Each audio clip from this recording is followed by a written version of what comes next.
A few years ago, the virtual reality game The Lord suddenly appeared and shocked the world. It was a perfect world with graphics and sensations that were indistinguishable from reality. The Lord was a world larger than Earth. Inside the game, you could talk to anyone and act like a real person. And this young man was Roken, who was once the strongest player in The Lord, ranked first in solo combat ability, and the strongest SS-Rank player in the Berserker class, the king of violence, Roken. However, the appearance of Odin completely changed everything. Roken was beaten to a pulp every day and could only leave the game to sit in a corner and sulk. Today was the 8th time he was ganged up on by the Ragnarok Guild. Every time he was killed, Roken's level dropped, and his equipment was randomly lost. This made him feel extremely helpless. Roken thought about everything he had dedicated to the game and felt it wasn't worth it. He would rather die than give up on the Lord. After making up his mind, Roken once again entered the gaming capsule. As soon as he returned to the virtual world, the Ragnarok Guild was standing there waiting. Seeing Odin's obnoxious face, he angrily rushed forward with clenched fists. Roken told himself he would take them all down and return to his position as the top player. However, no miracle happened. He was defeated once again. Everyone in the Ragnarok Guild unleashed their skills on Roken. He lay on the ground, taking the beating, unable to help but feel furious and curse. Right at this moment, the system also announced that Roken was stripped of the King of Violence title because he did not meet the requirements. This was like a fatal knife stabbing into his heart. Roken screamed in agony. However, there were no miracles here. Odin also realized this and turned away. The people of the Ragnarok Guild chased after Odin without hesitation. Everything had now collapsed for Roken. He could only grit his teeth and cry bitterly. Roken thought about the things he once had, from the King of Violence title to his level and items, feeling completely unresigned. Then he raised his head and shouted loudly, as if to complain to the heavens. Immediately after, lightning struck down as an answer. The legend of Roken, the strongest and most violent player in the Lord, ended tragically. Returning to reality,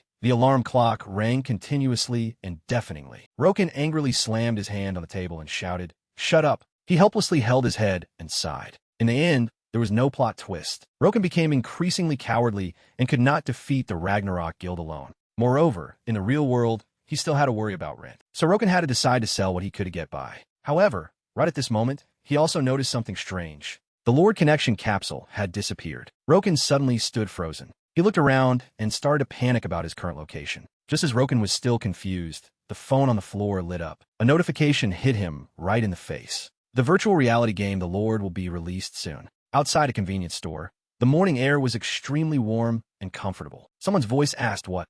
With a panicked face covered in sweat, Kim Roken could only stammer, as if he couldn't believe what he had just heard. 2021? Really? He helplessly rubbed his temples. The employee, Kong Hee-cheon, turned to ask him with a doubtful face, "Brother, why are you suddenly asking for the date?" His sudden question made him awkward too. "Your name is Kong Hee-cheon, right? What's wrong with you? Are you okay?" His eyes suddenly darkened, and sweat dripped down in large drops. Then he turned and ran quickly out of the store, leaving him not understanding what was happening. Kong Hee-cheon raised his hand to scratch his head, his face still confused, and sighed. Ever since he got dumped by his girlfriend a few days ago, he's been acting really weird. The scene shifted to the busy main road with honking cars and bright sunlight. His figure, which had been running breathlessly, stopped to pant by the side of the road, dripping with sweat. His face was covered in sweat, his mind chaotic with many thoughts. This is exactly the residential area I lived in 3 years ago. The convenience store I used to go to, and even the name of the part-time employee I was close with. His inner scream, "What the hell is going on?" In his mind, the image of him falling along with 2 others in the Lord appeared. He always thought, ever since I was tricked by those bastards in the Lord, I was stripped of all my titles. The image of him falling into the abyss with arrows whizzing toward him. I died a painful and tragic death, he thought. The surrounding rocks also shattered into pieces. Suddenly, he seemed to remember an important detail. I think I finally died because I was struck by blue lightning. He stood there staring at his hands, still not believing what had happened so far. But as soon as I opened my eyes, I returned to the real world, and I went back 3 years into the past. The Lord hasn't even been released yet. He just stood there looking at his hands for a long time. Then a wicked smile bloomed on his face, as if preparing for some dark plan. Am I dreaming or something? Suddenly, it was as if a bolt of lightning ran through his head, his eyes full of surprise. That's right. He remembered a person named Odin. Mentioning this person, his palms unconsciously clenched tight. This is definitely his doing. He slapped his thigh hard and laughed out loud, confusing the people who didn't understand what was going on. That must be it. Then he dragged his heavy footsteps, as if just sliding on the road, muttering and complaining as he walked. He must have used some weird skill to control my mind. A sigh. Then suddenly he roared like a beast escaping its cage, his eyes full of anger. He just roared into the air, making the pedestrians who didn't understand what was going on feel scared. Get out here right now. You bastard. What is this? Don't play these garbage tricks and fight me directly. You damn bastard. At the office, he sat with a blank face, staring blankly into space. The police officer looked at the report and was speechless. Your friend's last name is OSA? What a weird name. Stepping out of the police station, his face was full of murderous intent. I'll let you off this time. Don't do it again. He stood dazed, his mind full of chaotic thoughts. Are normal mental attacks always this detailed? No. What would he gain from making me hallucinate like this? He suddenly caught sight of something. Suddenly, his hands tightly gripped the pole by the road. With a burst of strength, he lifted the pole up. He wanted to test if this was a hallucination created by that guy, causing the pedestrians to panic in fear. What the hell? Sweat poured down his face like rain, but he felt really thrilled while the pedestrians whispered and gossiped. This feels too real. What's wrong with him? He must be a mental patient. The scene shifted to the door of a certain gym. Kicks like fireballs rained down on the gym equipment. He frantically punched and kicked the sandbag as if to vent all the frustration in his heart. Two other people working out nearby saw his strikes and stopped to discuss. What kind of martial art is that? Boxing? I've never seen it before either.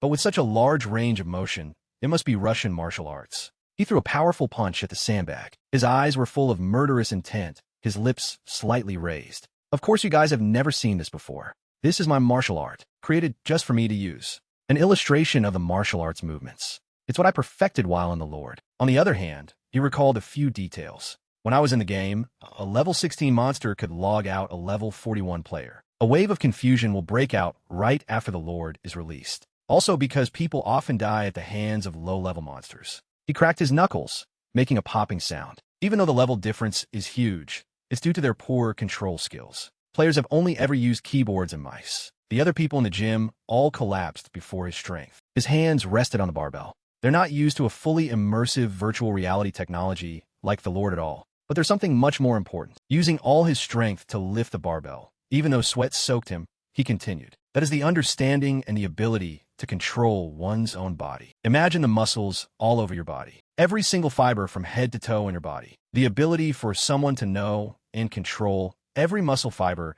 is directly proportional to their ability to control their body in the Lord. With a loud crash, the barbell was dropped from high above. It's time to accept this. He leaned against the wall, panting. I've returned to the past 3 years ago. He remembered his glorious days when he was still in the Lord, when he could solo a whole squad of monsters and sit proudly on a pile of corpses. To the time 1 month before the Lord was released. The game was my whole world. He leaned against the wall, laughing maniacally until his whole body trembled, making a young man there think he had encountered a madman. In his mind, the figures of Odin and the others appeared. They seemed to be laughing in his face, making him even angrier. He seemed to emit a strong smell of gunpowder as he gritted his teeth. Odin too. I will be reborn as someone else. You guys don't have even the slightest chance of winning. I will crush you all to pieces. 1 month later, in the room, next to a single bed, was a glass pod. The glass pod opened, and inside lay Kim Roken, with a panel covering his face. He moved slightly. The light from the thing in front of him made him unable to open his eyes. The familiar sound of the system began to ring out again. 5, 4, 2. A small light source appeared, connecting to the Lord. He opened his eyes wide. Outside, there was only a purple, starry sky. He sat up abruptly, amazed at the sight before him, and could only exclaim, "This is truly the world of the Lord." Startled by the system notification. "Dear traveler, please state your name." He smirked as if he had other plans and spoke a name that was all too familiar, Rokal. As if he were two different people, he shouted his name. "My name is Rokal." System. "Welcome to the Lord, Rokal." In a village within the Lord, smoke billowed from large and small fires that raged on. The scene was chaotic, filled with the screams of adults and the cries of children. A large number of armed goblins were attacking the village. Run! Goblins are attacking. The goblins trampled on the backs of the villagers, drawing their bows on them. An arrow struck a young man nearby. He appeared coolly, like a god sent down to protect them. System. Would you like to start the tutorial? If you decline, you will not receive the tutorial rewards. Of course. He stood proudly amidst the flames. A level 2 goblin bared its crooked teeth at him. He pretended to scream, making it think he was easy prey, and it charged in. Suddenly, he gripped the axe beside him, a look of amusement on his face. "That's right. I like your guts." As if realizing it had stepped into a trap, the goblin could only brace for impact. He firmly gripped the axe, preparing to teach it a lesson it would never forget. With a single decisive blow, he split its body in two. The impact nearly shattered the ground beneath him. He laughed loudly, looking at them. "Kneel before me. The king of violence has returned." The village was engulfed in a sea of fire. Screams echoed everywhere. "Run!" Many goblin bodies, cleaved in two, lay on the ground. Roken slowly approached. Suddenly, the system's voice rang out. He instinctively looked up in surprise. "An outstanding achievement. You have defeated an opponent stronger than you. You have received the title Born Warrior." Born Warrior. Normal. You have defeated an opponent of a higher level than you. Be proud of your combat talent. Effect. Strength increases by 1. Roken smiled with deep satisfaction, thinking to himself, "All right, that's more like it." The system appeared again, briefly explaining this feature. "This is a special feature of the Lord, the achievement system. When a person performs a special action or achieves something nearly impossible for them, images of players fearlessly fighting against challenges appeared. It will either increase your stats or grant you a special effect. Mindlessly hunting monsters to level up is the most inefficient way to play the Lord." He confirmed his thoughts aloud. "Just as I thought. The tutorial gives no experience at all." Roken quietly hid behind a wall, thinking the completion condition for the tutorial is quite easy. He peeked out, carefully observing everything, and figured it out. Just survive in this farming village against the invading goblins. Roken began to plan his battle. All you need to do is avoid the goblins and escape the village. It's not just because this is the tutorial that it gives no experience, but also because it's very difficult for a level 1 player to face 2 goblins at the same time. His face darkened, then a cunning smile spread across his lips as he wondered, but what if there's a true way to complete this tutorial? Roken recalled something from the past. 2 months after the official release of the Lord, a peculiar player named Tan Qian appeared. He stated confidently he knew exactly why the tutorial's objective was survive and not escape. The figure of that man appeared deep in thought. If we survive, what happens next? In that case, suddenly, he discovered a sword and burst out laughing with joy. "Of course, there is something like this," Roken admitted. "I'm sure of it. I heard he received a special reward, one even better than the reward for completing the basic objective." As he walked, he thought to himself, the Lord has just been released. The blazing scenery created a truly indescribable sight. Roken walked proudly, declaring, "The only one who knows how to complete it perfectly is me." Back in the chaos of the village, a terrified woman fled from the goblins that wanted to tear her apart. "Run!" She ran with all her might, tears streaming down her face. The goblins chased after the woman together. He watched this pitiful scene from a rooftop. Suddenly, a bone-chilling wind blew against them. Roken had appeared out of nowhere and dealt a fatal blow to the goblins. The surrounding goblins were startled and turned around when they saw what had happened to their comrades. But before they could process what was happening, he immediately swung his axe at them. The perfect completion method he discovered was, the axe severed the goblin's neck. It screamed in agony. Roken let out a gleeful laugh. Them. At the same time, he thought to himself, is to annihilate the goblins that invaded the village, leaving no survivors. Roken quickly did some simple math. Following that method, there are a total of 25 goblins invading this village. He silently tapped the goblin's corpse. The first option is to divide and conquer by killing them one by one. Roken clicked his tongue in annoyance. Hiding and ambushing isn't my style of fighting. He recalled scenes of himself slaughtering goblins. With this method, I've already killed 9. Roken left, leaving behind a pile of corpses he had created, with a single thought, but this method isn't very effective either. A more viable plan formed in Roken's mind. If the number of goblins drops to 15, the leader will sense the danger and gather all the others. Because of that, they'll stick together no matter what the player does. He stopped somewhere and said, "So now." Roken stood before the door of a dilapidated house and declared, "It's time to use the second method." Inside the house, it was strangely quiet. Suddenly, he was panting, his body feeling completely drained of strength. Roken slumped against the wall. Vials of liquid were scattered all over the floor. A notification appeared. "You have 20% HP remaining. Your bodily functions have been impaired." He wearily admitted, "Man, I thought I was going to die. Was taking on 3 at once too reckless." Roken picked up a blue vial from a shelf. He drank it non-stop, and another notification appeared. "Used, lowest grade healing potion, restoring bodily functions." After finishing the potion, Roken cheered as if he had fully recharged his energy. A potion on the brink of death is always the best. Suddenly, a terrifying, blood-curdling roar echoed. He froze, recognizing it. That voice! A goblin opened its mouth wide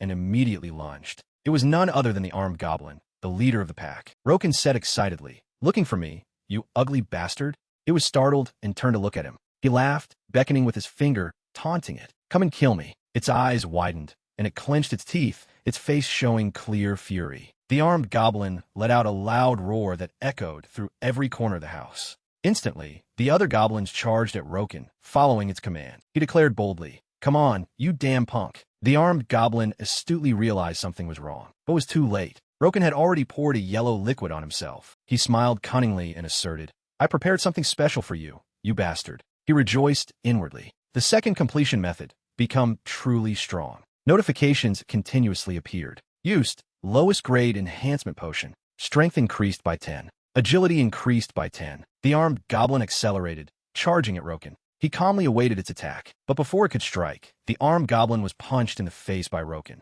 With just a little force, its head slammed into the ground, creating a deafening sound. It lay motionless, gritting its teeth in pain. Without letting it make a move, he immediately delivered a second blow to its head. The axe split the armed goblin's head open. Roken kicked its body several more times, causing the wall behind it to look like it would shatter into pieces. The others saw this and charged out in a frenzy. But before they could even touch a hair on Roken's head, he had already chopped them to pieces. One remaining goblin, full of fighting spirit, continued to charge at Roken. He lightly tripped it with his foot. Then, he used his axe to deliver a decisive blow. In the darkness, Roken was like a predator pouncing on its prey with ravenous hunger. He cut its body in half, unable to hide his excitement. The goblin was split in two amidst a sea of red. While engrossed in his fun, a notification suddenly appeared, startling Roken. Only those who frequently use the achievement system can grow this quickly. He looked at the notification board and pondered for a moment. Roken imagined himself looking incredibly cool with a flow of infinite power, feeling pleased.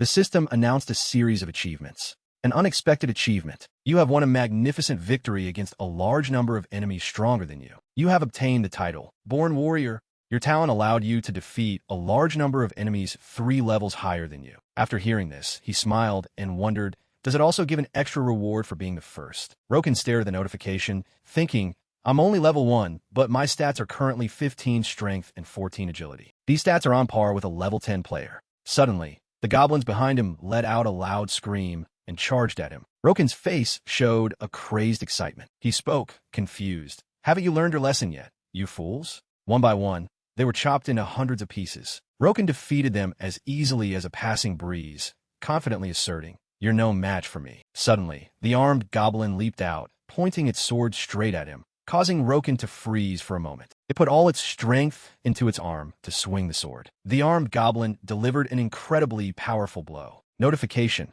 level 15 armed goblin. But contrary to what it thought, Roken was completely unharmed and said, All right, you're still here, you boss bastard. The scene was more chaotic than ever. The place was engulfed in a sea of fire. The armed goblin used all its strength to thrust its blade towards Roken. The blade cut a long, sharp path, but he skillfully dodged it all. Unfortunately, Roken took a hit to the shoulder, causing him to wince in pain. Seizing the opportunity, it delivered a decisive blow to Roken. The armed goblin's strength was truly terrifying. Everything around the battle seemed to have been blown away. This time, he still skillfully dodged its attack. Roken thought to himself, it's stronger and more agile than ordinary goblins. I knew bosses would be different, and that made him feel even more excited. Roken broke into a wide grin and charged towards the armed goblin, confidently asserting, but a goblin is still just a goblin. Both sides were thoroughly enjoying the fight, relentlessly attacking each other. It unleashed a heaven-sent blow at Roken, but he quickly dodged it. He immediately counterattacked with a strike of his own. Looking at the scene before him, Roken landed lightly and wondered, all right, is this good enough? Just when he thought it was over, the wound on the armed goblin's neck began to heal. An indescribable aura enveloped the area. Seeing this, he froze. Sweat poured down his face as he couldn't believe his eyes. What the? Before he could process it, the armed goblin leaped in and grabbed Roken's arm tightly. It let out a massive roar as if it wanted to tear the sky apart. Then, the armed goblin slammed him hard into the rubble, causing him so much pain he could see stars. He gritted his teeth, trying to endure. System notification. You have taken 355 damage. HP reduced to 20%. It prepared to stomp on Roken, making his eyes widen in fear. Then, the armed goblin stomped on Roken with all its might, shattering the surrounding earth and stone. He was thrown quite a distance away from it. His face showed clear frustration as he thought, the problem isn't its strength or speed. The atmosphere grew more tense by the second. Roken, fuming, stated, This is a mess. He stared at the armed goblin's movements and realized, its defense is really annoying. I can't finish it off with my current weapon stats. Roken frowned, gritting his teeth as he thought. The enhancement potion only has 5 minutes left. All right, in that case. Suddenly, he let out a terrifying laugh and said, let's fight. Get ready. Seeing Roken like this, the armed goblin couldn't help but freeze. But contrary to what Roken had just said, he rolled up his pants and ran. Running is the best strategy. This left it frozen, watching him. After a moment, the armed goblin still didn't understand what he was doing. Suddenly, it realized. The armed goblin let out a massive roar as if it wanted to tear him into 100 pieces. It furiously chased after him with its heavy weapon, while Roken ran for his life with all his might. After a short chase, the armed goblin lost track of him. It screamed in a frenzy. Suddenly, it noticed something to its left. It was a house with its lights still on, relatively intact. A crazy idea flashed through the armed goblin's mind. It smiled more sinisterly than ever before. Roken got into a house. Then he slumped to the floor, panting. He frowned, clutching his stomach, and wondered, so painful. Are my ribs broken? Does this game have to be so realistic? Then, a rolled-up piece of paper appeared in his hand. He laughed triumphantly and tore the scroll to pieces. Time to use the last item I got from the item shop. System notification. You have used a low-grade fire resistance scroll. Your fire resistance will increase by 30 for 10 minutes. Roken was delighted and immediately formed a plan. All right, now I just need to lure it. And before he could finish, the house he was in was smashed to pieces by the armed goblin. It grimaced, searching for Roken in every nook and cranny, not noticing what was behind it. Just then it realized he could only offer a wry smile and say, hello, you look pretty angry. Let's talk. Ignoring his distracting words, it swung its blade wildly, intending to slice him into 100 pieces. Roken dodged frantically in fear. Its special moves were incredibly powerful. The armed goblin continued to swing its blade relentlessly, while he grew more and more exhausted. Roken suddenly realized, I don't have enough room to dodge. Then he took a direct hit to the stomach. Roken was sent flying, crashing through several walls. It was a terrifying amount of power. He was buried under a sea of stone, his face showing pain that pierced to the bone. Roken sat slumped on the floor, battered. The system continued to announce, you have received 78 injuries. HP has dropped below 10%. Even so, the armed goblin was determined not to spare him. It approached, a magical aura enveloping it. Now he sat up, grabbing his axe. He poured the last of his strength into it and let out a massive roar. Then he threw the axe at the armed goblin, but it dodged easily, even offering a triumphant smile. Roken smiled back and asked, having fun? Laugh all you want, he declared boldly, because this is the last time you'll ever get to laugh. As soon as he finished speaking, a loud noise rang out, causing it to whip around and look. It turned out the axe had broken a pillar,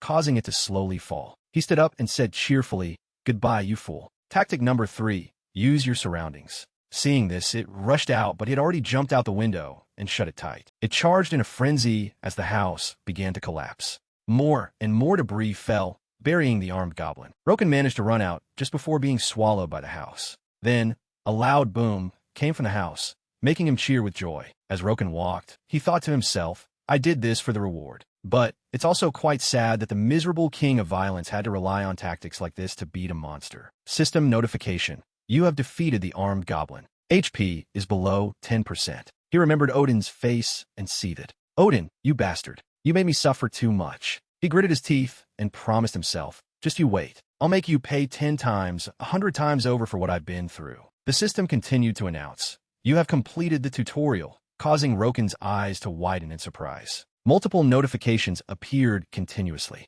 An unbelievable achievement. You have defeated an enemy 10 levels higher than you. You have received the title Descendant of David. You are the first to receive this title. The system continued to announce, an unbelievable achievement. You have defeated an enemy stronger than you. You have received the title 1 versus 17. You are the first to receive this title. Hearing this, he froze, unable to believe his ears. Another notification arrived, an unbelievable achievement. You have passed the tutorial in an absolute manner. You have received the title Unstoppable. You are the first to receive this title. Roken burst out laughing with joy. Amazing. He stood on the rubble, stunned for a second time when he heard, you will receive a reward from the tutorial. You have obtained 3 hard barley bread and 50 copper coins. You will receive an additional reward for this result. You have received 5 nameless armor. Then Roken gave a devilish smile and acknowledged, of course, the reward isn't bad at all. He observed the scene for a moment, then said, now then, let's see what these titles can do. Status window. Roken thoughtfully read every word in the status window. Suddenly, he smiled in disbelief. This is insane. It can't be. Roken's face showed clear satisfaction. Amazing.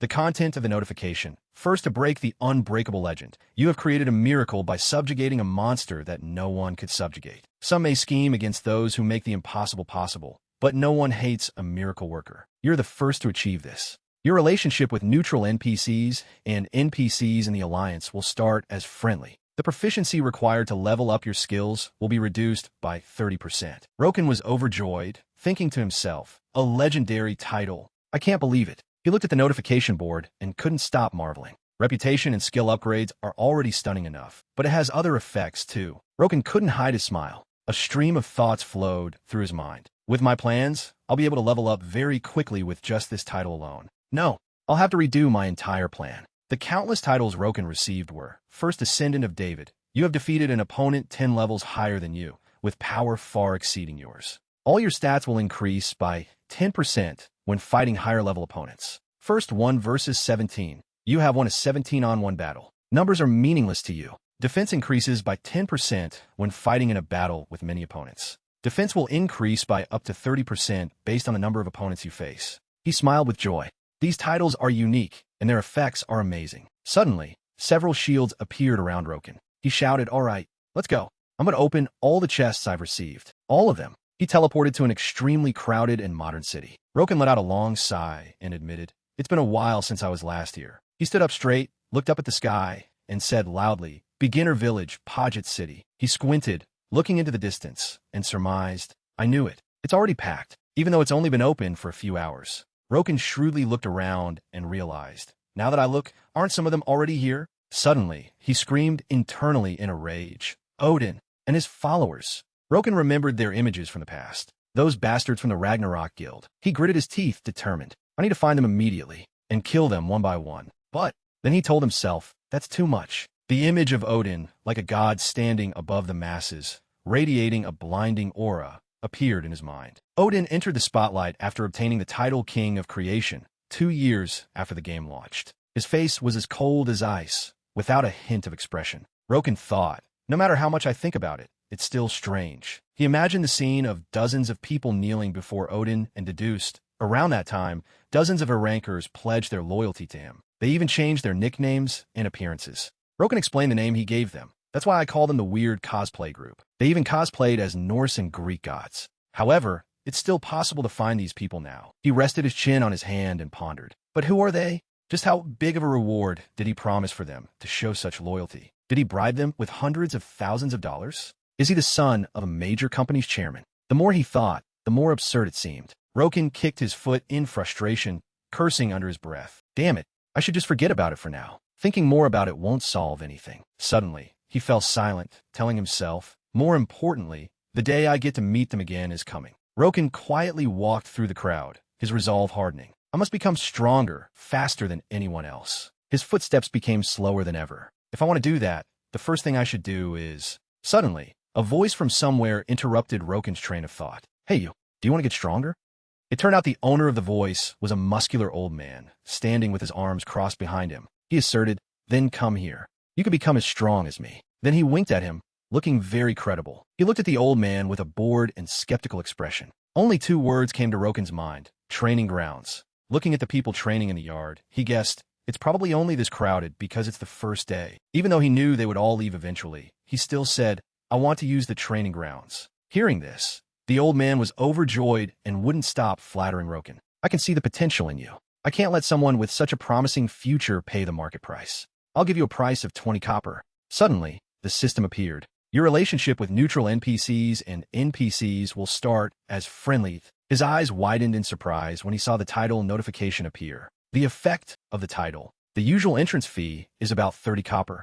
Everyone in the training grounds was working extremely hard. As he worked out in the yard, Roken felt a wave of nostalgia. I miss this feeling so much. He smiled happily and threw a punch forward. The scarecrow took the full force of his attack. The training ground scarecrows. At the very beginning, they are one of the ways to accumulate experience in Paget City. Everyone in this training yard practices with them because you accumulate experience if you hit them. It couldn't be easier. As a result, many players rush here at the start, but as someone with prior experience, Roken confidently stated, sooner or later, they'll realize that it's extremely inefficient. A player wondered, damn it, when am I going to level up? I've been hitting this thing for 5 hours. Instead, doing quests for NPCs will earn you more experience. And they even give you money and food as rewards. For example, making deliveries. Here are the 10 grains of rice you asked for. Good job. Here's your reward. Roken explained, even if you endure and stay in the training grounds, you'll have to pay usage fees and for food. You'll just keep spending money. That's why many players give up. Forget this. Let's go hunt goblins or something. Man, we just wasted so much time here. He frantically punched the scarecrow, but still thought to himself, of course in my previous life, I also wasted time on it and ignored everything. However, leveling up isn't the only purpose of this training ground. Roken punched so hard that the scarecrow went flying. He panted, exhausted. A notification arrived. Strength +1. Roken was extremely surprised. He immediately smiled with joy. That's right. This is it. My efforts have paid off. Roken revealed, if you spend a certain amount of time hitting the scarecrows until your stamina is depleted, you can increase your stats by 1. This method is completely independent of gaining stats by leveling up. A loaf of bread appeared in his hand. Hard barley bread. Tutorial reward. Roken thought, right now, the only person who knows this is me. And even if someone else knew, they wouldn't do it. He sat down and gnawed on the loaf of bread. In summary, using that time to level up by doing quests will increase your stats faster. Roken smiled faintly and wondered, however, is that always true? He recalled his battle with the armed goblin. At levels like 12 or 20, you can level up in just a day or two, but can that be applied at level 100 or 200? It's become tedious and difficult now, but the day will come when it bears fruit, when my stats have increased so much. Now, an extremely large surge of power emanated from his body. Well then, for now, let's get back to work. Scene change. 10 days later, Roken continued to hit the scarecrow. He performed many new moves and techniques. The other players in the training grounds glanced at him, extremely confused. What's he doing that for? Another replied, leave him alone. He's just an attention seeker. Let's go do some quests instead. Roken didn't give up, no matter how tired he was. What's so stupid about knowing all the attacks? Once you level up, simple hits won't be enough to raise a player's stats. At the same time, he raised his leg, preparing for a kick. Then he kicked the scarecrow's hip so hard it shattered. System notification. An unbelievable achievement. You have increased your strength, agility, and physical resistance stats to the maximum possible level in the training grounds. You will no longer be able to increase your stats in the training grounds. Roken froze when he heard the announcement. You have received the Hardworking Citizen Badge. A long string of notifications. An unbelievable achievement. It wouldn't be an exaggeration to say that you are the strongest man in this village after destroying a scarecrow in less than a minute. You have received the title Strongest Man in the village. Then he let out a loud shout, as if to signal his achievement. Finally, the notifications continued to pour in. Hardworking Citizen, you have overcome something that hard work cannot overcome with hard work. Your perseverance knows no bounds. Strongest Man in the village. Destroy a scarecrow to prove that you are the strongest man in the village. He laughed excitedly. Now it's time to level up. Suddenly, the old man's voice came from somewhere. Hey you, do you want to get stronger? He looked over at the old man in surprise. I've been watching you closely for the past 10 days. What? Why? That's so weird. The old man drooled, putting on a scary face as he praised Roken. A man with your courage and perseverance can do it. If you want, I'll show you a higher plane. At this, he felt a bit hesitant. The old man asked again, what do you think? Want to follow me? Now, Roken's eyes were filled with a curious desire to explore it. The old man stood tall, slowly speaking each word. What? This is a hidden quest? I've never heard of anything like this. His eyes widened in a mix of shock and fear. What? A hidden quest? I've never heard of this before. At that moment, in a passageway, Roken was following a burly man. Roken was thinking, I never thought there would be a secret passage beneath the training camp. Noticing Roken's distraction, the man reminded him, here I am. Step carefully or you'll slip and fall. Besides thinking about the secret passage, Roken was also constantly thinking about what the guide had said. He mentioned reaching a higher level. What does he mean by that? As if he had figured something out, a smile flashed across his face. Could it be that he knows about a hidden class or a hidden skill? Okay, we're here. But in the end, that thought vanished. In its place was suppressed anger, though he tried to remain calm. In front of Roken, in a large room, were humanoid robots with large combat armor. The man who guided Roken turned back with a cheerful and patient expression and explained, this is the advanced training area, reserved only for the chosen few. This was to cool down his anger. Damn it, then why did you mention reaching a higher level? It's just a training area with different equipment. But perhaps Roken was thinking too simply. It's not just different equipment. He was confused by the guide's words. There was a glowing blue spot on a robot's chest. That could be their power source. They've been activated and can attack and fight humans at any time. They are extremely intelligent. They move just like humans. And because they know how to attack and counter, You could also die if you haven't reached level 10. The old man then gave Roken a suggestion. Want to try? Let me give you some advice. You only get one try. Roken stood still for a moment, thinking. A smile flashed across his face as he suddenly understood. I might get my ass kicked, but it seems fun. He then took a step forward. He stepped through the iron door into the large room. The door slammed shut. In front of him were no longer ordinary robots, but elite, tireless warriors. Roken was also in a ready stance. He quickly ran toward the robots and delivered a devastating kick. Following that, all his power was channeled into his arm, allowing him to unleash a thunderous punch. Roken kneed a robot straight in the back. Then he gathered his power and shot a beam of light at the robots. One of them started to sway. Not stopping there, Roken continuously landed kicks and punches on them. With his wind-like speed, this pile of robots couldn't possibly keep up. There was a slight mark on Roken's left arm. It seemed something had attacked his arm. At this point, he seemed to be getting tired. He had been fighting for so long, but the robots still didn't seem to have taken much damage. They were always in a state of attack and defense. Wiping away some sweat, Roken gave a contemptuous smile. These toys are pretty strong. Roken gathered his strength and leaped high. All right, that's fine. He launched himself at them with terrifying speed, his eyes blazing. Why shouldn't I enjoy this? Outside, behind the large door, 5 days later, the noise at the door grew louder. The cracks became more and more apparent. The door began to open. A robot was lying on the floor, its arm seemingly trembling. One of its eyes was broken. A pair of feet stepped right on the robot. The robot immediately shattered. At this moment, the person in the large room, Roken, seemed to have transformed into a different person. Everything inside was completely shattered. I've reached level 10, and my stats have reached their limit. And what's even better is, Roken was completely satisfied with his achievement this time. First, absolute resolve. Epic, you have achieved absolute resolve. No one can break your resolve. You are the first to achieve this title. Effect, you gain resistance to all negative mental effects when your HP drops below 5%. All stats increase by 50%. The notification board just appeared. Roken stood before it for a long time. An epic title, absolute resolve. I didn't think I'd get a title in a place like this. Roken was thinking back to the past. After everything I've been through, it's been relatively tough. Life and death battles, but I did it. Just fighting a few wooden dummies was worth it. The time has come. All right, it's time. At this moment, the sun had just shone down on the city. At a place on the street, the house was decorated with skulls outside the door. Inside the shop, a big guy was sleeping. Snore. To wake him up, Roken slammed his fist on the table and greeted him loudly. Hello. He was none other than a member of the Berserker Guild. Roken spoke up. Aren't you going to work? Startled, the man scratched himself. Do you know where this is? Roken looked straight at him confidently and replied, Of course I do. Isn't this the Berserker Guild? The burly man looked at him and replied, Who doesn't know the famous Berserker Guild? He laughed heartily, satisfied. You got some sense, son. He didn't forget to remind Roken. You know you can only change your class once, right? Annoyed, he replied, I know. Let's get to it. As soon as he finished speaking, the man slammed the bell on the table. Quick and to the point. I like that. A source of powerful light seemed to be surging through Roken's body. You have changed your class to Berserker.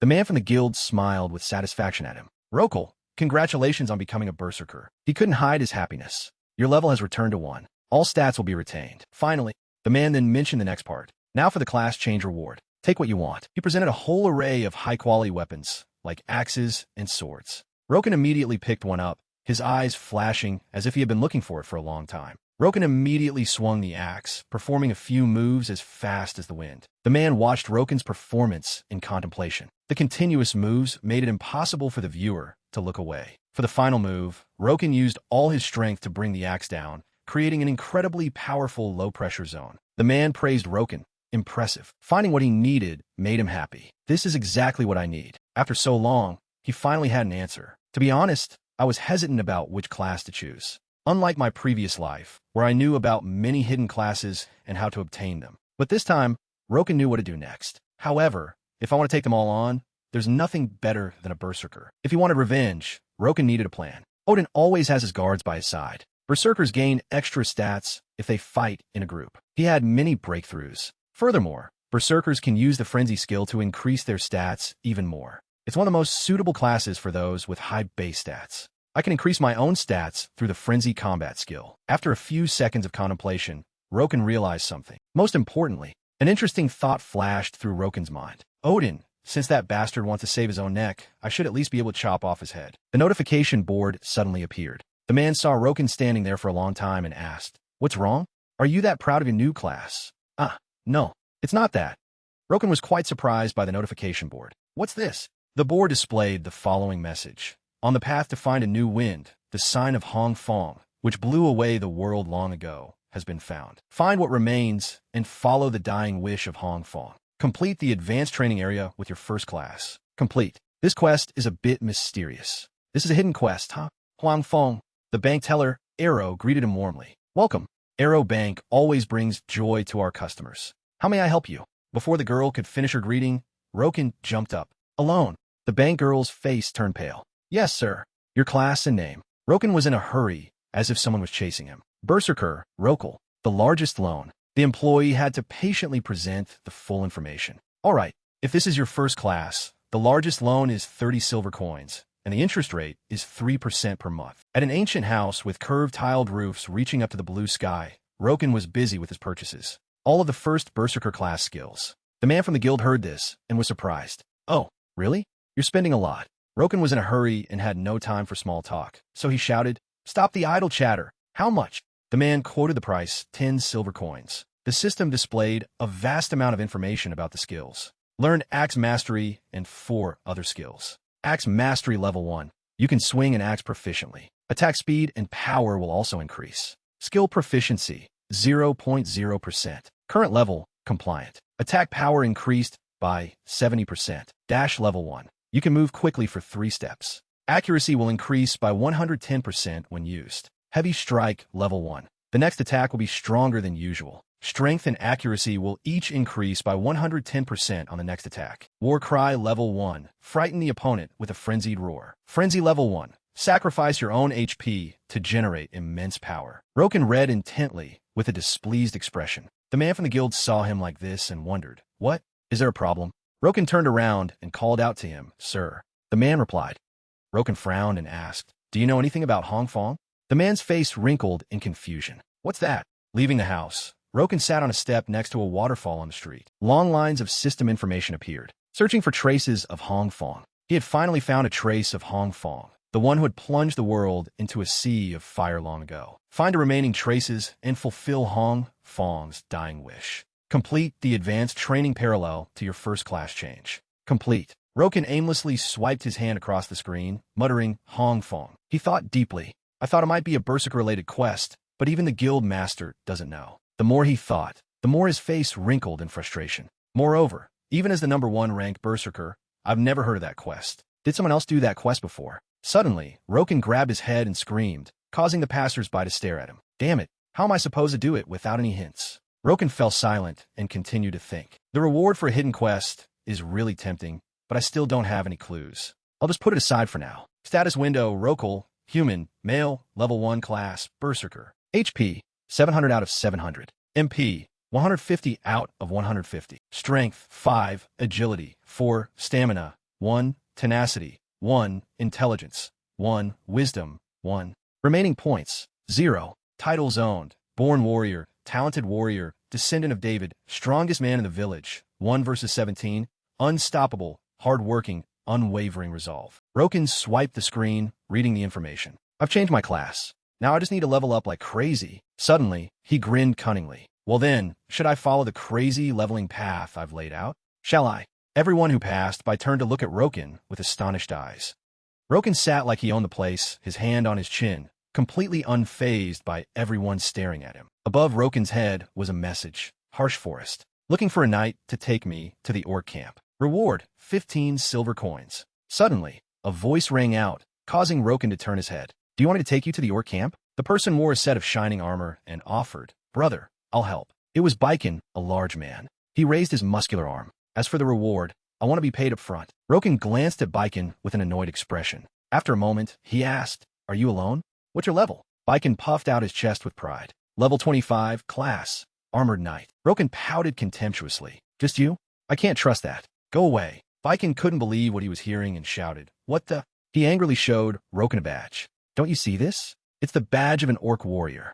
I got it by killing one myself. Roken waved his hand dismissively. You're probably just showing off after killing 1 or 2 patrol orcs near the harsh forest. Roken said bluntly, I need at least 2 people above level 30 to get to the orc camp in the middle of the forest. Stop being so arrogant. Go away. Baiken's face darkened with anger as he saw everyone staring in their direction. This bastard. Baiken was humiliated. Damn it. He's insulting me in front of everyone like this. Baiken suddenly reached out his large hand towards Roken and used a skill. Scan. The opponent has used a leadership skill on you. For 5 minutes, defensive actions will be ignored. The duration can be increased if the opponent resists. Roken lowered his head and slowly uttered a single word. He looked up, his eyes sharp as ice. What do you think you're doing? Baiken wasn't scared and laughed boisterously. Oh my god.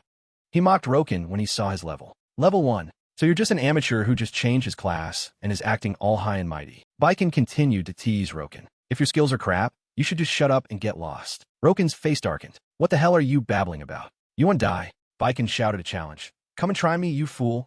You're just an arrogant bastard who thinks he can get to the orc camp at level 1. Roken gave a chilling smile. He repeated Baiken's words. Just level 1? Roken suddenly suggested. Hey, want to make a bet? Baiken paused, confused. A bet. Roken proposed a wager. Let's have a match. The winner gets 15 silver coins. How about it? There's no penalty, and it's not player killing or anything. Isn't that great? Baiken got close to Roken's face and growled. Are you crazy? Roken provoked him. Could it be that you're scared? That a level 25 will lose to a level 1? Baiken's pride was wounded. He stomped his foot hard on the ground. A notification message appeared. Player Baiken has requested a duel with a wager of 15 silver coins. Baiken raised his arm, preparing for battle. He gritted his teeth, his expression extremely ugly. Come on, you compliant bastard. Roken smiled when he saw Baiken fall for his trick. His eyes bulged, looking incredibly frightening. The sky was blue. The tall houses stood close together. The footsteps of passers-by came and went. More and more people came to this place. They gathered together, looking ahead and chattering. Hey, there's a fight. There's a duel in front of the fountain over there. Elfie looked in that direction. A duel in town? They must have a death wish. The captain followed her gaze and saw Roken's face, wondering, a duel. Next to the fountain, Roken and Baiken stood facing each other. Baiken was equipped with a sturdy set of armor and a weapon with 3 sharp points. He raised his weapon, his voice filled with anger. I'll kill you, you arrogant brat. In contrast to Baiken, Roken had a very nonchalant attitude. Yeah, good luck. Baiken suddenly paused, confused. Wait, what about your weapon? Roken smiled confidently and raised his fist. My weapon? It's right here. Do you really think I need to swing a sword when facing someone like you? Hearing this, Baiken became even more furious. You arrogant bastard. Duel. Once HP drops below 5%, it will be considered a loss. Baiken stomped his foot hard on the ground. He wore a suit of armor that made him look like a giant, holding his weapon high and aiming at Roken. Baiken slammed down with great force, shattering the ground. But Roken nimbly dodged to the side. Baiken immediately swung his weapon to attack Roken. He kept slashing down, but Roken dodged Baiken's attacks with ease. Roken smiled mockingly, causing Baiken to curse in anger. You're at. All you do is dodge. Baiken started to get tired, thinking to himself, damn it, is a berserker always this fast? Roken suddenly appeared right next to Baiken. Shall we continue? Baiken swung his arm down and cursed again. You arrogant bastard. Before he could finish his curse, Roken's fist landed right on his face. The punch was so strong it shattered Baiken's mask. Roken thought to himself, you foolish bastard. I've already maxed out my bonus stats in the training area. Roken raised his fist. My level was reset just because I changed my class. My real stats are over level 50. Roken punched down with incredible force. Everyone watching turned pale with astonishment. The captain's jaw dropped. Oh my god, he's using just his fist against that armor. Baiken sat on the ground, looking pathetic. His armor was shattered to pieces. Roken grabbed Baiken's entire face with his hand. He leaned close to his ear and whispered, not all level 1s. Then he slammed Baiken's head into the ground. Are the same. Baiken couldn't fight back. He couldn't move at all, lying flat on the ground. Roken stood up, smiling with satisfaction. Rokel, human male, level 1 class. Berserker 1, HP, 700/700 MP, 150/150, strength, 79, accuracy, 63, intelligence, 15, wisdom, 12, bonus stats, 45. Baiken's head was slammed into a rock. He was in so much pain that the whites of his eyes showed. Just then, the system's voice rang out. Player Baiken has lost. You have died in the duel. You will lose 15 silver coins. The system continued to announce. Player Rokel has won. You will receive 15 silver coins. Roken smiled triumphantly, his eyes filled with arrogance. Got some extra allowance. At that moment, people were standing around watching. One person whispered to his friend, did you see that? Instantly, with his bare hands, his friend replied, I heard he's only level 1. No way, is he a hacker? Roken clenched his fist, a fierce aura radiating from him. He gave a slightly wicked smile and thought to himself, not bad. This is enough. As Roken was walking and thinking, the problem is how to get there. someone spoke up. Excuse me. Roken turned around. He saw 3 people standing behind him. From left to right were Elfie, Rose, and the person in the middle was none other than the captain. The captain looked excited. Is it true you're going to the orc camp? Roken continued, looking for a knight to take me to the orc camp in the harsh forest. Just like you.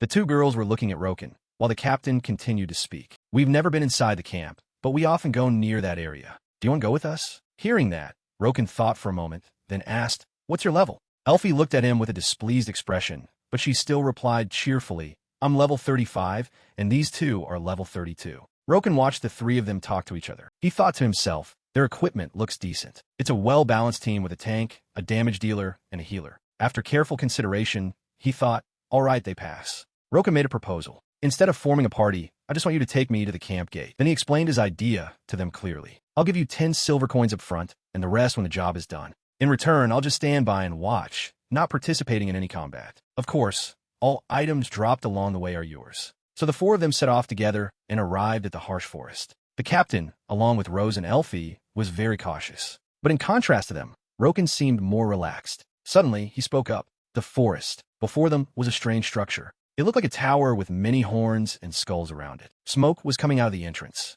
The captain turned back to inform the other 3. From here on is orc territory. There will definitely be guards patrolling around. In his heart, Roken felt contempt. I know, you fool. But he still spoke up. So what we do from here? To Roken's surprise, the captain held out his hand and said to Rose, Rose, can you give me that thing? She replied while searching for it, yeah, wait a minute. Suddenly, Roken stood up and threw a piece of meat far away. The piece of meat landed in front of an orc. When the guys saw the meat, they immediately ran towards it. They sniffed the air to locate it. One of them found it. One of them shouted, it's meat. While the orcs were talking to each other, the captain's group had already started to move. Did the hunting party drop it? He looked at Rose, Elfie, and Roken and ordered, this way. The group quietly left. Seeing this, Roken thought to himself, they're more skilled than I thought. Not bad. After that, the 4 of them continued their journey together, and it seemed they had discovered something. It turned out they had reached the orc village. There was a hole in the wooden fence. But suddenly, an orc guard stood there. Someone said with regret,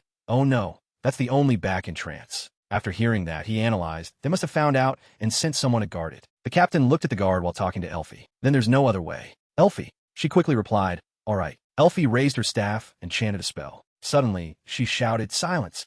The shout startled the orc. Seizing the opportunity, the captain grabbed his sword and immediately charged forward. The orc shouted, intruder, but he didn't expect his voice to have already been silenced by Elfie. At this moment, he could only croak, my voice. Seizing the opportunity, the captain immediately cut the orc in half. The orc collapsed and died. He calmly sheathed his sword. It's all over. The captain smiled at Roken and gestured towards the entrance. Go through here, and you'll be inside the orc camp. Roken gave the remaining money to the captain. Thanks, here's the rest. He replied, thank you, good luck. Rose looked at Roken with a worried expression. Are you really going in there alone? It's much more dangerous inside. But Roken was calmer. Yeah, I know. Goodbye. The captain turned away and said to the 2 girls, it's dangerous here, let's go quickly. With some hesitation, Rose replied, I don't understand. What is he planning to do in there, spending money just to get here? Elfie sighed. Forget it, he's just looking for death. At this moment, the captain spoke up. We don't need to worry. Elfie was confused. What do you mean? Then he continued to analyze. I don't know for sure, but he's definitely not asking for a carry because he's weak. Elfie argued. Come on, why do you think so highly of him? He's good at dueling, but... Cutting her off, the captain asked, why did he ask for a duel in the first place? Elfie continued. He began to recall the scene of Roken fighting Baiken and said, according to those who witnessed it from the beginning, that tall knight was the one who used a damaging skill first. As he thought of a large, burly shadow appearing, causing the person holding the knife to suddenly panic, he said, as you know, a player who is attacked first is temporarily allowed to act in self-defense. The image of that dark shadow appeared again, laughing excitedly after being greatly enhanced. And they can also gain experience points by defeating their opponent. It seemed that everything was becoming clear, but Elfie seemed skeptical. That's right. It's a good opportunity to level up. Rose added, so why did he? The captain's face had become grim. I'm not sure. I'm still not sure, but he turned and left. That player named Rokel has a reason. The shadow of Roken gradually appeared in the captain's mind. The reason he had to stay at level 1 until he reached the orc camp. At this moment, on Roken's side, the orcs were very surprised. His friends saw Roken walk in with a defiant look. One of them spoke up, there's a human male here. Roken looked very arrogant, a triumphant smile on his face. Another orc added, an intruder. Roken calmly took a deep breath. Then he suddenly shouted, Which one of you knows about a warrior's honor? If there's a real warrior here, then fight me right now. In astonishment, the orcs exclaimed, a human who knows about orc honor? That's a first. Now Roken, with an arrogant look, a way to defeat them that has not yet been revealed. He frantically attacked the orc. If you shout this in the middle of their camp, the warrior encampment, they will duel you to protect their honor. At this moment, Roken, with the smile of a winner, thought, yes, I didn't come here just to level up. The most crucial element to becoming strong in the Lord. Unexpectedly, he was holding the crown that all the monsters coveted.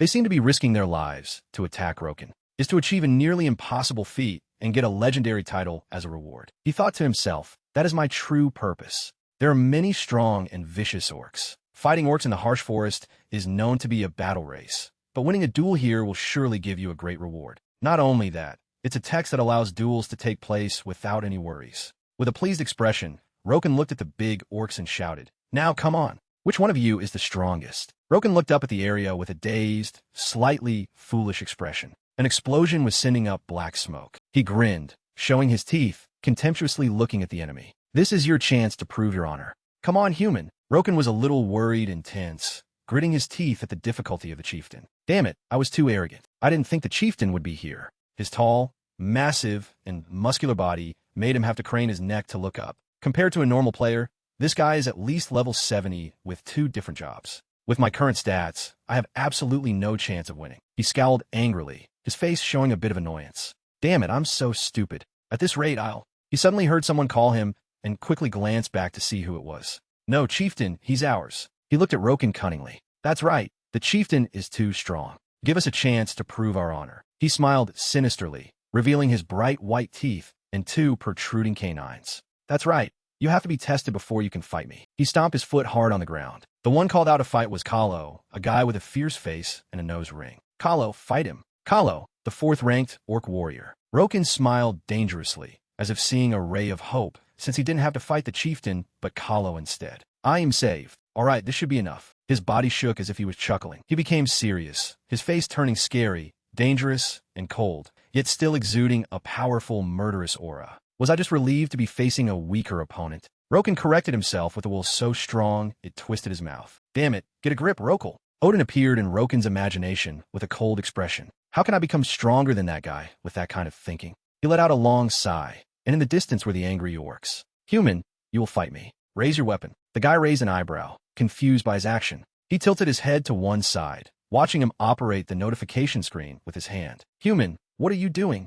Roken operated the screen, which displayed the user's stats and abilities. The notification screen showed the usual stats, bonus points, and metrics. No, 45 bonus stat points. He stood in a slightly bent posture, carrying a blade on his shoulder, showing his readiness to fight in a terrifying, murderous aura. All right, let's begin. The notification board popped up, displaying all of Roken's stats and highlights. Distribution complete. Rokel, human race, male, level 1, Berserker 1, HP, 700/700, MP, 150/150, Strength, 112, Agility, 70, Vitality, 70, Tenacity, 70, Intelligence, 15, Wisdom, 12, Bonus Stats, 0. He pointed his hand at the chieftain. Hey, Orc Chieftain. He smiled with excitement and the confidence that he would surely win. I predict that today, you will die by my hand. He spoke, looking straight into his eyes. This human is really funny. He, on the other hand, smiled sinisterly, scarily, and with a hint of wildness and madness. His eyes flared up and the veins on his forehead bulged,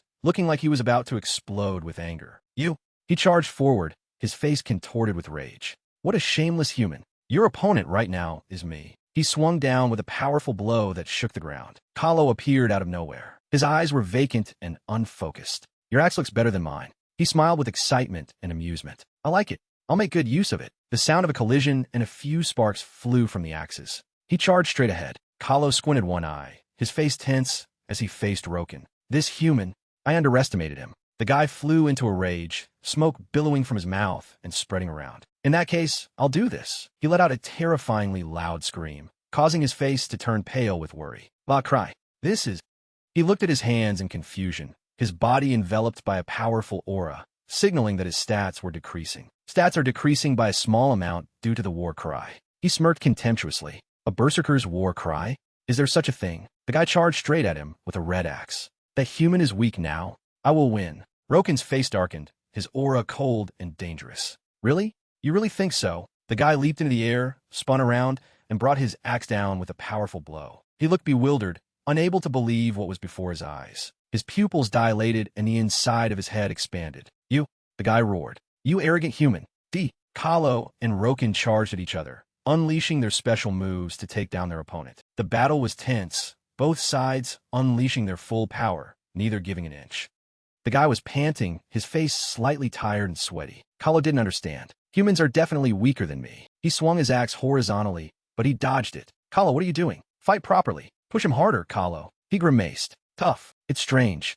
Kahlo is definitely superior in strength and speed. Kahlo was fighting back with all his might, his face tense, while Roken was still grinning from ear to ear, excited. But why hasn't he won yet? He looked fiercely into the guy's face and said, his eyes glowing red, aren't you curious? Why did things turn out this way? The guy was kicked in the stomach by him. The guy was out of breath, seemingly exhausted and weakened. The simple and foolish attack pattern of a mediocre orc warrior. He stood confidently and arrogantly in front of the spot where the guy was kicked away. It's easy to see through just from the preparation. The guy's eyes turned bloodshot and scary. He charged forward, swinging his axe in a rage. Nonsense! A flash of light appeared as he swung his axe close to him. The guy took a step back. The guy looked dazed and foolish. A red badge appeared, showing the posture of an axe wielder bending down. Heavy strike. Roken charged forward, his strength stat increasing continuously and significantly as he unleashed his move. Heavy strike, level 1. The next attack will be stronger than usual. Strength and agility will increase by 110% on the next attack. He smiled sinisterly and scarily. Orc warrior, Kahlo, I will surely remember your honor. Kahlo was quite surprised and shocked by his strength. This human is strong. He jumped high into the air. He smiled cunningly and joyfully. The orcs watching from the sidelines couldn't help but exclaim in amazement that someone could fight back against one of the strongest members of their tribe. That human is defeating.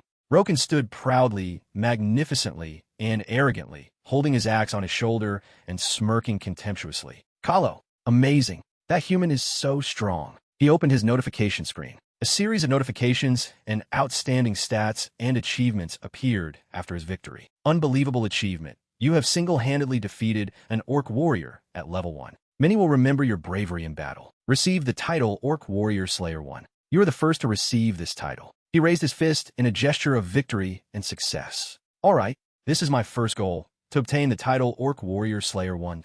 A black figure appeared, mimicking his gesture like a shadow clone. After the first job change, if you defeat certain monsters in your first hunt, you will receive the title Orc Slayer level 1. Defeat an orc at level 1. His face glowed from the reflection of the notification screen. The higher the number of monsters, the greater the effect of the title. Amazing. If I level up with this title. Roken was startled. I'm sure I can defeat that stupid orc chieftain. He jumped up in startled disbelief at the notification screen. Title and stat points have been retained. The warrior's honor quest is in progress. Title and stat points will be awarded together upon completion of the quest. He roared in front of the watching orcs. A warrior's honor quest? A quest. Since when?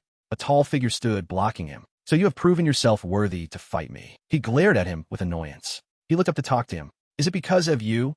He recalled the story. What? You're the one who barged into our territory and shouted about a warrior's honor. He grimaced, slightly dissatisfied and frowning. So you must obediently stick with the warrior's honor until the end. Damn it. The guide to subjugating the orc race in the past didn't have this. The reflection was smiling widely. It's probably a monster. Basically, it's still an NPC. It's not strange for them to give quests to players. The Lord is that kind of game. He lowered his head slightly, his expression somber. So, he was determined to fight, and he exuded a terrifying power and the pride of a tribe leader. If I defeat this damn chieftain, I'll get an extra reward. If I lose, I'll be sentenced to death, but I can still get the previous rewards, right?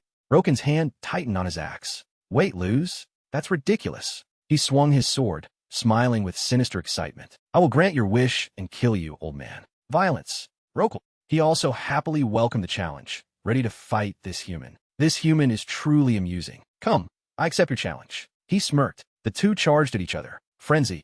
He roared angrily, exuding a great and terrifying power. Frenzy level 1. Self-destruct with rage to greatly increase power. All skills will increase by 200%. All skills will be used without consuming mana. Resist all mental attacks. You will not die even if you run out of HP. cannot distinguish between friend and foe due to the frenzied state. After the skill ends, you will lose at most 50% of your HP at once. After the skill ends, you must increase your HP to over 10%. If your HP is at 0, you'll die. After the skill ends, the first after effect is that all your skills will be reduced by 50% for 10 minutes. After the first after effect, the second after effect is that all your skills will be reduced by 20% for 20 minutes. When you use the frenzy skill while still under the after effects, your penalty time will be doubled. Duration, 10 minutes. Roken went into a terrifying frenzy, his cold, murderous aura exuding a terrifying and powerful force. He was slightly out of breath, but his strength had not diminished and was still radiating powerfully. This is it. He laughed with a crazed, ecstatic joy. This feeling of surging bloodlust and explosive power is the reason I can't give up frenzy. He squinted one eye, looking at him with confusion. He saw a violent and malevolent purple power, a terrifying aura surrounding his entire body. What is this ferocious power? He leaped high into the air, holding his axe like the god of death, preparing to strike him down. You bastard! So you've been hiding your true strength all this time. Roken swung down with a formidable and powerful blow. He went into a crazed frenzy, laughing like a savage pervert. Is there a problem? He used his leg to push off. He spun in the air, slashing the guy and sending him flying back. He laughed maniacally. The image of the chieftain appeared, his eyes wide, as Roken used the frenzy technique and still managed to distinguish between them. Normally, when using frenzy, one can't clearly distinguish between friend and foe. But thanks to unwavering resolve, I can now distinguish between friend and foe as clear as day. I won't mistake him for the others nearby. His pupils turned red, and that was when his frenzy state reached its peak, a state of madness and reckless abandon as he charged into battle. Frenzy level 1 can be used for about 180 seconds. He went into a frenzy and charged at the chieftain. No one could stop his madness. I will definitely kill him in that amount of time. Dash! He was struck by a blow that made him grimace. He charged forward, but he dodged perfectly. Roken's pupils were stained a bright red. He blocked his attack while cursing under his breath. You bastard! He used his strength and caused the axe to slam hard into the ground. He looked slightly tense, and his hand holding the axe was trembling slightly. As expected of an orc chieftain, his strength and durability are like a hack. Allow d'explosion. But the two fought, each with their own strengths, ready to battle their opponent. For now, at least, I'm still faster. He was gradually being pushed back. He was pushing him back. The two of them locked in a fierce struggle. The orcs watched the fight with their mouths agape and eyes wide. No way. He was struggling to defend and was being pushed back further and further. The chieftain is being pushed back. He grimaced and thought of a plan. Damn it, this isn't good. He was also having a hard time fighting back. Damn it, it seems like I have the upper hand now, but he also retreated, his face showing dissatisfaction and difficulty due to the chieftain's stamina, which prevented him from defeating him. Because of the level difference, I can't land any critical hits. How is his stamina so insane? I have to find a way to land a critical hit. He charged forward, determined to fight. The two charged at each other again, determined to win or lose. Roken suddenly saw his weakness. A weak spot. All right, I'll take this chance to. He both gritted their teeth. He let out a loud roar. Another badge was activated for the battle. Power cleave. Roken grimaced and cursed. Damn it. The immense power of both of them unleashed a terrifying force, and the beams of power intertwined, creating a powerful light. One of his axes shattered and broke instantly during the fight. Low-grade battle axe has been destroyed. He stomped on it, crushing it. Roken retreated and collapsed as all his stats were gradually decreasing and his axe was broken. Your HP has dropped below 30%. Only 80 seconds of frenzy left. Damn it. I can't believe I made such a stupid mistake. He breathed heavily and thought about his next move. He's a boss, so there's no way his attack pattern is simple. He stood arrogantly with his blade. Is that all you've got? He looked down from above, scratching his head contemptuously, his voice mocking and derisive. I thought you were something special, but you're a real disappointment, human. He turned his back. He smirked. His crazed, frenzied, and agitated state was becoming even more terrifying. Roken covered one of his crazed eyes. What? You thought I was something special? That's rich, especially coming from a coward who only knows how to play dirty like you. He looked at him with confusion. What? The imagined conversation with the orcs replayed in his mind. You think I don't know?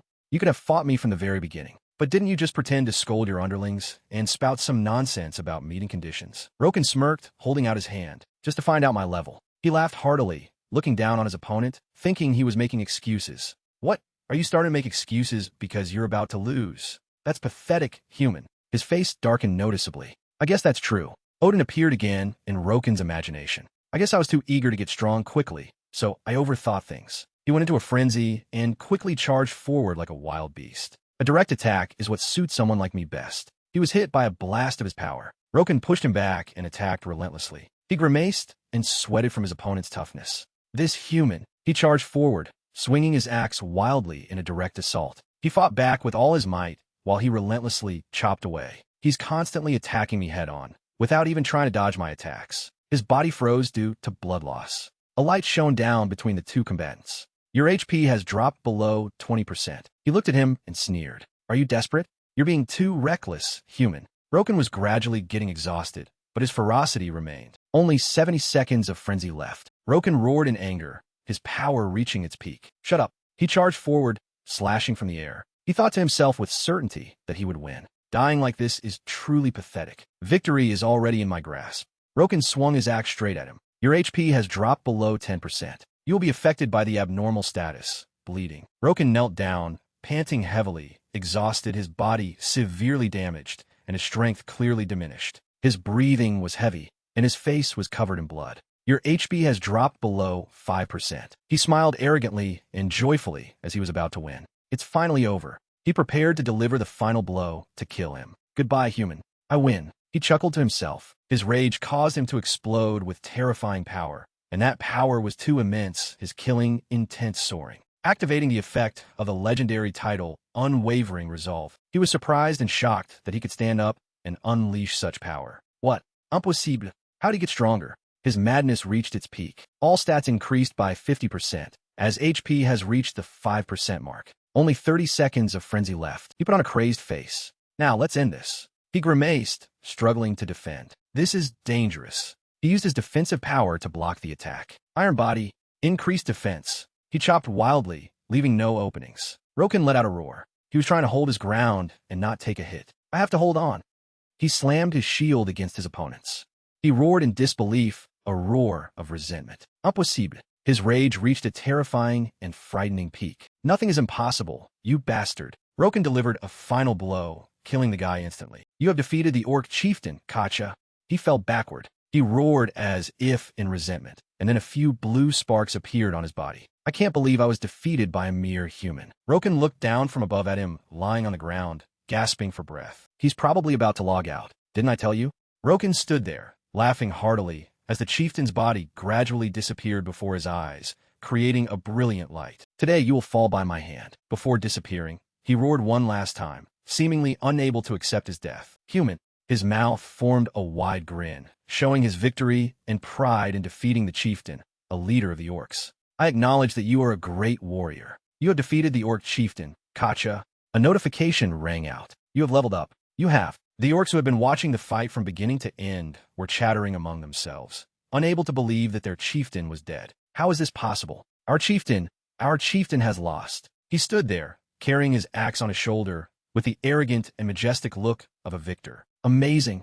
The human is very strong. A true warrior. Finally, these stupid orcs have acknowledged me. He grimaced slightly as his HP was about to run out, and he was in danger of bleeding to death. 5 seconds of frenzy left. Ugh, I'm about to die. I need to heal. He grabbed a healing potion and chugged it down. His cheeks puffed out in dissatisfaction with the pros and cons of the frenzy skill. Frenzy is an amazing skill, but it has too many drawbacks. Used lowest grade healing potion. You have received the title Orc Chieftain Slayer at level 1 first. Orc Chieftain Slayer at level 1, legendary. You have single-handedly defeated him at only level 1. You are the first to receive this title. Effect: each stat of strength, stamina, and vitality will be increased by 30. Attack power will increase by 30% when fighting a stronger opponent. The chance of landing a critical hit will increase by 10% when fighting a stronger opponent. You have received the title Honorary Orc Warrior. First, Honorary Orc Warrior. Rare. You are worthy of the respect of the Orc Warriors after proving your honor in battle. You are the first to receive this title. Effect: factional issues will be resolved within the territory. Your reputation in the territory will change to trusted. You will not receive stat points for hunting orcs belonging to the orc territory. You will not be attacked first by any orc-type NPCs. Roken laughed heartily and cheerfully, his mouth wide open. All right. This is the kind of reward I deserve. His pupils turned black and a red light appeared as he raised his fist high, showing his victory and determination. This journey was tough, but I've surpassed my initial goal. Come to think of it, I've also received a legendary title. He smiled happily, proud of himself, and picked up his axe, ready to charge forward. I'll keep going like this and level up like crazy. Here, come on. Whose turn is it? The orcs told him that he was now a part of the tribe since Roken had defeated their leader. What are you talking about, human? The battle is over. You have defeated the chieftain, so now you are an honorary orc warrior. Roken froze, stunned and bewildered by this new shock. What? His eyes lit up with joy. What the hell are you talking about? Roken roared in anger, his eyes blazing at the screen. First honorary orc warrior. Rare. You are worthy of the respect of the orc warriors after proving your honor in battle. You are the first to receive this title. Effect. Factional issues will be resolved within the territory. Your reputation in the territory will change to trusted. You will not receive stat points for hunting orcs belonging to the orc territory. You will not be attacked first by any orc-type NPCs. No, wait, I'm not done hunting yet. Roken became sad and a little dejected. Damn it, I was planning to go around here and farm some stat points, but I didn't expect that killing the chieftain would lead to this. He grimaced and closed his eyes, thinking about his next plan, even though this one was no longer viable. Well, whatever. There are other ways to level up. A trusting relationship with the orc race will definitely be useful to me later on. Roken turned to look at the orcs. The orcs placed one hand on their chests and knelt down in unison, ready to worship and treat Roken as their noble leader. O human who has proven his honor, let this warrior's spirit serve you. Let this warrior's spirit serve you. He smiled sinisterly, seeing the benefits before him. Roken sat high up, looking down. He rubbed his chin, looking at the abundant spoils of war, feeling quite pleased with himself. This is really great. The notification board appeared, showing his stats. Rokal, human race, male, level 19, class. Berserker first, HP, 1110/1110, MP, 150/150, strength, 132, agility, 63, stamina, 111, vitality, 96, intelligence, 15, wisdom, 12, bonus stats, 90. Roken smiled smugly and cheerfully. Just 2 fights, and I jumped straight to level 18. What a bargain. He went on a rampage, slaughtering various monsters to level up. If I kill even more, I'll be able to reach level 30 easily. Roken sat with one arm draped over the chair, relaxed and at ease, the perfect posture of a leader in charge. I should just forget about that. With this level, it's enough to continue with that. He suddenly realized, that's right, now that I'm in the village, should I learn a second skill? The sudden appearance of a butcher practicing something. He was chopping meat, his face full of pride as he showed off his skills to him. You chop through its bone in one hit like this. You have learned the second skill, butchering. He looked around at the racks of meat and skins hanging above, thinking he could sell them for a lot of money. If I sell the pre-chopped monster meat or hides, I can make a little extra money. Oh, and it'll also help me gather more valuable resources. A building that looked like a library. The nurse stood there smiling, recommending some books to Roken. If you read through that skill book, you'll be able to learn it right away. You also have to use clean resources to bandage your wounds. He looked bored, as if he didn't want to read because there were too many words, his hand on his chin as he flipped through the pages. I know.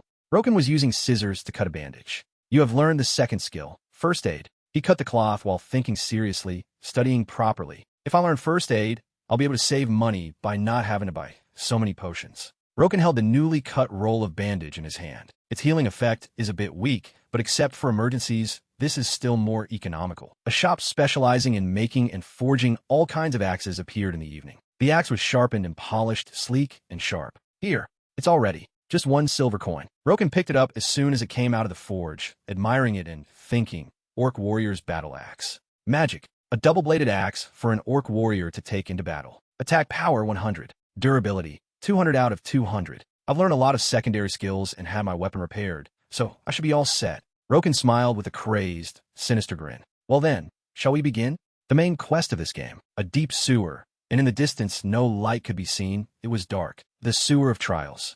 Roken held his nose, his face showing disgust and hatred for the foul smell. Ugh, the smell of it. He took each step forward, holding his nose and grumbling. Damn it, I knew this was coming, but I didn't expect it to be this disgusting. A notification board appeared. Clean the sewers. The quest states that the Sewer of Trials has recently been infested with rats. Hunt the rats in the sewers and prove it by keeping their tails, and you will receive a corresponding reward. Completion requirement. Rat tails. Reward. 2 copper for each sewer rat tail. Roken thought and imagined, his cheeks puffed out in dissatisfaction. Just the chieftain. Should I just leave? Well, I guess I have to accept it. He held his nose, his face contorted with anger and the darkness of the sewer. According to the plan, I'll need to complete 10 quests in order before doing the main quest. It's best to finish everything as quickly and as much as possible. Roken's eyes became unfocused, and he froze. A giant rat appeared. The sewer rat was covered in filth and boils, baring its teeth at him. Roken looked at it with annoyance and disgust.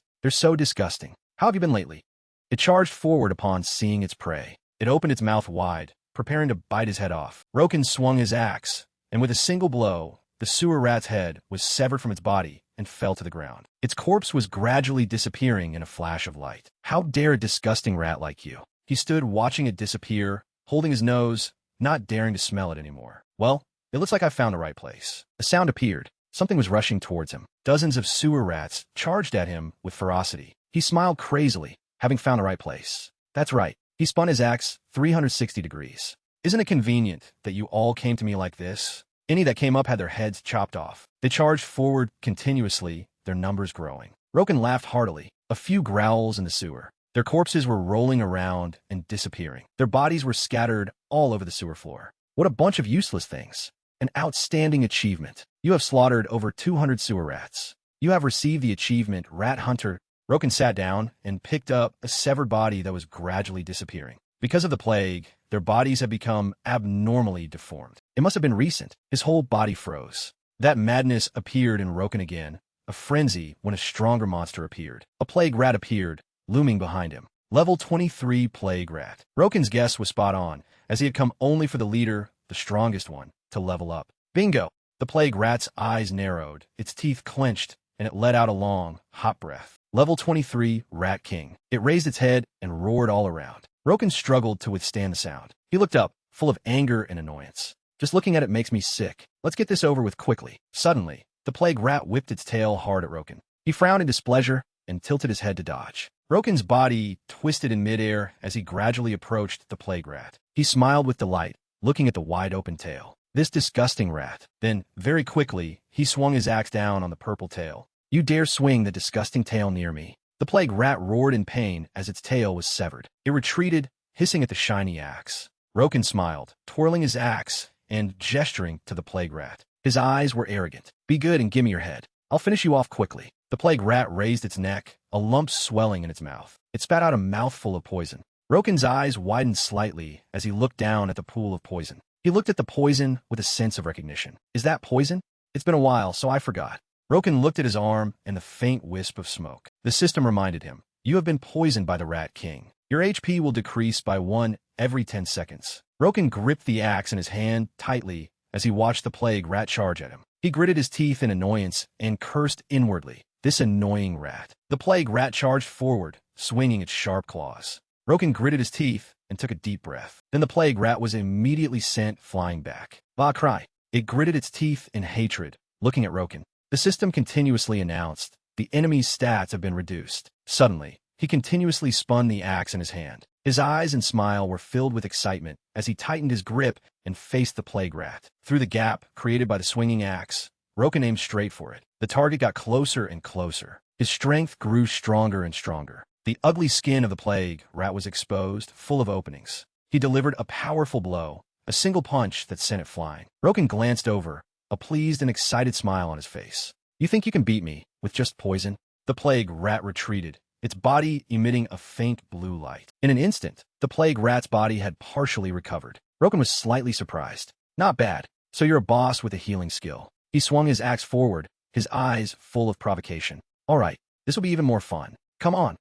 The plague rat charged forward crazily, baring its fangs and opening its mouth. It charged with its long claws. Roken just smiled and strengthened the arm holding his axe. He continuously appeared and disappeared, swinging his axe. The system updated, skill activated, heavy strike. Roken was crazed with excitement, his whole body burning with the will to fight. Amazing. Let's see how long you can last. Roken's body continuously attacked, every blow delivered with all his might. After a while, the plague rat's body shattered despite having regenerated. Roken enjoyed the sight even more and teased. You look tired. He appeared in front of the plague rat's head, feigning surprise. Look at you. Still want to fight? Very quickly, Roken kicked it hard in the head. His eyes were excited, and he gave a contemptuous smile. No more chances. Amidst dissatisfaction, the system's ding sound rang out. You have leveled up. You have defeated the Calamity boss, the Rat King. Roken bandaged himself up hastily. The system quickly announced, you have successfully detoxified. Poison resistance has been formed. He leaned against the wall,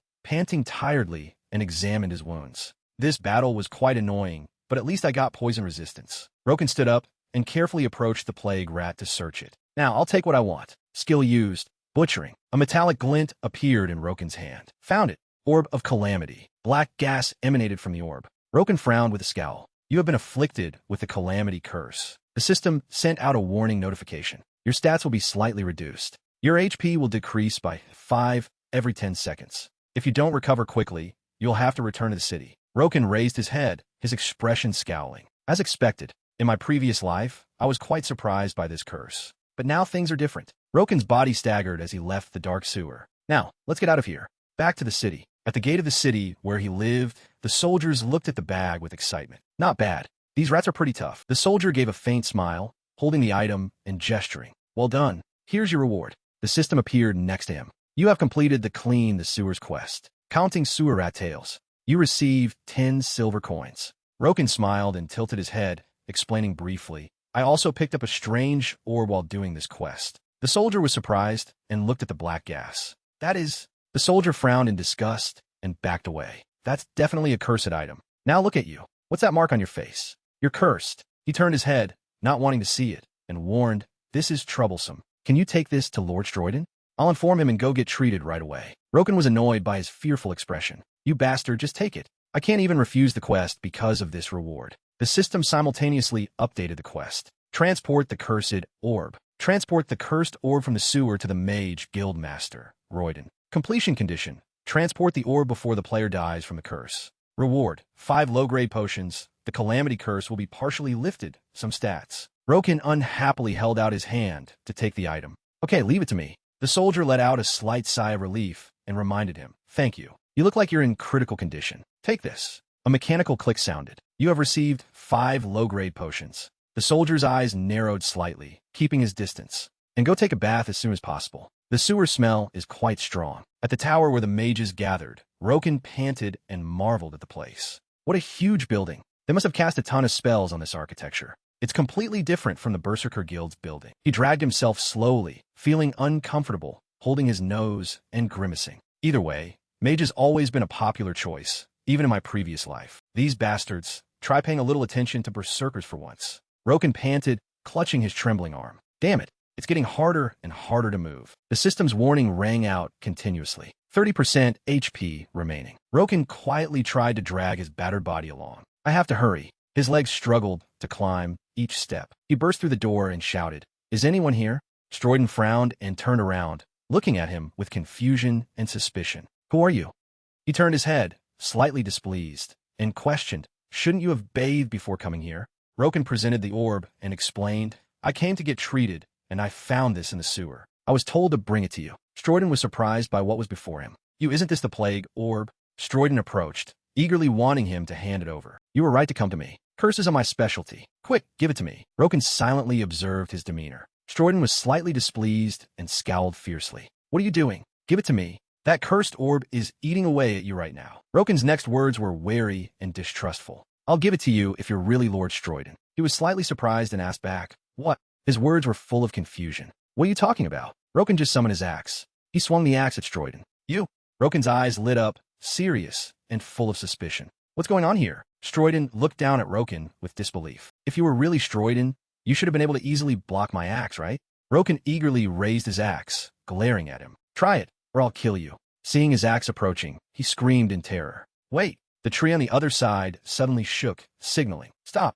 The person in Roken's hands disappeared into a wisp of smoke, sighing. I lose. The real Stroiden appeared, grimacing as he explained. That was a clone to test your magical skills. I didn't expect to be defeated by a berserker.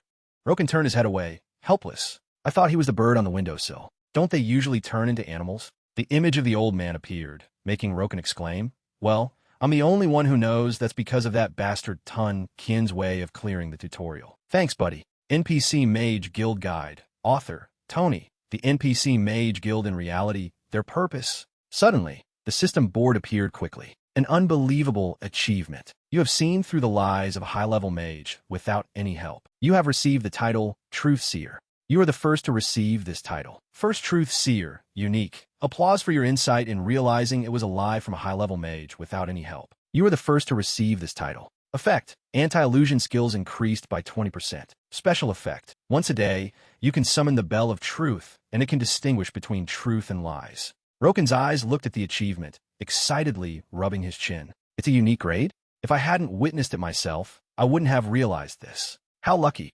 Stroiden suddenly approached and tapped him hard, reminding him, now, hurry up and give it to me. You're in a very critical condition right now. Roken only now looked down, dazed. He's right. I don't have much HP left, and I've used up all my bandages. The system continuously displayed a reminder. Your HP has dropped to 10%. Roken looked over and gestured. It's fine. His words made Stroiden jump. Roken eagerly took out the item and smiled with delight. This time, I have to check if you're the real deal. You can't fool me. The bell chimed. Bell of Truth. He could only accept it and curse. This crazy bastard. Roken grimaced, teasingly holding out the orb. Tell me the truth. You're the real one. Here, take it. Stroiden turned away and gestured. Now drink this. He could only grimace and drink it all. Roken stretched his body, feeling the strength return. The plague curse has been lifted. I feel better already. Stroiden's eyes stared at the orb, grimacing. He must be a high-level person. In an instant, the orb emitted a dangerous aura. His eyes looked at the thing before him, deep in thought. It must be because of this orb that the sewer rats were infected with this disease, causing them to become so deformed. Stroiden turned his head to Roken and got straight to the point. Any other special information?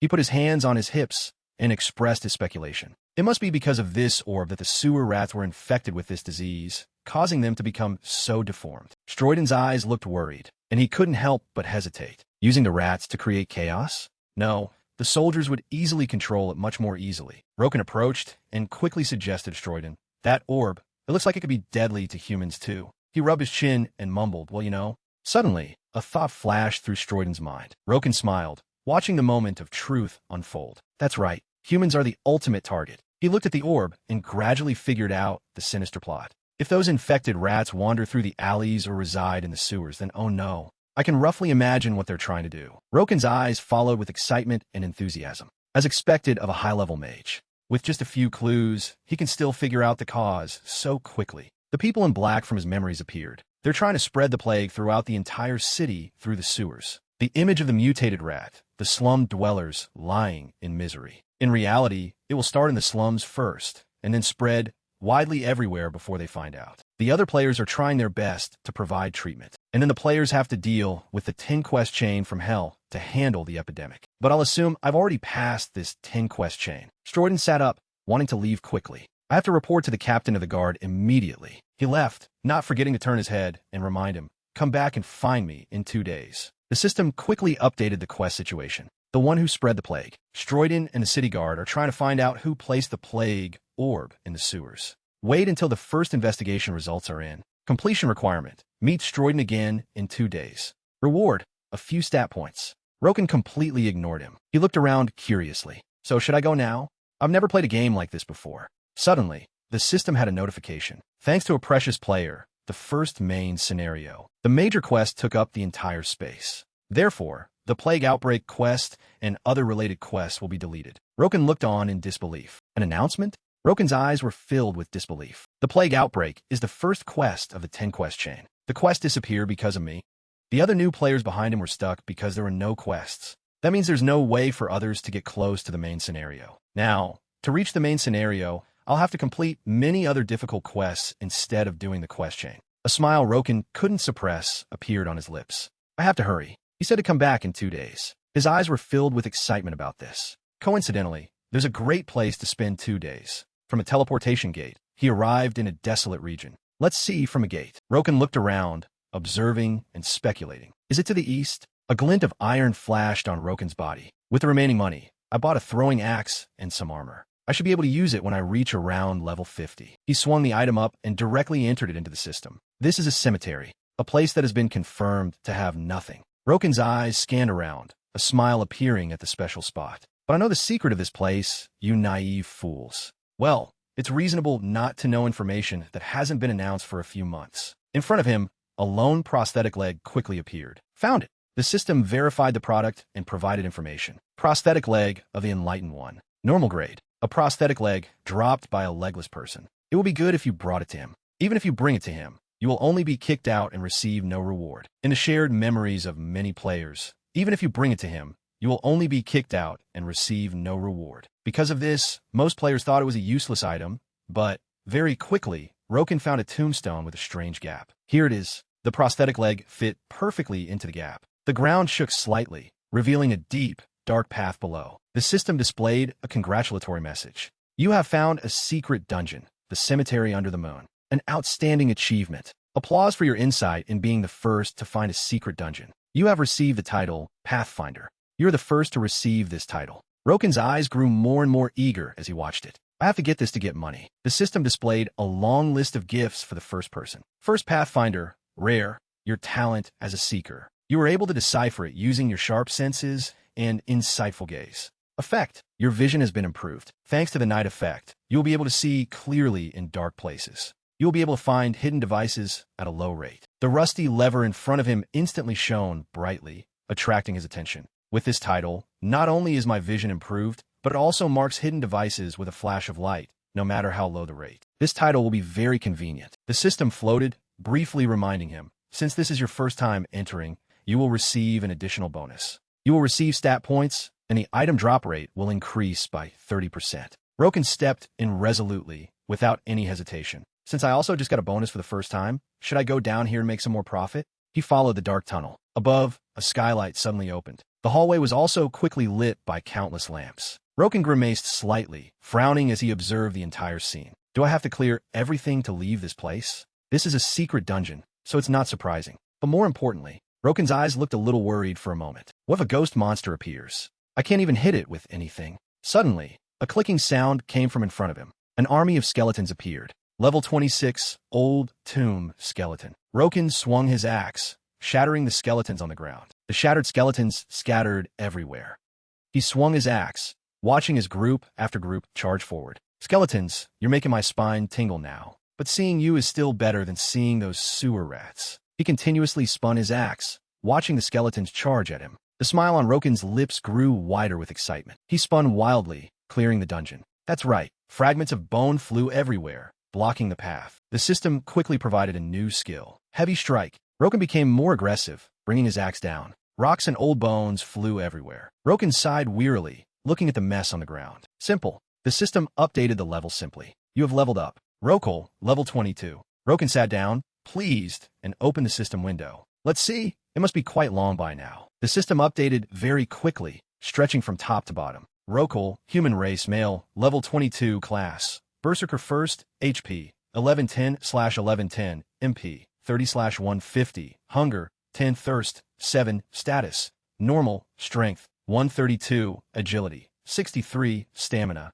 111 Vitality, 96 Intelligence, 15 Wisdom, 12 Bonus Stats, 105 Weight, 89/300, Titles owned. Born Warrior, Talented Warrior, Strongest Man in the Village, Honorary Orc Warrior, Pathfinder, Descendant of David, 1 versus 17, Hardworking Citizen, Truth Seer, Unafraid to Decipher, Unstoppable, Chieftain Slayer at level 1. Roken observed the scores and considered. I have over 100 bonus stat points. I don't think I need to save them anymore. His fingertip reached out quickly. Roken smiled with delight. I don't need to rush now, but to speed up my hunting, after pressing the button, the system's strength points fluctuated continuously. Rokel, human race, male, level 22 class. Berserker first, HP, 1200/1200, MP, 30/390, Hunger, 10 Thirst, 7, Status, Normal, Strength, 200, Agility, 63, Stamina, 200, Vitality, 100 Intelligence, 39, Wisdom, 12. Roken smiled comfortably to himself. This feels great. Looking at the system panel stretching out with its sky-high strength points,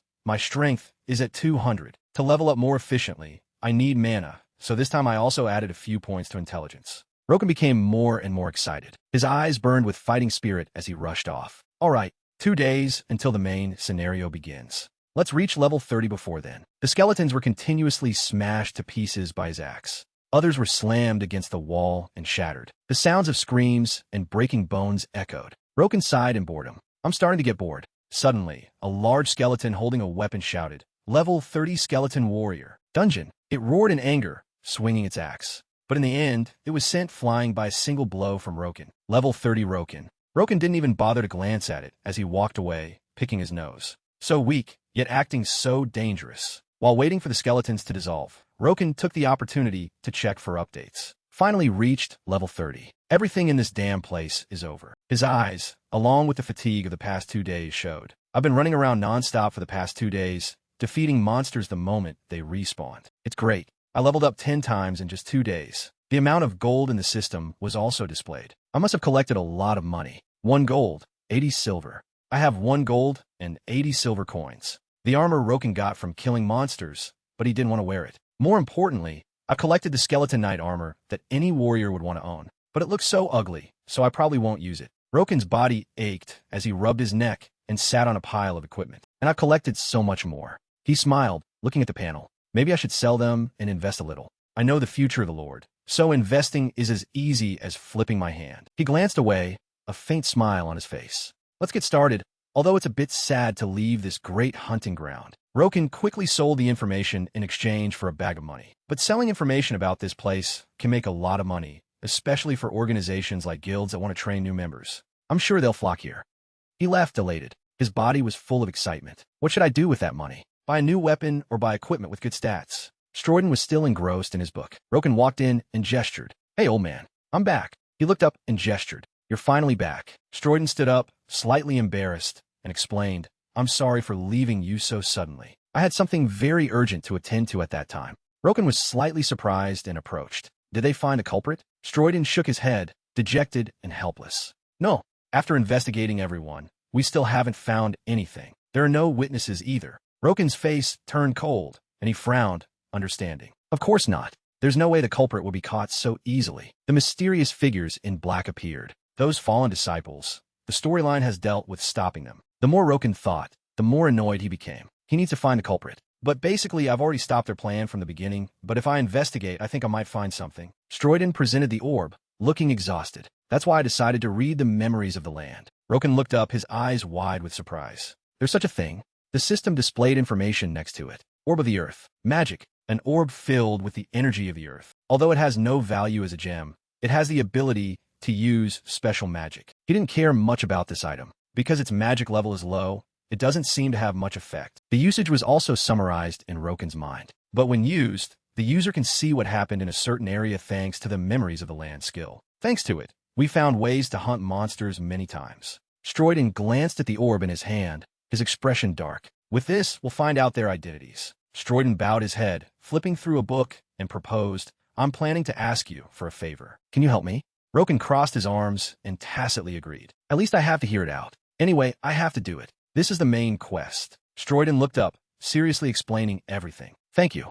Although we've stopped them for now, we don't know when they'll attack again. To prevent that, I need you to help me with a few things. The system appeared and explained. A few parts. HP fluctuates. To avoid the possibility of a powerful curse harming this land, the high-level mage Stroiden has requested a search for some ingredients. In the blood of orc warriors and wild beasts, there may be something valuable. Completion condition. Collect the blood of an orc warrior. Collect the blood of a wild beast. Reward. Experience 10 silver coins. The title Stroiden's Apprentice. Vials and orcs appeared in Roken's mind. Orc warrior blood and wild beast blood?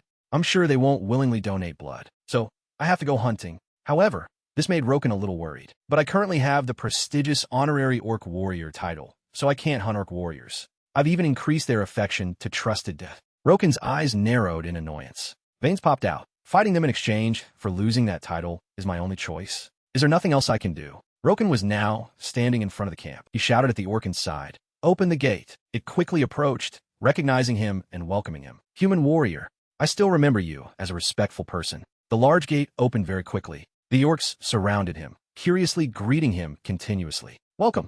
It's been a while, my friend. What's wrong? Roken glanced around. He frowned slightly and said to one of them, It's nothing big, but can I ask for a favor? He immediately gestured that he was always ready. I'll help. Roken quickly got to the point, embarrassed. I need some of your blood. Can you give me some?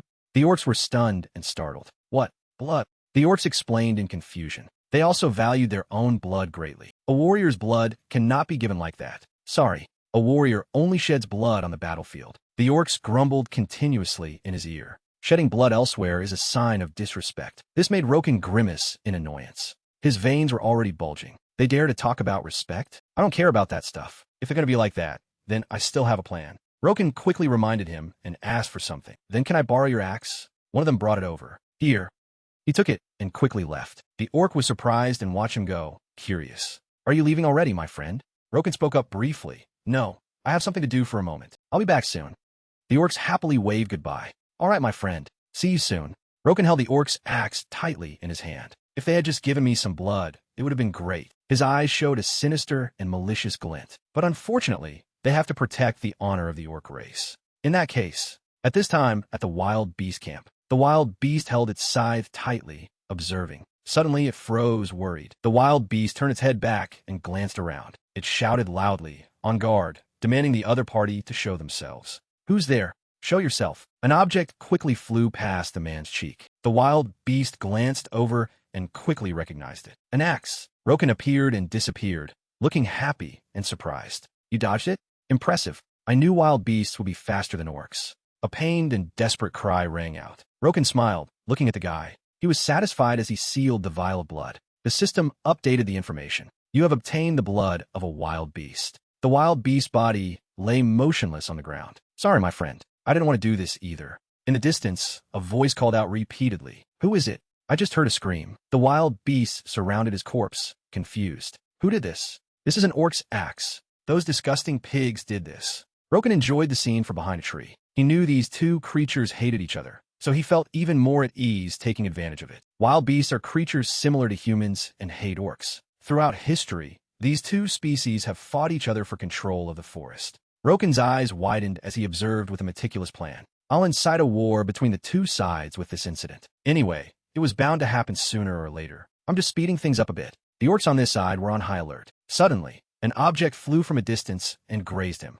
The orcs quickly gathered around to look at the scythe. What's that? A sword?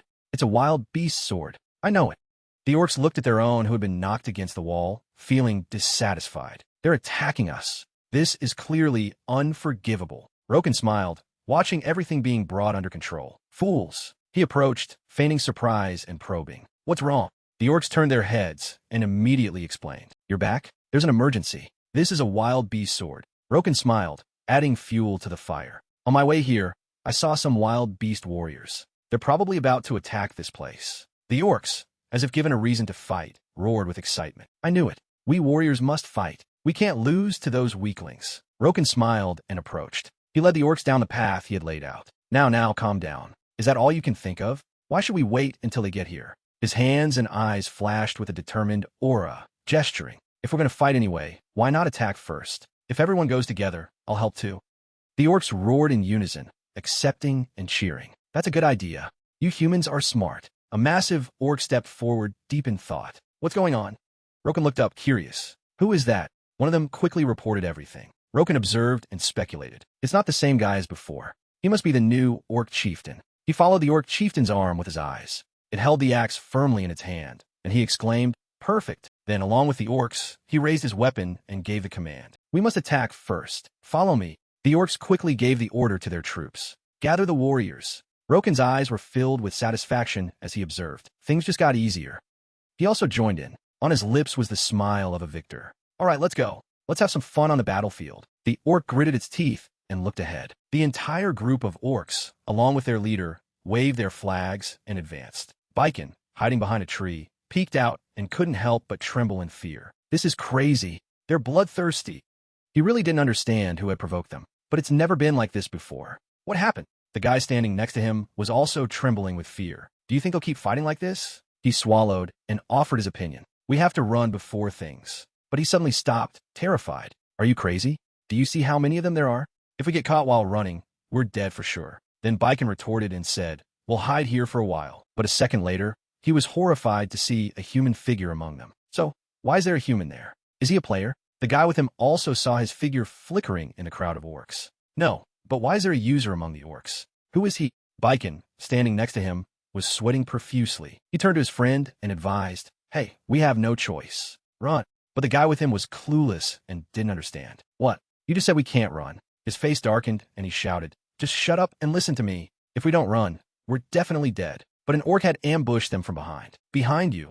At this moment, Roken heard the noise and calmly turned around. They had already sent Biken's friend flying. The whole group then approached and surrounded him. He quickly recognized the rude face. Isn't he the guy I fought last time? Seeing Roken, he felt like he had struck gold and begged. Hey, those orcs are with you, right? I don't know what's going on, but please spare me. We know each other. The moment he finished speaking, he was hit with a powerful punch. An orc laughed heartily, looking triumphant. What a loser. How dare you touch our honorable warrior? Human, do you know him? Remembering how Rukin had bullied him, a cold expression appeared on his face. Ah, I don't really remember him. He shrugged and gave an order. If you think it's necessary, just take care of him. Following his command, several orcs surrounded him. Rukin could only swallow his anger and curse inwardly. Damn it. But he refused to accept his fate and could only struggle. Stay away from me. Youngmin smiled faintly and sent him a parting message. Be more careful next time, newbie. A fierce battle was unfolding here. The beast chieftain and the orc chieftain were locked in a relentless struggle. The orc chieftain shouted an order to his subordinates. Kill all those filthy beasts. Don't let a single one survive. Youngmin stood behind, observing everything. The chieftains of both sides were still fighting fiercely. Meanwhile, he waited for the right moment to take some blood. He looked at the vial filled with new power, his heart filled with joy. Finally, the system quickly announced, "You have collected the blood of an orc warrior." Youngmin nodded in approval. They're doing better than I thought. They must be furious that I'm the one who caused this, but he quickly transformed his power. I'll join in on the fun, too. With that, Youngmin let out a roar that echoed through the forest. Ba cry. The beasts looked at each other in confusion. How can a human do that? Those monster orcs must have hired a mercenary. They immediately switched their target to human. Kill him, but he was waiting for them to charge. With each clean and decisive slash of his axe, he thought, "You think you can kill me? Bring your chieftain here." A sinister scheme was visible on his face. There's another reason I started this fight. If I only needed orc blood, I could have just pretended to be a beast and killed one of them. But my real target is the beast chieftain, a boss even stronger than the orc chieftain. Moreover, beasts aren't obsessed with one-on-one combat like orcs, so dealing with him would be more difficult. Human charged forward with an even more terrifying goal in mind. Use the orcs to kill the beast chieftain. This is the best chance I'll get. Where are you? After taking down all the small fry beasts, Human finally located what he was looking for. He tightened his grip on his weapon. Found you. Human swung his weapon in a wide arc, creating a powerful blow. Continuous slashes appeared everywhere around the two chieftains. The orc chieftain was trying to defend himself. He seemed to be at a disadvantage against the beast chieftain. The level 73 beast chieftain cackled. "Enemy of my clan, I will surely kill you." Just as he finished speaking, a slash interrupted his glee. His weapon was knocked back. The beast chieftain sneered contemptuously. A sneak attack like that won't work. But before he could finish his sentence, Human's weapon flew at him, leaving more wounds on his muscular body. He sneered and struck again. There's an opening. The beast chieftain, caught by the surprise attack, could only think, damn it, I have to stop this. A massive explosion occurred. He quickly lost his footing and fell backward. But he was too resilient to be finished off so easily. You're stronger than you look. Human calmly shrugged, looking down on him. I was planning to take both of your arms, but I didn't expect you to save one. The orc chieftain and his minions were also surrounding him. But what will you do now? All your subordinates are dead, and there's nowhere to run. He smirked disdainfully. I'm running out of patience. Your head is next. The beast chieftain found it laughable. He gathered his strength and roared in fury. A pathetic human like you. Human's eyes also turned crimson, ready to go all out. A pitch-black aura began to appear, revealing only his demonic smile. You have leveled up. You have obtained the title, Conqueror of the Harsh Forest. You are the first to obtain this title. First Conqueror of the Harsh Forest, rare. You have successfully defeated the two rulers of the Harsh Forest. Effect, stamina and agility will increase by 10. All stats will increase by 5% in forest ecosystems. Then came the celebratory cheers of the orcs. We defeated them. Humans stared blankly at the notification window. There's more. The screen was filled with congratulatory messages. You have obtained the title, the Dark Curtain. You are the first to obtain this title. First owner, the Dark Curtain. Unique. We praise you for successfully killing two birds with one stone through your intelligence. Effect, intelligence and wisdom increase by 20. Special effect, you can use conceal identity.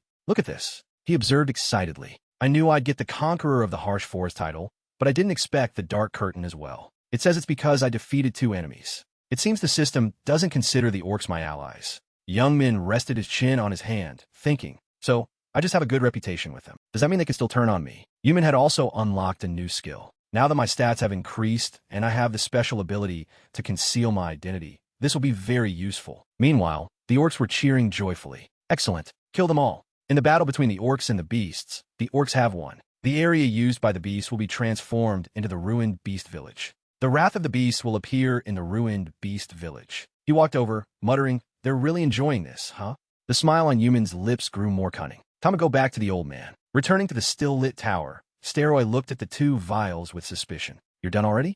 Due to the high difficulty, I thought you'd need some time. He shrugged and explained, it wasn't that difficult. The old man nodded and stepped back. Wait a moment. Soon, Yumin received a notification. You have obtained the title, Sterorian's First Apprentice. You are the first to obtain this title. He frowned at the highlighted text. First Apprentice? The screen displayed a more detailed explanation. First Owner, Sterorian's First Apprentice, unique. You are the first apprentice of Sterorian. You have gained Stero's respect. Effect, stamina and tenacity increase by 10. The detective's assistant will grant you an additional 5% movement speed. He was excited about this gift. The effects are good, too.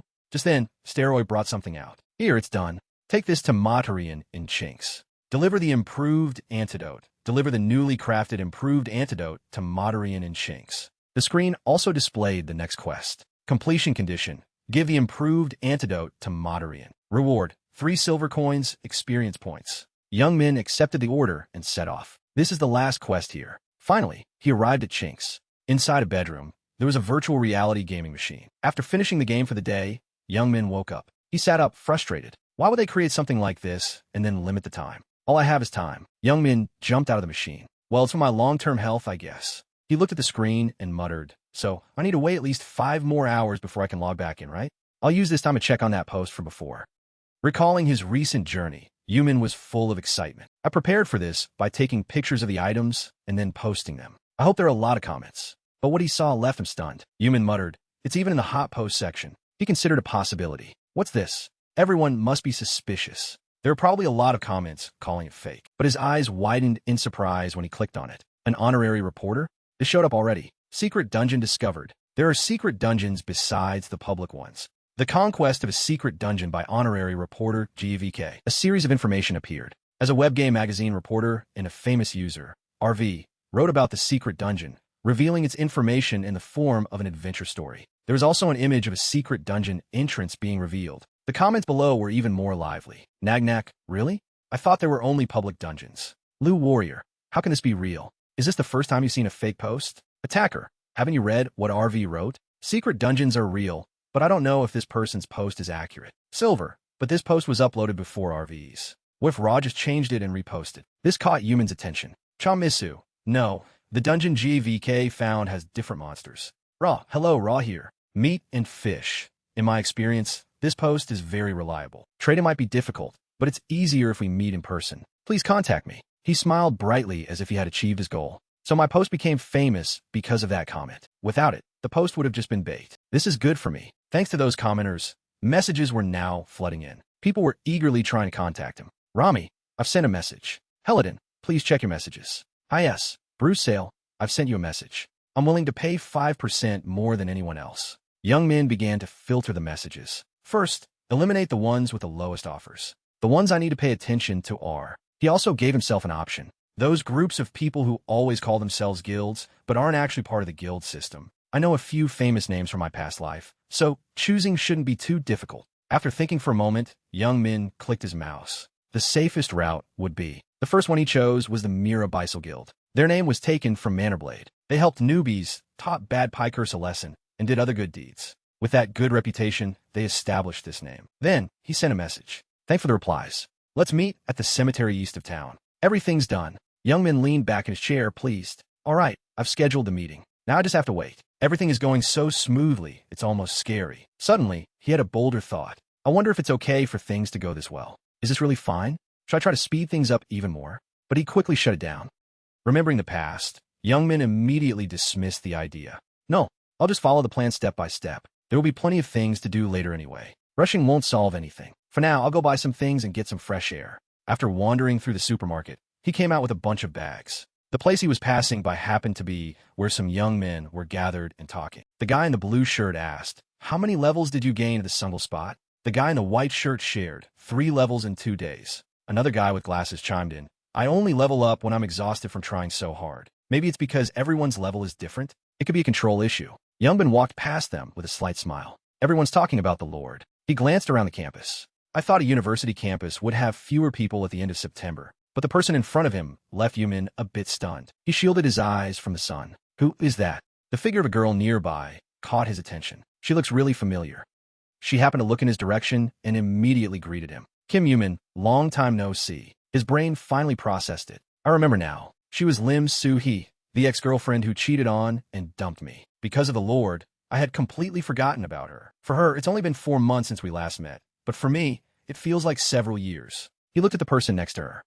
He frowned in annoyance. The guy standing next to her must be her new boyfriend. I heard he's good at the Lord. Soo-hee likes games too, so it seems she likes skilled gamers. Soo-hee immediately started mocking her ex. I heard you're still trying hard. He scowled, displeased. What the hell is this? He snapped back. I was just putting on an act for you. I'm taking a break to play the Lord now. I chose it, but not because of you. She chuckled teasingly. Really? That's a relief. If you have any trouble with the game, just contact me. My boyfriend is an expert in the Lord. I'll ask him to help you out once or twice. Young Min became interested and stepped forward to ask, so what's his ID?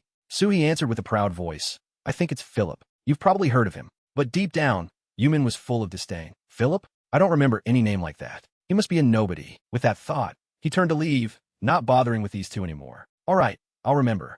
If I see you again, I'll save you. Philip's veins bulged in anger. What? Soo-hee was also taken aback by his decisive action. Yumin, how can you say that? Before leaving, he gave them some heartfelt advice. Just level up as much as you can. If you run into trouble, contact me. Thinking this, Young Min also wanted Lim Soo-hee to know his game ID was Rokal. Young Min strode forward. She'll find out soon enough. Then she'll regret the stupid thing she said. Inside the game, a man in a cloak was already waiting in the cemetery. A voice came from behind. Megapixel. The man raised an eyebrow and looked over. Ozil. Yumin appeared with his identity concealed to meet the person from Megapixel. Looks like I found him. Using conceal identity, your name and appearance will be randomly changed. This effect lasts for 1 hour. He had thought to himself, there's no need to reveal my identity just for a secret dungeon like this. He glanced around curiously and asked, did you come alone? The man admitted frankly, yes. This is valuable information, so there's no point in attracting attention. He glanced back at Yumin and continued, but my teammates are on standby. They'll come running as soon as I contact them. Yumin thought to himself, I see. So he's being cautious of me. Yumin didn't show any more enthusiasm. The man urged him, so let's go. But Yumin shook his head. Pay me first. The man frowned slightly, but what Yumin said was right. Haven't you made deals like this before?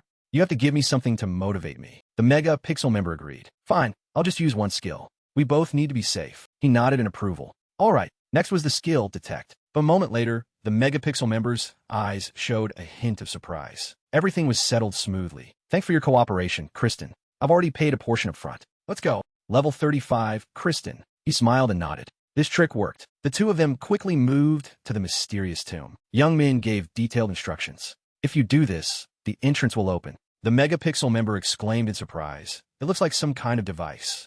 Yongbin Kekut. Keep it a secret. Now, where's the rest of the money? The Megapixel member handed over the rest. Here. If there are any problems, I'll contact you later. A bag full of gold was quickly pushed over. Acquired. 51 gold. 98 silver, 20 copper. He nodded with great satisfaction. I got over 50 gold just for selling information about a secret dungeon. He happily took the money and left. Guilds are the best. It's not easy to earn this much money in the game. It probably wasn't easy to ask for money from the guild members either. I wonder if it was his real money. Afterwards, Yumin quickly reverted to his true form. I've taken care of this. Now, time to head to Chinks. At that moment, he was still in the forest, completely exhausted. Damn, it's so far.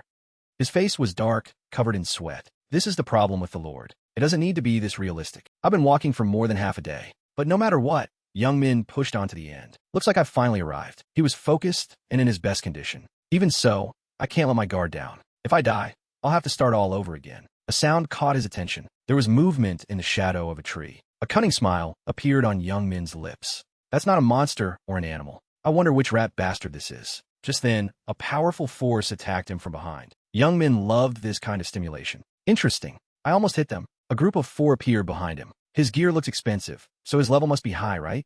Another one replied. Who knows? Maybe he just likes spending money on gear. His eyes began to glow a faint red. That's right. There are people like them, too. Yumin could feel the power radiating from the 4 of them. The red marks in their eyes indicated they had killed users before and become pikers. They targeted people traveling to town and collected the items dropped by users. As soon as he turned around, they ran up to him. Hey, buddy, got a minute?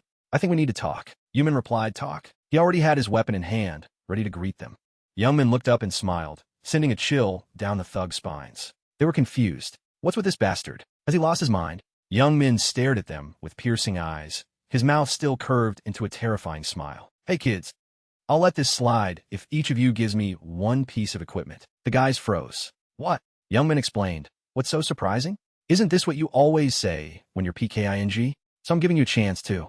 It's a good deal, isn't it?" Youngbin thought to himself. Their only goal is to steal equipment. Sometimes when a player is killed by another player, they drop equipment. Of course, it's not guaranteed. The drop rate is higher than for monsters, but it's still only 10 to 20%. The leader with black bangs sneered. "Do you think we're stupid? You're really crazy." They all drew their weapons and brandished them in front of him. "If you keep acting tough and get killed, you'll have to walk all the way back here again, so don't be so arrogant." Young Min let out a savage laugh, his eyes glaring. Negotiations have failed. Young Min raised his axe. "To be honest, I never planned on letting you guys off easy in the first place." He and two of his comrades pointed their weapons forward. The levels here are on a different plane. The muscular buzzcut guy slammed his weapon down. A powerful gust of wind shot out from the ground in a straight line. Suddenly, the buzzcut guy froze, his eyes widening as he saw something rushing toward him. Yuman had closed the distance to the buzzcut guy in an instant. He flew forward and swung his axe. "You idiot! I'll kill you first." The guy with black bangs immediately rushed out and used a reflective shield, just in time to block Yuman's attack. Blocked, Young Min observed carefully. A reflective attack skill. Is his class a Sentinel Knight? The buzzcut guy leaped forward, raising his axe and aiming straight for Yuman's head. "Here I come." The axe came down with immense force, sending dirt and rocks flying. Yuman nimbly dodged it. He narrowed his eyes.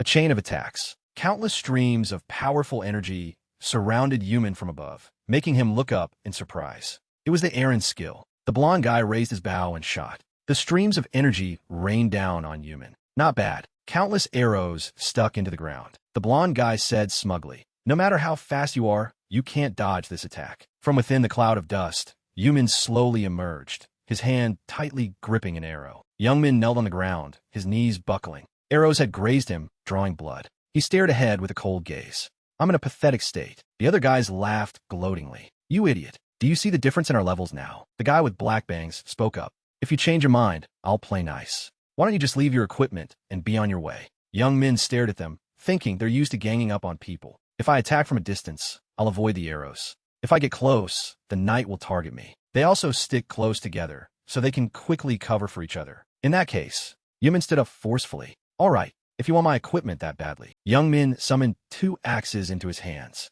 "I have some very good equipment right here. Take it." "System, you have switched weapons." "Tomahawk." Yuman thought to himself, "I'll separate them and pick them off one by one." He swung both axes down simultaneously, creating a fierce whirlwind. The buzzcut guy grimaced and swore. "Damn it." The guy with black bangs quickly raised his shield. "It's fine, I blocked it." But Yuman's power was too overwhelming, making his eyes widen in confusion. The guy with black bangs was sent flying. They were all wondering, what is this power? Even after being blown away and landing on the ground, the guy with black bangs still shouted, "I'm still fine. Quickly, kill that bastard." The buzzcut guy furiously charged at Young Min. "You bastard." Yuman thought, "You're already angry over that? Then let's see." Young Min leaned to the side and swiped his arm, attacking the buzzcut guy. "System, you have switched weapons." Orc Warrior's Battle Axe. A new axe appeared in Yuman's hand. "Let's see how strong your skills are." Yuman sent the buzzcut guy flying. He was hit so hard that spit flew from his mouth. Yuman pointed the handle of his axe at the buzzcut guy's stomach. "You're worse than I thought." Young Min delivered the final blow, contorting the buzzcut guy's face and making his eyes bulge. He raised his terrifying axe high. One down. Young Min swung down, and blood splattered all over his face. Young Min's eyes widened, and he turned his head, sensing something flying toward him. He tilted his head and caught the arrow with his hand. "Oh no." Young Min mocked the blonde guy, who was stunned that his arrow had failed. "If you wanted to shoot, you should have done it while I was fighting your friend." "Oh, but I guess your friend died faster than you expected." The blonde guy immediately drew 3 arrows at once and aimed at Young Min multi-shot. Young Min rushed forward, swinging his axe. Too late. The 2 skills clashed. Seeing that terrifying power, the guy could only gape in astonishment. A huge explosion erupted, nearly knocking the blonde guy and the guy with black bangs off their feet. The blonde guy gritted his teeth. "In that case, system, you have switched weapons." "Combat de guerre." The blonde guy rushed forward with a dagger to attack Yuman, but Yuman easily dodged. So the blonde guy continued to swing his dagger. Youngman leaned back to avoid it, switching to a melee weapon.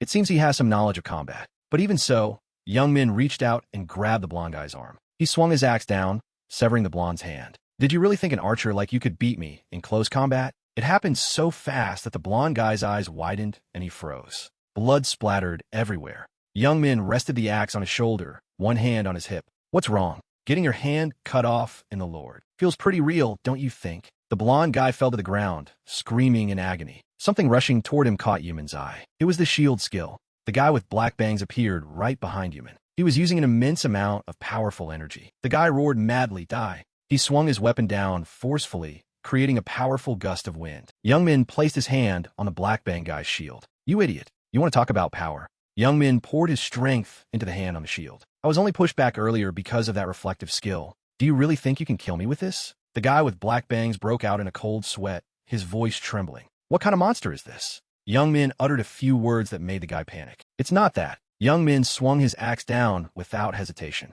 It's because you guys are weak. The axe was slowly lifted, dripping with blood. Young Min turned his head to look at the terrified blonde guy who was running away. That's right. There's one more. Young Min looked around. Let's see.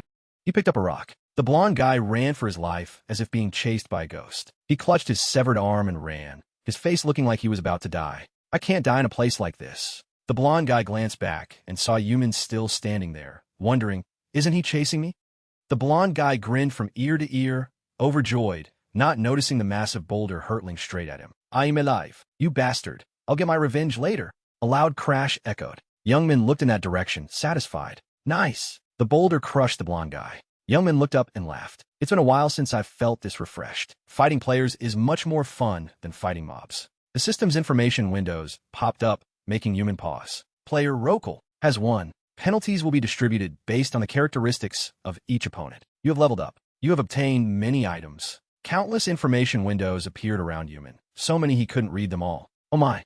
Young Min muttered. The item drop rate increases for pikers along with the penalty. But it looks like I hit the jackpot this time. Unlucky bastards. You should have listened to me. Suddenly, he turned his head and spoke to someone hiding behind a tree. Don't you think so, you rat? Yuman's eyes lit up like a predator spotting its prey. Stop with these childish games. Come out now before I chop you down along with that tree. He slowly approached the tree, causing the person hiding there to turn pale with fear. I told you hiding is useless. I'll really kill you.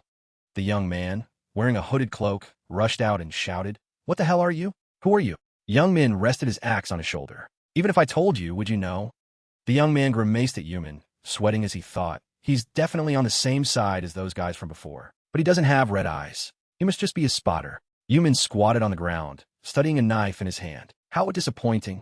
If you don't want to fight, just stand still. I'm not interested in weaklings. The young man trembled, his teeth chattering. Suddenly, he used the detect skill, aiming it straight at Yuman from behind. System, level 35, Ru, can. The young man froze, wondering, He's only level 35. His eyes widened in surprise. At this level, he managed to take down 3 level 40 players? That's impossible. He must be using a bug or a hack. While the young man was lost in thought, Yuman's hand shot out. Yuman angrily grabbed him by the collar and slammed him to the ground. He cursed in frustration. You piece of trash. I told you I'd spare you, but you just wouldn't listen. System, player Rokal has won. You have obtained all of the opponent's equipment. Young Min looked at the young man, sitting motionless against the tree, and smiled happily. This guy's equipment. I'm so lucky this time. Young Min pulled out the equipment to inspect it, praising it inwardly. The gear is pretty good, as expected of someone from Chinks. There's even a bow with a very low drop rate. He must be really sad right now. Young Min turned and leisurely walked away.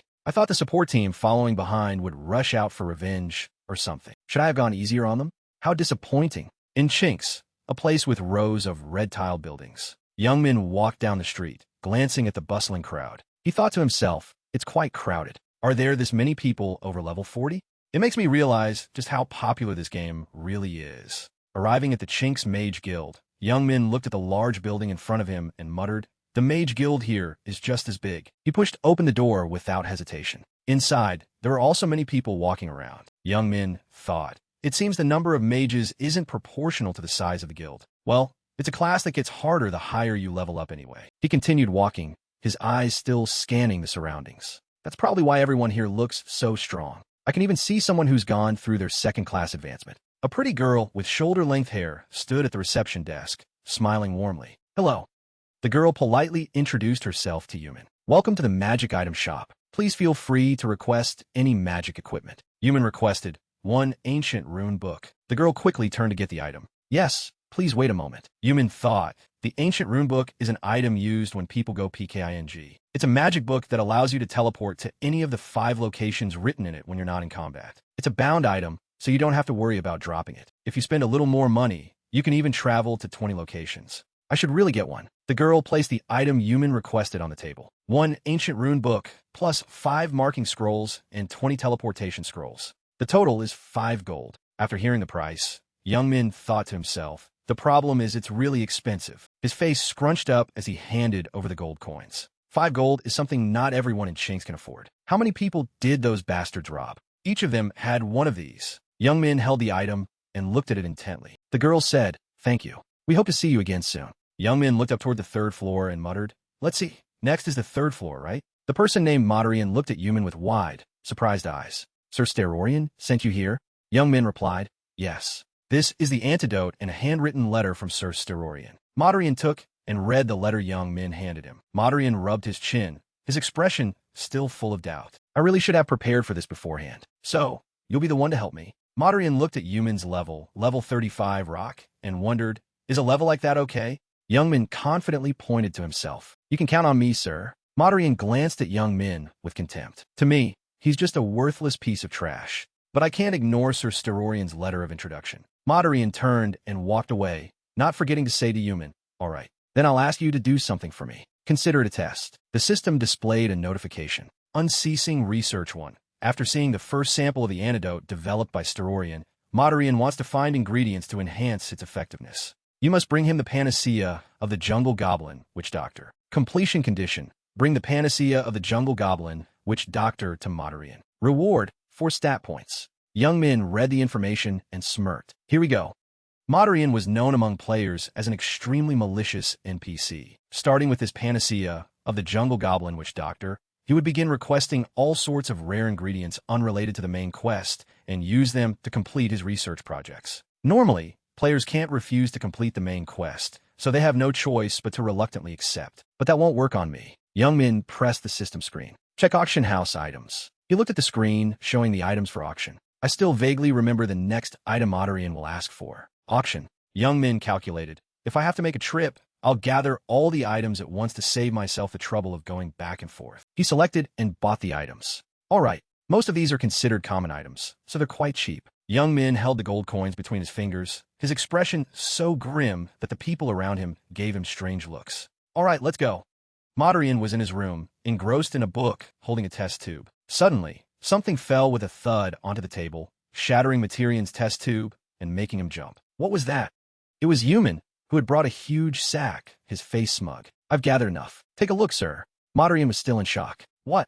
Moderian picked up the items, still bewildered. I don't need these things. How did you know? Yumin smiled and replied. Do you think I could have become Sir Sterorian's assistant without knowing these things? Moderian also smirked. It seems I misunderstood you. Moderian pointed at Yumin and snapped his fingers. Here, your reward. Immediately, Yumin's level increased. You have leveled up. You are now level 36. Moderian started assigning tasks that made Young Min's eyes widen. All right, then I'll give you the rest of the jobs as well. A long information window appeared. Unceasing Research 11. After seeing the first sample of the antidote developed by Sterorian, Moderian wants to find ingredients to enhance its effectiveness. You must bring him the blood and heart of a jungle lizard man. Completion condition. Bring the blood and heart of a jungle lizard man to Moderian. Reward, 23 stat points. Young Min grimaced in annoyance and thought. He's starting to show his true colors. I knew there would be more quests, but to give me the next one right away like he's been waiting for this. Moreover, lizard man items can't be bought on the market right now. It's not here.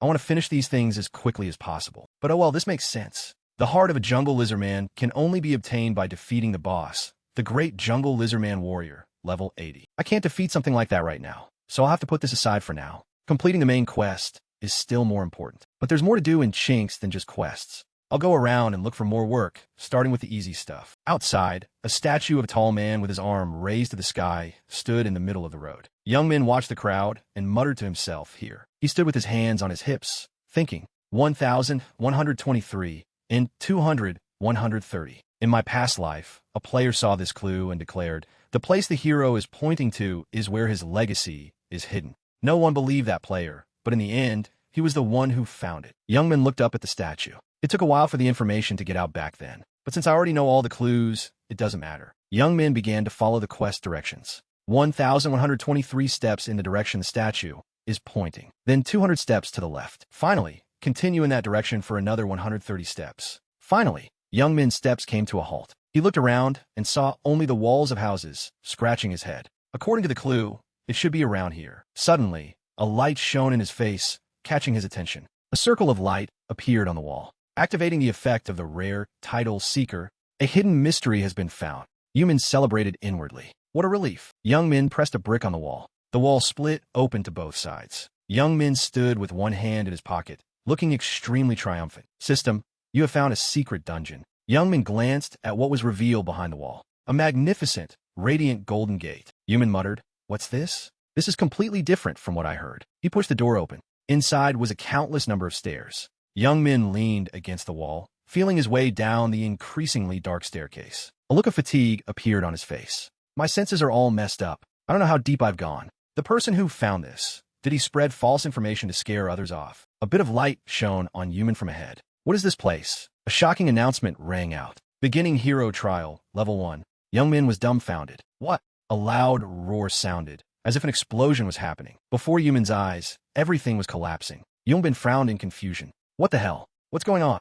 He immediately got into a ready stance with a thought flashing through his mind. I can't avoid it. I have to stop it. Young Min's hands pressed against the large, sturdy boulder in front of him. He used all his strength, letting out a loud shout to stop the massive boulder. Young Min gasped for air as the system displayed a message above his head. Trial. The system window announced as Young Min, seemingly with a boost of strength, lifted the entire boulder. Strength and agility have increased by 110%. The force on his legs was so great it shattered the stone floor. Young Min panted, his face covered in sweat. He knelt beside the boulder, breathing a sigh of relief. Finally stopped it. Young Min thought to himself, just blocking it drained my HP drastically. Damn it, it's on a slope. What do I do now? And then he tried to brace his hands against the inanimate boulder again. Once more, Human shouted as he lifted it higher than before. Damn, this is heavy. His face was weary, but Young Min didn't care, focused only on his thoughts. Hero's trial. He gritted his teeth and continued to speculate. I knew the first level was a test of will, but I didn't know it would be this stupid. Human's whole body trembled from exhaustion. I've been climbing for a few minutes now, haven't I? How much longer do I have to do this? A while later, he was exhausted. A bright light appeared above Young Min's head, along with levitating stones. He stood up and brushed his hair back as the system continued to announce. You have passed level 1 of the hero's trial, the trial of will. Young Min's face was calm as he spoke. This was easy. He put his hands on his hips and looked towards the door ahead. Next is level 2. The system responded to his thoughts, which slowly formed in his mind. Beginning hero's trial, level 2. It didn't say what kind of trial it was. Young Min clicked his tongue and picked up a nearby stone. Well then, putting his whole body into the throw, he immediately hurled the stone in a straight line. The stone flew with incredible speed and power. Seeing the trap laid out before him, he could only sigh in exasperation. This is deadly. Suddenly, Young Min imagined a diagram of a plan. If that guy's information was correct, then this must be the trial of wits. If there are no means to detect or disarm traps, they must want people to use their wits. He began to warm up his limbs with a smile on his face. I'm not going to do any of that deceptive stuff. Young Min crouched down into a solid starting position. I'll get through this place in the blink of an eye. A fiery red symbol appeared right after. Frenzy. His strength seemed to increase. Young Min's feet also received a significant power boost. Then, a green symbol appeared. Dash. He was like a cheetah pouncing on its prey with its life on the line. Human's eyes glowed red, showing his fierce determination. At that moment, arrows from both sides shot out like lightning. The green symbol appeared again, boosting Human's abilities. Dash. He gritted his teeth with a single goal in mind. It's right ahead. His black-gloved hand was just a little bit away from touching the long blue bar. The arrows gave Young Min no chance of success, attacking him relentlessly. Suddenly, a red staff shot up from the stone floor. He seized the opportunity and caught it cleanly in his hand. Young Min did a few flips in the air and landed with the long red staff as the system announced. You have passed level 2 of the hero's trial, the trial of wits. He panted and ordered, deactivate frenzy. I thought I was going to die. The system continued to notify Human. You do not have enough HP. If you do not recover at least 10% of your HP within 5 seconds, you will die. He grunted as a light, red liquid trickled from his mouth. If it weren't for this, it would have been the best skill ever. Human's feet slowly walked through the gray smoke. As he moved to a different location, the system quickly announced, beginning hero's trial, level 3. Young Min thought to himself without speaking. Level 3 is the trial of temptation. I heard there will be a terrifying psychological magic that tempts the challenger. Behind his head, a clear image of a beautiful young woman sitting leisurely on a pile of gold and jewels appeared. According to what was revealed, a seductive woman, countless treasures and items, or a table full of delicious food might appear. Young Min's face flushed with excitement. What will I encounter? The system once again activated, startling him, activating the effect of the mythic title Quick Resolve, negating all negative psychological magic. He lowered his head slightly. I see. Young Min, looking bored, clasped his hands behind his back and strolled across the wooden bridge. What a disappointment. The result of the trial was immediately reported by the system. You have passed level 3 of the hero's trial, the trial of temptation. Young Min stood still, looking at the dark path ahead. In his hand, he now held a bright yellow bell, summoning the bell of truth. Young Min held out his hand and shook it with interest, asking, "Is this the real path?" The bell quickly replied, "No." He smiled smugly. I knew it. The images of 2 indistinct figures appeared in Young Min's thoughts. That bastard didn't clearly explain what I would encounter after level 3, so I was quite suspicious. But I already guessed it. Snapping out of his thoughts, he hurriedly searched the surrounding area. Now I have to find a secret path. After a while, he vaguely found a button on the wall. Here. The wall suddenly caved in, causing Young Min to shout in surprise and lean inside by reflex. He fell to the ground with a helpless remark. How embarrassing. The system suddenly chimed in as Yumin's eyes spotted something. You have passed the hero's trial. A sparkling iron helmet sat peacefully in the middle of the dark cellar, along with information from the system. You have acquired the Lion King's sealed helmet. You have received the quest, Find the Lion King's armor. Find the Lion King's armor. Collect the sealed armor of the Lion King Gaoqian and inherit the Lion King's power. Completion conditions. Possess the Lion King's sealed helmet. Completed. Possess the Lion King's sealed chestplate. Possess the Lion King's sealed leggings. Possess the Lion King's sealed pauldrons. Possess the Lion King's sealed boots.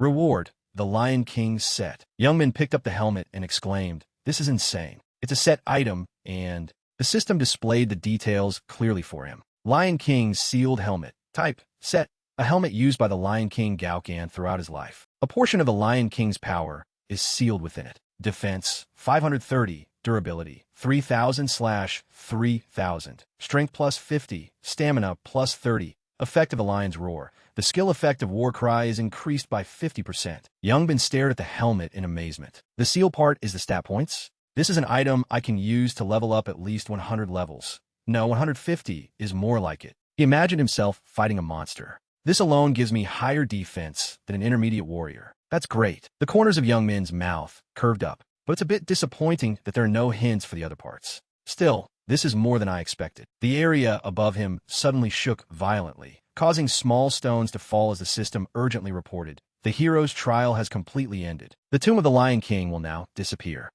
Hearing the system's announcement, his facial muscles relaxed. He smiled lightly. The Lion King's armor is attracting the other pieces to it. You will know if you're near the other parts of the armor. So that's how it is. At that moment, he was being teleported to another place in 3 seconds. You will be teleported outside shortly. 3, 2. Seeing the crowd of people passing by, Yumin looked around in confusion. I'm back in the square. A nearby citizen suddenly looked up at the stone statue and said, "There's a crack in the statue." The stone statue by the lake had shattered for some unknown reason, shocking the citizens. But he didn't care and turned to leave. Next, let's check the love messages. Young Min lightly touched his lips, thinking, this is a quest chain that can only be obtained once you've raised your reputation to a friendly level. But thanks to the title effect, I already achieved it in the previous area. Finally, he gathered his spirits and flew off. I'll continue to complete all the challenges. It's for the best. The scenery gradually shifted to a cam orange afternoon. Time flew by, and an annoyed expression was stuck on his face. 3 days later.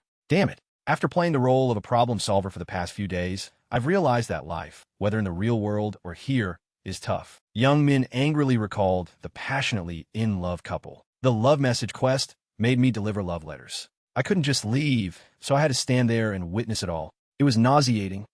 The words in his heart overflowed. I've invested a lot of time in this game, so I've acquired numerous stat-boosting titles and leveled up. I've also collected useful items. A sparkling green necklace appeared. Emerald tear necklace, magic grade. A necklace made from an emerald combined with a woman's tears. It contains the feeling of longing for a lover and wishing them the best. Stamina recovery speed plus 50%. All healing effects increased by 20%. Bleeding stop effect applied. Young Min held it in his hand, contemplating. I happen to need something that could restore HP after the frenzy effect. This is good. Suddenly, a hoarse voice spoke up in front of him. Have you heard? Two men were laughing and chatting. Someone's reached level 70. I even heard someone reached level 80. I'm so jealous. When will I reach level 50? Those words accidentally reached his ears. Because of those PK bastards, it's been hard to level up lately. It seems everyone has leveled up a lot. A heroic image of young Min appeared above his head, as if giving him strength. To be the first to complete the important challenges and get the titles,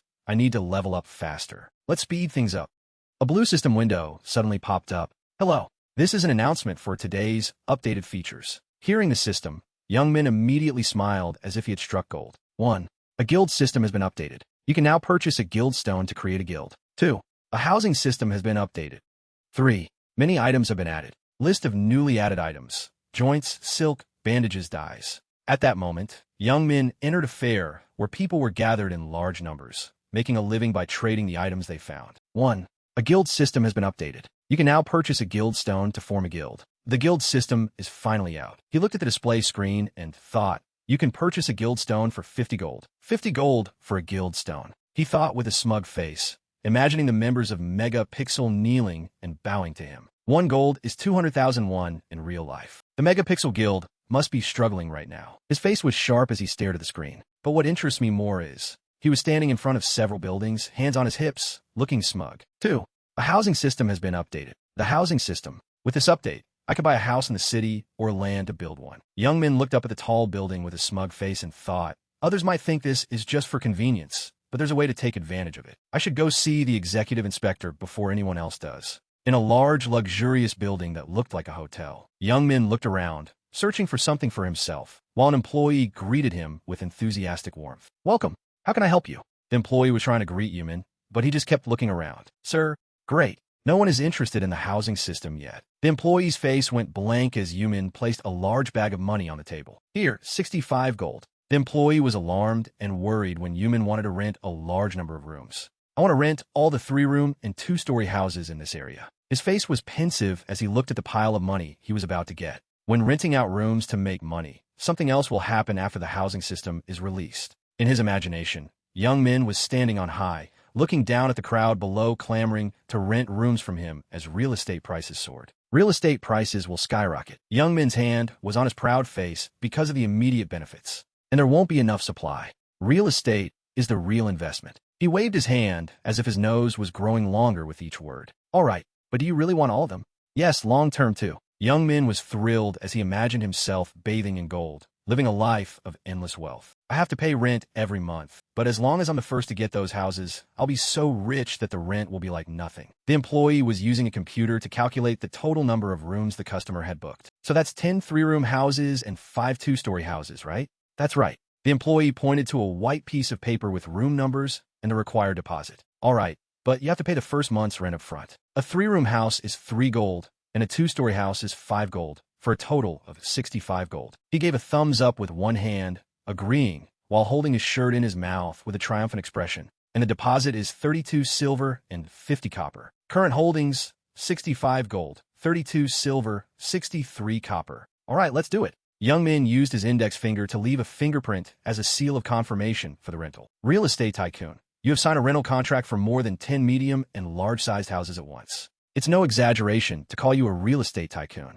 People in the industry have started to notice you. Effect. After signing a real estate contract, your deposit will be reduced by 0.05%. Young Min walked outside, his face beaming with joy, smiling so wide his mouth could split, thinking about how rich he was about to become. Current holdings, 13 copper. I'm rich. Yumin's lecherous face and state of extreme excitement. Should I be gentle and just double the price? At the very least, it should be tripled. What's the inflation rate? In Yumin's imagination, he was showing the houses to guild members. Guild members will need a guild house. A guild house keeps the guild stone safe and also displays the guild's power. They won't be satisfied with a small house. Young Min tossed a scroll into the air and walked away slowly and calmly. Business is all done. His sharp face and sinister smile. Time to get some more quests and go hunting. In the dense jungle, wherever Young Min walked, trees fell as he used his axe like a tool to clear anything in his path. He walked while spinning his axe. In my past life, the lizardman's habitat was a pretty famous spot, but it probably hasn't formed here yet. He was looking for lizardmen to fight and kill to level up. Well, the great lizardman warrior can appear here, so it makes sense. I only came here after leveling up quite a bit. Suddenly, he stopped. Young Min raised his axe, preparing to fight. Let's begin.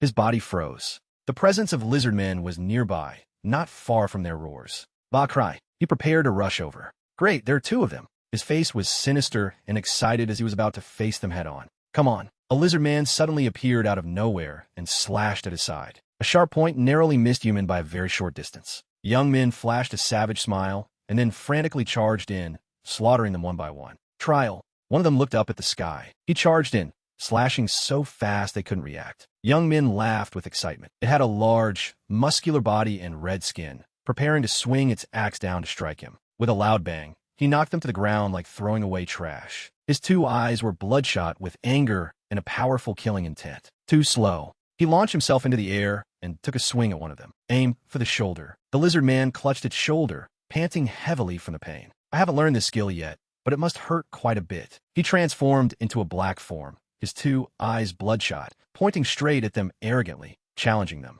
On any other day, this would have ended faster, but you can't die yet. Young Min's axe slash emitted a brilliant light. He stuck out his tongue in excitement. I can get its tail with 100% certainty if I cut it while it's still alive. Young Min slung his axe over his shoulder and looked at his prize, the lizardman's tail. After killing it, if I'm lucky, I'll get more equipment drops. Lizardman's tail, a series of notification windows appeared. Yumin brought it to the butcher to earn money. When you continuously complete quests from the butcher shop, the hourly wage will be doubled or more. Wild lizardman's tail, because the meat of the wild lizardman's tail is very tough and delicious. It's very popular with food lovers. Complete the quest to obtain the wild lizardman's tail. Reward, 2 silver per tail. He turned and asked, "What are you doing?" Young Min provoked the lizardman in front of several others who were sitting on a tree, observing. Let's play a little lizardman. One of them somersaulted down and flew past him. Yumin's sharp and dangerous gaze. A huge explosion occurred in the forest. The lizardman was trembling as if something was stuck in its throat. He was choking it, causing it to struggle for breath. You have leveled up. Great, the benefits aren't bad. Young Min glanced to the side with a sharp look. Suddenly, someone appeared from behind, witnessing him choking the lizard man. He smiled sinisterly. They fell into my trap. They had been observing his every move. All of Yumin's actions were being watched by them. They've been watching me for a while now. Are they coming out now because they think I'm tired? A white hand appeared. Is it him? The appearance of a stranger from nowhere. The winner of the 1 versus 3 fight. He was startled and looked towards him. A group of 5 people were looking at him with arrogance. He's even fighting the wild lizard man alone. He's more talented than he looks. A group of people stood there, watching him. Suddenly, his power slowly began to rise, his face turning frighteningly grim. The group of people became worried and startled as Yumin's anger suddenly erupted and his power flared. What's that? His energy suddenly. The rage was slowly building inside him, and he unleashed a terrifying, cold, and dangerous killing intent. Don't be afraid, he's alone. It seems there are no reinforcements nearby. He pointed his axe at them and greeted them. Nice to meet you. I didn't think you'd be here. His murderous gaze and the madness about to erupt within him. Are you ready to die, Odin soldiers? The man smirked contemptuously. I don't know what you're talking about, but were you killed by us before? A man in full, sealed armor swung his axe down. Your day of reckoning has come, Rokal. Hill-host laughed savagely and perversely. In my past life, I was ranked 19th in the Lord. 9th in the Ragnarok Guild. It's better this way than letting you run away like a coward. Young Min laughed with a crazed, wild, and dangerous expression. I'll beat you to a pulp so badly you won't even dare to dream anymore. We finally meet again. Young Min, with his intimidating presence and overwhelming killing intent, his rage at its peak, was ready to kill anyone who dared to stand in his way. Ragnarok, I will kill you. Young Min smiled faintly at the person before him. We finally meet again, Ragnarok. The leader smiled brightly, welcoming Young Min. I like it this way better, because we don't have to waste energy chasing him. He let out a small sigh of relief. He still doesn't know who I am. Young Min didn't seem to care much. But that's not my problem. The leader, Hill Host, spoke with a warning tone. I'll make sure to teach him a lesson he'll never forget. But there was one person who caught his attention more. The symbol of a bow and a sword. He muttered to himself, thinking, if I remember correctly, that's the symbol of the PK Guild, the Blood Hunters. Since they're hunting me, these 3 must have been in the same guild before. The smile on Young Min's lips remained. I'm honored to receive such special treatment. His deep voice reached them. To think they'd send so many people just to deal with one person. Hill Host propped his hand on his hip arrogantly. We just want to take care of things properly. We need to completely destroy anyone who gets in the way of our plans. Young Min found it ridiculous. What a coincidence. I was thinking the same thing. I can't help but pay attention to those who specialize in killing others. He wasn't afraid of anyone and took off his shirt. Since you all want to target me like this, I'll bury your entire guild along with you. Hill Host snapped his fingers in disgust. You talk a big game. The Blood Hunters will fight first, along with the other guild members. You should only say things like that after you've defeated us.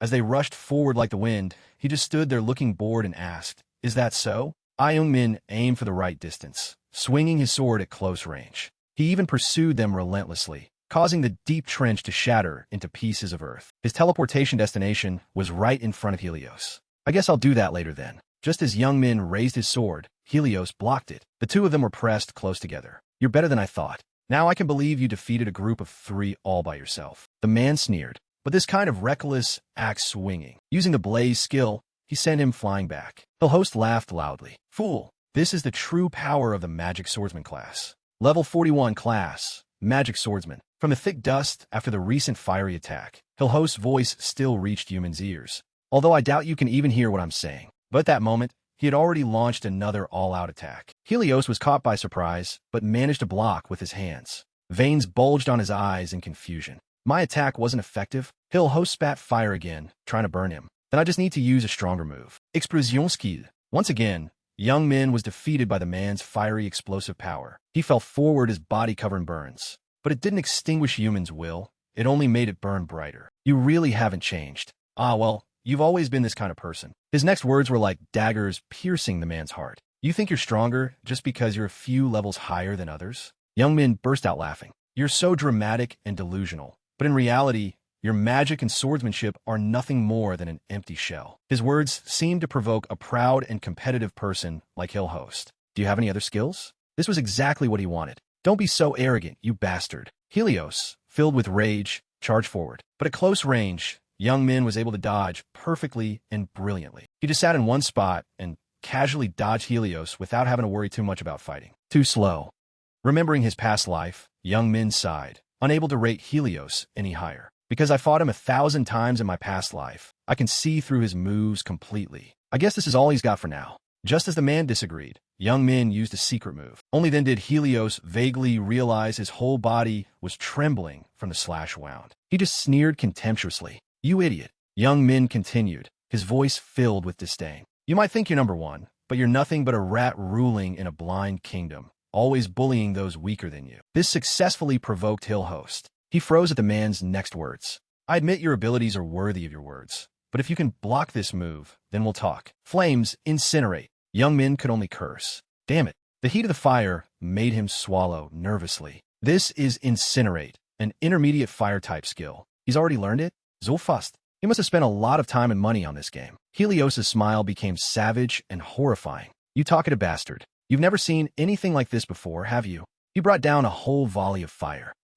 After that, a massive explosion erupted, shaking the entire forest. Dust and sand flew everywhere. Hillhost laughed arrogantly to himself. You bastard, not even a speck of ash will be left. He looked straight ahead and continued. How dare this arrogant bastard look down on me? But just as Helios was laughing, Young Min emerged from the flames, burning with intensity. He couldn't believe his eyes. Impossible. How could an ordinary level 35 survive a direct hit from an intermediate fire-type magic spell? Helios gritted his teeth, refusing to accept it. There must be some trick. You dare to use a hack, you bastard? How could you withstand that move? Young Min attacked him again from an unexpected angle. Charge! You fool! I already told you, you're still too slow. Helios screamed in terror. He couldn't accept reality, just disappearing into thin air like that. Finally, Young Min landed on the ground, sighing in relief. The notification screen popped up with congratulations. You have leveled up. I won by a hair's breadth thanks to this mask. I almost died here. After taking off the mask, he leisurely collected his spoils. Ooh, the loot is good this time. Damn you PK thieves. All you know is how to go around and take items from weaker people. Remembering Helios' final moments, he had to admit, to be honest, he almost beat me at the end. I didn't expect him to be able to use intermediate magic. In my past life, players hunting monsters would be in danger if they encountered them wandering around. I guess it's still the same in this life. He recalled the lessons he had learned. To fight against them, the weaker players joined forces and almost managed to resist these bastards. Come to think of it, most of the people who attacked them belonged to the Magic Guild, and they became famous for that achievement. This also made humans' victories even more decisive. But this time it's different. The Magic Guild can't do this anymore. I should get away from these bastards before they bring more of them. Suddenly, Young Min had a bold thought. Maybe I should try using the Purifier title. But just as he turned to leave, a bright light appeared behind him. Another group of people appeared. He frowned and exclaimed, "What is this?"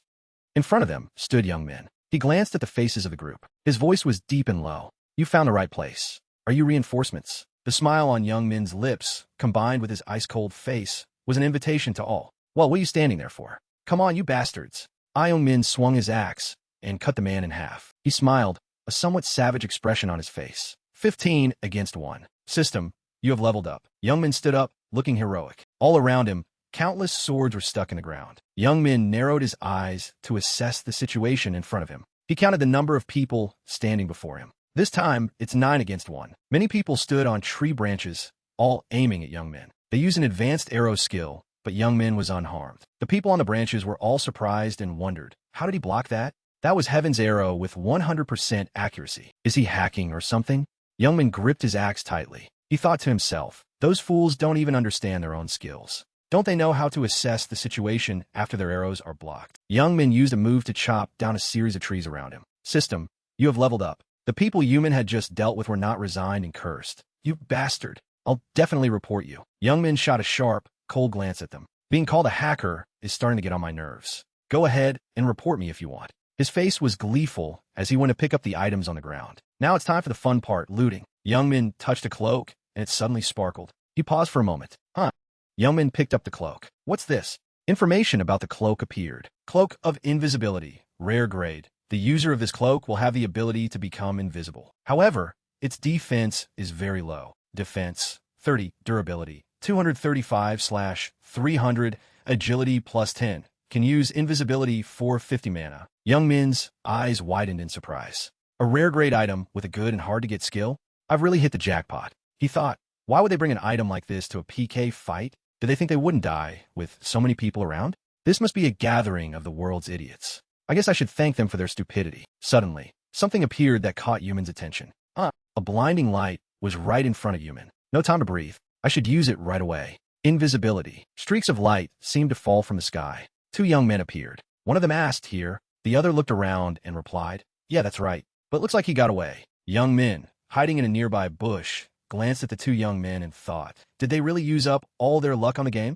The young man in the golden armor assessed. It seems he's not crazy enough to stay in one place. But are you sure he's a hacker? The young man in the silver armor asserted, yes, I'm sure. He revealed some information. He was unharmed by an intermediate fire-type spell. He was burned, but unharmed. He also blocked all the arrows from the Arrow Guild with his weapon. We should report him immediately. The man in the golden armor asked, by the way, what did you say his name was? The man in the silver armor replied immediately, it's Rukan. One of our guild members used a tracking skill to find him before he died. Yuman, still watching intently from a corner, thought, wait a minute. He looked at the symbol on the golden armored man's cloak. That symbol, I think I've seen it before. The man in the golden armor spoke up. Just reporting him won't do anything. His face darkened. Send people to find him. Threaten or kill him. It doesn't matter. We have to do whatever it takes to get back the cloak of invisibility. Do you have any idea how much that item is worth? The man grimaced and ran his hand through his hair. He muttered, why did that woman have to bring it with her? Youngman glanced at him and thought to himself, I guess the person who brought the cloak was his girlfriend or something, but from the way he talks about her, they're probably about to break up. The man in the silver armor wondered, what should we do with the items the hunting party dropped? The man in the golden armor gritted his teeth in frustration. How many of them lost their weapons too? Idiots. We just managed to buy items from the hidden dungeon, and they made things even worse. Youngman's eyes lit up as if he had heard some juicy news. What? Hidden dungeon? The other man's voice rang out. We still need to use the evidence. Let's add more weapons. Youngman's eyes widened as he searched his memory. I remember seeing that symbol somewhere before. The Megapixel Guild. The guild that always acts like they're on the side of justice. But in reality, they're the ones pulling the strings of the PK Guild, those who specialize in killing people. So, the Megapixel Guild has surpassed the Bloodhunt Guild and all those users. When I teamed up with the Megapixel Guild to attack the Bloodhunt Guild, the young Bloodhunt members joined the Megapixel Guild after admitting their wrongdoings. Did everything really go according to plan? Looking back, it seems it wasn't that simple. Considering the way they attacked me, even when I still had the upper hand, the Megapixel Guild must have given them my information. So that's how it is. I should train my bones a bit. With that thought, Youngman immediately went to fight a giant, ferocious monster. Level 75 Great Stone Golem Warrior. The monster opened its mouth as wide as a cave, its teeth sharp and pointed. Its eyes bulged. Then it crashed to the ground, shaking the earth for a moment. You have leveled up. Young Min, with an axe in each hand, dealt with the monster quickly and efficiently. A true miracle has occurred. You have defeated 100 enemies stronger than you without resting. Young Min threw his head back and shouted after the long and tiring battles. You have obtained the title Infinite Challenge. You are the first to obtain this challenge. Young Min sat down on the ground, panting heavily. Back to normal. First, Infinite Challenge. Unique. You have defeated 100 enemies stronger than yourself without resting. You are the embodiment of a god of war who knows no concept of giving up. Effect. When you kill an enemy, you will recover 1% of your health. If you start a battle within a limited time, the chance of dealing a critical hit will increase by 1%. Cumulative damage increases up to 10 times. Young Min was sweating profusely but still smiled happily for achieving his goal. It was a bit of hassle, but I was able to defend against the great warrior and achieve my goal faster than I thought. You have reached level 50. You can now choose your second class. Please go to the nearest city to choose your second class. You can acquire a variety of skills through your second class. Young Min stood up and thought, I've finally reached level 50. It usually takes about a month to reach level 30. He picked up a piece of paper and read it intently. I guess it's normal since I killed 100 monsters that were 30 levels higher than me, so this is a normal leveling speed. Young Min tore the paper in half and uttered 2 short words.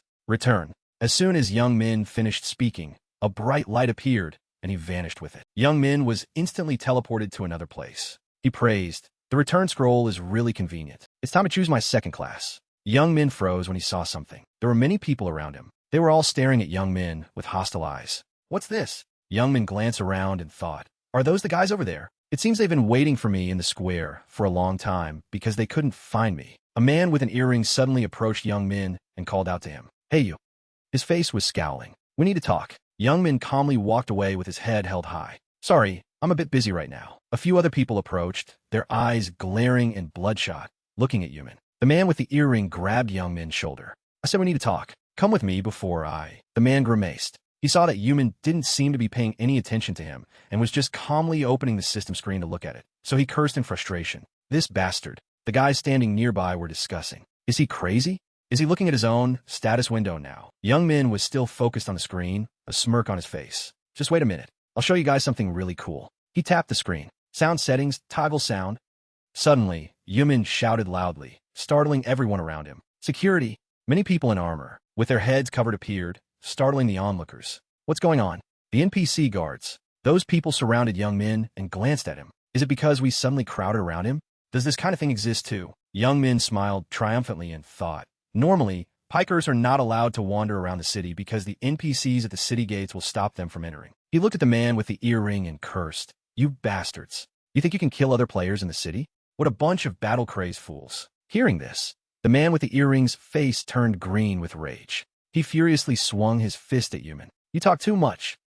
Young Min punched him straight in the stomach. Blood splattered everywhere. The man with the earring fell to the ground, unable to resist. Young Min stood with his hands on his hips. What do you think you're doing? You'll pay for this right away. Level 99. He raised his voice and said to the NPC guards, that's right, city guards. Please carry out justice. The NPC guards all rushed forward to attack the thugs. They all shouted to run, but it was too late, and they were dealt with immediately. Young Min stood watching and sneered.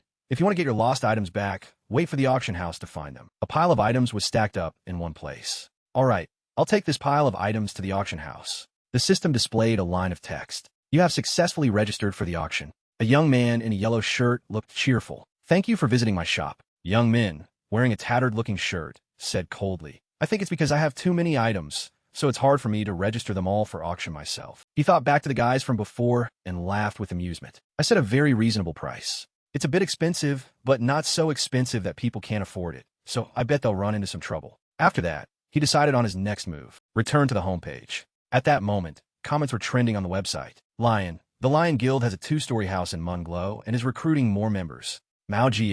The Lamb Truck Guild is recruiting more members.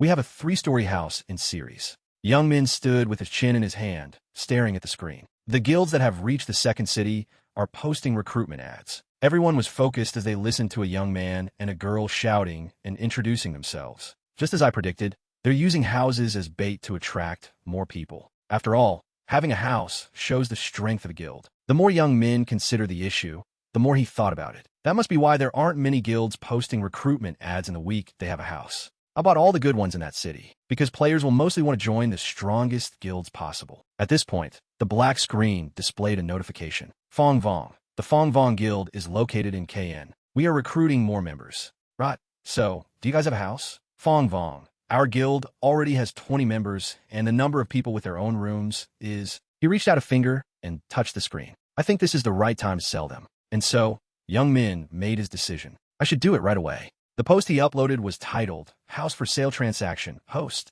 Kristen. I am currently selling many 2-story and 3-room houses. I will be selling the ownership of these houses through a week-long auction via a long-term loan. The comments that popped up made him grin with amusement. What is this? Is this for real? He stared at it and thought. Normally, people would call me a scammer. The scene he imagined was everyone's attention focused on him. But things will change once they find out that some guild has actually been able to buy one of the houses mentioned. Yumin's eyes suddenly froze as he saw something. Young Min continuously received a flood of messages. Isn't the host of this post the same person who posted about the mysterious dungeon before? You're right. The Knight's Misset was unlocked after he posted about the mysterious dungeon transaction. I think he's telling the truth again. How did he buy so many houses? This made him smile with great satisfaction. I didn't expect to get a response this quickly. Young Min stood watching the screen, remembering his time as Kristen. It must be because I used a fake name, and even more people sent messages to him. Please let us know if it's still not sold. Megapixel Guild, we currently need a 3-story house.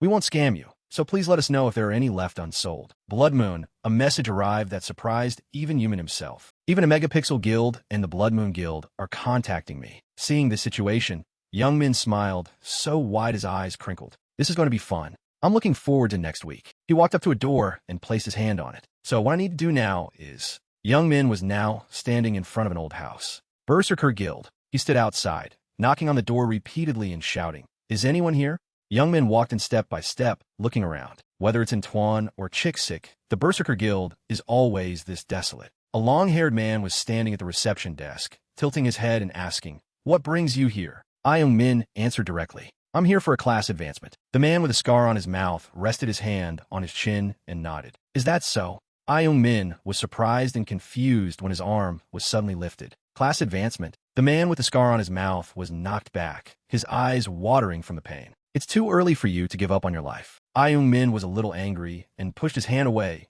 even scolding him. I was wondering what you were going to say. Shut up and give me the documents. I'm about to do my second class change.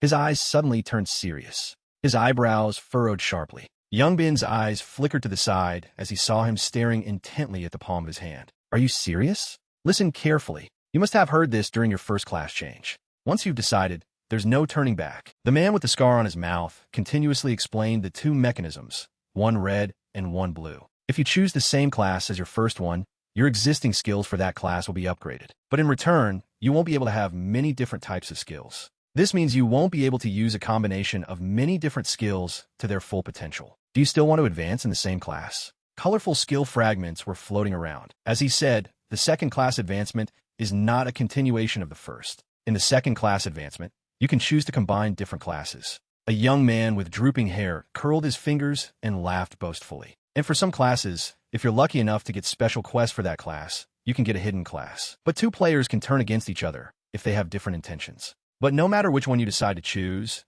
you will definitely regret that decision because each class has its own advantages and disadvantages. In his mind, he had already made up his mind. This means that any class can be upgraded. It all depends on the style you want. Young Bin smiled confidently at him. I understand. So hurry up and give me those documents. A fat man with glasses and a round belly suddenly appeared and shook the thing in his hand. Good. You have the makings of a great berserker. Sometimes we need strange people like you. He and the man with the scar slammed the seal down on the paper. Congratulations on your successful second-class advancement to Berserker. 2 new favorite fragments appeared above Young Min's head. You have advanced to Berserker. The man with the glasses spread a few items on the table. Now that you've advanced your new class, I should give you what you need. Take your pick. Young Min glanced at the largest item on the outside. Blood-sucking. A small red object in the middle. Armored lizardman's leather pauldron. And a sword right in front of him. Engraved sword. He rubbed his chin, looking thoughtful. Unlucky. They don't have an axe. But the mace looks pretty good. The man with the scar on his mouth stood with his arms crossed, looking a little surprised. Young Min decisively and happily took the leather pauldron in his hand. I didn't expect that. People usually always choose a weapon. At this moment, the system screen also displayed a confirmation. You have obtained the sturdy lizardman's leather pauldron. Young Min had thought very carefully when choosing this item. I already have a lot of weapons, but leather is very hard to come by. The leather pauldron item was confirmed by the system. Sturdy lizardman's leather pauldron, high grade. A sturdy leather pauldron that protects your shoulders. Made from the super thick hide of a lizard man, it will hold up even if hit hard against a tree. Defense, 85. Durability, 300/300. Can be repaired and upgraded. Young Min read the information and felt a little interested. It can be repaired and upgraded too. He walked over and sat down at a nearby table, pointing. Now, show me the skill books for the second class. The man with the scar on his mouth quickly rummaged through a drawer. Right. Of course we'll get them out. Young Min tilted his head, not very happy with what he saw. His face turned pale as he opened his empty asset bag. What's with that face? Only then did he remember. Oh right, I don't have any silver left. I haven't received any money back from the items I put up for auction. His eyes immediately darted to the girl's table with a sharp gaze, startling her. Tisk. Young Min quickly approached, crossed his arms, and spoke. I want to borrow some money. The girl, while wary, followed the procedure correctly. Yes, you've come to the right place. She carefully said what needed to be said. We are the Aron Bank, the bank that will always bring you joy. Please tell me your class and name. It's part of the procedure. But his haggard face immediately slammed down on the table as he answered, Berserker, and my name is Rokal. Her face trembled with fear as she shrank back. What were they thinking? Why would they let a timid cat work at the Berserker Guild? She took out and placed 3 shiny gold coins on the table. Since you've reached the second class, you can borrow up to 3 gold coins. Upon receiving this information, Young Min decisively said, I'll take all 3. She also approved his request. All right, thank you for your visit. The system then displayed a notification. Your skills have been upgraded. The first blue skill fragment was upgraded. Dash LV. 2. You can dash up to 3 steps. Your dexterity increases by 120% while using the skill. Next was a red fragment. Claw. Your next attack will have higher than normal damage. Your dexterity and strength will increase by 120% during your next attack. After that was a red fragment with a shouting black shadow.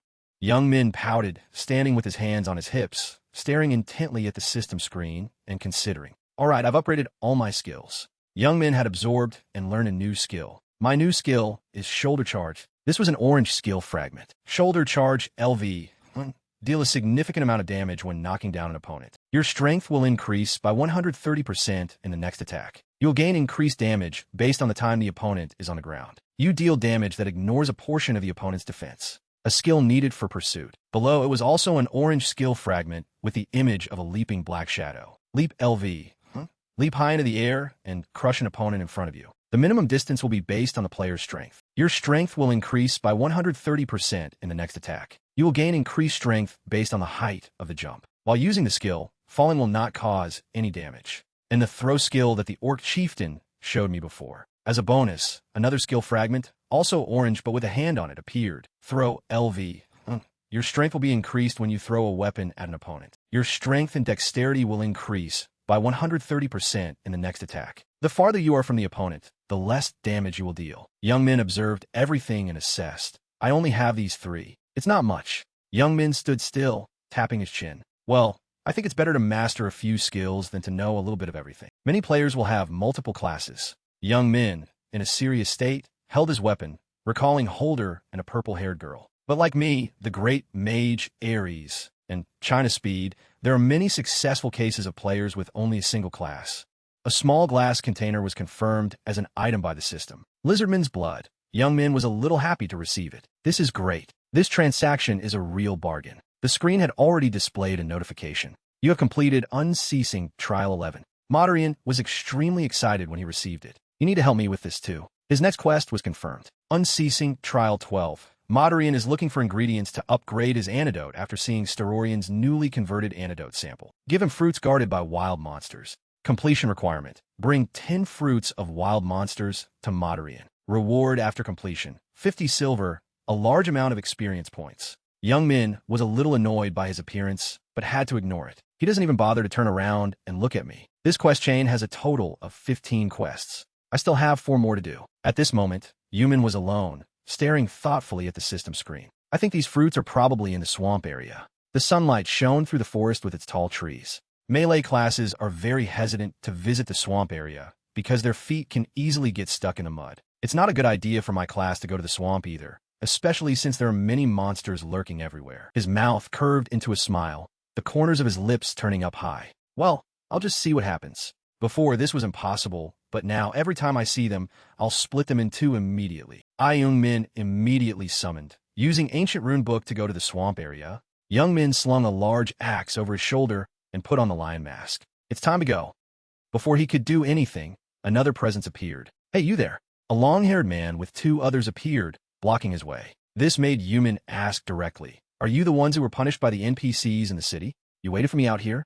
Nice. It seems this fight is unavoidable. The man looked at his mocking expression and made a direct offer. Wait, we're not here to challenge you. We're here to talk, to make a deal. His eyes were sharp as he got straight to the point. Just return the cloak of invisibility you received. If you return it, we'll let you go. Young Min just stood there with his axe, silent. His face darkened as he listened to the man's words. As for the other items you sold at the auction house, we'll just buy them back. He smirked, revealing his teeth. The group of them were startled by his burst of laughter. All of them were startled and angry when they heard his sarcastic words. Return it?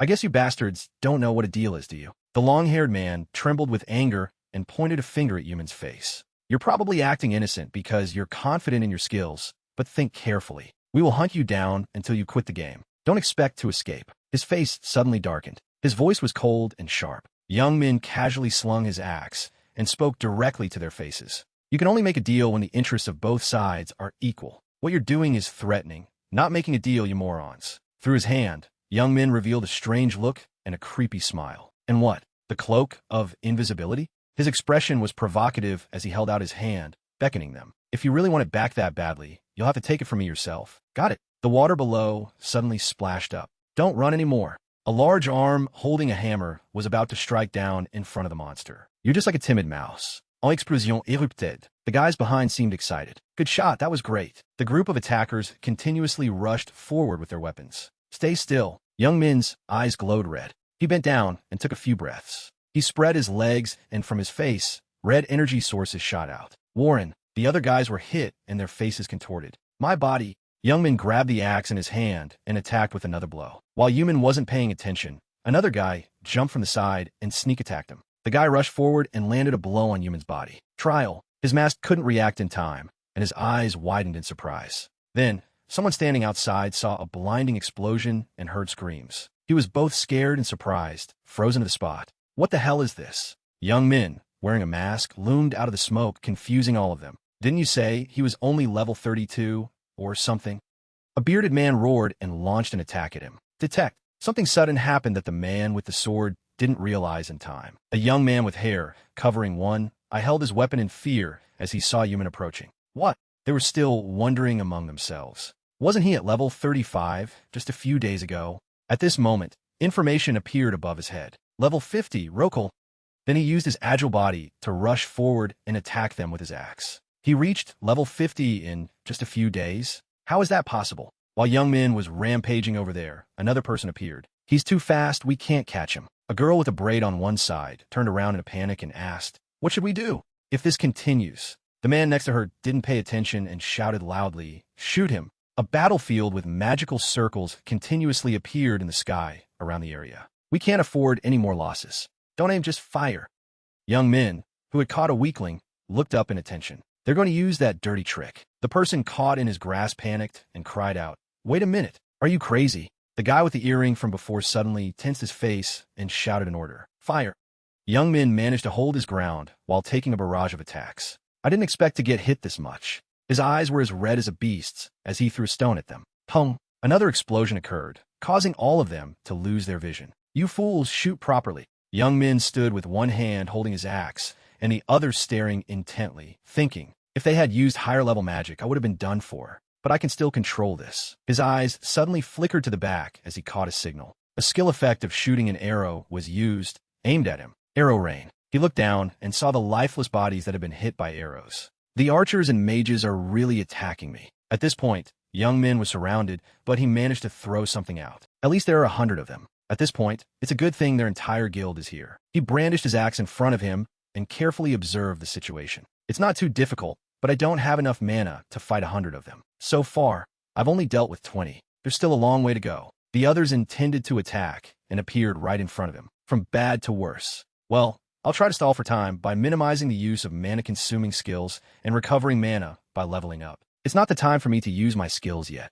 Yumin's eyes were as sharp as if they were emitting red rays as they swept past. The melee teams need to close in. Young Min held his large axe firmly and observed the surrounding crowd. Simultaneously, all of them prepared to attack on a single command. Brave assault. One of them attacked first, jumping high from behind him with his weapon. Shield, death step, iron wall. His hair was blown back, his eyes bloodshot and glowing red. Oh, you can use 2 skills too. Young Min turned his masked face and looked at him seriously. His eyes flashed red. But using 2 different skills at the same time won't do anything. He also used 2 skills at the same time and slashed out a red line. Trial. A chain slithered across his body, catching Young Min's attention. Young Min was tightly bound by the chains, which seemed to excite them. Good, we got him. He fell into the trap, and we finally caught him. Only then did he realize. Hunter's trap. Young Min's eyes were sharp as he looked at the chains wrapped tightly around his body. These chains are from imprisoning chains. They must have switched to this trick because they couldn't attack me. All of them simultaneously used the same skill, forming a circle that descended on him. Now it's our turn. Focus all your attacks on him. This is the end for you. Young Min didn't seem worried at all and even smiled with amusement. I'm impressed by your efforts. A blazing fire erupted from above his head. All right, let's see what you got. Attack me with everything you have. The pressure of the great collision exploded in a white smoke and a blaze of fire. The guys on the outside saw this situation and got a little excited. We finally got him, but one guy's eyes had to stop when he saw something strange. The guy with 2 earrings froze when he saw the broken pieces of the chain. He used a skill and floated in the air. Leap attack. All of them were stunned. He's flying. The guy with the earring on one side had his eyes wide and small, laughing contemptuously. Don't make me laugh. Is he Superman or something?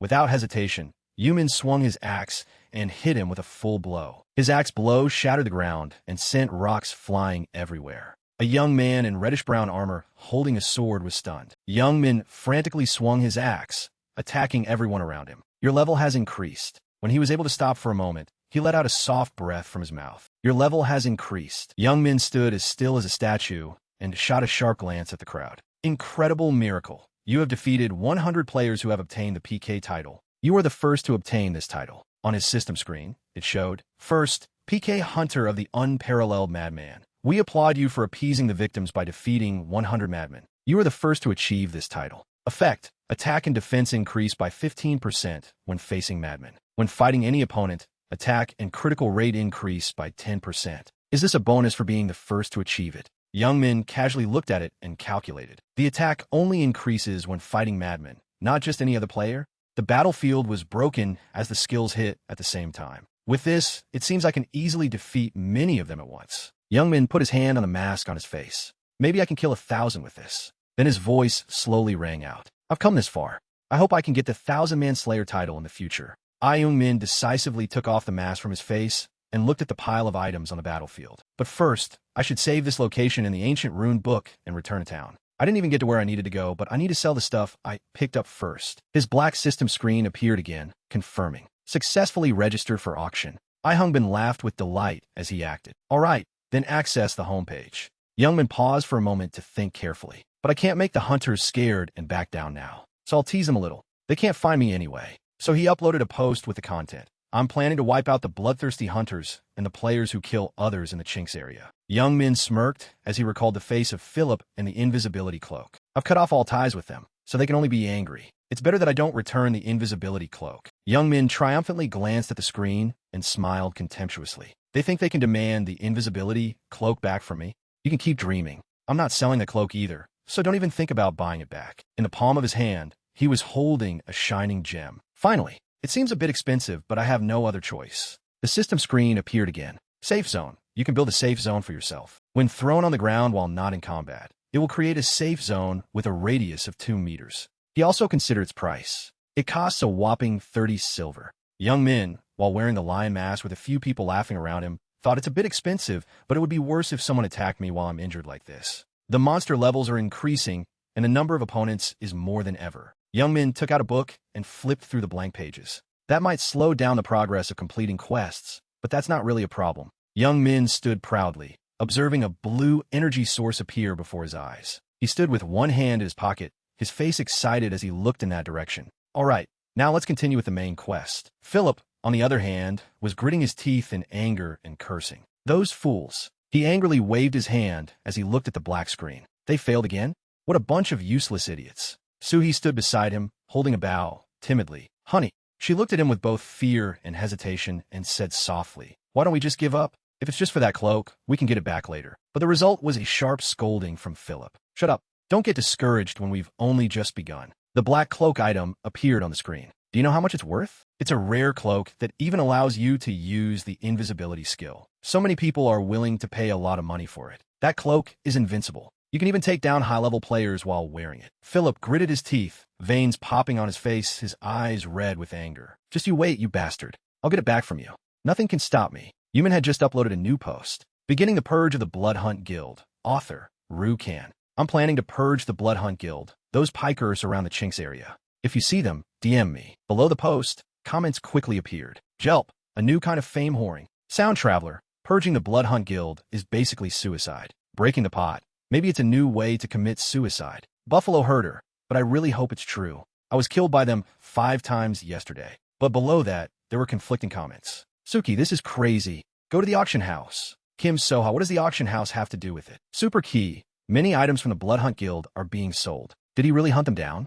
Iceland just saw it now. At this moment, Yuman was facing a fake tree trunk. Apparently, many pikers have been respawned outside the city. I thought they died while fighting a boss or something. Young Min was excitedly attacking it in the forest. They were really all killed by someone named Rokal. He used a skill to shatter the wooden trunks. Shoulder charge. The more he fought, the more excited he became, laughing as if he had won the lottery, and he tightened his grip on the axe in his hand. All right, one more. A small yellow thing dangled from the tree trunk right above Yuman. Trial. He reached out his hand to steal the yellow thing. He picked up his axe and slung it over his shoulder, looking around arrogantly. I guess I'll get it if I kill them all. Isn't farming monsters indiscriminately the basic rule of this game?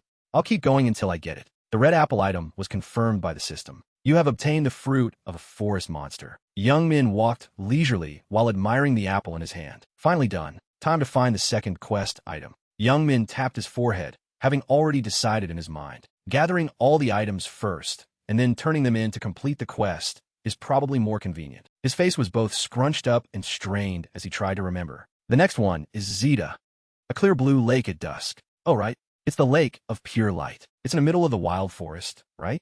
It's a very clean lake. Inside, everyone else was excited and enthusiastic. When using the water from the lake, if you drink the water from the lake, you'll temporarily get a buff. So 3 mages usually come to fill up a bunch of bottles with it. Mathoria's face showed a confident smile. All around were rabbits and flowers. Anyway, my next target is the monsters that wander around the lake, the herbs that grow around the lake, and the fish in the lake. Moderian gave me these quests because he wants to test the purifying ability of the lake water. At this moment, Young Min was standing in front of the lake with a not-so-happy expression. He casually walked a long way through the gloomy forest. But why aren't the pikers showing up anymore? Did I kill them all? If I had known, I would have gone easier on them. Suddenly, he noticed something on the other side. You fool! Young Min quickly used his invisibility cloak to hide behind a bush and witness a conversation. You guys can't even kill one person? He saw the angry, scrunched-up face of Philip. That bastard is. He recognized his face and smirked sarcastically. The person I just met. The guild leader of Megapixel. That bastard must be in a difficult situation. Over there, he was angrily cursing. What are you going to do about that post? The person on the other side also gritted their teeth, refusing to back down. If we just ignore it, it will probably die down. Philip's face tensed with anger as he shouted maliciously in that direction. Don't you see how popular it has become? So many people have seen it, and you can still say that? Do you think other players will still be afraid of pikers after seeing something like that? Young Min glanced at him, his expression cold. I was wondering why they were so quiet. So they wanted to ignore it. But the guild leader is a bit smarter. Small players will feel intimidated by players with large builds. If players see that pikers are avoiding them, they will be less afraid of them. If that happens, they will become the hunted. That was indeed my initial goal, but the person talking to him tried to calm him down. Philip, calm down. I'll handle this. But Philip refused and raised his voice, shouting, Handle it? How are you going to handle it? Are you going to let him kill you again and take all your stuff? He clenched his fists, lowered his head, and slowly asked, Are you sure he's not hacking? The black-haired person on the other side firmly asserted, Yes. I got a reply from the customer support team. They could only say that he's not a hacker. That person was immediately punched in the stomach by him, his face turning pale. Those useless people. How can that guy be a normal player? Philip trembled with anger as he thought more about it. He gritted his teeth, his forehead wrinkled. Don't make me laugh. A VR company of this size can't even catch one hacker? So you're saying a normal player can fight against 100 people? Young Min, from behind the bush, saw his angry expression. Do you think I've spent how much money on this game? He felt a sense of familiarity with his name. His name is Philip? His face became gaunt as he judged him harshly. Is that fool a pervert or something? But Yumin's eyes suddenly widened in realization when he heard. Then we just need to turn him into a hacker. We just need to manipulate things so that everyone thinks he's a hacker. He was surprised and didn't expect it. What? Philip, over there, lost his temper again and punched the other person in the face. Don't you know that catching hackers is enforcing justice? Use your head for me. Young Min, from behind, heard everything and chuckled, covering his mouth. The angelic face he had met before and the angry face he saw now were recognized by him. Philip, so that's him. I finally remember. The guy who was dating Lim Su. He said he had a pretty good position in the Lord. He must have been telling the truth. Young Min remembered picking up the cloak from where a motionless girl lay. So the person who dropped the invisibility cloak was Lim Sui? After learning the truth, he smirked with great interest. I didn't know she would be so useful. Now I see that was the beginning of it all. Young Min suddenly remembered the time he sat at a table and saw Suhi's chatting figure. In my past life, I started playing the Lord because of Lim Suhi. The more he tried to get her attention by playing the game enthusiastically, I heard she really likes the Lord, so I wanted to get her attention in the game. Then, when he was brutally beaten, she stood there laughing with others. But she didn't just hit me right after that, she also sent some guy to kill me. I'm sure it was the Megapixel Guild. Yumin's face under the cloak became more sinister as he smirked, looking forward to it. If I'm lucky, I might meet them again. I'll give them back what they did to me. On Philip's side, he was staring with bloodshot eyes and giving orders to the other person. And send a few of my elite members to the Bloodhunt Guild. Tell them I'll help them reduce their death count and level up. But also tell them not to even think about coming back to Megapixel before they catch that bastard. The person understood and obeyed, then left. Yes, sir. He and another person were approaching the Blue Gate. All right, let's continue hunting. He and a few others were preparing to fight the monsters in the forest. This is going to be fun. They look like they're around level 72 or so. The monsters in the forest, wearing iron helmets, were glaring at him. Let's see how far they've come. A ball of fire appeared in the palm of his black-gloved hand. One of them in their group launched an attack first. Philip saw the situation and was optimistic. Good. Young Min on the outside was still watching intently, not forgetting Scout. Philip, not bad, but not particularly special either. His skills are just right for his level. After a while, he ignored them and turned to leave. He has a pretty good build, so he gets to stand in front, but that won't last long. It's useless to watch any longer. I'll go check out the lake. Young Min took off his invisibility cloak and leisurely walked deeper into the forest. After walking for a while, he stopped in front of a large lake. No one's here?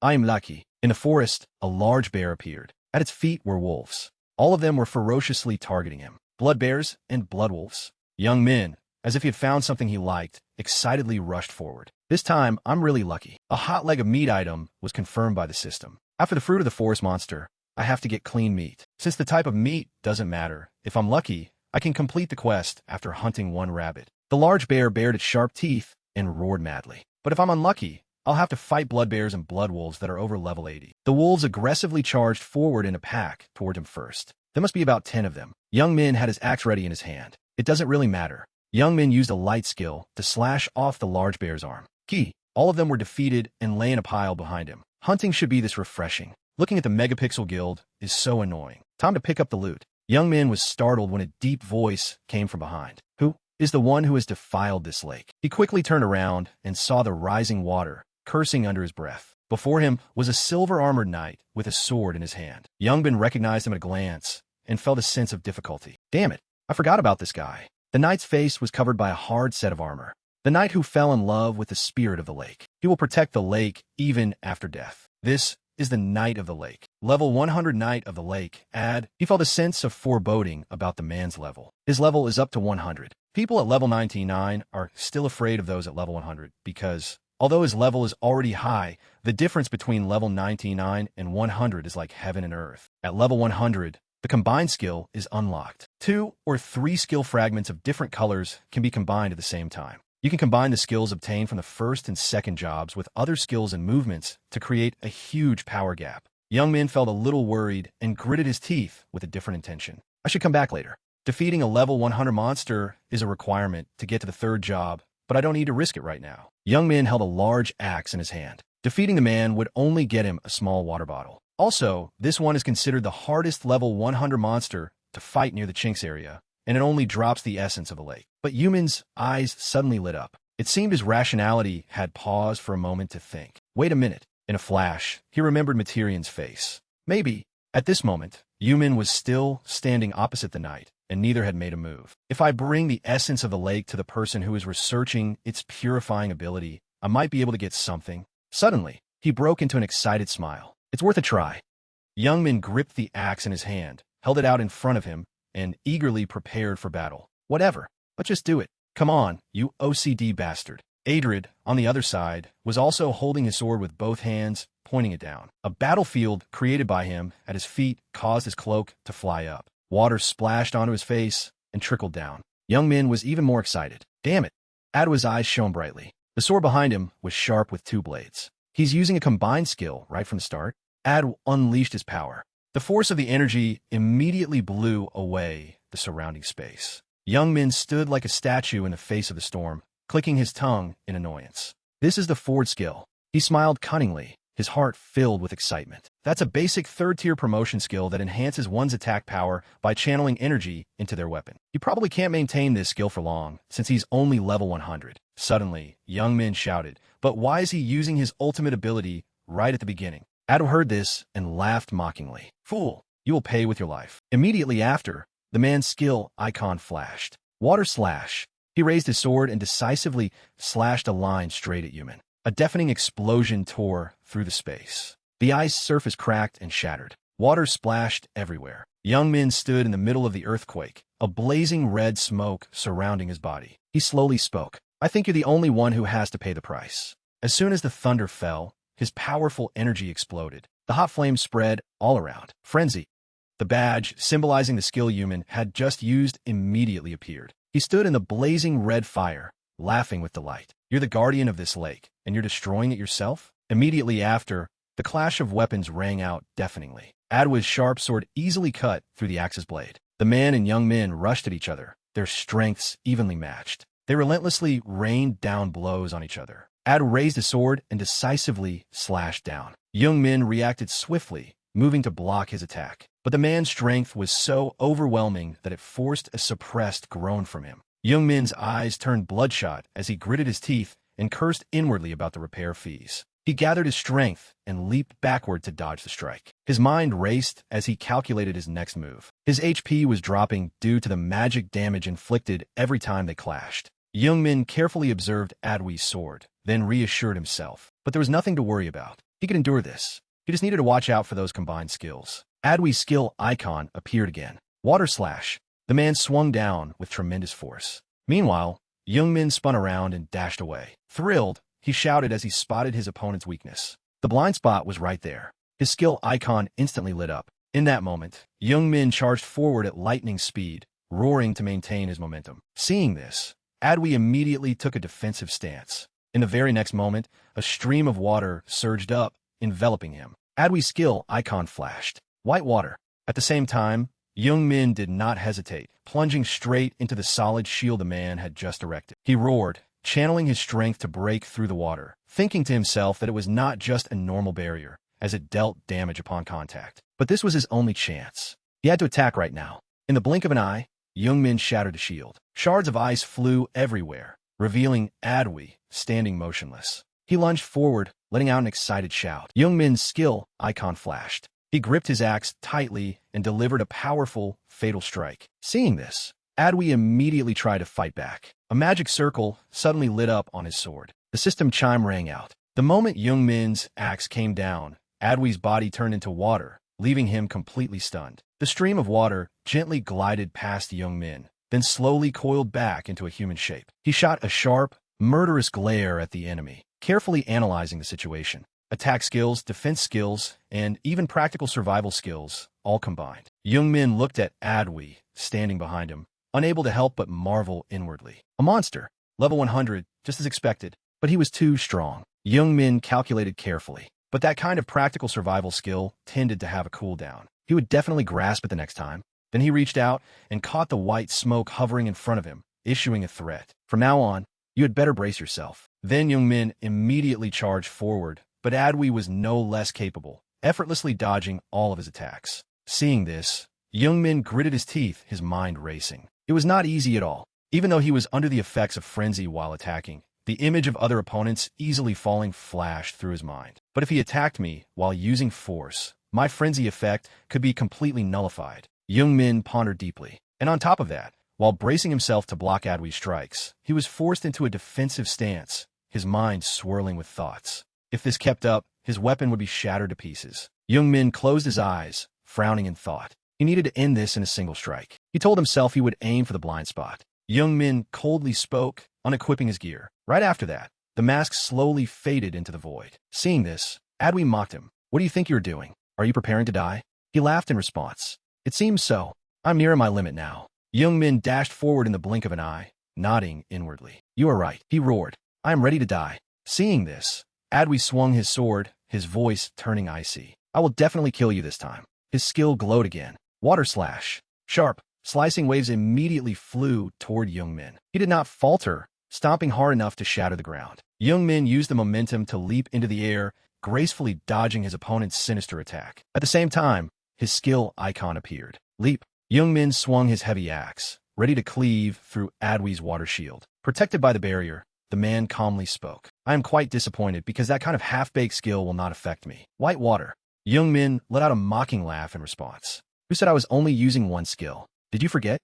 As soon as the words left his mouth, the system immediately popped up. Throw. He braced himself and hurled his axe hard at the shield. A deafening crash echoed through the space. The sharp blade slashed into the shield, leaving a gaping hole in it. Young-min quickly landed, his eyes gleaming with fierce determination. I finally found an opening. This is my last chance.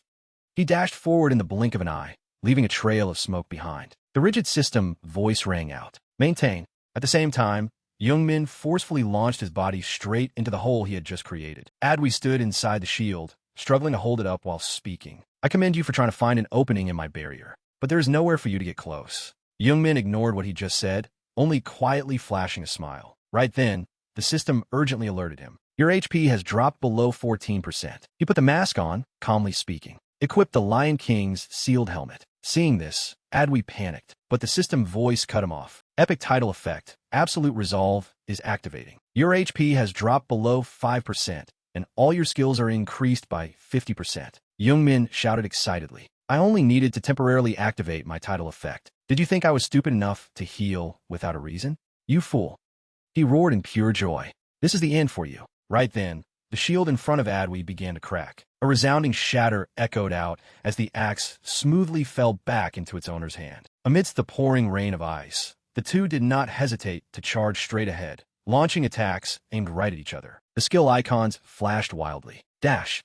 Young-min's sharp blade traced a blinding arc of light, smoothly slicing through Adwi like a gust of wind. In just a moment, amidst the swirling tempest, the man was split in two, crashing heavily to the ground. Adwi let out a groan, slowly fading into nothingness. After delivering the fatal blow, Young-min let out a heavy sigh of relief. Thank God, it is finally over. At the same time, the system chimed. The orc warrior's battle axe needs to be repaired. He smiled faintly, feeling satisfied. I guess collecting all these titles was worth it. Player Killer Killer defeated the level 1 orc chieftain. Thanks to the effects of my titles, my critical hit rate has increased by about 20%. Young-min sighed in relief. Time to collect my loot. Suddenly, he froze when he saw Adwi trying to drag his battered body toward the lake. Young-min planted his axe into the ground, speaking coldly. Now then, he pressed Adwi's sword against the man's neck, issuing a threat. Where do you think you're going, huh? Seeing this, Adwi stammered. You bastard. How dare you? Young-min did not reply, only viciously stabbing down, making the man cry out in pain. Right after that, the system popped up. Your level has increased. Your level has increased. Your level has increased. The system continued to announce. A magnificent achievement. You have overcome the limits of your own abilities and defeated an opponent out of your league. You have earned the title of Underdog Warrior. You are the first to achieve this title.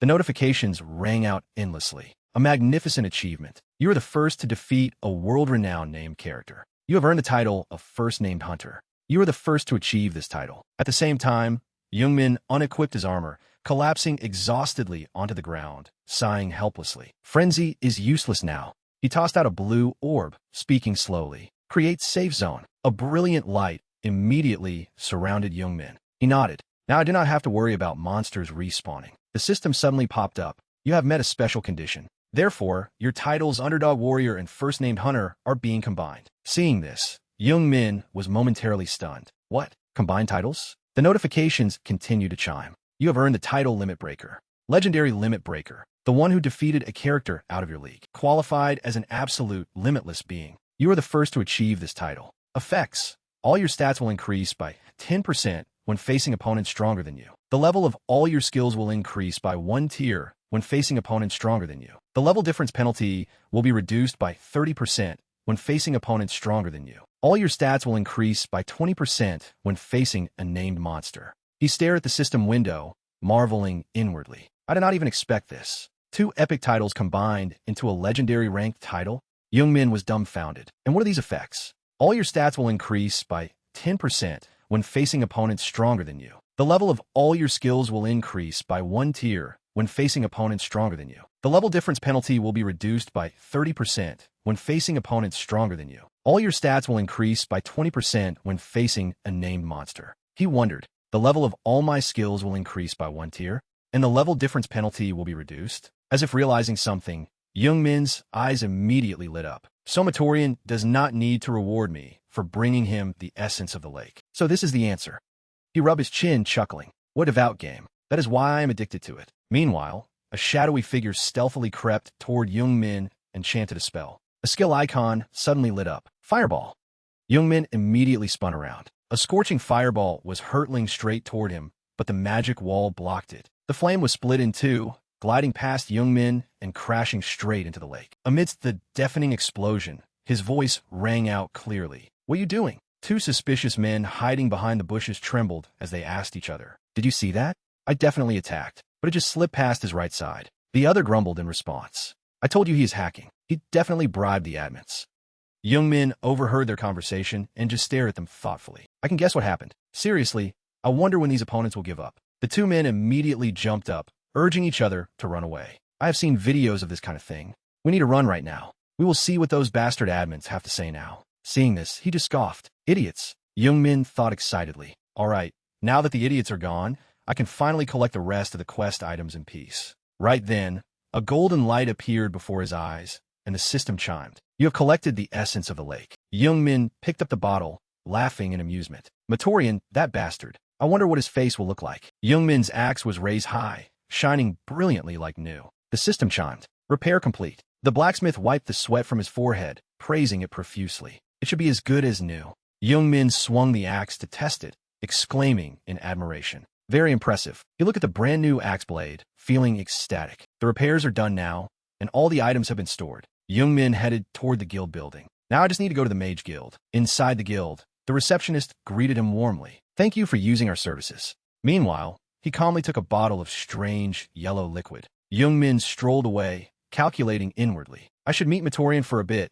since I have not received the item from the last quest yet. He rolled the potion bottle in his hand, deep in thought. Seriously, items with magic enchantments are all very expensive. Even though it is just a consumable item, it costs 1 gold coin because it is an item with a magic enchantment. Young-min stepped onto the stairs, letting out a sigh. I could afford this much because I sold the items I got from those opponents. He calmly spoke. Use the magic book to go to the Lake of Purity. Not long after, the entire lakeshore was dyed a bright crimson. Monster corpses lay scattered around before gradually fading into the air. Young-min stepped to the edge of the lake, his voice ringing out clearly. I have taken care of the respawning thugs. This is probably a good spot. Saying that, he flashed a sly smile and tossed the bottle of yellow liquid he had just acquired straight ahead. Young-min watched it fall straight into the calm surface of the lake, feeling thrilled. He cheered. It is time to get my money's worth. He calculated carefully. Normally, I would have to use a fishing rod or a harpoon to learn fishing, but there's a much faster and easier way. Suddenly, a hazy mist rose up, interrupting Young-min's train of thought. He reached out and grabbed the mist. In that very moment, the lake's surface below seemed to explode, and a pillar of water shot up into the sky. Young-min rubbed his hands together, laughing in amusement. That golden marble is an item with a magic enchantment inside, even though it is a consumable item that can only be used 3 times. He immediately activated his ability. Waves of electricity surged relentlessly straight into the towering pillar of water. Then he gritted his teeth and shouted loudly, "Lightning shock! Lightning shock!" After that, Young-min lightly waved his hand. The water pillar vanished in the blink of an eye, revealing hundreds of fish floating on the surface of a lake, their bodies still twitching from the electric aftershocks. The scene shifted to a spacious house, and the system chimed in the air. You have completed Endless Trial 15. Matorian excitedly examined his loot, offering words of praise. You are truly amazing. He leaned toward Young Min, asking with great interest, how did you manage to get these items? Hearing this, he frowned, feeling dissatisfied inwardly. He was very impressed that I completed all the quests at once, but he did not even give me a title. Matorian's voice rang out evenly. My next request is... He paused for a moment, then calmly continued. No, it's still too early for you. Come back after you have become stronger. Hearing this, Young Min was so angry he trembled, gritting his teeth to endure it. I know he is very annoying, but honestly, I want to punch him. He made me do all sorts of things, but now he is kicking me out because my level is not high enough. Suddenly, he flashed a sinister smile, scheming inwardly. Fine, I expected this, since this quest is only for players level 100 and above. Then Young Min spoke softly. Please consider this. He thought to himself, what about this? Hearing that, Matorian spun around, replying impatiently. Are you still not leaving? I still have some experiments. Young Min lowered his voice. I happened to find it in the lake. Hearing that, he froze, a look of sheer astonishment clear on his face. Young Min lightly shook the bottle of liquid he got from Adwi, asking loudly. Also, do you know anything about it? Seeing this, Matorian stammered. That is. He reached out to take the bottle, observing it carefully. That is the essence of the lake. This is not something easily obtained. Young Min just smiled without replying, but inwardly he cheered. He recognized it. Matorian asked suspiciously, how did you get it? Memories of the battle with Adwi flashed through Young Min's mind. He calmly replied, I defeated the Lake Knight. Hearing that, he was shocked. You defeated the Lake Knight? You must be stronger than you look. Young Min frowned in anger, cursing inwardly. You only just realized that. Matorian sighed softly, his voice dropping. If that is true, he flashed a sly smile, speaking slowly. May I ask one more thing of you? Right after that, a system window popped up right in front of Young Min's eyes. In a study of death to properly cure curses and diseases, Matorian believes he needs to understand not only life but also death. Bring him an item containing the power of death. The missing investigator Harkin knows of an item containing the power of death. Success condition, obtain a death token. Completion reward, experience points, 3 gold coins, investigator's ring, investigator title. He read the quest and smiled, feeling satisfied inwardly. Bingo! I was able to skip the quest prerequisite. Young Min pondered over the ring included in the quest rewards. One of the quest rewards is the investigator's ring. It is a powerful and rare ring that I can use even after passing level 100. He felt excited, and I can become stronger by using it. Thinking of this, Young Min spoke boldly. Let me take this quest. Hearing this, Matorian smiled faintly, nodding in praise. You look reliable, so I can entrust it to you. Not long after, Young Min left his house. He opened the system window while calculating. Search for auction items. Harkin's journal. Young Min recalled Matorian's hint. Why do you not start by meeting Investigator Harkin? He sighed softly. Did you think I was not planning to do that? Young Min pondered the quest, and the image of an ancient character suddenly popped into his head. The quest tells me to find Harkin, but I will not be able to find Harkin no matter how thoroughly I search. Then, Young Min continued to calculate. To meet Harkin, I need to collect 15 pages of his journal that were dropped across the monster fields. He remembered the time he helplessly struggled with a pile of documents, muttering as he learned from experience. But since the order of the drop pages is random, I had a hard time finding the last page in my previous life. Not long after, Young Min held the stack of documents in his hand, letting out a sigh of relief, marveling inwardly. Luckily, everyone thought they were just normal, useless items, so I was able to get 11 pages from the auction. He muttered softly, I only need 4 more pages. Young Min stared at the system window, calculating inwardly. I will get the rest from the auction, since I have a lot to do besides the main quest. He imagined the scene at the auction, carefully organizing his tasks. First, real estate investment. I still have some time until the scheduled date. I have quite a bit of money thanks to those blood hunters. Young Min nodded. So all that is left for me to do is eliminate them. Then he spoke coldly. Open homepage. Open comments on my posts and my inbox. His voice dragged on. Let us see. The system screen immediately opened the message section. Heartman, save me. Horrorman, they have caught me 4 times already. Bruno Master, please pay attention to those bullshit bastards. Callous, they're slaughtering players in the hunting grounds. Young Min skimmed through it all, feeling slightly surprised inwardly. I have received a lot of reports. Are they still operating like that? He muttered. The comment about their most recent location is. Before he could finish, the system popped up another notification. Harmon, the opponents have appeared again in the Goblin Village in the forest. Seeing this, Young Min pondered. The goblin village in the forest is a hunting ground for people around level 30. Then he let out a mocking laugh. Those bastards. They're trying to slaughter low-level players because they lost to me. A glint of madness flashed in Youngmin's eyes. I can catch them if I get there fast enough. That place is not too far either. As soon as the thought ended, he shouted, "Dash!" In the very next moment, Youngmin's figure vanished into thin air. He activated his ability, gliding past the crowd on the street like a gust of wind, leaving behind bewildered looks from people who had no idea what just happened. They were all stunned. It seems like something just flew past here. Hearing this, Youngmin felt amused. I wonder how they will react when they see me using this stealth skill. The scene shifted to the goblin forest, where a fierce battle was taking place. Terrified screams echoed throughout the forest. A group of arrogant people stood showing off, while the rest could only tremble. What do they want from us? This will be the 5th time I die to them. The man with the parted hair saw this and let out a contemptuous laugh. If you have a problem with it, just become a bystander. After all, PK is just a part of the game. The blonde guy chimed in, his voice threatening. Hand over your items if you want to survive. Right then, Youngmin was hiding in the foliage, secretly observing everything. He stared at them thoughtfully. They still have not learned their lesson. Youngmin aimed at the woman wearing a pink outfit, evaluating inwardly. They will be devastated to that extent,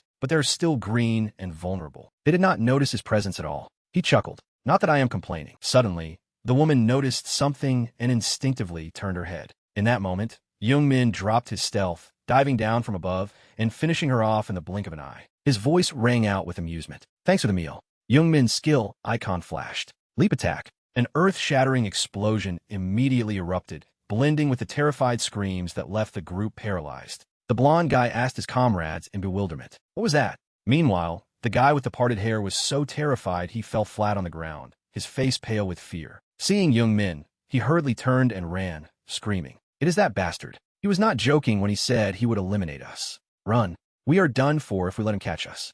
Youngmin watched his prey flee like a beast, his voice as sharp as a knife. "What do you think you are running?" Then he roared, the sound echoing through the air. But cry. The group immediately froze, their entire bodies trembling. The guy with the parted hair despaired as he saw Youngmin charging at him, stammering, "My body." His agonizing scream rang out. The people who had been oppressed by them looked at each other in bewilderment. The long-haired girl spoke up. Is he the one who posted about eliminating the blood hunters on the forum?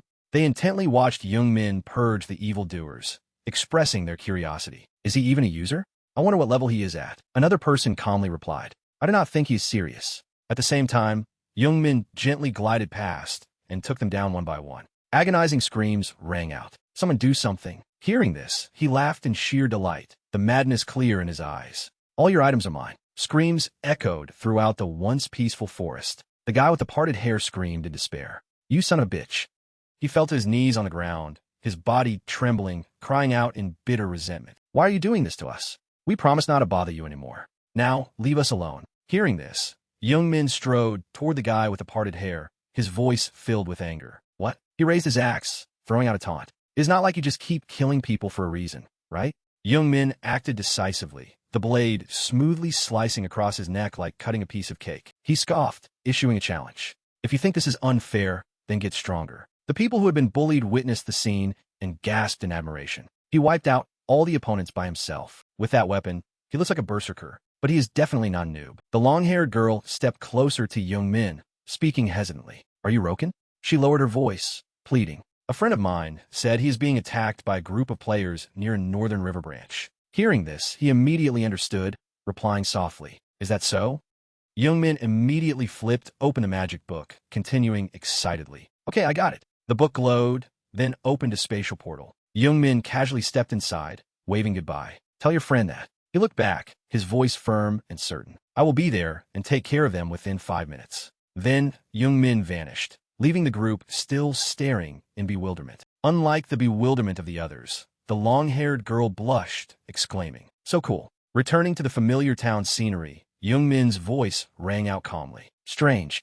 He scrolled through the system screen, his voice bored. Why is no one reporting players anymore? I was just having a little fun. Youngmin recalled his battles, purging the evildoers, feeling smug inwardly. A few days after announcing the sweep of players, a lot of reports were sent in, and I immediately rushed over to take down those blood hunters. He sighed softly. Those were great days. Glorious days. Youngmin's finger swiped back and forth across the system screen, his voice dropping. But since yesterday, there have been no more reports. What are those blood hunters doing? So boring. Suddenly, his eyes lit up. Look what we have here. A series of notifications popped up one after another. VO Top King. A comedian? Huh? Is it real? Texas. The blood hunters are desperately running away every time they hear Roken's name. Ha. Motor. Maybe the blood hunters are just all talk. They're all being wiped out by just one person. What makes the victims of the blood hunters get chased down until now? Benha. Do not say that if you have never been attacked by them. Roken is just an extremely strong person. How can anyone fight against the sheer number of blood hunters? Commenter. Looking forward to the hunt for the blood hunters. 1 out of 10. You see concept. Let us begin. 2 out of 10. Young men excitedly read all those messages, laughing in amusement. So this is what is going on. He remembered the arrogant demeanor of the group he met in the forest, pondering deeply. Until now, the blood hunters have become the terror of normal players. Since they formed a guild with relatively high-level players, normal players had no choice but to be killed. Young men continued to ponder. But since I single-handedly wiped them out, everyone's perspective on the blood hunters began to change. He leaned back in his chair, clicking his tongue in boredom. That is not good news for me. Since they gave up on confronting me directly, I have to go out and hunt them down instead. Young Min gritted his teeth, his heart filled with anxiety. And now that they have become more cautious when hunting others, they're also harder to find. It is truly a dilemma to find them right now. Young Min pouted, complaining. Seriously, young people these days give up too easily. He rocked his chair back and forth like a swing, analyzing slowly. I was hoping I could handle a few more of them. I guess it is time to stop. Suddenly, there was a noise echoing from the floor above. Hearing it, Young Min sighed softly. All right, it is also time to go to the auction house. But then he froze, his voice dazed. Auction house. A bold idea popped into his head, making Young Min jump up, cheering in joy. I can do that. He flashed a sinister smile. If they're starting to hide, then I just need to make them show their faces. The next day, the streets suddenly became unusually crowded. A man saw this and grew curious. Is there an event today? Why are there so many people? The person next to him was slightly surprised. Have you not heard? He intently observed the gathering crowd, calmly explaining. There's an auction house about to open here. The man exclaimed softly. Is that so? The other person continued. I heard it's quite rare these days. A person quietly observed everyone around, calculating inwardly, just like the major guilds here. He glanced at the flashy armor in front of him. I expect it to be a silent competition. Of course. Then that person recalled the bustling scene in the real world, evaluating inwardly. Looking at the popularity of the Lord, it will not be long before the in-game level reflects the player's status in real life. He clenched his fists. That is why the growth of guilds is extremely important. Philip looked straight ahead with determination. Price is not an issue. I need to make sure. Philip, Megapixel Guildmaster, and the one behind the Blood Hunter Guild. He gritted his teeth, suppressing the anger in his heart. Sui, I could have funded some of it myself if it were not for that stupid woman. Right then, the deep, hearty voice of a man rang out. Oh my, I did not dare to expect there would be so many people here. Young Min, disguised as a middle-aged man, walked proudly through the sea of people, calling out invitingly. Come now, my dear guests. I hope your pockets will be full of auction items. He curled his lips into a calculating smile, cheering inwardly. My money-making pigs. At the same time, the system popped up a notification. Activating the unique title effect Dark Veil. Activating identity disguise. A reminder notification rang out. Your character's name and appearance have changed. The effect will last for 1 hour. A red-haired man rudely pointed straight at Young Min's face, throwing out a suspicious remark. Are you Chris' son, the auctioneer? He smiled faintly, replying gently. That is right. He raised his hand, and the auction podium immediately appeared right at his feet. He called out loudly. Now, I'm sure you're all waiting. Open inventory. Young Min shouted. The auction begins. The other players secretly doubted. Is there such an auction? He is displaying everything. Suddenly, an arm was raised, accompanied by a hoarse voice. Wait, Philip pointed at him, questioning suspiciously. Something is not right. How do we know if you're the real auctioneer or not? He frowned, calculating inwardly. According to the guild members, he should look like the one who sold us the hidden dungeon. But I heard he looks completely different. Faced with the questioning, Young Min calmly spoke up. You do not believe me? Philip immediately replied. Exactly. At the very least, we want to use inspect. But his response was Young Min's cold words. Then you do not have to participate. Hearing this, Philip was momentarily stunned. What? He stroked his fake beard, putting on a dignified appearance. It is simple. If you do not believe me, then just do not participate. Simple, right? Then Young Min ignored his angry look, raising his voice. All right, the first auction will begin if there are no objections from this suspicious gentleman here. He swung his wooden gavel in front of him, his voice excited. 2-story houses. Why do we not start with just 10 gold coins per month? Anyone for just 10 gold coins? A player immediately raised his hand to bid. Here, 10 gold coins. Young Min acted like a professional auctioneer, quickly replying, Excellent. Do I hear higher? Meanwhile, some women began to look at each other warily. The pink-haired woman shouted, 12 gold coins. But another man suddenly cut in, 14 gold coins. The purple-haired woman yelled right after, 15. Amidst the chaos, a sturdy hand was raised high, 20 gold coins. Young Min turned toward Philip, who had just bid, shouting, 20 coins. Anyone else? Before he could finish, another person cut in. Wait, he was eager to win, yelling and panting. 20 gold coins. Megapixel Guild, 22 gold coins. Hearing this, Young Min paused for a moment, then curled his lips into a satisfied smile. He pointed at the tall man, shouting loudly, If there is no one else, I will close the bid at 20 gold coins. Sir, what is your guild? He was bewildered, stammering a short reply. Armored. Young Min excitedly struck the gavel. Okay, sold to the Armored Guild. The tall man immediately cheered in joy. Philip lost the bid, cursing angrily under his breath. That old geezer heard me, but still deliberately ignored me? Young Min opened the system window, stating firmly, Now why do we not sign the contract right away? Open inventory. Hearing that, he gasped in admiration. Thank you. I will put a good use. A white-haired man saw this and grew suspicious. Is he crazy? A contract right away? Is this for real? The red-haired man frowned, speaking regretfully. I have no doubts. I should have bid higher. The moment the contract was handed over, the system popped up. Contract, a document proving the agreement between the signatories. The contents of the contract cannot be forged. Seeing this, Young Min let out a sly laugh, gently reminding him. Also, he adjusted his bow tie, calmly announcing, We will exclude the Megapixel Guild from the next auction if they continue to break the rules. Hearing this, Philip bristled. What? How can you?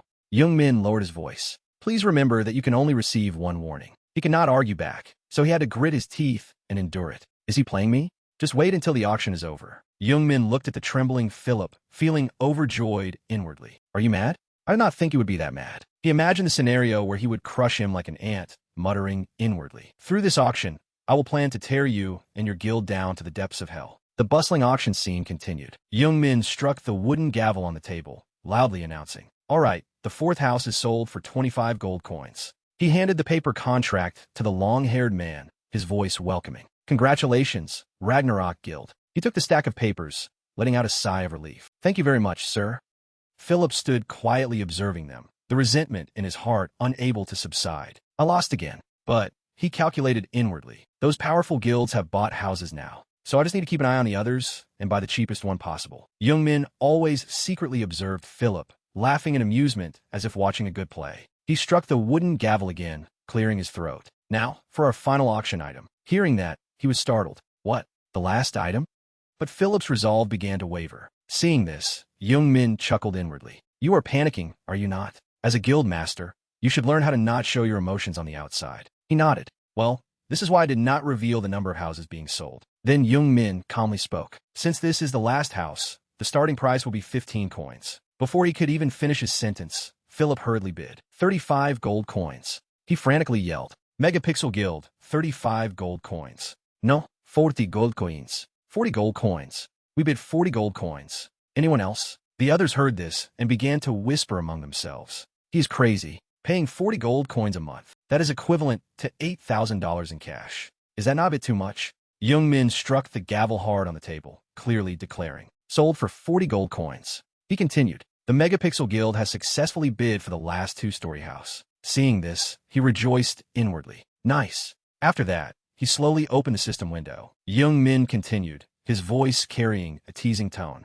Here is the contract. Please make sure to pay on time. Philip felt insulted, cursing inwardly. Bastard. I swear I will find out your true identity and kill you. Right after that, the contract appeared on the system screen. Two-story long-term contract. User Philip agrees to rent house P05 in the inner city as a guild house and agrees to pay 40 gold coins per month to the administration office. The owner of the house will receive the rent minus the commission fee. The above terms cannot be changed without mutual consent. If violated, the system will judge. He carefully held the paper in his hand, feeling as if a burden had been lifted. We finally have a guild house. Even though it will be a bit financially difficult for a while. Young Min spoke up. Now, he shouted excitedly. After a short break, we will begin the auction for the three-story houses. Hearing this, Philip was stunned. What? He pointed at Young Min, scolding angrily. You sick bastard. You just said this was the last house. Hearing this, he calmly retorted. I meant it was the last two-story house. Young Min threw out a question. Did I not post it on the forum? At that moment, the forum notification appeared. House sale transaction. Host, Chris Sun. I own many two-story and three-story houses. I will auction the ownership rights of the houses to guilds via long-term leases, and I intend to hold auctions for a week. Then he continued, I have a lot of two-story and three-story houses. Young Min shrugged, feigning innocence. Perhaps you intend to participate in the three-story house auction? If you have that much gold, I will not stop you. Hearing his explanation, Philip was furious to the extreme, grinding out every word in his heart. You bastard. Young Min watched his angry back leave, unable to help but scoff. A naive fool. This is enough to cause you trouble for a while. He smiled from ear to ear thinking about the price. 40 gold coins a month, equivalent to $8,000 a month. Young Min remembered Philip's angry face, secretly mocking him. If someone ruins your chances for some reason, you will be in big trouble. Night fell. Philip's golden armor still shone brilliantly, standing out against the pitch-black background. He stood in front of a dilapidated house, carefully looking around before entering. Right after that, a chilling scream echoed from inside the building. Philip hesitated for a moment, then called out, Is anyone there? A hand immediately reached out, stretching toward him. Then it bluntly grabbed Philip's neck, lifting him into the air. Cable threw out a question. You blew the guild funds just for this damn house of yours? Are you crazy? Philip struggled to choke out broken words. Wait, let's talk first. Cable's cold voice rang out. Do not tell me you forgot. He dropped him, every word as sharp as a knife. We only partnered up because of a mutually beneficial relationship. Cable's eyes lit up, his voice growling with a threat. If you become useless to me, you will not be an exception, Philip. He held out his hand, coldly ordering the statement. Hearing this, Philip held out the scroll, his voice trembling. He gripped the scroll tightly, stating firmly, Keep it. We will do the transfer paperwork later. Cable stood with his arms crossed, looking suspicious. Did the Megapixel Guild not want to buy a guild house first? Philip nodded slightly in response. That was the plan, but I changed my mind. He paused for a moment, his voice dropping. The more I think about it, there's only one way for me to get back everything that belongs to me. Philip gritted his teeth, his voice cracking. Roken, everything will be resolved if I catch that bastard, and I will spread that video across all servers. He looked at Cable, asking for his opinion. If you utilize your resources, can this be done? He rolled up the piece of paper, letting out a long sigh. I guess there is no other choice. I do not think we can sit idly by and watch him run rampant. Cable gripped the scroll tightly, lowering his voice. I will have to take action myself. The next morning, in a bedroom in the real world, Young Min rested his chin on his hand, suddenly exclaiming, Is this a dream or reality? He looked at the system notification screen. Own funds, 335 gold, 68 silver, 17 copper. Then he immediately cheered. I got 335 gold coins just in the first month of rent. I must be the richest person in the Lord right now. Huh? His fingers flew across the keyboard, his voice excited. Let us see. One gold coin should be around $200, right? The computer screen immediately displayed the information. Trading forum, selling 20 gold coins, $400 per coin. Host, Roken. Please contact player Roken in the game. No nigo dos chiastions. He lay back comfortably on the chair, calculating under his breath. Since the guilds do not have enough gold right now, they will buy it, even if it is at a ridiculously high price. Young Min thought about the items. I should also list the Blood Hunter's items at a higher price on the market. Is this the privilege of the rich? As soon as the thought ended, he jumped up, heading straight for the login capsule. I should also list the Blood Hunter's items at a higher price on the market. In the blink of an eye, Young Min appeared in the virtual world. He rested his axe on his shoulder, excitedly flipping through the teleportation book. I should check the bait I threw out earlier. He marveled inwardly. Those stupid Blood Hunters. They must be desperate for gold right now. Young Min walked into a forest, his mind still racing. They must be farming in the hunting grounds to make money. Inside the western area, the dark forest. Inside the forest, a monster roared agonizingly as it was defeated by someone. Seeing this, Bulldozer immediately rushed over to support his teammates. He swung his heavy hammer, smashing it hard into the monster's head. Meanwhile, Cable quietly leaned against a tree, intently observing them. After the monster was defeated, Bulldozer slammed his hammer into the ground, sighing softly. He rested his weapon on his shoulder, chuckling. Now I can pretty much one-shot the monsters here. Skull Addict, Blood Hunter, Guild Member, Bulldozer level 79. At the same time, Thru stood next to him. Sergeant, Blood Hunter, Guild Vice Master, Javelin Thru at level 79. He twirled the spear in his hand, frowning in annoyance. One shot my ass. You completely sat around while I did all the work. Suddenly, Cable's voice cut in. Stop it. He strolled past them, his voice dropping. I heard you say the target is in the northern area. Is it that bastard? Cable flipped open the teleportation book, coldly ordering. Summon all Blood Hunter members. The book immediately glowed. He declared boldly, "We will wipe out Roken right now." Cable, Blood Hunter, Guild Master, Phantom Assassin, level 90. The scene shifted to a quiet forest. There a chaotic battle was taking place. A man pointed his arrow forward, crying out in panic, "Stay away from me." But his response was Young Min's icy words. "Oh my, I thought we were very close." Then he leaped into the air. Young Min swung his axe blade, preparing to bring the strike down on his opponent. He laughed, shouting loudly, "Let's skip the unnecessary parts. Get straight to the main point." As soon as the words left his mouth, Young Min slashed down forcefully, effortlessly finishing off his opponent. The people around witnessed the scene, all revealing looks of bewilderment. "He is crazy." A person heard this and was stunned. "You mean he is not hacking? You must be joking, right?" Amidst it all, the firm voice of a man rang out. "Do not panic." The system displayed information. Blood Hunter, Guild Member. He waved his hand like a leader, continuously coordinating the fighters. Range damage archers, keep attacking with hit-and-run tactics. Melee warriors, keep observing him and attack as soon as there is an opening. They followed the leader's orders, simultaneously pointing their weapons at Young Min, ready to defeat him at any moment. However, Young Min possessed extraordinary agility. He used his axe itself as a shield, effortlessly blocking all of their attacks. Young Min's sharp eyes looked at his opponents, calculating inwardly. Among these guys, he faced the bloodshot, bloodthirsty eyes, silently assessing. There are a few truly strong ones, huh? Young Min dodged attacks while thinking deeply. But why are they not putting all their effort into attacking me? And they're not trying to run away either, just hovering around here. Suddenly, he changed his mind. His powerful legs immediately stopped. Young Min took a stance to face them, throwing out a taunt. "It seems like you guys want to stall for time, huh? Do not tell me." Right then, a pillar of light struck the ground, bringing a chilling aura that appeared right behind his back. Those guys rejoiced like children seeing their mother return, cheering happily. "They are here. You are dead, you bastard." In the blink of an eye, a sharp spear shot out. Young Min sensed it and immediately spun around. He quickly raised his axe blade, using it as a shield to deflect the spear in another direction. It stabbed straight into the ground, radiating a magical aura from its shaft. Seeing this, Young Min hesitated for a moment. "This is Javelin." Right then, Thru slowly spoke up. "You blocked that move of mine?" He rubbed his chin, letting out a sigh of admiration. "He is really strong." Hearing this, Bulldozer became excited. "Then playing with him will be even more fun." At the same time, Cable strolled out, speaking casually. "You're the Roken everyone keeps talking about, right?"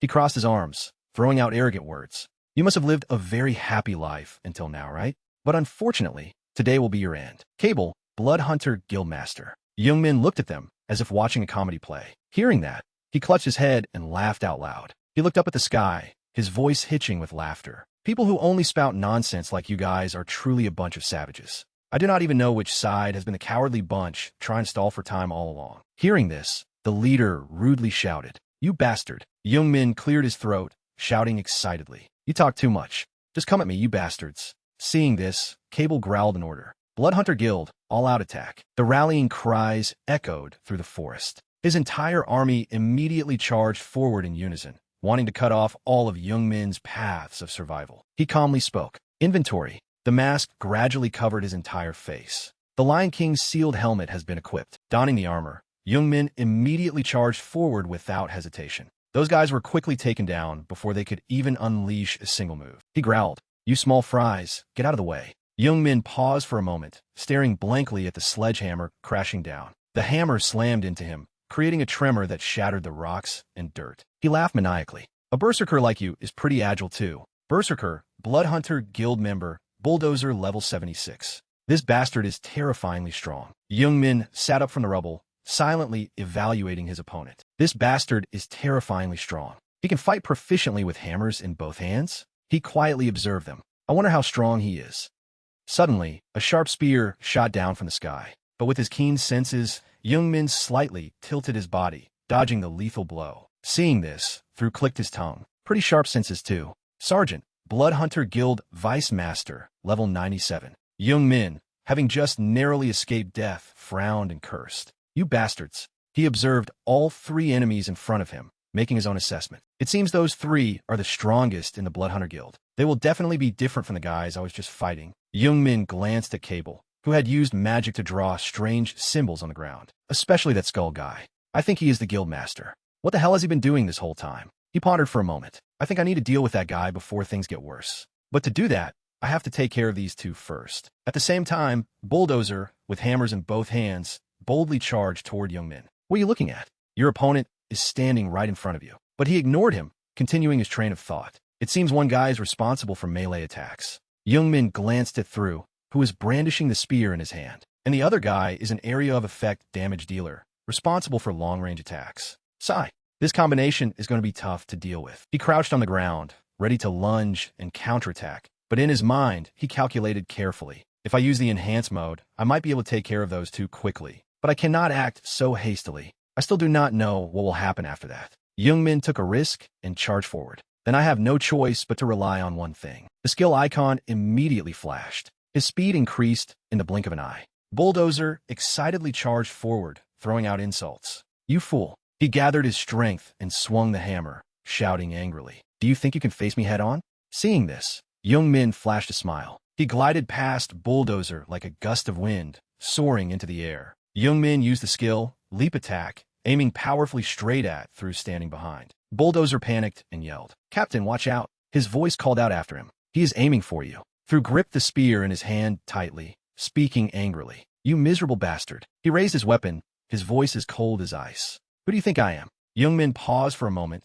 glaring at his opponent. Through used a skill, powerfully hurling the spear at him. Piercing Dragon. He looked up, scoffing. A target in the air is even easier to hit. Through's strike landed with a force that exceeded the limits of endurance. The cold spear pierced straight through Youngmin's body. He was almost immobilized, his consciousness gradually falling into a hazy void. Thinking he had defeated Youngmin, Through stared in shock when he heard him exclaim in admiration. Pretty strong, too. He smiled excitedly from above, looking at him and teasing. You almost pierced right through me. Through looked at Youngmin's unfazed state with a puzzled expression, unable to help but wonder. Impossible. I even used an accuracy skill on that strike. How could he dodge and catch the spear? As if knowing what was on his mind, Youngmin twirled the spear in his hand and spoke up. Without giving Through time to react, he hurled the spear toward him and shouted, I will return this to you. Facing the spear heading toward him, he still confidently thought, You stupid bastard. Do you think I have never encountered this before? As if it was all within his calculations, Through still wore that confident face, raising his hand to chant. Evasion. Basic skill information. Cowardly Mage's Ring. Magic. A cowardly mage created this evasion ring. You can use it once a day to retreat 3 meters. Remaining uses 0 out of 1. Just like that, Through vanished, sending the surrounding dirt and rocks flying. Having just been teleported in another direction, he smugly declared, I prepared this for bastards like you. Suddenly, the spear appeared and flew straight at his face. Because Youngmin had used the skill, Throw, he smiled excitedly and marveled. Oh my, you should not waste your evasion skill like that. Hearing this, Through's face gradually paled as he realized inwardly. This bastard. He guessed I would use that move from the start, and deliberately lured me. Suddenly, Cable appeared after Through's defeat. Bulldozer, standing nearby, saw this and called out anxiously. Youngmin gripped his weapon tightly, expressing, What are you going to do? You're the only one left. He stood firmly there with full confidence, beckoning with his finger. Let's fight seriously, shall we? Feeling provoked, Bulldozer gripped his weapon tightly with both hands, trembling. He gritted his teeth, revealing an angry expression. As if he had finished catching his breath, he used all his strength, charging forward and shouting loudly. I will kill you, you bastard. The scene Bulldozer dashed through sent dust flying everywhere. Suddenly, Youngmin appeared behind him, clicking his tongue in criticism. Using a spear like that, even a fly could knock you away. But luckily for him, he quickly reacted, turning around and using his hammer to block the strike. The collision helped Bulldozer step back and keep a safe distance from Youngmin. Trembling, he struggled to speak. Bastard. He looked at him with full sarcasm, replying, You seem quite arrogant about your strength. As soon as the words left his mouth, Youngmin excitedly charged forward, shouting loudly. Then why do we not have a little fun? Bulldozer lowered his head, gripping the hammer so tightly his hand shook, muttering, Arrogant bastard. Then he surged with fighting spirit, charging forward and shouting loudly. My strength stat is 250. I'm the strongest in the guild. As expected, a massive explosion occurred, causing the forest scenery to shake violently. At the same time, Cable seemed to be secretly doing something. He was surrounded by gloomy auras. Returning to the battle from earlier, Bulldozer's jaw was trembling slightly. Suddenly, Youngmin was behind Bulldozer, both hands tightly gripping his head. He flashed a cold smile, then gently finished him off. As if his work was done, he walked away lightly. Then Youngmin smiled excitedly, marveling. That felt refreshing. At the same time, a notification popped up. You have leveled up. Roken, level 61. Class, Berserker. Strength, 300. Agility, 155. Vitality, 151. Tenacity, 104. Intelligence, 50. Wisdom, 25. Suddenly, he looked at Cable ahead and clicked his tongue. Young-min lowered his center of gravity, then spoke up to provoke him. Are you really just going to sit there and watch your subordinates die? He used the skill Claw while criticizing. What kind of guild master are you? Cable's hand suddenly lifted from the ground. He clenched his fist, muttering, Complete. Synchronize. Suddenly, Young-min's eyes paused for a beat. The gloomy aura surrounding him unexpectedly flew straight toward him. It rushed over and attacked Young-min directly, making him block the strike while wondering, what is this? That phantom is. Cable slowly stood up, asking softly, do you really want to know why I let them die? The reason is very simple. He looked at his hand, which was radiating absolute power, and affirmed, I'm stronger fighting alone than fighting with those weaklings. A notification popped up. Cable, Blood Hunter Guildmaster. Phantom Assassin, level 90. Under the desolate scenery caused by that gloomy aura, he stated, while you were busy fighting those fools, I merged with all the souls around here. He raised his hand once again, affirming. In other words, this place is now completely under my control. Hearing this, he just smiled faintly, indicating, Phantom Assassin? I am truly lucky to meet someone like that. Young-min's eyebrows furrowed. His eyes became more focused as he assessed the situation. Phantom Assassin. It is one of the hidden classes in the Lord. The conditions to obtain this class are very difficult, so it was very rare to encounter even in my previous life. Looking at the seething aura around him made him think. I think I remember a guy. Do not tell me it is. Thinking of that, Young-min reminded himself. No, do not think about useless things right now. Then he smiled faintly, provoking him. So what if it is a hidden class? As soon as the words left his mouth, Young-min used the skill Leap. Then he did not forget to continue affirming. You will still be taken down all the same. Suddenly, a barrage of human arm weapons reached up from the ground. Those things frantically rushed straight toward him in the air. Seeing this, Young-min spun his weapon, creating an invisible protective wall, and shouted loudly, Get lost, you disgusting things. His eyes radiated cold, murderous intent, his voice growling. My opponent, now below, Cable suddenly realized something. Young-min charged down at him with overwhelming power, shouting loudly, Is you. His body was simply split in two effortlessly. Suddenly, the image of Cabal's body gradually faded away. He stood there witnessing such a strange phenomenon, unable to help but stare in bewilderment. Young-min's eyebrows furrowed when he heard Cabal's voice appearing from behind. You are really stupid. Before he could react, he delivered a fatal blow to him from the front. Young-min dropped to one knee, while a few drops of red blood appeared beneath his feet. A notification popped up. Your HP has dropped below 50%. Young-min looked at his trembling hand, exclaiming, This is... After that, a series of notifications appeared. You have been poisoned. You have been paralyzed. You are bleeding. Your HP will decrease by 30 every 10 seconds. Cable clenched his fist, sending the dirt and rocks behind him flying. He revealed a look of disdain, assuming, You dare to confront us with just this? How disappointing. Suddenly, he spoke up in response. Suddenly, something slashed across. He stood firmly there, declaring grandly, It is only just beginning. A notification popped up. Your poison resistance has nullified the effects of the poison. Then he pointed at Cable in front of him, speaking up, Blood Hunter Guildmaster. He closed one eye and opened the other, exclaiming in confusion, What? The beginning of Young-min's memories was the Creator King. Suddenly, he noticed a change. However, they are fighting and suspecting each other. Then Young-min expressed, What I cannot understand is that there are still excellent players out there, but they still join and blindly follow him. They leave their guilds and even spend a ton of money to change their names. Next, he gave a brief overview of Cable's background. Among them is a rather troublesome guy who controls shadows and poison. That is Cable, Young-min stated. Obviously, that is the name of a dragon gnawing on the world tree in Norse mythology. But I do not really care about that role-playing stuff. Maybe they just gave him a random name too. Finally, Young-min affirmed, But what I know for sure is that this guy right in front of my eyes is Cable before he joined the Ragnarok Guild. Cable stood in front of him, pointing his weapon at Young-min, questioning, Cable?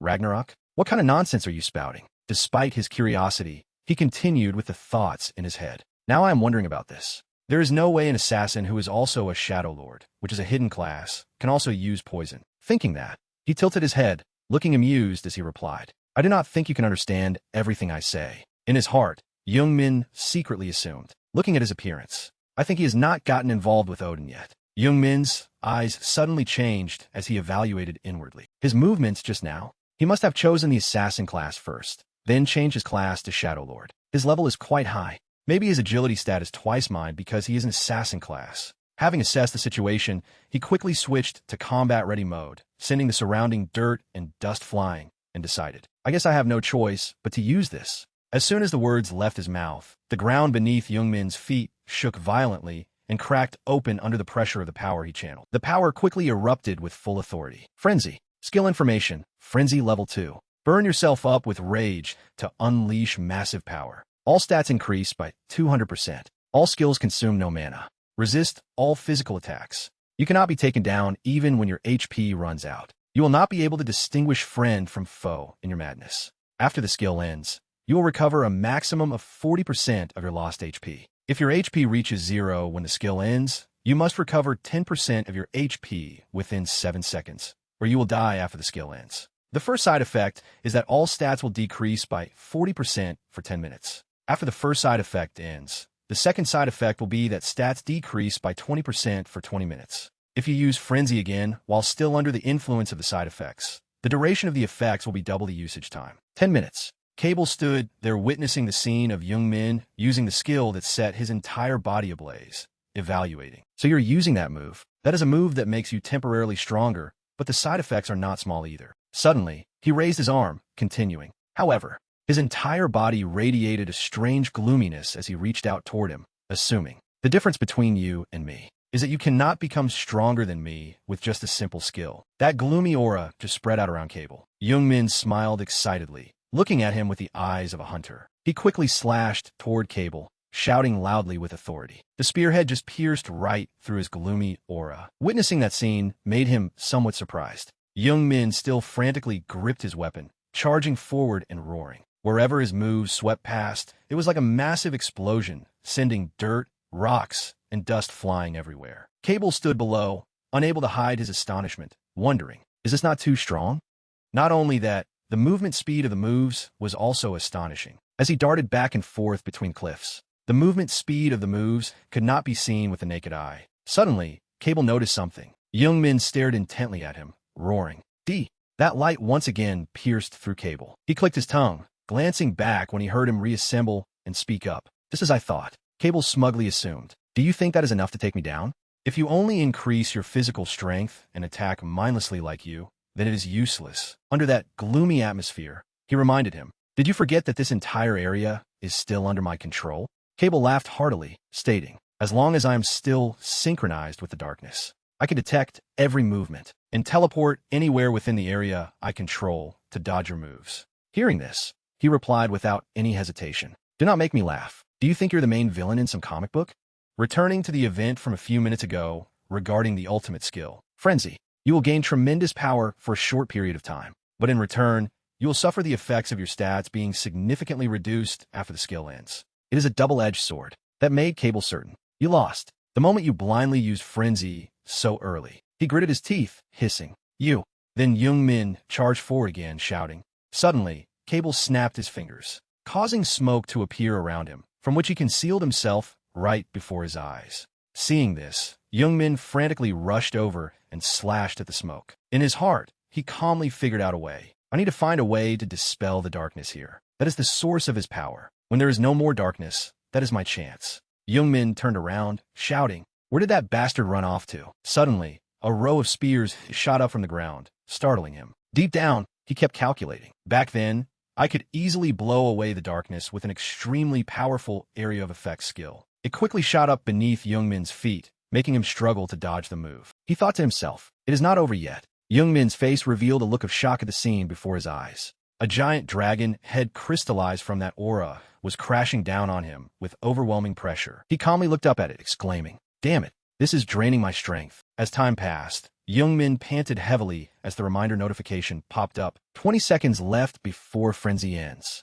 He collapsed to the ground in a battered state, panting heavily. Cable appeared and spoke up, assuming, you're still alive only thanks to that Frenzy move, but you will die soon enough as soon as that skill ends. Hearing this, Youngmin frowned, cutting him off and affirming, I will not let that happen. He stepped in front of him, acting smug. I need the world to see how effortlessly I destroy you. He slumped his face down, muttering, damn it, this is so annoying. He raised the weapon in his hand, expressing, I never thought I would have to go this far in a one-on-one solo fight. With the weapon shining brightly in his hand, Cable continued. This is it. Die Regresses. Reminder notification. 10 seconds left before frenzy ends. Suddenly, Youngmin bit down hard on something right at his teeth, continuing. I really do not want to heal for trivial things like this either. Electric shock. A blinding light flashed before his eyes, making him exclaim in surprise. What? He sat there, gently reaching his hand toward Cable. The electric current just attacked him. Attacked unexpectedly. He wondered in confusion. Magic? How could? Information about the item Youngmin just used. Consumable spell. Rare grade. Lightning magic. Electric shock. Has been stored inside. Can be used when needed. Remaining uses, 0 out of 3. Youngmin remembered the past, feeling nostalgic. After using the first 2 times in previous quests, I did not think I would use the last one like this. But this is the only way for me to dispel the darkness. His main source of power. With the target struggling ahead, Youngmin seized the opportunity and charged forward. He thought to himself, but it is only a temporary solution. Reminder notification. 5 seconds left before frenzy ends. Youngmin gripped the weapon in his hand tightly, using the skill slash. He reminded himself, I only have one chance. Cable's eyes widened in shock at the scene before him. Youngmin soared into the air with a majestic aura, aiming straight at Cable. Youngmin focused all his power into a single strike to finish him off grandly. While delivering the finishing blow, he roared inwardly. I will give my all. In this attack, a notification popped up. Frenzy has ended. You have leveled up. Cable fell, unable to believe reality, exclaiming, How? How is this possible? His upper body crashed heavily to the ground, but he was still unresigned, assuming, How could I lose? At the hands of someone like you. Youngmin stepped closer and immediately mocked him. I do not know. Stop pretending to be cool. It is embarrassing. Standing before Cable's fading body, he gave him the middle finger and smiled provocatively. Come find me anytime you want, you creepy bastard. His face gradually faded away, but he still managed to speak with great difficulty. You, just wait. I will. A notification popped up. You have defeated player Cable. You have leveled up. Upon receiving the notification, he collapsed to the ground in exhaustion, panting heavily as he exclaimed, Damn, I almost died. Youngmin took the potion in his hand, indicating, Let's recover first. After chugging the potion, Youngmin expressed inwardly, Honestly, I was not too confident I would win. After all, he is the strongest opponent I have faced since my regression. I never thought the Bloodhunter Guildmaster would join the Ragnarok Guild. Thanks to the new title I got, I was able to defeat him. The information on the screen stated, First, Limit Breaker. Legendary. You have defeated someone far superior to you and are certified as a player who knows no limits. You were the first to receive this title. Receiving that information, he assumed, especially this Limit Breaker title. Next was the information stating, Effects. When facing a stronger opponent, all your abilities will increase by 10%. When facing a stronger opponent, the level of all skills will increase by 1. When facing a stronger opponent, the penalty level will be reduced by 30%. When facing a monster, all abilities will increase by 20%. With those perks, he assumed, if I did not have this title, I would have been done for. Suddenly, Youngmin held up the shining silver ring and spoke casually. But because of that, I was able to level up and get some pretty useful gear, so I will let him off the hook. The information stated, Cowardly Mage's Ring. Grade. Rare. A cowardly mage created this escape ring. You can use it once a day to retreat 3 meters. Remaining uses, 0 out of 1. Youngmin could not take his eyes off the dazzling ring. His face revealed a look of amusement as he thought to himself, even though it can only be used once a day. But for a berserker who only has attack skills, it is very important. I will make good use of it. Suddenly, Youngmin looked up at the sky, his eyes filled with contemplation. Now that I think about it, Youngmin suddenly remembered the past and reflected. I have already defeated 2 future members of the Ragnarok Guild. In my previous life, does that mean the future can be changed? For example, they will not join Ragnarok anymore. Then he lowered his head and dismissed it. No, I cannot be sure yet. I do not know how Odin recruits members. The image of Odin popped into his head, making Youngmin frown and wonder. Odin, I wonder what he is doing right now. He has probably started playing the lore by now, right? Did he change his ID in his previous life? Too many unanswered questions made him grimace, scratch his head, and exclaim, Damn it, that guy could be anyone. Forget it. Thinking about it forever will not solve anything. Then he remembered the image of Philip gritting his teeth, trembling with rage, and thought to himself, Odin is definitely a problem. But right now, Philip is the biggest problem. Since he attacked me with everything he had, he probably really wants to catch me. Suddenly, Youngmin flashed an excited, somewhat expectant smile, thinking, Well, whatever. If you're coming, I will gladly accept the challenge. Suddenly, he paused, looking down at his hands as if calculating something. Under that clear blue sky, Youngmin told himself, I should probably prepare in advance. in a bustling scene crowded with people passing by. The first item appeared. Hawk armor. Grade. Rare. Iron armor with a hawk carved on the chest. Defense 110. Durability 300 out of 300. Agility +5. Critical hit rate +5%. Required level 60. Next was Archer's gloves. Rare grade. Once used by an archer. Just wearing them makes you feel confident. Defense 40. Durability 250 out of 250. Attack range +10%. Critical hit rate +7%. Required level 60. Finally, on Young Min was a series of attractive equipment accessories. Lizardman pants. Rare grade. Possesses the wildness of a lizardman. Defense 80. Durability 400 out of 400. Agility +3. Critical hit rate +3%. Required level 60. Death Spear. Defense 40. Durability 200 out of 200. Critical hit rate +5%. Required level 60. Scout's Iron Boots. Rare grade. Once worn by a scout. Lowers damage and reduces the chance of getting caught in traps or affected by terrain. Defense 70. Durability 300 out of 300. HP +2. Trap activation rate -10%. Affected by traps -10%. Critical hit rate +7%. With his current stats and equipment, Young Min assumed, I really could not expect much from the mediocre stuff at the auction. I will just focus on increasing my critical enhancement rate first. Then he thought of the scene where he effortlessly split his enemies in half and expressed, thanks to the titles, I got up to 20%. Adding these gears brings it up to 40%. Basically, every hit will be a critical. Young Min licked his lips, looking at the item in front of him with an amused look. Furthermore, that item was Magic Absorbing Battle Axe, rare grade. Iron Axe. For warriors, it absorbs magic to increase durability and sharpness. Attack power 150. Durability 500 out of 500. Required level 70. Gripping the axe tightly in his hand, he exclaimed in delight. Not bad. I can probably use this until level 100. Young Min looked at the screen in front of him, calculating inwardly. I think I spent about 30 gold to buy all this.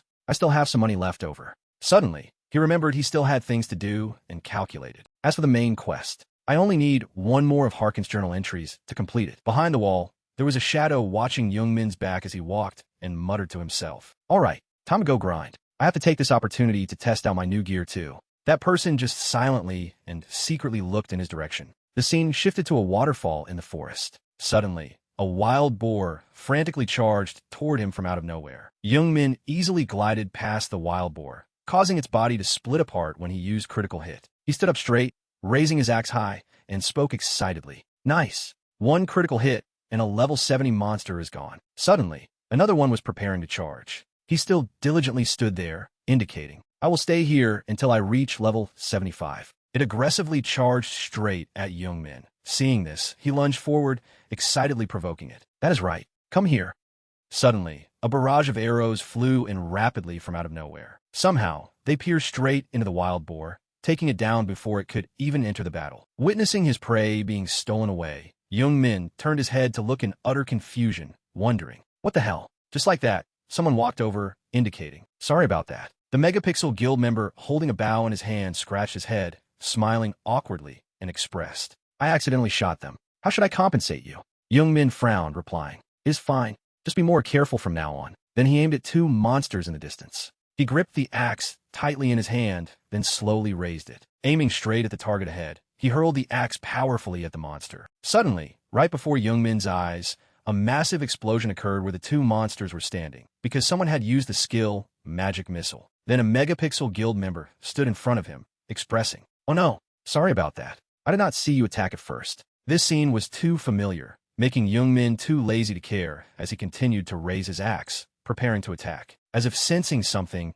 he immediately turned to glare. The Megapixel Guild member who had just drawn his bow flinched at the murderous intent he radiated. She turned to him, flashing a fake smile, and spoke up. Oh my, we happened to aim at the same target. Young Min called out softly. You guys.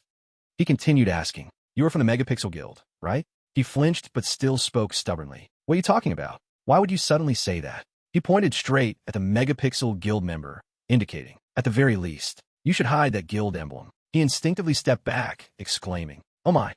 Why did the Megapixel Guild member loudly assume? So what? What are you going to do? You are bound to make mistakes when hunting. Hearing this, Young Min scratched his head and sighed. Then he looked straight in the Megapixel Guild member's face, making him look terrified, and warned. I will warn you one last time. Youngmin's face was filled with murderous intent as he closed in on a megapixel guild member and warned, "If you keep following me and stealing my monsters, I will consider it an act against me." He threatened coldly. "And not just you, but your entire guild too." Hearing this, he yelled, "Are you trying to pick a fight?" Youngmin turned to leave, but did not forget to indicate, "Do whatever you want, but do not complain that I did not warn you." His eyebrows furrowed, revealing a look of annoyance. The megapixel guild member revealed a calculating smile, thinking to himself, "Keep acting up, but no matter what you do, it will not work." The megapixel guild members stood there watching Youngmin's back as he thought to himself, "Every player here is ready to ruin your hunt." The megapixel guild member just secretly followed him. He looked at him with amused eyes, thinking to himself, "Unlike the Blood Hunter Guild, we, the Megapixel Guild, are just normal players, famous for being polite and decent. It would be different if you did not know we were from the Megapixel Guild, but since you do, you will not be able to fight us easily." Youngmin moved with the axe gripped tightly in his hand. Suddenly, he revealed an excited, mysteriously sinister smile. The Megapixel Guild member cried out, "What?" He was utterly panicked. "You want me to follow and bother him? That Roken?" Philip crossed his arms, glancing over. "That is right. Of course, you must not let other players find out." The guild member replied with difficulty, "No, the problem is not getting caught." He worried, "Do you really think he will let us do that? I heard he is a crazy freak." Philip lowered his head. "He definitely will not sit still. But that is not the problem." The guild member was curious. "Then what is?" Philip explained irritably. "We need to piss him off, record it, and edit it to make him look like the bad guy. If we cannot do anything to him in the game, then we have to use the power of the media." He thought to himself, "Do not worry. Unlike the Blood Hunters, our guild is famous for its decent and righteous demeanor. He cannot attack us easily." The guild member was still very worried, thinking, "Definitely." He sought out Youngmin. The only reason he has so many supporters is because he only attacks the Blood Hunters. A PK guild. The guild member drew his bow from behind. He will not dare to attack the Megapixel Guild because of our good reputation. If we can piss him off and record that scene. The arrow shot past, grazing the side of Youngmin's face. A wild boar right there was hit by the arrow, panicked, squealed, and ran away. The guild member behind him laughed playfully. "Oh no, my hand slipped." He feigned boredom. "I'm so sorry." Before he could finish, Youngmin had already leaped over with his axe. The guild member froze for a moment. "Huh? What?" The axe swiftly sliced through, leaving a blinding red trail. Youngmin chuckled darkly. The conversation is over. The Megapixel Guild members witnessing this all panicked. He attacked a player outside of a PK guild. Youngmin strolled over. "Why are you so surprised? I warned you beforehand." She trembled. "Stay away." She fearfully unleashed her power. Mana shield. Youngmin paid no mind to that weak resistance, directly taking action. Slash. A powerful strike shattered the magic shield. Critical. Youngmin flashed a dangerous smile. "This is a chance for me to test the features of the critical set." Someone suddenly shouted. He stood behind, questioning. "You are making a huge mistake. Do you think people will let this slide if you play like this?" Youngmin angrily picked up a wooden stick nearby. "You are too loud." He swung the stick, shouting loudly. "If you do not like it, then shut up and attack me." Agonizing screams echoed all around. The Megapixel Guild members lying on the ground gradually faded away. Youngmin's pupils grew even redder. The system analyzed. "Karma has increased. You are a murderer.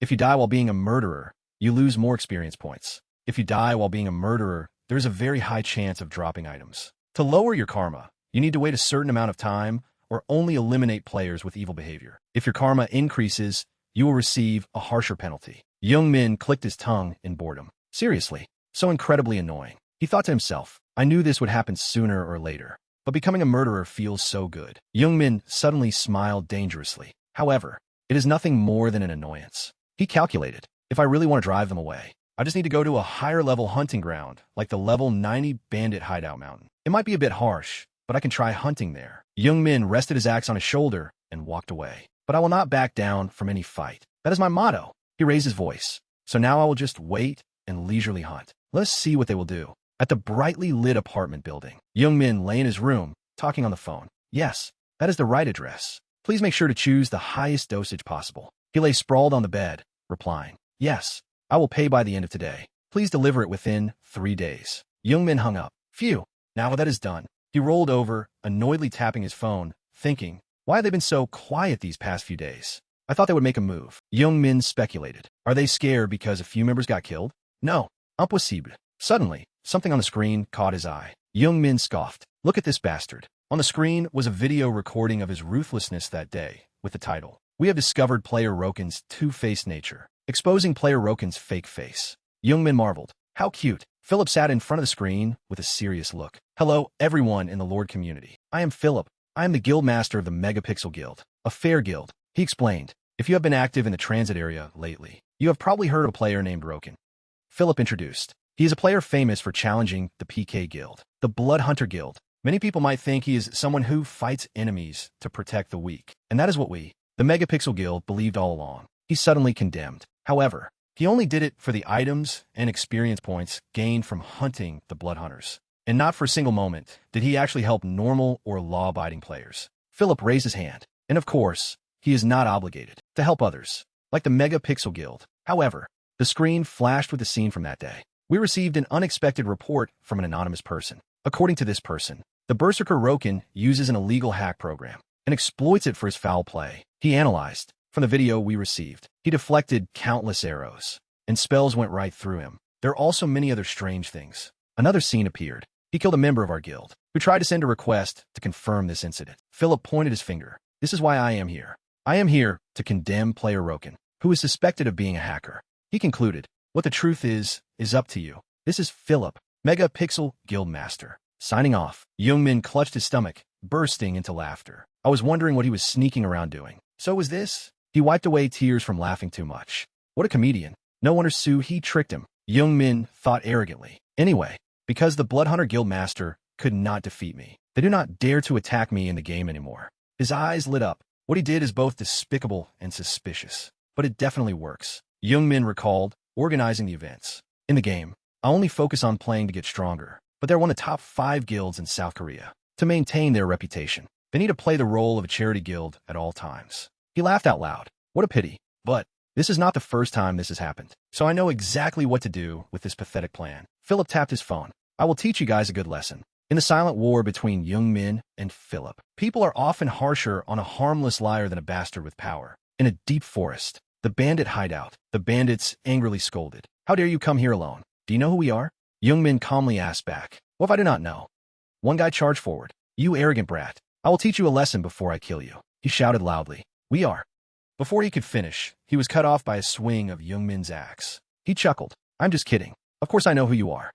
Youngmin raised his axe. You're a place for me to grind experience points. What else? He looked at these people, thinking to himself. Usually, bandits in games are just there for beginners to grind levels. But these guys are different. A bandit stomped his foot hard. Bastard. How dare you? He struggled fiercely. Youngmin looked at him, thinking.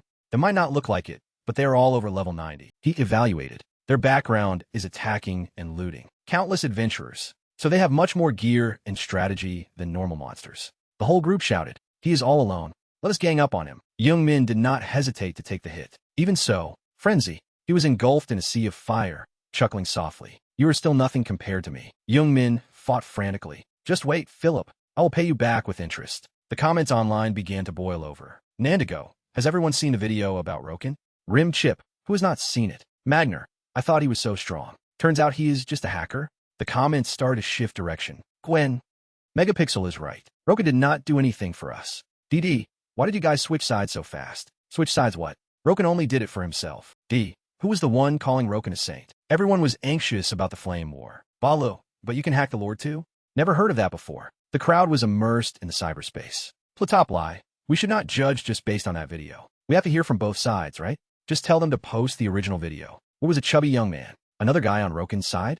I can tell just by listening. Jeremy analyzed the video. Except for the incident with the Blood Hunters, it could very well be a hack. Otherwise, how could he catch an arrow barehanded? Is this a movie set or something?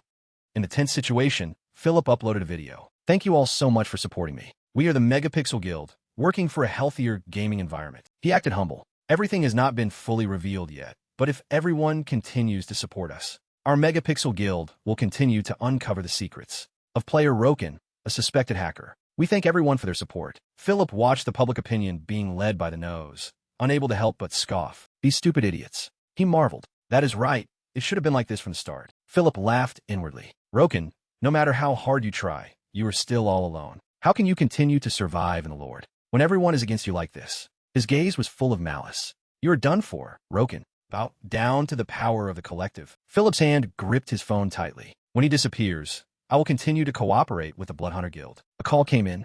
Therefore, the person on the other end seemed rushed. Guild Master. The person reported. Roken just logged in. He is at the plaza. Philip chuckled softly. Is that so? He probably wants to explain himself. He asked back. You told the guys about our plan, right? Tell them to go blend in with the crowd. The other end hesitated. There seems to be a problem. Philip snapped. What? Afternoon at the beginner plaza.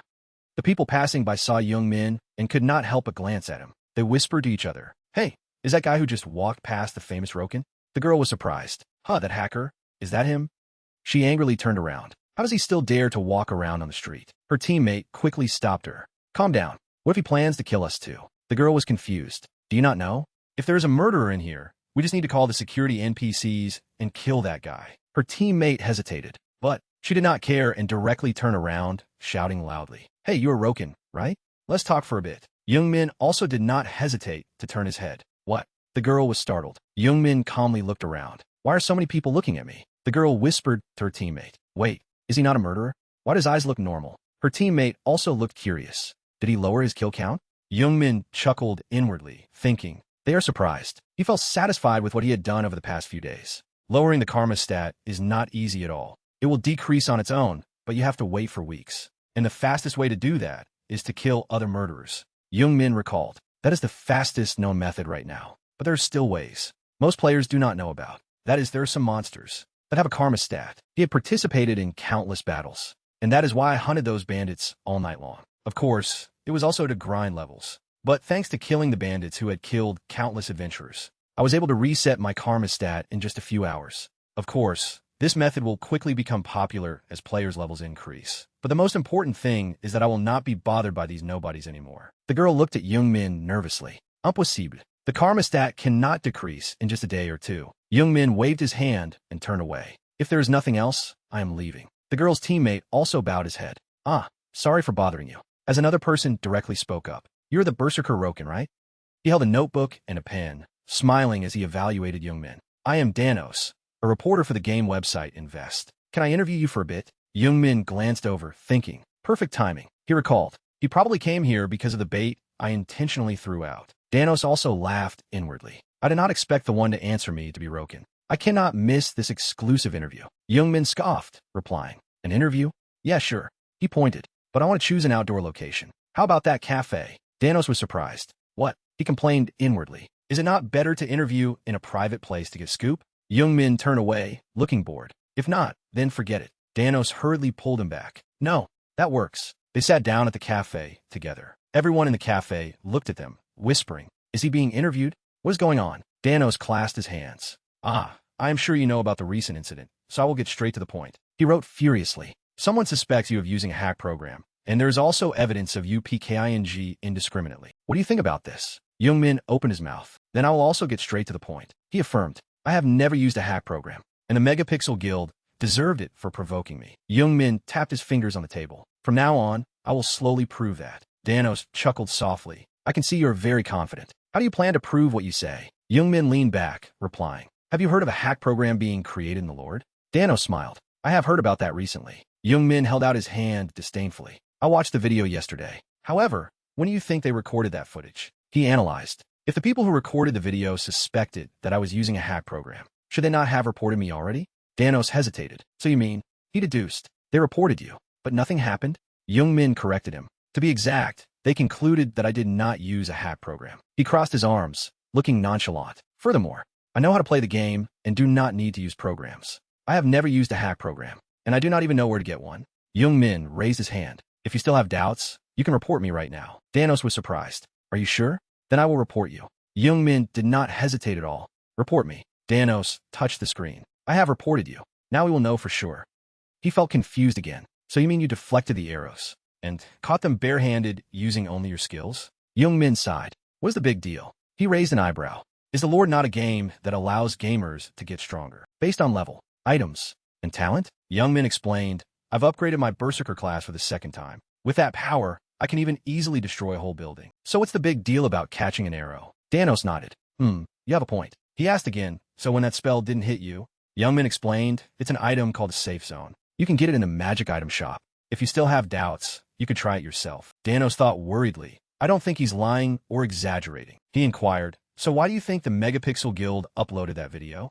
And why didn't you immediately resolve it by clearing your name? Young Min crossed his arms and asked back, Is there any reason I need to respond to all those ridiculous accusations? He sneered. And do you think they're deliberately trying to discredit me because they want to hide something? Danos was startled and thought, They have something to hide? He asked worriedly, What are you talking about? Does the Megapixel Guild really have something to hide? Danos suggested. Do you know anything about them?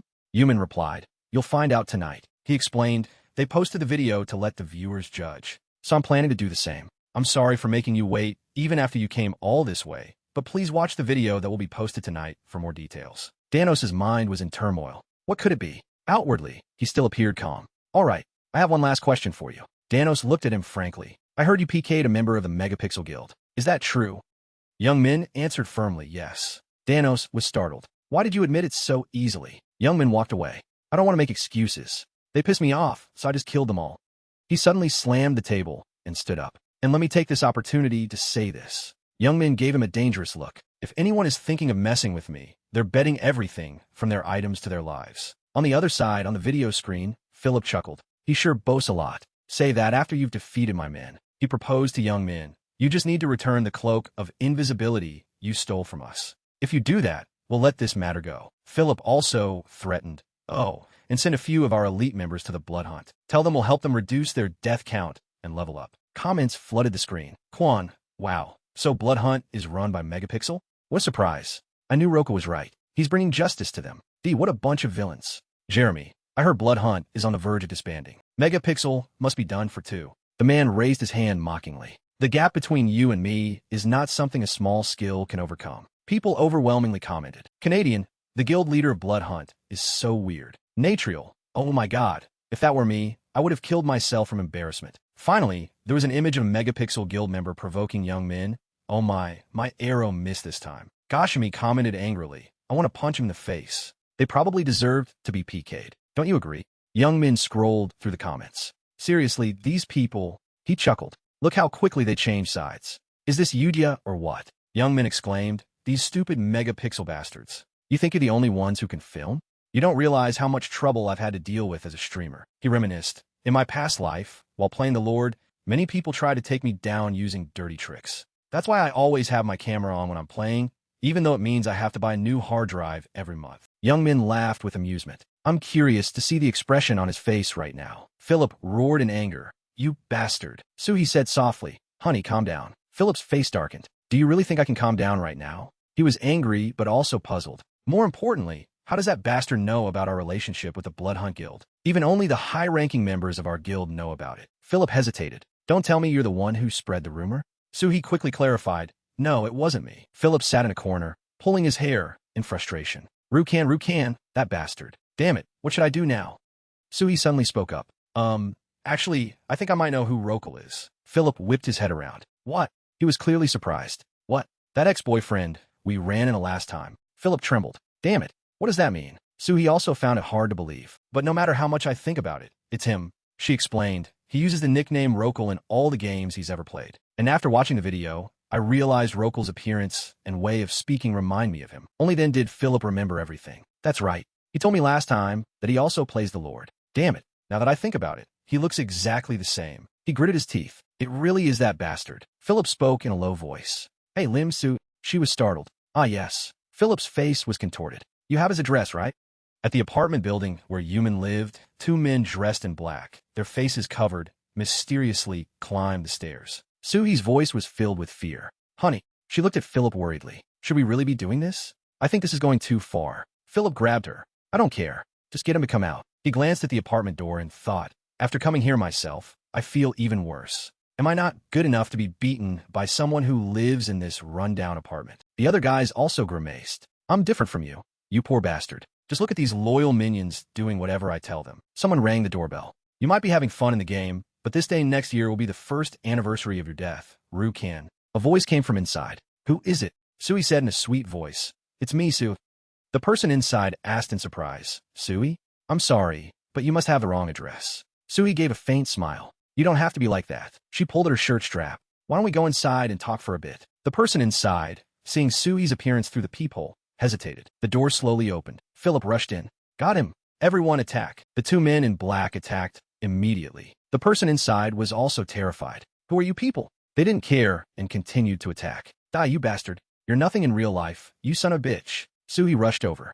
Honey, wait. She looked worriedly at the person on the ground. It's not him. Philip froze. What? What do you mean? The person in the room shouted back. You crazy bastard. Who are you people? He pointed a finger in panic. Are you robbers? If so, you've robbed the wrong house. He shouted loudly. My dad is the police chief of this district. You bastards are going to jail. Hearing this, Philip helplessly held his forehead and thought, damn it, it's over. Rokul, you bastard. At that moment, Young Min was enjoying a rest. Is someone talking bad about me behind my back? He stretched out on the sun lounger and murmured, no way. Young Min lifted his sunglasses and looked up, smiling faintly. He was lying on the rooftop of the building. How can there be someone as kind as me in this world? In fact, just a few days after Young Min posted the video, the Megapixel Guild basically disbanded. People openly criticized the guild. The guild leader of Megapixel didn't log into the game, and some members were criticized by everyone for being part of the Megapixel Guild, forcing them to leave the guild. Young Min stretched out on the chair, enjoying the process. Megapixel, once a top guild,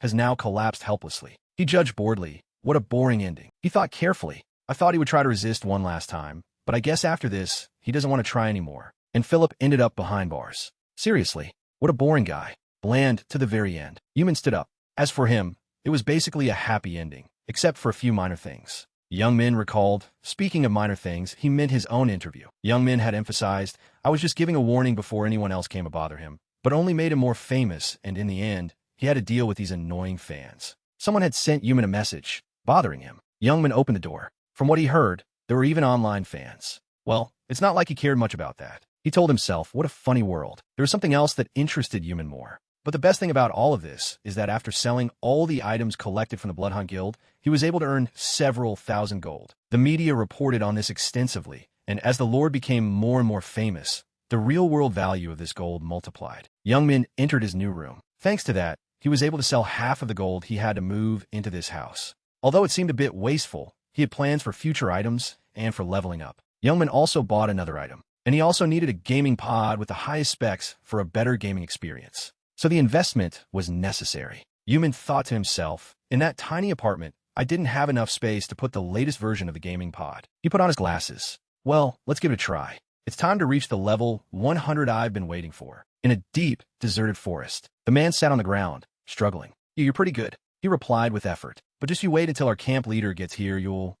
Young Min didn't let him finish and sent him flying. He stretched his arms and walked away. Seriously, this is the problem with monsters like you. Why do you have to talk so much? Just shut up and fight. Young Min slung his axe over his shoulder. Let's see. It's about time for it to come out. From deep within the cave, a powerful voice echoed. Payback. The level 100 bandit camp leader, Grutin, strode out aggressively. For daring to harm my brother, Zodin will take on the responsibility of avenging you. Young Min was speechless at this scene. Zordin scowled. What? Young Min waved his hand. Oh, it's nothing, don't worry. He chuckled. Anyway, I'm quite busy. So why don't you shut up and come at me? Grutin gritted his teeth. You arrogant thing. He immediately charged forward. I'll grant you your wish. Young Min silently took a deep breath. He let out a startling shout. Va cry. The power of another person immediately dropped significantly. Yumin smiled slyly. Oh my, look what we have here. The level 95 bandit vice leader, Pancus, immediately disappeared. Vice leader? Why you?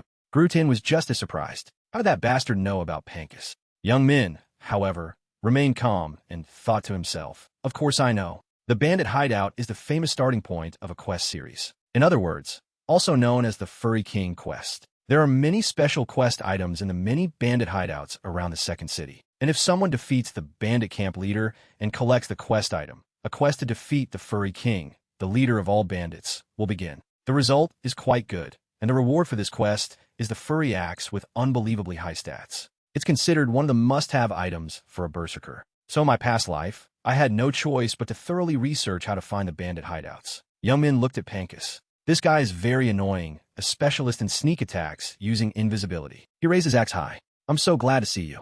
I hope I never see you again. Yumin thought to himself, but it won't work on me. Grodin hurriedly tried to stop him. No. Young Min ignored him and brought his axe down. System, you have defeated the bandit vice leader, Pancus. You have leveled up. Rokin sneered. The vice captain I killed in one hit? Ha, he's just a mountain bandit after all. It's nothing special. Rokin suddenly whipped his head around. He launched a series of attacks on Grotin, who had charged at him from behind. The man glared at Rokin in anger. You damn bastard. He chuckled. Ooh, I'm so scared. Did you know? A blazing red flame erupted from the axe, enveloping Groton. Roken laughed maniacally. Are you strong enough to do it? Frenzy. The blade in Groton's hand was gradually forced down by the immense weight. He could no longer hold on. Roken delivered the final blow, sending Groton flying. He struggled to regain his footing. You damn bastard. Groton's eyes lit up. He used a combined skill, Iron Body. Groton's body was instantly enhanced. He let out a ferocious roar. Combined skill. Enhance. Groton sneered. See that? You think you're the only one who can use support skills. At the same time, Roken had already rushed forward to intercept him. The shield was instantly shattered in two. Enhance. It's a combined skill for the warrior class that enhances not only the body, but also your equipment, right? He leaped up, raising his axe high. Then let's see just how sturdy you are. A look of fear flashed across Groton's face. Horrific screams echoed through the air. After Groton's body turned blue, the system updated. You have defeated the mountain bandit chief, Groton. You have leveled up. Roken held a piece of paper and smiled with satisfaction. All right, I'll have to keep this. The system announced. You have obtained the Hairy King's letter. He looked around. I thought that item would have dropped too. Where could it be? Suddenly, Roken realized. The system continued to chime. You have obtained the last page of Harkin's journal. Roken chuckled softly. Finally, the system alerted, combining. You have obtained Harkin's journal. You now have access to the final main clue left by Investigator Harkin. He was satisfied. I've finally completed the collection quest for this damn journal. Roken began to seriously flip through the book. Harkin's journal is basically like a treasure map. If you combine the countless clues and information within the journal, the result appeared. It all points to a single location. It was the place that held the dry skeletons, the sealed cave of death, in a forest thick with fog. Roken let out a long sigh. Seriously, they hid it so well, it's as if someone was actively trying to find it. He propped himself up wearily. It seems I can enter even without a quest for this place. I've noticed quite a few strange cave explorations lately. A few strange noises rang out. Roken looked up in surprise. He smirked. It's been a while, Skull. The system alerted. You have discovered the remains of Investigator Harkin. He smiled, remembering. That's right. This is Investigator Harkin, the owner of Harkin's journal. Roken's eyes lit up. He noticed the ring on the skeleton's hand. Roken took it off. I'll be borrowing this. He waved and turned away. This should be useful for something around here. Roken finally found it. He placed the ring on the block of ice. Ah, here it is. The ring caused the ice to crack, and a light shone from within. The seal on the Cave of Death has been broken. Roken chuckled softly. Thanks to the experiences from his past life, he already knew the locations to enter. But it's only possible with certain quests. The job can be interrupted. If you come here without meeting the level requirement or collecting all the journal fragments, the skeleton's spirit will rise to stop you. Level 90, Roken enters the dungeon. Roken thought with a smile. This isn't a place for low-level players, but my current level is more than enough for this quest. He stepped onto the ice wall. A long, wide path appeared. The system announced, you have entered the Cave of Death. A strange sound caught Roken's attention. A few strange creatures were rising. Main quest, prevent the ancient skeleton soldiers from entering the human world. These are level 95 elite skeleton soldiers. Roken quickly attacked the first one. He unleashed his immense power. A massive explosion went off, sending the creatures flying. A few of them attacked Roken from behind. He quickly sensed it and jumped to dodge the blow. The skeleton soldier took damage with a crackling sound. Roken remarked, looks like they're only a little stronger than the bandits. Not too bad, but there's one thing that caught my attention. The skeleton soldiers continued to charge forward madly. It's that these skulls have no damn fear of death. Roken raised his axe. He leaped up and easily slashed at them. It just makes things easier. The skeleton soldier that was hit shattered into pieces. The others met a similar fate. Roken stood in the middle of the encirclement, subjugating all of them. He stomped his foot hard on the ground. The ones standing around him were also sent flying. Roken spun around quickly. A series of sharp, clean cuts took down these monsters. Roken was enjoying the thrilling battlefield. He thought, lucky me. I don't need to use frenzy to deal with them. It's a bit tough when they keep swarming in like this. Suddenly, the ground shook violently. A deep voice echoed. Finally, a spark shot across, snapping a chain in two. The connecting links continued to break apart. A massive monster appeared. The seal has been broken. This was the level 100 skeleton general, the dungeon boss. He roared loudly. I will turn you into the first dried corpse to spread the greatness of the Empire to the human world. Roken stomped his foot and leaped up. He charged in without hesitation. It's time for you to be crushed. Leap attack. A blazing red flame came crashing down on the skeleton general's head. He just chuckled softly. This arrogant lowlife. Roken was pleased with this attitude. Good. I'll make it so he can't summon those skeletons. He analyzed the situation carefully. The biggest problem with this dungeon boss is the general. So Roken had devised a plan. If I give enough space and time, it will summon a horde of skeleton soldiers. And its passive skill, Death Aura, will make the skeleton soldiers many times stronger. That's why I need to stop it from summoning those skeleton soldiers. But in reality, of course, the power of this thing can't be underestimated. Even without the soldiers, it won't be easy. Normally, you need a party of 3 with strong classes to defeat it. Roken observed. It's almost time. The skeleton general used its ultimate skill, Crush. Roken held up the ring in his hand. Now's the time. A magic circle spread out, glowing brightly. The skeleton general sneered. You lowly human. Do you really think you can stand against the 4 great generals of the Empire? But his expression slowly changed. The system alerted. Summoning canceled because the target could not be found. The skeleton general roared in anger. What? He's not here. He raised his hand high. Don't make me laugh. The skeleton general created a whirlwind. If you're still alive, you can't escape from me. Death Aura. Deactivate invisibility cloak. Roken's image gradually became clear through the cloak. The skeleton general was astonished. What? Roken just chuckled softly. A red flame fell to the ground. He immediately attacked the skeleton general. The skeleton general, caught by the surprise attack, let out a terrible scream. Roken took the opportunity to get closer and closer. All right, one more. The skeleton general's eyes lit up. He activated his fingers. Meanwhile, Roken continued his relentless assault. The skeleton general unleashed its power. He roared, "No one can stop me." Spirit form. This terrifying power made Roken pause and think, I guess I can't stop phase 2. Magic circles appeared in the sky. Under the skeleton general's summons. Class skill for Necromancer. Summon undead. Go.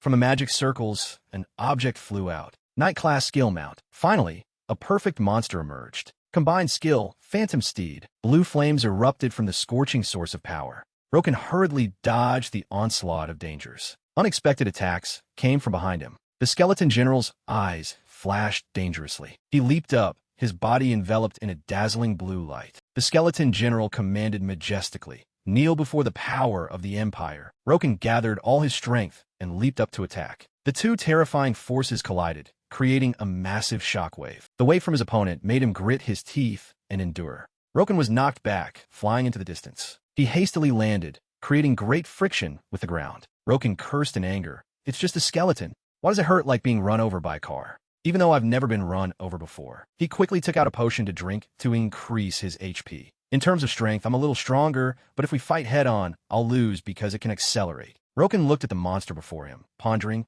what should I do? Do I have to use Frenzy? He pondered. No, I can't use it. Roken calculated the pros and cons. If I use it, I can easily defeat it, but the problem is the penalty afterward. My plan for super fast leveling will go up in smoke. He narrowed his eyes. The problem right now is... Roken observed the skeleton general's movements. That thing can move. If I can handle that. The system announced, you have switched weapons. Roken's eyes flashed with danger. One wrong move, and that thing will crush me, but I have to try. He threw both axes out at the same time. The skeleton general chuckled lightly. It's useless. He easily raised his hand to block the attack. Do you really think you can stop an Imperial general with that trick? Roken suddenly appeared and retaliated with a critical hit. Of course I don't think something so foolish. The skeleton general was caught by the surprise attack. What? He faced that blow head-on? So reckless. A loud clash echoed through the space. The skeleton general, having taken damage, roared in anger. You maggot. He immediately retaliated, but his vision was limited. Roken, waiting for that opportunity, charged in again. The skeleton general cursed. How dare you? The ground cracked into pieces. Roken looked up, revealing a dangerous glint in his eyes. The skeleton general took that moment to fire a suppressive blast of power. Roken grinned. That's right, I'm a maggot. He leaped close to the skeleton general's body, plunging his weapon into him. He screamed in pain. Damn it, the revival of the Empire. Roken took the opportunity to insult him. You and your Empire. He landed a blow on the skeleton general. This is for earlier, aiming for the shoulder. He howled in pain endlessly. Roken guessed his intention. Your spirit form skill is still on cooldown, isn't it? He delivered the final blow. Die, you skeleton. The explosive power violently destroyed everything. Critical. Everything before him was reduced to rubble. The skeleton general disintegrated along with it. Impossible. How could I, an Imperial general? The system appeared. You have leveled up. A block of metal appeared. The system introduced. The skeleton general has been defeated.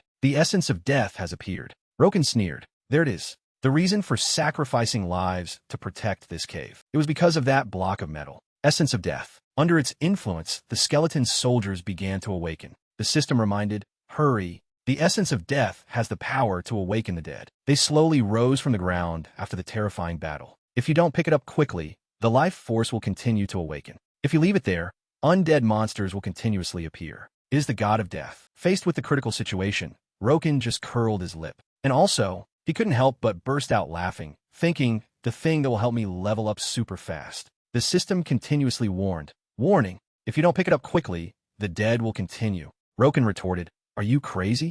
Don't you see all those points? The skeleton soldiers began to charge forward. Level 25 skeleton soldiers. But these guys could hardly stop Roken. He immediately rushed forward to attack. A light blow could easily destroy them in exchange for power. Roken's eyes held a hint of madness. All right, it's time to reach level 99. 4 days later, the skeleton hunt was still not over. Roken was immersed in the pleasure brought by the battle. He madly defeated all of them. The skeleton soldiers just kept charging forward without a thought. Roken defeated them one by one. The system announced at the right time, you have leveled up. You have reached the maximum level of 99. Roken chuckled to himself. Phew, finally. He recalled the battles of the past few days. Honestly, a monster spawn point that constantly respawns. This kind of thing gave me some trouble at times. But because of the potions, recovery items, and the shelter I carried with me, I was able to recover and fight at the same time. Roken thought back to the distant past. Because of that, I was able to reach level 99 in just 4 days. I bet no one, not even in my past life, could reach level 99 this fast. He stepped forward. All right, now's not the time for this. Roken grabbed the essence of death. The system spoke up. You have completed the dungeon scenario, Cave of Death. Unbelievable achievement. You have conquered the undead and saved the world from chaos. Although no one knows of your achievement right now, one day, the whole world will recognize your sacrifice. You have received the title Death Subjugate. You are the first to obtain this title. Effect: your attacks deal an additional 10% damage to the undead. You deal an additional 50% critical damage to the undead. You gain an additional 10% resistance to the dark element. Roken smiled. This thing is real. He thought to himself, this is even better than the passive skills of the Light Priest class. I'm really looking forward to fighting the undead now. The system warned once again. Death is gnawing at you. Be careful. If you do not act quickly, you will be devoured by death. Roken replied boredly. I know. You don't need to overreact like that. He looked up and around. Now that everything here is done, Roken walked away with his spoils. I've completed the quest and reached level 99. It's finally time. He opened the book. Use Ancient Rune Book. A great power immediately enveloped him. Send my sweet gift to the Crimson Magic Guild. Elsewhere, inside the main building, Madarian pointed in disbelief. That is. Roken smiled and presented it. It's the essence of death. I got it from the place written in Harkin's journal. Madarian interrupted. Wait. He proceeded to check with magic. A warm light enveloped Roken. Purify. Roken asked again. Is it all done now? Madarian turned away. Still no good. You must not underestimate the power the essence of death holds. He handed over a potion. All right, give it to me and drink this. Madarian explained. It is a rare potion that can enhance your life force. Roken drank it all in one go, unable to help but think, this stuff doesn't taste good at all. The system alerted. The HP in your body is stirred. The power of life is pushing back death. He rubbed his chin, looking at the progress bar. All right, this should be enough to stop death. Roken recalled. The next rise of the death forces is coming soon. I still can't forget it even now. Madarian bid farewell. Well done. Thank you for your hard work. We were able to escape this mess. He smiled confidently. Not only that, because of your amazing achievements so far, I have decided to let you become a member of our Watchers faction. Madarian extended a handshake. I look forward to working with you from now on. The two shook hands firmly. Madarian smiled. Let's continue to protect this continent for its peace and safety. Roken also smiled. I also look forward to working with you. In his heart, he calculated, of course I'll join. I need to continue the main quest chain. The guild consisted of many races from humans, elves, and gnomes to dwarves. The system congratulated. An extraordinary achievement. You have become a member of the Watchers faction, a network that maintains relations between species. You have received the title the Watcher. You are the first to receive this title. Roken looked at the system with satisfaction. It began to explain. First, the Watcher rare. You have become a member of the Watchers faction, a network created by humans, dwarves, elves, and gnomes. For the peace and safety of this continent, you will be equally respected by other species everywhere. You are the first to receive this title. Effect: you will be able to complete the quests of the Watcher. You will receive equal respect from other species everywhere. Madarian handed over an item. Take this. This is proof of your identity. Roken also realized, that's right, this is what's needed to complete it. In Materian's hand was a ring. The system explained, Watcher's ring, rare rank, a ring that proves the identity of a Watcher. It holds a special power that can enhance the user's life force. You can use HP recovery once a day to restore 3,000 health points. Remaining recoveries, 1 out of 1. Cool down until next use, 0 hours. Roken clenched the ring, thinking, that's right, it's an essential item for a berserker. Because my maximum health is now 2,500, it basically means I have an extra life. Madarian waved his hand. You should depart now.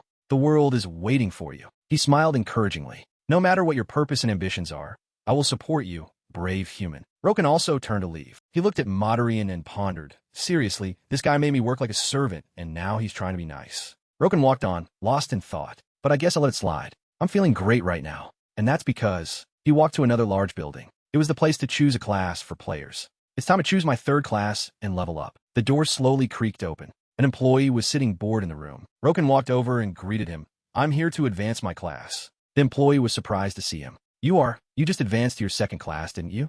Don't tell me you're already ready for a new class. Roken smiled confidently, pointing to the level 99 achievement above his head. Stop talking nonsense, and let me advance to the 3rd class quickly. The employee laughed heartily. Really? There's actually someone here ready to advance to the 3rd class? You might be the first on this continent. He asked, will you continue to advance as a berserker?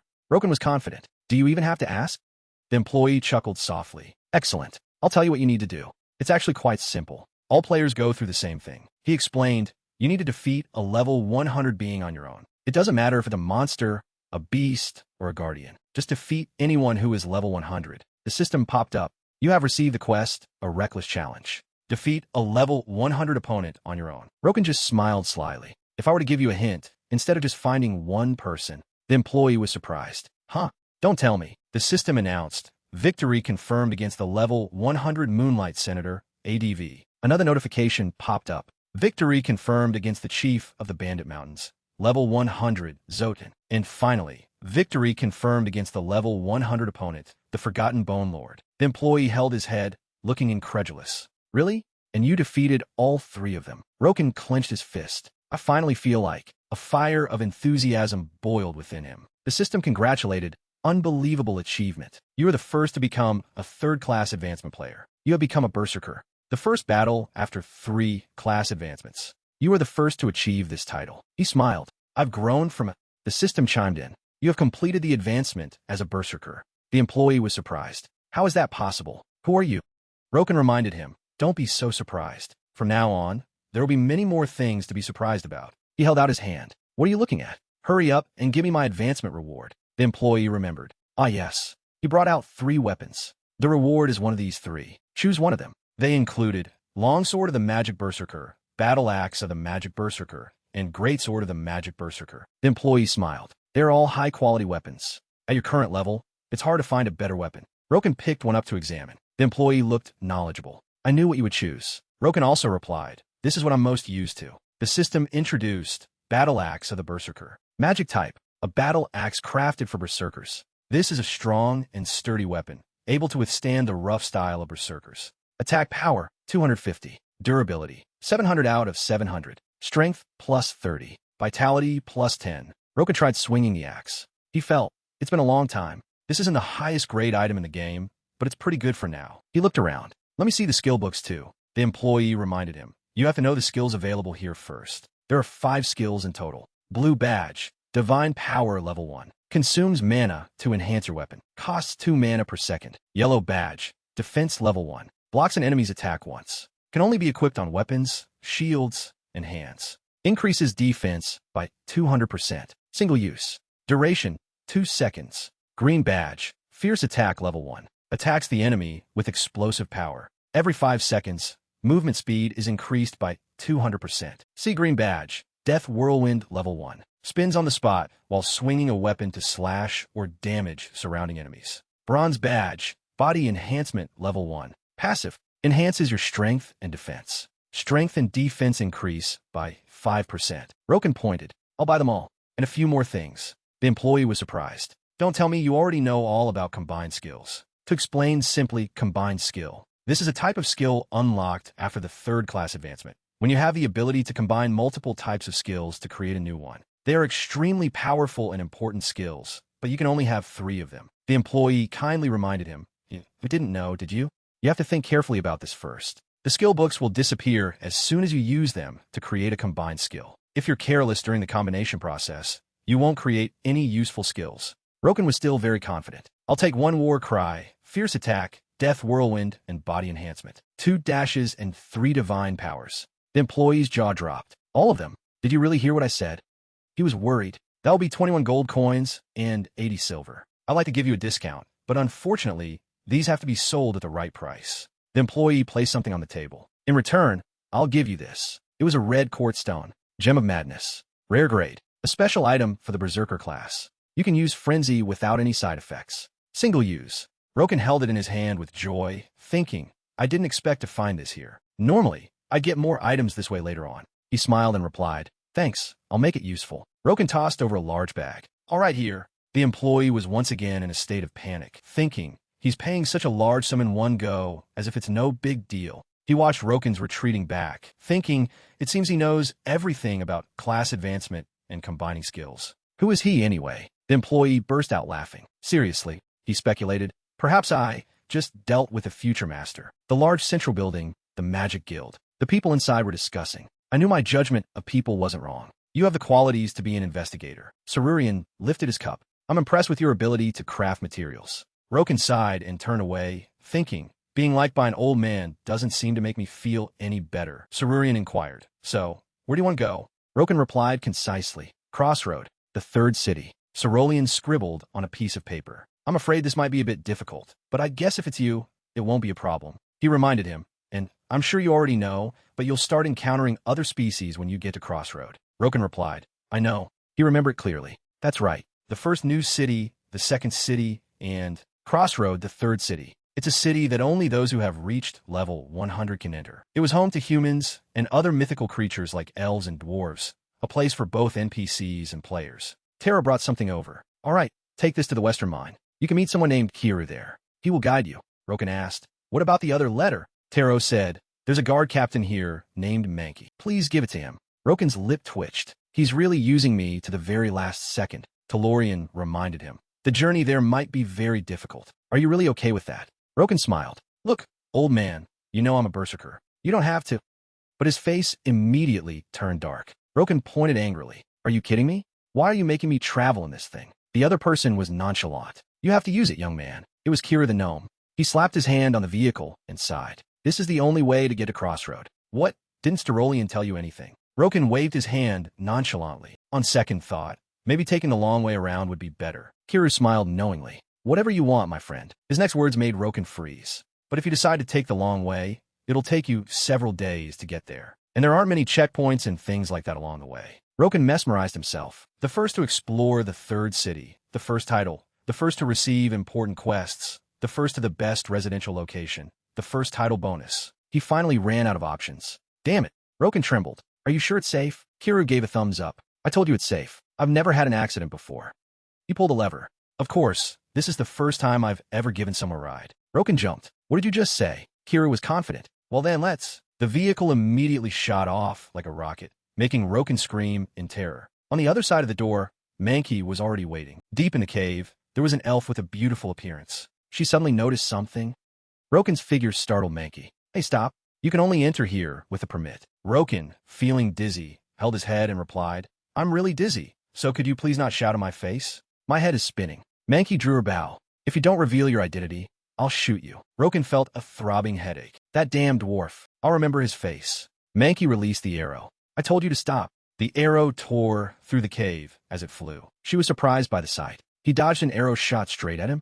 Roken, who had reappeared out of nowhere, landed a punch. Mankey held her head and turned away. Roken reminded her, Hey, what are you doing? You told me to reveal my identity. He showed her the ring on his hand. I am Roken, an investigator. Is this the entrance to Crossroad? He grumbled in frustration. If it's not, I'll kill that dwarf right now. They finally set foot in the city of Crossroad. Roken exclaimed, Phew, so this is the 3rd city. It's so big. He smiled, looking around. This is the real beginning. The system congratulated. Unbelievable achievement. You are the first to discover the new city. You have earned the title First Visitor of Crossroad. First Visitor of Crossroad. Rare. Effect. You are the first visitor of Crossroad. All skill effects are increased by 5% within the territory of Crossroad. Roken sighed. If it weren't for this damn first title reward, well, since I got it, I guess it's fine. The people around began to whisper. I've never seen him here before. Is he human?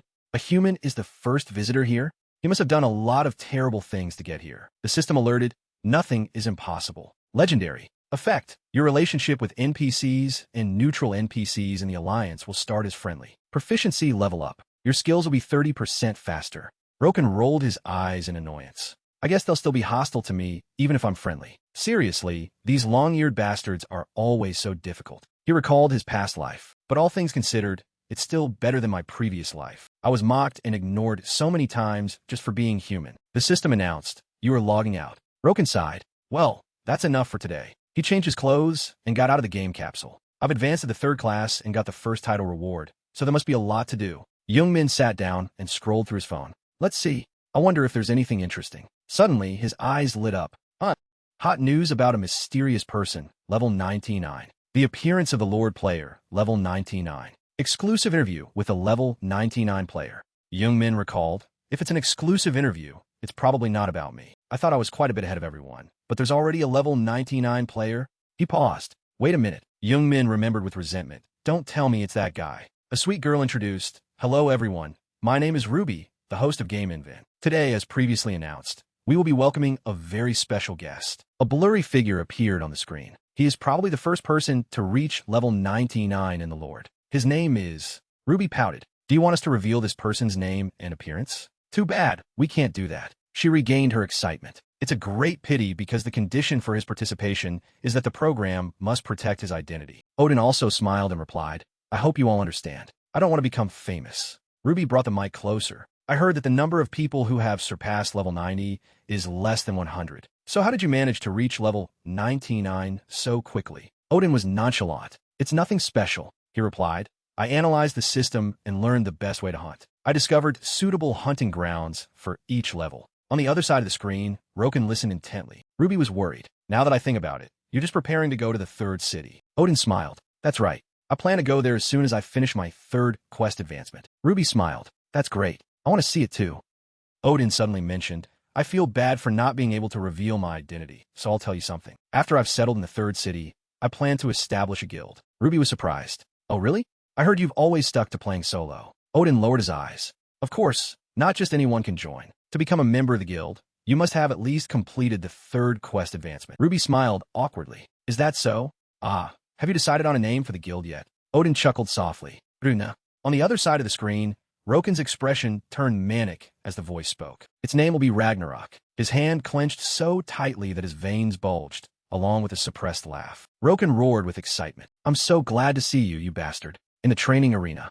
Each sharp, swift strike cut through with ease. Roken was immersed in his training and thoughts. To be honest, I was quite worried. His eyes were gloomy. Worried that after everything I've done to change the situation, he wouldn't show up. The image of Odin from that day. However, he finally revealed himself, even faster than in my past life. The anger in Roken welled up. So that's it. He quickly swung his axe. The strange phenomenon of my regression. A powerful vortex surrounded Roken. Death Whirlwind, he thought, is related to Odin and the Lord. Roken recalled, actually, I want to find and kill him right away. Odin's face was crudely carved on a paper. He aimed at the straw dummy. But now he's on a different continent. And most importantly, I'm still far ahead of him, and he hasn't even formed his guild yet. What's the point of killing him now? The symbol of divine power, the magical light of strength. Roken told himself, it's only worth it when he has gathered his allies and is close to reaching his limit. He raised his axe. When you think you've reached the peak, the axe blow split the straw dummy vertically. A satisfied expression appeared on Roken's face. I will destroy you. He grinned. That's my style. Hurry up and get stronger, Odin. Roken waved his hand and walked away. That's enough of a warm-up. I guess it's time to combine my skills. He touched the progress bar. Create combined skill. The screen displayed. Please select the skill book or action replay you want to use for the combination. Roken touched 2 pieces. First, these 2. Divine Power, Warcry, can be combined. A notification displayed. Please confirm this effective combination and press Agree. If you want to try another combination, please change the action replay option. Roken smiled. Good. Exactly what I expected. Confirm. The system requested, please name the combined skill. He replied, Mad Shriek. In fact, the name of a combined skill is very important. Sometimes, the name even determines the skill's effectiveness. In the game world, when combining 2 skills, the effect of the skill will differ depending on the name chosen. For example, heavy or light, fast or slow. A new badge was created. Mel Shriek. Combined. emits a mad cry that frightens the opponent. Your voice will be enhanced by magic that can affect the opponent's psyche. If the opponent is weaker than the user, all their abilities will be weakened. If the opponent is much weaker than the user, they may be stunned for a short time. If the opponent is stronger than the user, the skill will still have a partial effect. This also affects whether the user is weakened or enhanced. If the user is in a state of frenzy, the effect of Mad Shriek is enhanced by 1.5 times. Roken smiled with satisfaction. Not much different from War Cry, but definitely more useful, especially when I'm in a frenzy. He was startled. Huh, what's this? There were 3 empty slots on the screen. I still have 4 slots for combined skills? What's going on? I thought 3 was the limit. The system explained, first Berserker player to achieve the 3rd class advancement. Unique. You're the first to do this. Effect. You may want a slot for a combined skill. Roken smiled with interest. Is that so?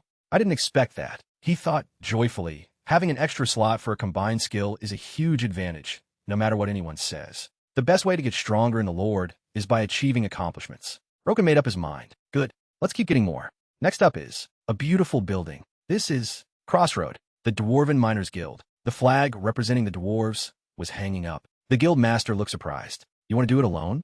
Are you bragging? Roken tried to curry favor. Of course not. Just leave it to me. In his heart, he spat. This bastard is blowing smoke right in my face. The guild master looked Roken up and down. He turned away. Well, I don't think you're very reliable, but it's okay to try once. Roken secretly gritted his teeth. Damn it. They can't even do it themselves. If you're going to give me a quest, at least do it properly. He left the guild, calculating in his mind. The first thing to do in Crossroad is to gain the respect of the other races. Only then can I receive the main quest from their alliance. The Golden Lion Territory, Roken recalled. I was going to start with the dwarves because I didn't want to see the contemptuous eyes of those elves, but it seems they're no different. He cursed angrily, damn racist bastards. In the actual situation, the special mining area extracts a special mineral that only appears inside the Ornamon mine. To gain the respect of the dwarves, the operation of the Ornamon mine is currently restricted due to kobolds. They need your help to meet their monthly quota. Completion condition. Collect 50 green minerals. Reward. Respect to the dwarves.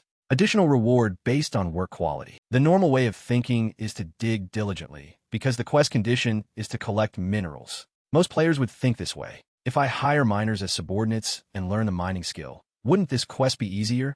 Roken thought differently, but that's just a trap. If I learn how to mine minerals, it's not just green minerals, but many other things too. It's very time-consuming. They're targeting those who always look for an easy way to solve things. He stepped into the mine. All right, this must be it. Shinier veins were next to the mine entrance. The kobolds were trying their best to mine. A kobold standing to the side just scolded. Hurry up. We need to dig as much as possible before the manager gets here. Suddenly, a figure flew past. The kobold looked up in annoyance.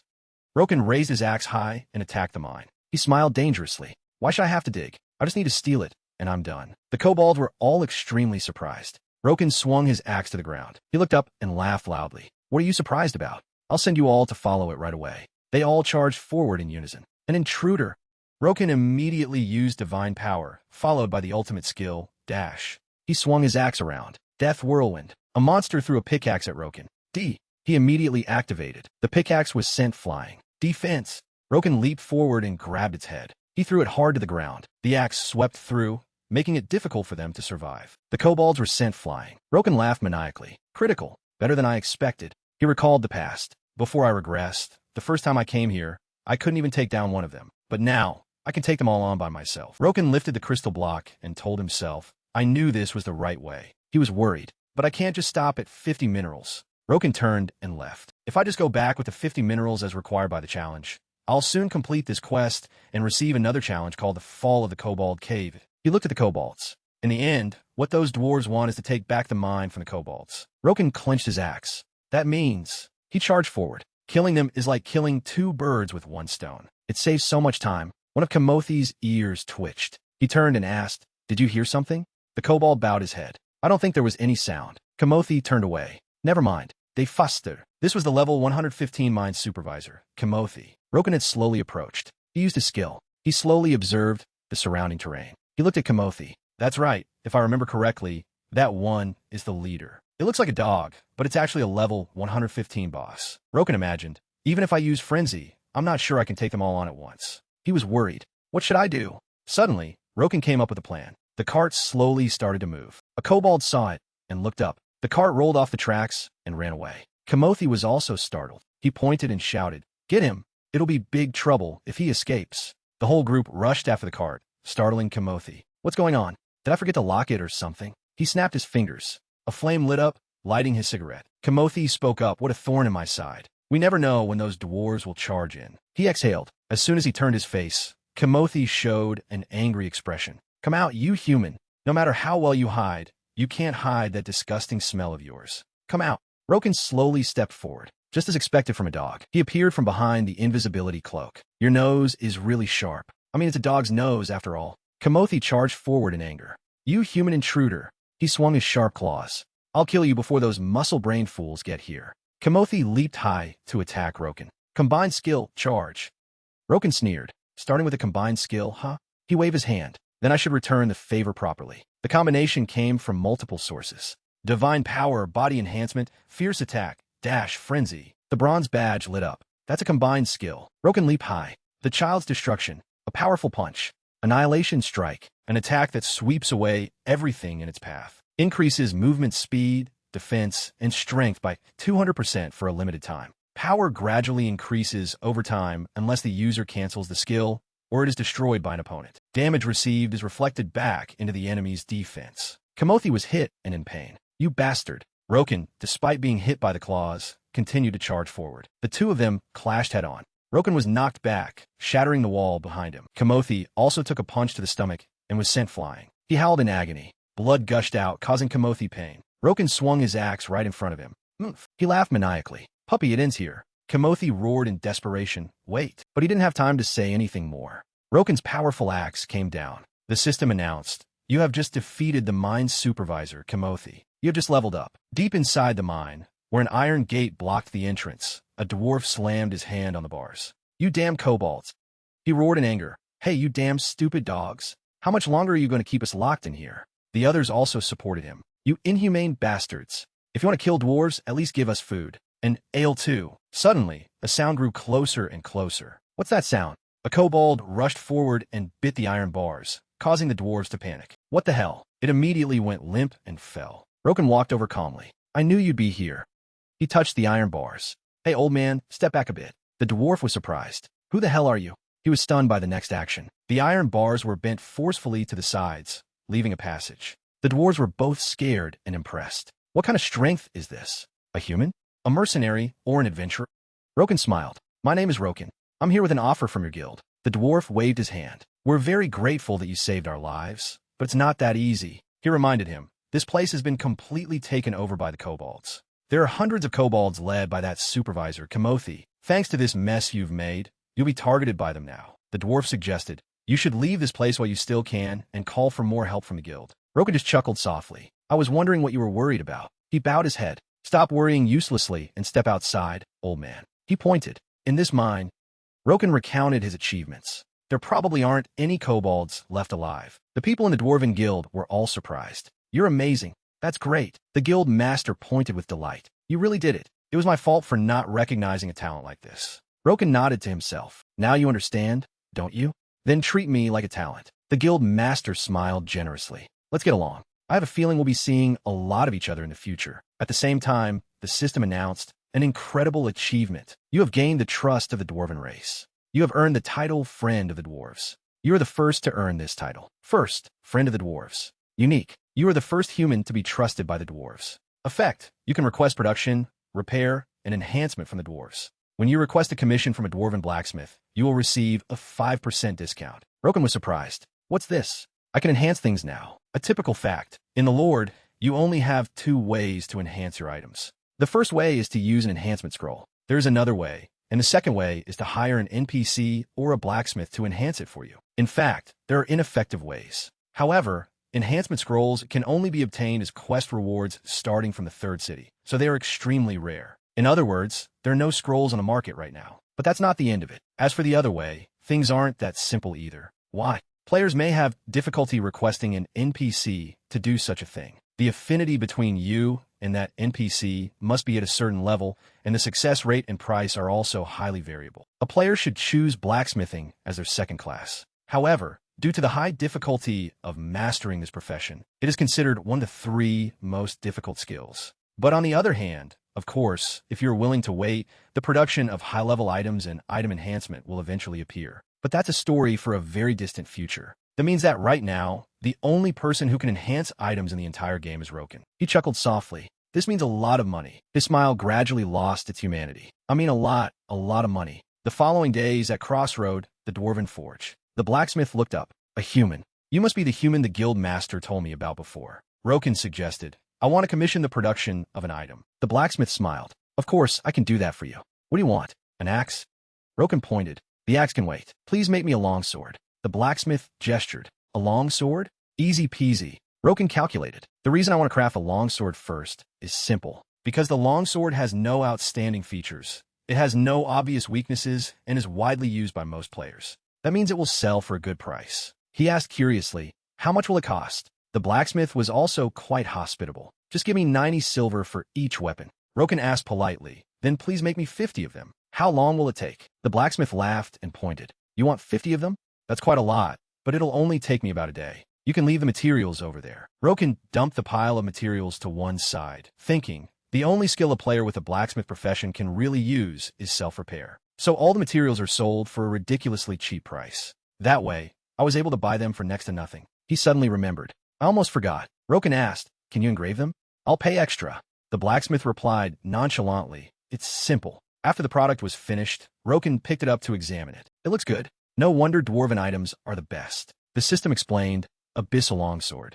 He looked at the engraving with satisfaction. The engraving is an abbreviation of Taikin. From now on, that will be my brand name. Roken smiled slyly. Building a brand by selling items made by NPCs? Is this what it feels like to be a scammer? He pointed. I also want to enhance them. For now, can you get 3 enhancements? Although the blacksmith didn't understand, he still agreed. I understand. He started working. Another sword came out of the forge. You have received a +3 Abyssal Longsword. Magic rank. Attack power, 190 plus 35. Required level, 90 plus. Durability, 600 out of 600. Roken smiled with satisfaction, thinking, if it's only at enhancement level 3, the success rate is still quite high, and it doesn't require any rare materials. So this is perfect for selling. He went to Crossroad. World Market. This was the trading place in this city. Now let's see how much this sells for. Roken opened the panel. The World Market can be used starting from the 3rd city. And unlike the markets in other cities, where you can only buy and sell within the city, here you can buy and sell globally in real time.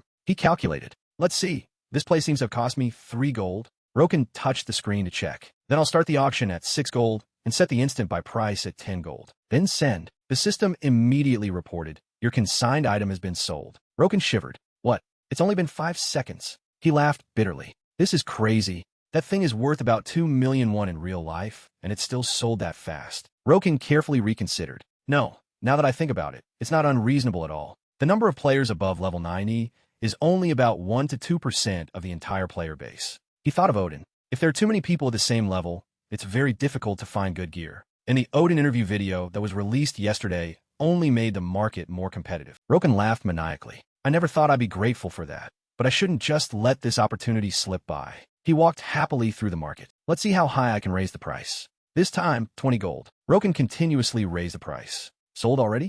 Then 30 gold. Even so, there was always someone who bought them. From 35 to 40. 30 minutes later, he was exhausted. This is really, the system displayed, all items have been sold. You have received 458 gold, 98 silver, and 32 copper, not including transaction fees. Roken couldn't help but be amazed. Did I just make nearly 100 million won in 30 minutes? This is insane. He frantically scrolled through the screen. Doing quests and leveling up is important, but now is not the time. Roken's eyes lit up with money. Let's do it. I have to buy all the materials for crafting new items. I have to take full advantage of this opportunity. In a headquarters city, a high-rise building. This was the headquarters of the company that developed the Lord. The deployment system was a sophisticated microchip set. The system lit up. Abnormal error detected. Confirming monopoly on item enhancement. Confirming player name, Roken. 2 days later, in another city, a place with a golden tower. Roken frowned. What is this? The system announced. Area announcement. Item enhancement has been changed at the current time. The number of enhancement uses is limited to 100 times. Players are advised to take note and use them reasonably. He gritted his teeth. Are they telling me to take it easy? There's no other way. Roken told himself. Anyway, I didn't think this trick would work for long. I have to be satisfied with what I've earned in the past 2 days. Anyway, it's a good thing that other players can't see this announcement. This is a warning message sent only to me. He calculated carefully. Anyway, I've already enhanced all the equipment I'm wearing to +5, and I've made a fortune. This included Sturdy Lizardman's Greaves +5, Defense 85 +20. Hawk Armor +5, Defense 110 +45. Gauntlets +5, Defense 40 +10. Leather Belt +5, Defense 40 +15. Pants of the Wild Deep Forest Lizardman +5, Defense 80 +32. Scout's Iron Boots +5, Defense 70 +26. Roken picked up the axe, and thanks to that, I was able to make this. The axe glinted with a mesmerizing purple hue. Murderer's Axe +5, rare level. An axe crafted in the style of a murderer who inflicted a series of cruel deaths on his enemies. Because of the murderer's madness, the axe is imbued with special power. Attack, 320 + 150. Durability, 1000 out of 1000. Thanks to the effect of the scroll, the lower the HP, the higher the attack. His face was filled with satisfaction. Extremely satisfied. Roken jumped around everywhere. I want to test its features so badly. I have to proceed with the next quest right away. Another place in Crossroad, the Elf Guild. The Elf Guild leader, Taro, turned her face away arrogantly. You are human, she asked curiously. What are you doing here? Roken smiled a standard smile. I thought I could help with something, so I came here. I heard you've been worried lately, so I came to listen. Taro interrupted. Who said that? I don't know where you heard those strange words from, but that's enough, she added. It's not an urgent matter that requires the help of a weak human. Roken couldn't take it anymore. What? Weak? Why are you being so rude to someone who came to help you? He raised his axe. Because I'm being nice. You don't take me seriously, do you? Taro was stunned. What was that just now? Roken repeated the motion of swinging his axe, smashing the table. Taro panicked. What are you doing? Roken threatened her. Let's see who's weaker. But all of this was just in his suppressed thoughts. On the surface, Taro still refused. Didn't you hear me?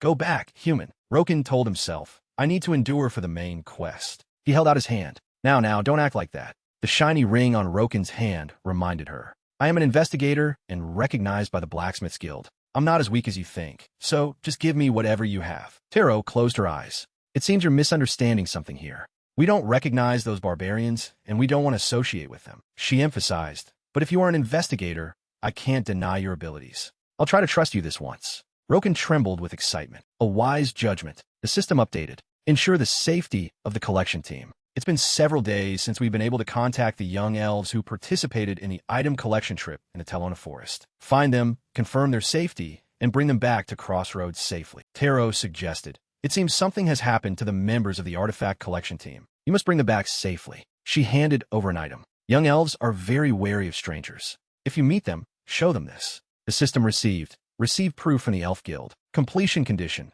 Confirm the members of the Elf Collection Team are alive. Protect the Elf Collection Team. Failure condition. Members of the Elf Collection Team die. Completion reward. Certificate of the Elf Race. Additional reward based on quest completion rate. Roken bowed his head and thought. As expected, this quest also has an extra reward. He smiled slyly in his heart. Of course I know what the quest is. Taro, standing beside him, also thought worriedly. Anyway, this human is quite strange. Can I trust him?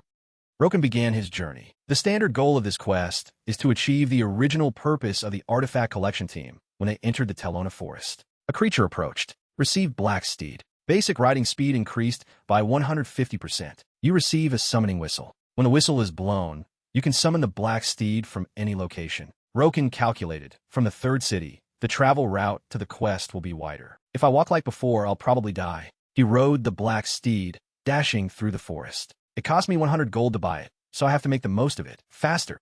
A strange creature appeared. Corrupted Forest Tree Spirit. Level 115. Roken quickly rushed to attack it. Seriously, I didn't expect a tree monster to appear right when I wanted to test the performance of my axe. The corrupted spirit lunged to attack him. Roken glanced and predicted its attack. A sharp axe blow cut through. The tree trunk was split in two. Roken exclaimed, so pitiful it brings tears to my eyes. The system announced, critical. You have leveled up. He considered, the monster is stronger than the kobolds in the dungeon, but it has no skills. It's all normal attacks. Roken smiled, looking at his weapon. Standard. This investment was worth it. He walked lightly, thinking, it must be somewhere around here. He observed, this is where there are traces of the elves from the missing artifact collection team. Roken's eyes caught something. The system also noticed. Detected elf's shoe from the collection team. He exclaimed, found it. According to the story, the collection team encountered a monster. While fleeing, a member dropped their shoe. From now on, I just need to follow the tracks and find them. Of course, this isn't as easy as it sounds.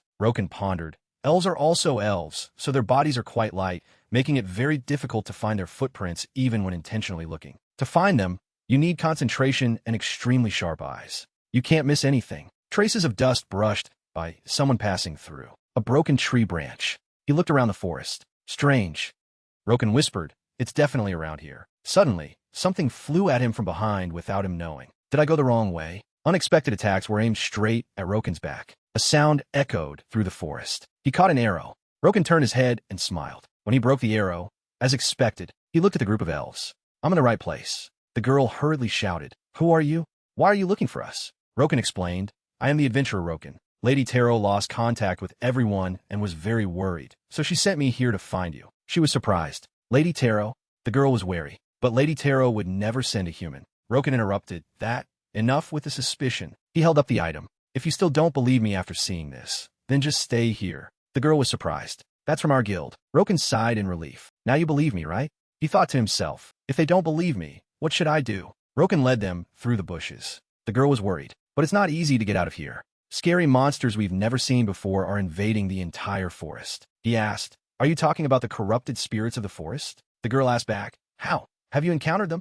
Roken replied nonchalantly, "I took down a few when I entered the forest." The girl interrupted, "Lies. All of us together weren't a match for even one of those monsters." Suddenly, a terrifying sound echoed, frightening the girl. The corrupted spirit appeared once again. It rushed to attack everyone. The group huddled together. "What do we do? We're dead for sure now." Roken smiled, just in time. He stood up first. "Open your eyes and watch carefully." Roken shouldered his axe. "From now on, I will perform a super cool wood-chopping show." The corrupted spirit raised its hand to attack. Roken quickly jumped in front of it, taking the initiative. His eyes were filled with a battle frenzy. Powerful slashes went straight through the corrupted spirit. It screamed in pain. Roken just laughed loudly. He jumped forward and shouted, "All right, come on." Roken jumped up again and slashed repeatedly. The elves below could only look up. The girl's lips moved. Impossible. She looked at his strength. How can a human have such power? The attacks became more and more fierce. The quick slashes also swiftly took down the corrupted spirit. It was knocked back and fell. Roken delivered the final blow with 2 cuts. The corrupted spirit was barely breathing. He nodded. "Phew, this should be enough proof." Roken sheathed his axe. He licked his lips. "That's why we shouldn't be afraid of things like this fuel." The girl could only remain silent. Finally, she knelt on the ground. The other elves followed suit and knelt. Roken's voice was low. "What are you all doing?" The girl said loudly, "Although it's very shameless, we can't just go back like this." She recounted, "Not long ago, for some unknown reason, this forest was polluted. Before the forest is completely polluted, we must complete our mission." Tears streamed down the girl's face. "For us, this is more important than our lives. Before we go back, can you help us?" The system confirmed the determination of the young elves to collect in the Telona forest. Before returning to Crossroad, the young elves have asked you to take them to where they want to go. Completion condition: reach the central area of the Telona forest. Failure condition: give up moving to the center of the Telona forest, and the young elves die. Completion reward: reward combined with the reward of the ensure the safety of the collection team quest. Roken chuckled to himself. As expected, he replied, "All right." Roken requested, "In return, from now on, you must follow my words. If you don't, I will forcibly lead you all out of here." The girl immediately nodded. "We will definitely follow." He stepped forward, unable to help but think, as expected of elves. As long as it's related to that thing, they immediately become obedient. Roken led them forward. Well, that thing is worth it for them, because it's also an important existence linked to the main quest. Deep inside the forest, there is another type of corrupted spirit creature. Roken warned them to pass by in silence. He tilted his head and thought, fighting them every time we encounter them reduces the efficiency of completing the quest. My goal is to reach the destination as quickly as possible. They crossed together again. Of course, if something is too much an eyesore, I can just get rid of it. Suddenly, the girl noticed something. She spoke up. "Roken, wait." The girl bent down. "Found it. We came here this time to collect this." This was a budding sapling. The world tree sapling. Roken was confused. The girl replied, "This is the world tree sapling. To be precise, this is a sapling that has the potential to become the world tree. In this world, the world tree exists, a symbol of the elves. To them, it is a greater existence than anything else. To revive this, the elves ventured further into the forest. Their purpose is to revive the elven kingdom." The girl shed tears. Of course, it's not enough yet. But even if it's just one tree that can grow to become the world tree, from now on, we will start collecting them. Many will protect us. Roken also bowed his head and thought, if I remember correctly, the way to attack. He brought out a bottle of water. Wait, stop.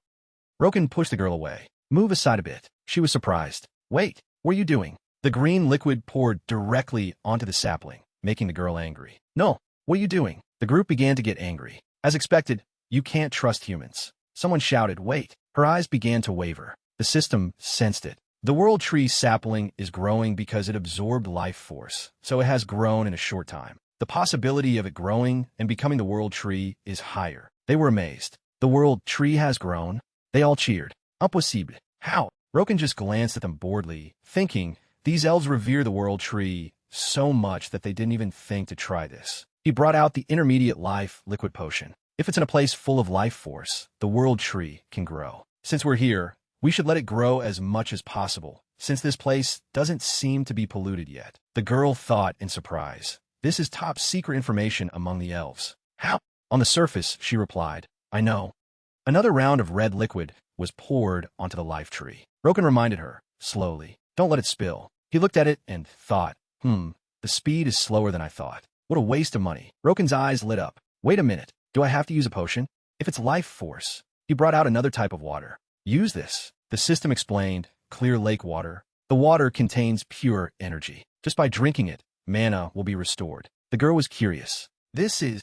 Roken just replied casually, use it to water it. It should be effective. The sparkling water was poured onto the life tree. The second leaf began to sprout. The elves could only gape. Impossible. Roken thought to himself. The result is that this water can also have an effect just by touching it. It's a good thing I always carry a bottle with me, just in case. His face held a hint of ambition. In this case, I should be able to get the rest of the reward, right? I wonder what the reward is. The girl's face turned pale again. Something big has happened. Roken asked, what's wrong now? Isn't the world tree a good thing? The girl also hesitated. Yes, of course we're very happy about this, but she tilted her head. As you said, the life tree must be watered with life force to grow. But if it grows this fast, just then, the ground also began to tremble. This means that the life force of the forest will be completely sucked dry. Everyone shouted. As expected, the monster rose. Level 139, the corrupted guardian of the forest. He roared in anger. Intruders! Who are you to dare steal the life force of the forest? Roken could only tell himself. As expected, things aren't that easy. He smiled and summoned the Lion King's sealed helmet. A part of the sealed item's power has been awakened. Alright, if that's the case, I'll have to use all my strength to chop wood. But it suddenly transformed. It revealed its true form as a lion's head helmet. The Lion King's sealed helmet. Set grade. The helmet used by the Lion King Gaokon when he was alive. The amount of power released depends on the user's level. Defense, 750. Durability, 4,000 out of 4,000. Strength plus 70. Stamina plus 50. Agility plus 50. When used in combination with the lion's roar, the effect and range are increased by 50%. Roken smirked. Oh, that's a surprise. What is this? He picked it up to examine it. Partially unsealed. I didn't expect this to happen. Unsealing according to level? Anyway, it's a good thing. The golden helmet shone brightly in Roken's hand. The Lion King's helmet. No need to argue further.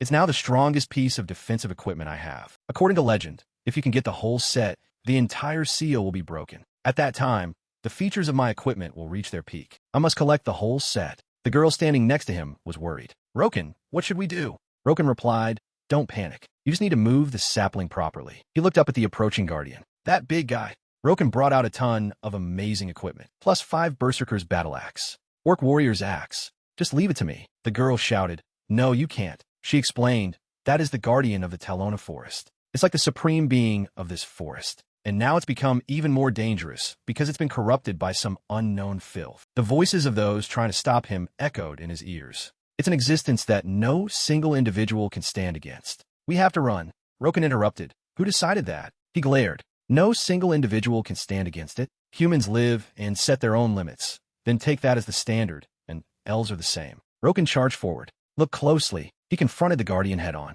Today, I will break the limits in everyone's minds. Everything happened too quickly. The corrupted forest guardian. As its name suggests, it is the guardian of the forest, but when the forest was corrupted, it became a monster. Originally, it was supposed to be my opponent in another main quest related to the world tree. I think that quest doesn't take place in this area, but the guardian is a powerful individual. A level 130 guardian is stronger than other bosses of the same level. Even if players who have surpassed level 100 surrounded to attack, it's very difficult to defeat it. The creature's eyes were sharp and full of killing intent. Actually, right now, Roken doesn't need to defeat it. In fact, while he was attracting the Guardian's attention, the collection team would collect the sapling. Then, they just needed to escape successfully to complete the quest. But it's really strange. Roken, in this situation, just smiled. My instincts are screaming that. He charged forward. Just doing that isn't enough. The Guardian was also wary. Intruder.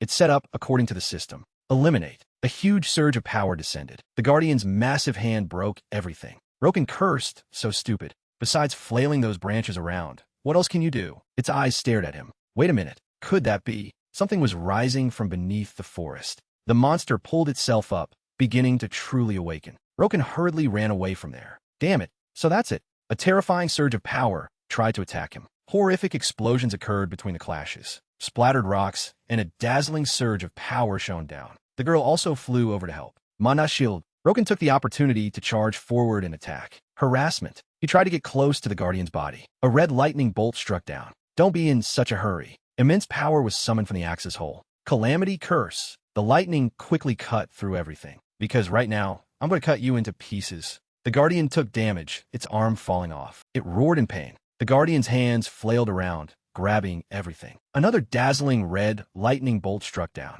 The axe pierced through the darkness, attacking the Guardian. Roken moved as fast as lightning to get close to it. Once he had successfully approached, he just needed to attack and destroy the Guardian. Roken smiled. Not as sturdy as I thought. The Guardian still tried to struggle in desperation. Roken, on the other hand, calculated carefully. After cutting off your limbs and disabling you, it brought its roots close to Roken. He quickly backed away. What is that? Tentacles? No, probably tree roots. A bright light enveloped the Guardian's body. It was trying to regenerate its power. Roken clicked his tongue in annoyance. He looked at the Guardian and assessed it. Its regeneration ability is too strong. Is regeneration an ability of the forest boss? The more difficult it was, the more Roken smiled. Whatever. No matter how strong its regeneration ability is, there will be a limit. Suddenly, a voice called out. You have to destroy its magic core. The girl shouted with all her might. You're planning to keep cutting until it can't grow back, right? Roken scratched his head. How did you know? She scolded. I can tell just by looking at your actions so far. She explained. Anyway, you can't do that. The forest spirit is an existence linked to all life in the forest. As long as it absorbs the life of the forest, it will regenerate infinitely and become stronger and stronger. If that happens, all the trees in the forest will die. Roken also frowned. I know. Stop nagging. That's enough. He asked, so where's its magic core? She replied, in the center of its body. But how? Its body is so huge. Roken summoned a new axe. Seriously? What? Why is there nothing special? He held the axe and advanced. Suddenly, the roots clung to Roken. The urgent situation left him no time to react. That powerful attack reduced everything to ruins. After the rocks were shattered, the dust was thick. A new surge of power escaped from the pile of rocks. Roken awakened a terrifying power. In short, I just need to cut its whole body apart. Frenzy. A red lightning bolt descended from the sky, bringing with it terrifying destruction. A burning flame erupted. Roken laughed maniacally. This time, I'm going all out. Roken entered the battlefield with high-end equipment. He shouted, come on. This time, I'm going all out. The Guardian also rose up. It followed its instincts. Eliminate the intruder. Roken jumped up. Combined skill. Red lightning bolts shot down, shattering everything. The badge lit up with destructive power. A red spark shot through the forest, aiming straight for the sky. It attacked the stone block in the middle of the Guardian's body directly. Immediately, it fell in pain. Roken, carrying a huge surge of power, continued to attack its vital points. But the Guardian did not give up. Roken thought to himself, I want to confirm. He leaped high, right above the Guardian's head. The lion helmet shone with a dazzling red light. Right now, with divine speed, Roken dodged the attacks and rose up. He ran straight to the center of the Guardian to attack. Let's see how far my full power attack can go. The girl below was worried. Why so reckless? The Guardian, under constant attack, released its power to fight back. Its eyes were filled with anger. The power became more and more explosive. Roken jumped into the middle and taunted, Are you going to do that and then regenerate? He pushed off and jumped high.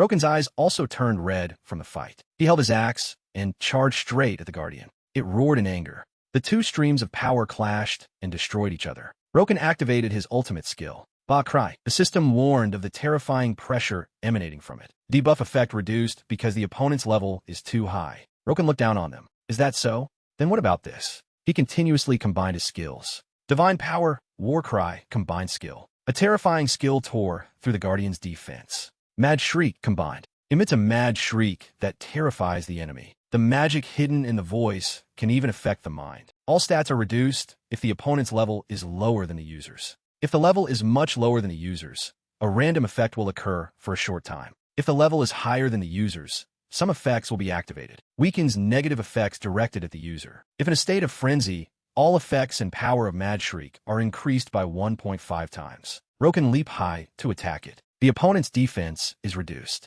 A surprise stun effect occurs. He flashed, making everything dazzling. Ro gritted his teeth. Now I'll use my strongest attack. The combined power under 1/. Divine power charge dash. Combined skill. The combined badge lit up brightly above the Guardian's head. The mirror cracked. Shards of power fell from the sky, surrounding the Guardian. Roken, holding his strongest combined weapon, leaped high. Roken's hands tightened around the weapon. It shone for a moment with a critical hit. The Guardian's body was immediately destroyed. That light pierced through the sky. Critical hit. Combined. Increases movement speed by 250% during the effect's duration. Increases attack power by 300% for one attack. Increases critical hit chance by 50% for one attack. Increases critical hit damage by 200% for one attack. The Guardian's body could not regenerate perfectly. Limit. It could only stare, letting out terrible screams. The Guardian's eyes darted around. Failed to eliminate intruder. Resetting mission. It fell to the forest floor with a system sound. Defeated the boss, the corrupted Guardian of the forest. And finally, the Guardian ended with a huge explosion. Level up. The elves were just stunned. Impossible. They stared blankly at Roken's back. He defeated it all by himself. He turned his head and smiled. Let's go, shall we? Let's go get our reward. The people in the guild shouted with joy. How is it possible? Taro couldn't hide her happiness. It's really the world tree sapling. How on earth? Roken puffed out his chest and replied. Wasn't any specific method, so it's a bit hard to explain. Just have them wait and collect the battlefield spoils and they'll know. Taro took his hand. Adventurer, no, Mr. Roken. She smiled sincerely. Thank you. Thank you so much. Thanks to you, our elves have found hope. Roken recalled the past. The arrogant and rude elf guild leader has changed so much. But what does the world tree mean to her? He clicked his tongue. Well, whatever. I just need to get my reward. Roken smiled slyly. You don't have to be so formal. I didn't do this out of goodwill. You're not going to disappoint me, are you? Taro quickly agreed. Of course. She brought out a weapon with a system sound. Unbelievable achievement. Gained the trust of the elves. Received the title Friend of the Elves. You are the first to receive this title. Taro closed her eyes and activated her power. First, Friend of the Elves. Unique. More than just recognized. You are the first human to receive the trust of the elves. Those who acknowledge you as a friend will help you with all their might. Effect obtained. With the effect of the elf's blessing, all defensive attributes are increased by 10%. With the effect of the elf's blessing, basic HP and mana recovery are increased by 50%. Roken was surprised and thought to himself, the blessing of the elves? He enjoyed the new surge of power. Not bad. Defensive attributes are very important in magic battles, but it's hard to increase them at high levels. Especially at my level, it's a mandatory stat. Roken turned his head. If this is the entire reward, I'm a little sad. Taro replied, of course this isn't all. Here. It was a large bag of gold coins. I don't know if this reward is too little, but this is all the gold our guild can offer. Roken pursed his lips. That's fine. I'll take it for now. He put on a serious face. Received 150 gold. My god, getting this much gold for a quest is a lot. It's worth putting up with those crazy elves. Taro bowed her head sincerely in gratitude. Thank you again, Mr. Roken. If you need help, please let us know anytime. The girl bowed her head. I wish you a safe journey. Roken left coolly. Yeah, that's enough of a send-off. You can go back now. Finally, he left with the elves' farewell. I was lucky to solve it this time, but I really don't like this. They might be treating me like a savior now. But Roken was also quite worried. But later, if they think I'm a threat to the world, they'll turn on me in a heartbeat. They won't hesitate to kill me. In this game, elves are set up like that. He glanced around. Now, there's one more quest, right? That one should be a piece of cake. Roken found another guild in Crossroad. The Gnome Guild. Someone answered. You want to get our race's recognition? The owner handed over a tray of repair tools. We don't like friends who aren't refined. Here, take this. The system announced, repair the gnome's dangerous equipment. Gnomes are attracted to people who are skillful and have many clever ideas. Repair the equipment they give you neatly and return it. Success criteria. Repair the gnome's equipment perfectly. Failure criteria. Damage the equipment or repair it unsatisfactorily for the gnomes. Reward after completion. Recognized by the gnome race. Additional reward based on performance. Roken sighed. The final quest is to gain the recognition of the gnome race by repairing their equipment neatly and beautifully. He muttered, then I should be back quickly. He had no choice but to take the pile of stuff and leave. At first glance, I was wondering why there was such an easy quest. Roken clumsily put them together. He crafted a strange gun. Roken was curious. A musket. Warning, a shabby old-style musket. Normal grade. A musket made from old and rusty parts. Suspected to not function properly. If you want to use it, you need to clean it, reassemble it securely, and oil it. Attack power, 50. Durability, 3 out of 100. Chance of exploding when used is 70%. He observed with a frown. I know that mechanical equipment will be like gnomes, but the durability is at rock bottom. It's covered in dust and rust. I feel like it'll break with just one mistake. Roken clicked his tongue. At this point, it doesn't seem like it's made to be recognized. It's more like it's made to be cursed at. Roken chuckled softly. But there's a loophole in this quest. You stupid gnomes. The owner was surprised when he saw the finished product. How did you so soon? On the table was a complete gun. The old-style musket has been perfectly repaired. Normal grade. Attack power, 50. Durability, 100 out of 100. Roken smiled brightly to curry favor. Ah yes, I've assembled it very neatly. What do you think? The truth was revealed. That loophole is, first, friend of the dwarves, unique. More than just recognized, you are the first human to receive the trust of the dwarves. Effect obtained. Can commission dwarves to craft, repair, and improve. When commissioning a dwarven blacksmith, you will receive a 5% discount on the commission fee. Roken told himself, it's still an equipment item, so I can still commission repairs. Roken smiled slyly. Even if they give it to me and ask me to repair it, it's still an equipment item. I don't need to worry about anything. I just need to give it to a dwarven blacksmith to repair. He was smug. Is there a problem? The owner was worried. No, wait a moment. He brought the gun back, examining it carefully. So fast, and it's repaired so perfectly. This is impossible. Could it be that he didn't repair it, but brought a new gun here? But this gun isn't something you can find around here. The owner couldn't believe it. No matter how I think about it, he's definitely up to something. He asked a question. Was there anything special when you repaired it? Roken pretended to be knowledgeable. Ah, on the inside of the gun's casing, there's a rather special drawing. A wool shape, huh? I think there's also that pattern on the dead part. The owner jumped. Exactly. He sighed. Seriously? You even know the exact part one's specially marked to prevent cheating. I have no choice but to acknowledge you. Roken sneered, thinking to himself, of course I know that. Because I completed this quest before I regressed. The system reported, you have achieved an unbelievable accomplishment. You have received the trust of the gnomes. You have received the title Friend of the Gnomes. You are the first to receive this title. First, Friend of the Gnomes. Unique. You have received the recognition of the gnomes and are the first to receive this title. Those who recognize you as their friend will help you with all their might. Effect included. Can accept the mechanical engineer subclass. Receive a 50% discount on the usage fee when using vehicle equipment operated by the gnomes. Roken couldn't stop smiling. I didn't expect much from a simple quest like this, but the reward is amazing. In this world, vehicles like trains and airplanes managed by gnomes are very expensive. Getting a half-price discount is good, but the best part is the mechanical engineer subclass. They have their own set of symbols. If you become a mechanical engineer, you can learn techniques related to machinery, the special skill of the gnome race. Roken was moved. So that means I can craft mechanical equipment myself. At first, I thought completing this quest would only give me the right to trade the gnome's mechanical products. There's even a player who's very famous for his mechanical skills. He recalled, a person with a nickname. Full name is Marcel Disrat. Although he's a dark mage, he has countless strange mechanical inventions and devices. When he used them in battle, he pissed off a lot of players. In Roken's previous life, he was famous for being an eccentric with a rare fighting style and a quirky personality. At that time, he was so famous that he even had a fan club. Anyway, thanks to his active activities, the mechanical engineering craze exploded. My main skills are mostly simple attacks, so this is a good opportunity to fill the gap it creates. Roken puffed out his chest. I will learn about mechanical engineering. The owner smiled. I warmly welcomed my wonderful friend to the perfect beauty of mechanics. The system alerted, you have acquired the mechanical engineer subclass. If you accumulate experience and proficiency at a higher level, you can learn the techniques of the dwarven race.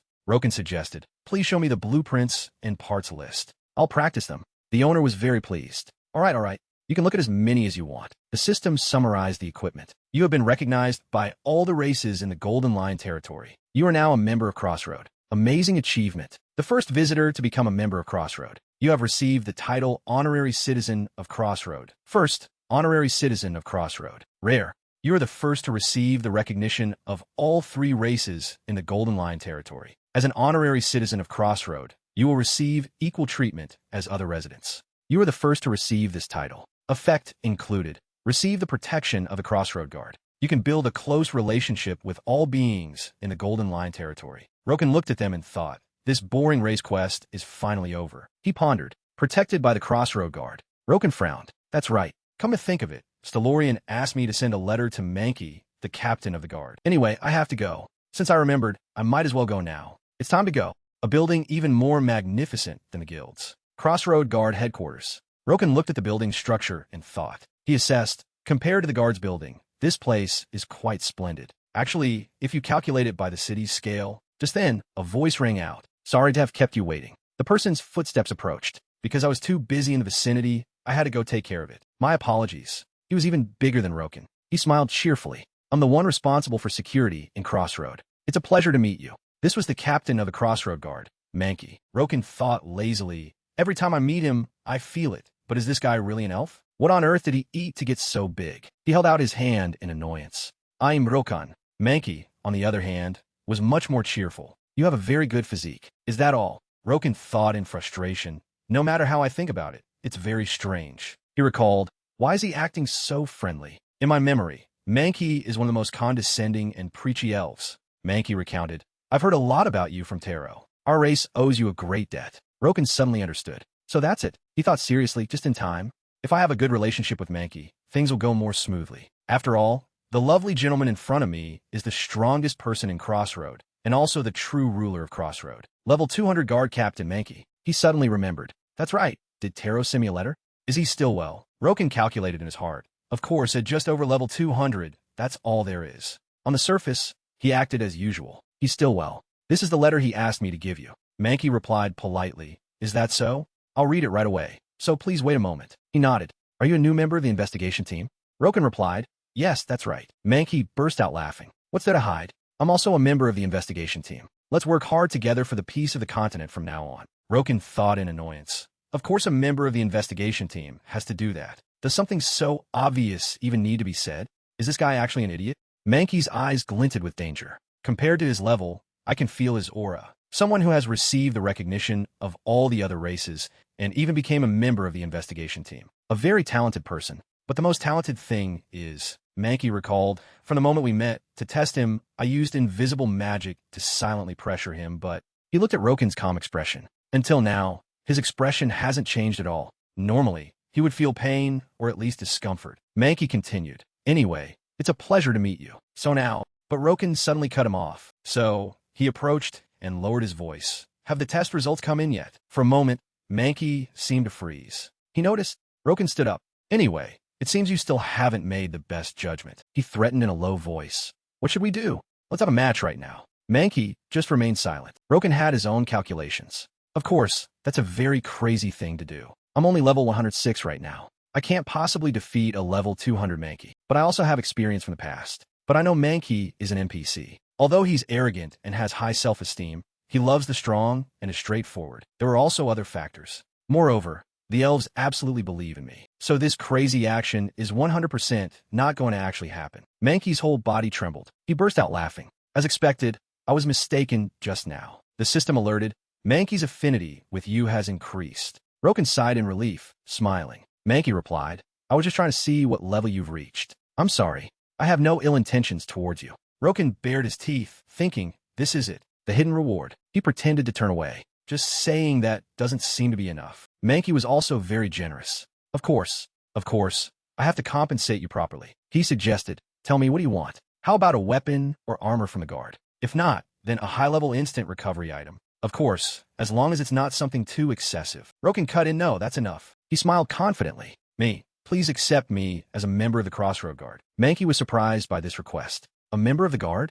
Roken waved his hand. Of course, because I'm an adventurer, I can't do missions all day. I hope you'll assign me a suitable mission. Mankey tilted his head, assessing him. He agreed. No problem. You'll get what you want. The system panel appeared. Mankey, the captain of the Crossroad Guard, has offered you to become a member of the guard. Do you agree? He proposed. If you need, I'll lend you the specialized equipment and items of the guard. You can have as much as you want. I'll talk to the manager about this. Roken replied politely, thank you. In his heart, Roken calculated, the people who complete the 3 quests will soon arrive at Crossroad. He walked around the city. To me, they're all competitors in the end, and their strengths and weaknesses are not clear. If they know and oppose me like the Bloodhunter Guild, I'd be very happy, but I can't defeat them by PKING them one by one. I might have to resort to dirty tricks like Philip. Roken remembered that name. Come to think of it, they all had to give up in the end. Well, at times like these, what's most needed? A guard was already waiting. Loyalty. I came on the captain's orders. You're Roken, right? He handed over a badge. This is the guard certificate. As long as you show this to others, you can prove your identity as a member of the guard without wearing uniform. Roken smiled slyly. Power. He replied, thank you. From now on, I will do my best to protect the peace of Crossroad with everyone. The system updated the progress. You have become a member of the Crossroad Guard. You can exercise certain powers to maintain order for NPCs or players in Crossroad. If the conditions are met, even if you attack first, your cruelty index will not increase. Roken narrowed his eyes. With this, I can legally use my power on players who come to Crossroad as I please. Roken took the badge and walked around the city. He pondered. The duties of a member of the Crossroad Guard are very simple. The daily work is not difficult. Or kill 20 monsters in the vicinity. He thought, in case of a special situation that threatens Crossroad, I must provide support. Those are the conditions, but although it's a bit annoying, it's worth it for me to do it. There were also some other benefits. You can freely use the facilities in the city. The friendliness of NPCs also starts with trust. Other services are also discounted and have additional benefits.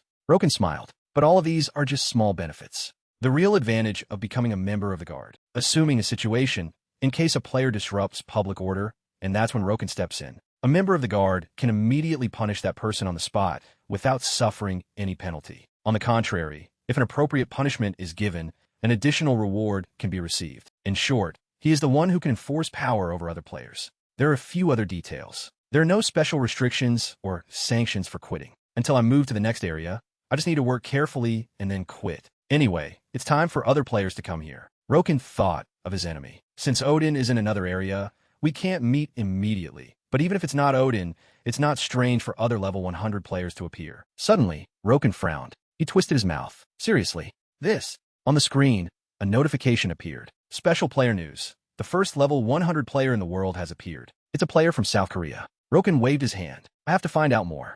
Log out. The cover image was of a player. The world's first player of the Lord has reached level 100. Work race. Class. Demon Hunter Master. Announcement. Tai Invin exclusive interview. The interviewer smiled. It's a great honor to meet you, Tai, the world's first player. As the first player in the world to reach level 100 and arrive at the third city, how do you feel? He replied, I feel very honored. She asked further, your class is Demon Hunter Master, so your subclass would be Control, right? Roken watched the news boredly. What's with this orc guy? He looked at the face, a little disappointed. It's not Odin, but this random guy reached level 100? Roken recalled. During the interview, he had reached level 99. There's no reason for him to suddenly fall behind. He suddenly realized. As expected, it's that thing. Everything is as predicted. Odin. This evil guy had reached level 100 long ago and seems to be observing who his competitors are, just like me. Roken smiled wickedly. As expected, you have to be that cautious to be my prey. The interview continued. As a level 100 player, do you feel any different? The orc player said, of course, the combined skill. What is a combined skill? Roken sighed. And everyone who should know is doubting it? Since the game doesn't mention the reward for being the first to achieve something, I'm not sure if they know who was the first to reach level 100. It was me, you idiots. The screen continued to play the interview. Recently, everyone is very interested in the third city. I wonder what Mr. Tai thinks. The orc replied, I haven't finished the quest yet, so I'm still in the process of gathering information. He smiled proudly. But to all the players around the world, please wait. The orc player declared boldly, I, Tai, the first generation player to enter the third city, will publicly share information with everyone. Everyone cheered. That's something to look forward to. Roken looked on with contempt. This idiot is going a bit too far. He moved the mouse. That's right. Just in time. It's time to update my YouTube channel with a new video after a long time. Roken opened the software interface. The channel I created to post the video of me teaching the Megapixel Guild a lesson last time. He recalled, that video became a major topic of discussion among players both at home and abroad. My channel has less than 10 videos, but has 400,000 subscribers. Thanks to that, the income was also very good. I was quite worried because I hadn't been able to rent a new car for a long time, but because the first player to reach level 100 appeared, it's very lively now. Roken stretched. He thought to himself, if the first player to reach level 100 has just appeared, but there's a video announcing the third city, what then? Roken sighed. Now is the time to show off my editing skills. His eyes lit up with satisfaction. It'll be interesting. Too bad for you, Tai. You should know your limits. Soon after, the video was uploaded. The earliest video of the third city in the world. People commented enthusiastically. Woo, it's Roken. GM, how do you get to this place? The video clearly showed the scenery inside the city. Is it really the third city? Really? Real? It's not photoshopped, is it? Kenya. This is definitely a city that has never been announced before. Could it really be the third city? There's also a scene showing the beasts in the city. Like Nima's point. Crazy. What is that? From a third city, will giant beasts like that appear? Onslaught. Could it be that you hunted this? No way, right? It's just a recording, right? The comments made the orc player angry. Grapefruit soda. This number probably isn't just a screenshot and post, right? It must have taken at least a few days. Passerby, what? So the first person to reach level 100 is Roken. Melborg. So, Ty is number 1 from the bottom?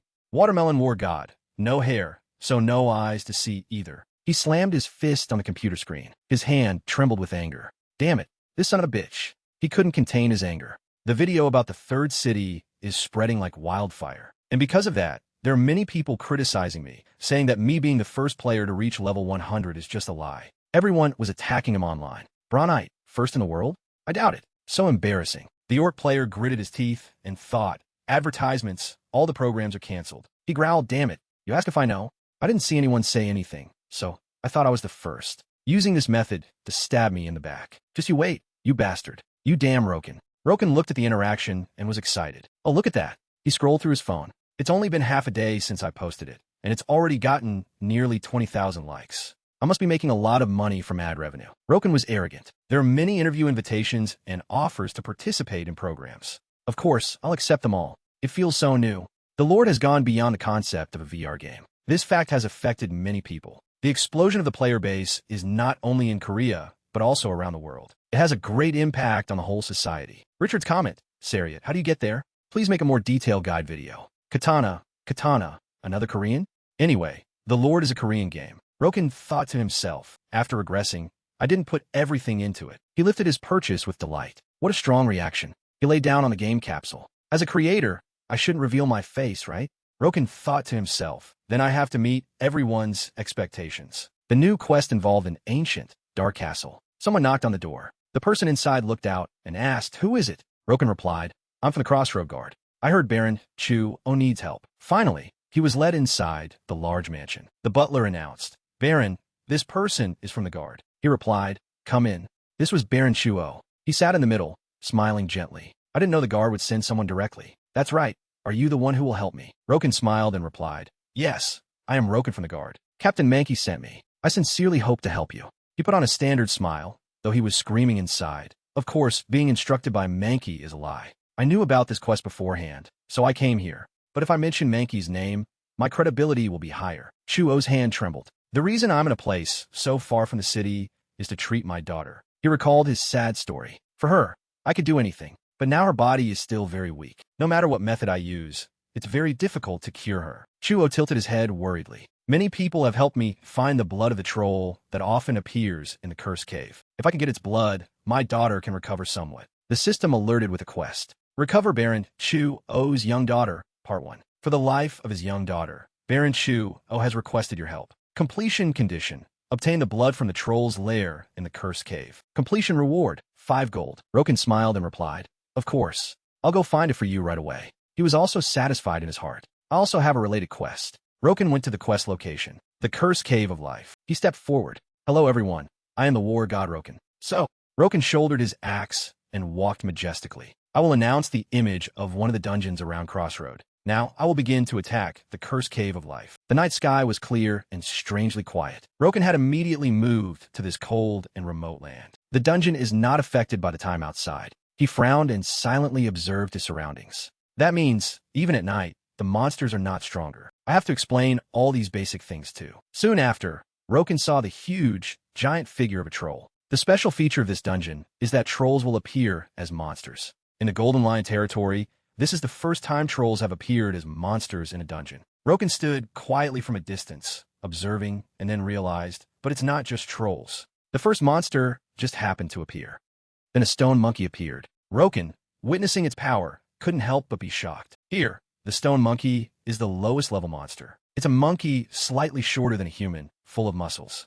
The stone monkey charged forward with a huge leap and a giant body. One of its punches made the troll's face contort and its teeth fly out. With just the first punch, the stone monkey had beaten the troll to a pulp. After defeating the troll, the stone monkey let out a sky-shaking roar. From a distance, Roken's figure had accidentally entered its line of sight. Without hesitation, it rushed forward to attack him. But before it could do anything, the stone monkey suddenly froze, its eyes wide with disbelief. Roken decisively grabbed the stone monkey's arm and sneered. But on the other hand, because all the stats are even, you just need to focus on what you're good at, like speed or attack power. The stone monkey's face was stunned as it saw Roken's hand getting closer and closer. The next second, he used all his strength to slam its head down. With just the first attack, Roken gave the stone monkey a taste of the dirt. Roken curled his lip and sneered. How about that?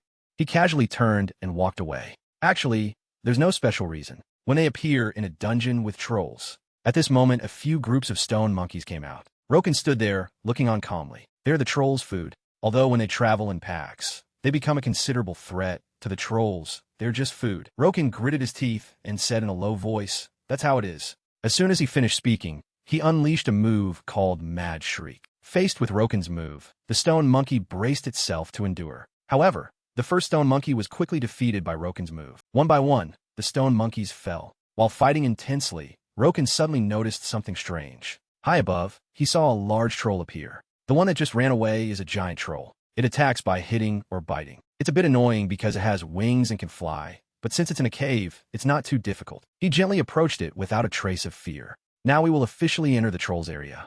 Roken didn't seem to know that a giant figure was watching him from behind. Roken continued to walk and mock. Troll is a race that players can choose when they register to play the Lord, but when it's a monster, we don't know what it will be like. The large troll behind him began to extend its sharp claws. Roken, with his sharp hearing, immediately turned his head to look. Without hesitation, he swung his sword, creating a dazzling but powerful attack. The attack caused the troll some pain, forcing it to grit its teeth and endure. Roken looked at it and sighed in relief. The characteristic of trolls is their strong stamina and agility. It easily surpasses a human, but the troll began to grip the axe on its back tightly. He stood there and continued. The biggest characteristic. The troll counterattacked powerfully and fiercely. A slimy substance was secreted from the wound on its shoulder. Is its regeneration ability. After recovering from its wound, it returned with full force. Roken didn't hesitate to build up momentum and charge forward. Even so, there's nothing to be afraid of. As soon as it saw his power, the troll frowned in fear. He let out a sinister, cunning laugh. If you keep attacking, it will eventually fall. Easy, right? And so, the troll was defeated painfully. A moment later, another troll rushed forward to confront him. Roken, unafraid, immediately got into a ready position. Then he unleashed a flurry of divine punches at the troll. Without a moment's hesitation, Roken held his axe, preparing to deliver the final blow. Another decisive move sent another troll to its doom. The remaining ones saw this, and their faces filled with fear. Roken glanced at the remaining trolls and warned, "Have you seen? I don't know if a general or hero-class troll will appear later, but these cursed trolls' regeneration ability is only slightly high." After a while of fighting, Roken had wiped out the remaining trolls. At this rate, I've dealt with all the trolls in the dungeon. He reached out and pressed a notification button on the system screen. So, this video ends here. I won't reveal the entire quest content. Of course, it will be edited before posting. After setting everything up, Roken showed a satisfied expression. Now, it's time for the most fun part, looting. The system just happened to display a series of notifications about his success. He held up the vial of troll's blood with a smug voice. Good. First, one is done. Roken looked up at the dark sky and thought, let's see. After observing for a while, he searched with uncertainty. It seems to be somewhere around here. The system continued to display notifications. After reading them, Roken burst out with a delighted and sinister laugh. Just in time, he began to watch the troll corpses gradually disappear. After a moment of waiting, the system announced that the bones of the cursed beast had been collected. This was the reason the trolls here were cursed. Of course, this wasn't a natural occurrence. Someone had placed a rather powerful curse on some beast, then thrown it into this cave, where it became prey for the monsters. Roken looked on for a moment, a thought rising in his mind. I can roughly guess what kind of person did this. The plague-carrying rats in the sewers, the apes causing pollution in the Telona forest, and now these monsters were likely caused by the same culprit. Those who modify monsters and NPCs using curses. In reality, they're no different from the enemies of players in the main quest. Even during job changes, no player had managed to uncover their identities. I was also steadily progressing through the main quest, but in the end, I got involved with Ragnarok along the way. As he was about to leave, Roken suddenly stopped. Wait a minute. His gaze suddenly sharpened. It might be a very wild theory, but could it be Ragnarok? The reason that Odin guy attacked me was to sabotage the main quest? Mankey was stunned and couldn't believe the item Roken brought back. That is, he took it. his tone still full of surprise. Where did you find this? Roken answered frankly,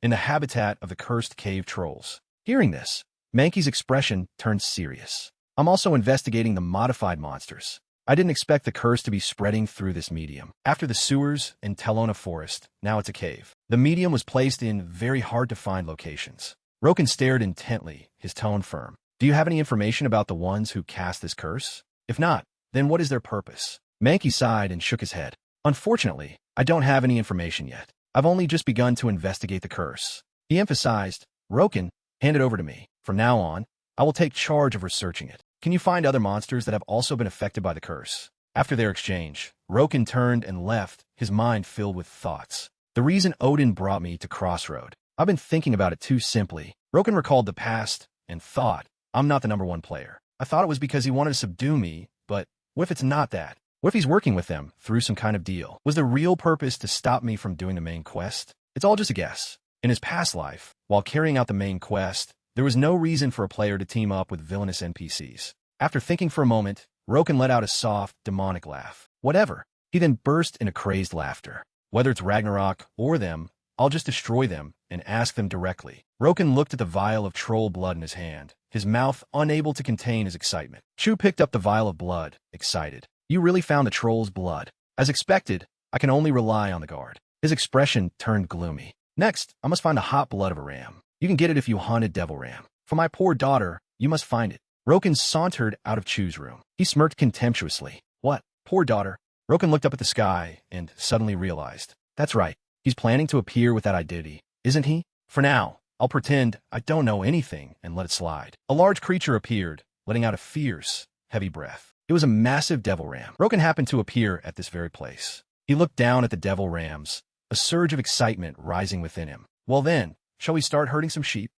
Just like that, he gathered his momentum and prepared for battle. One leap. Roken's high jump startled the devil rams. He leaped high into the air, then gradually descended, landing with great friction. Soon, Roken appeared before the devil rams. Seeing that he wasn't doing anything impressive, they all burst out laughing. Roken adjusted his mask, his tone sarcastic. Herbivores, as expected. He dashed forward quickly, then shouted, You're so scared of the top predator that your bodies are frozen and you can't do anything. The devil rams were still laughing, oblivious to the imminent danger. Just like that, Roken effortlessly finished off a few of them as a warm-up. While fighting, Roken noticed something. Look at that. Seeing the devil ram's strange behavior, he taunted it. Fluffing up your fur to block my axe? It lunged forward in a counterattack, sending Roken flying backward. He quickly utilized his powerful leaping ability. Roken landed safely and perfectly. The devil ram stomped its foot violently. A charge combined with a headbutt at the speed of light. Roken dodged the attack. His mind quietly assessed. It's quite hesitant,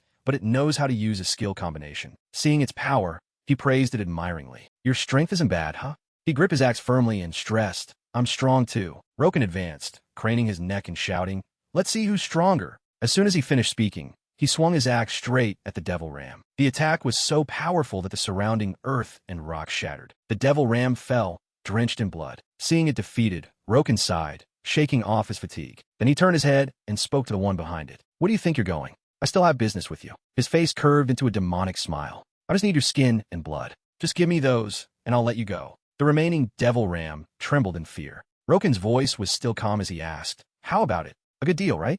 Of course, you can still live without those things. And so, the night sky was quiet without a sound. Time flew by, and the next day arrived. Roken returned, on the verge of shutting down. I stayed up all night hunting devil rams. As he was walking, he happened to hear a shout nearby. No, why wouldn't you sell it? Don't be like that. Sell it to me.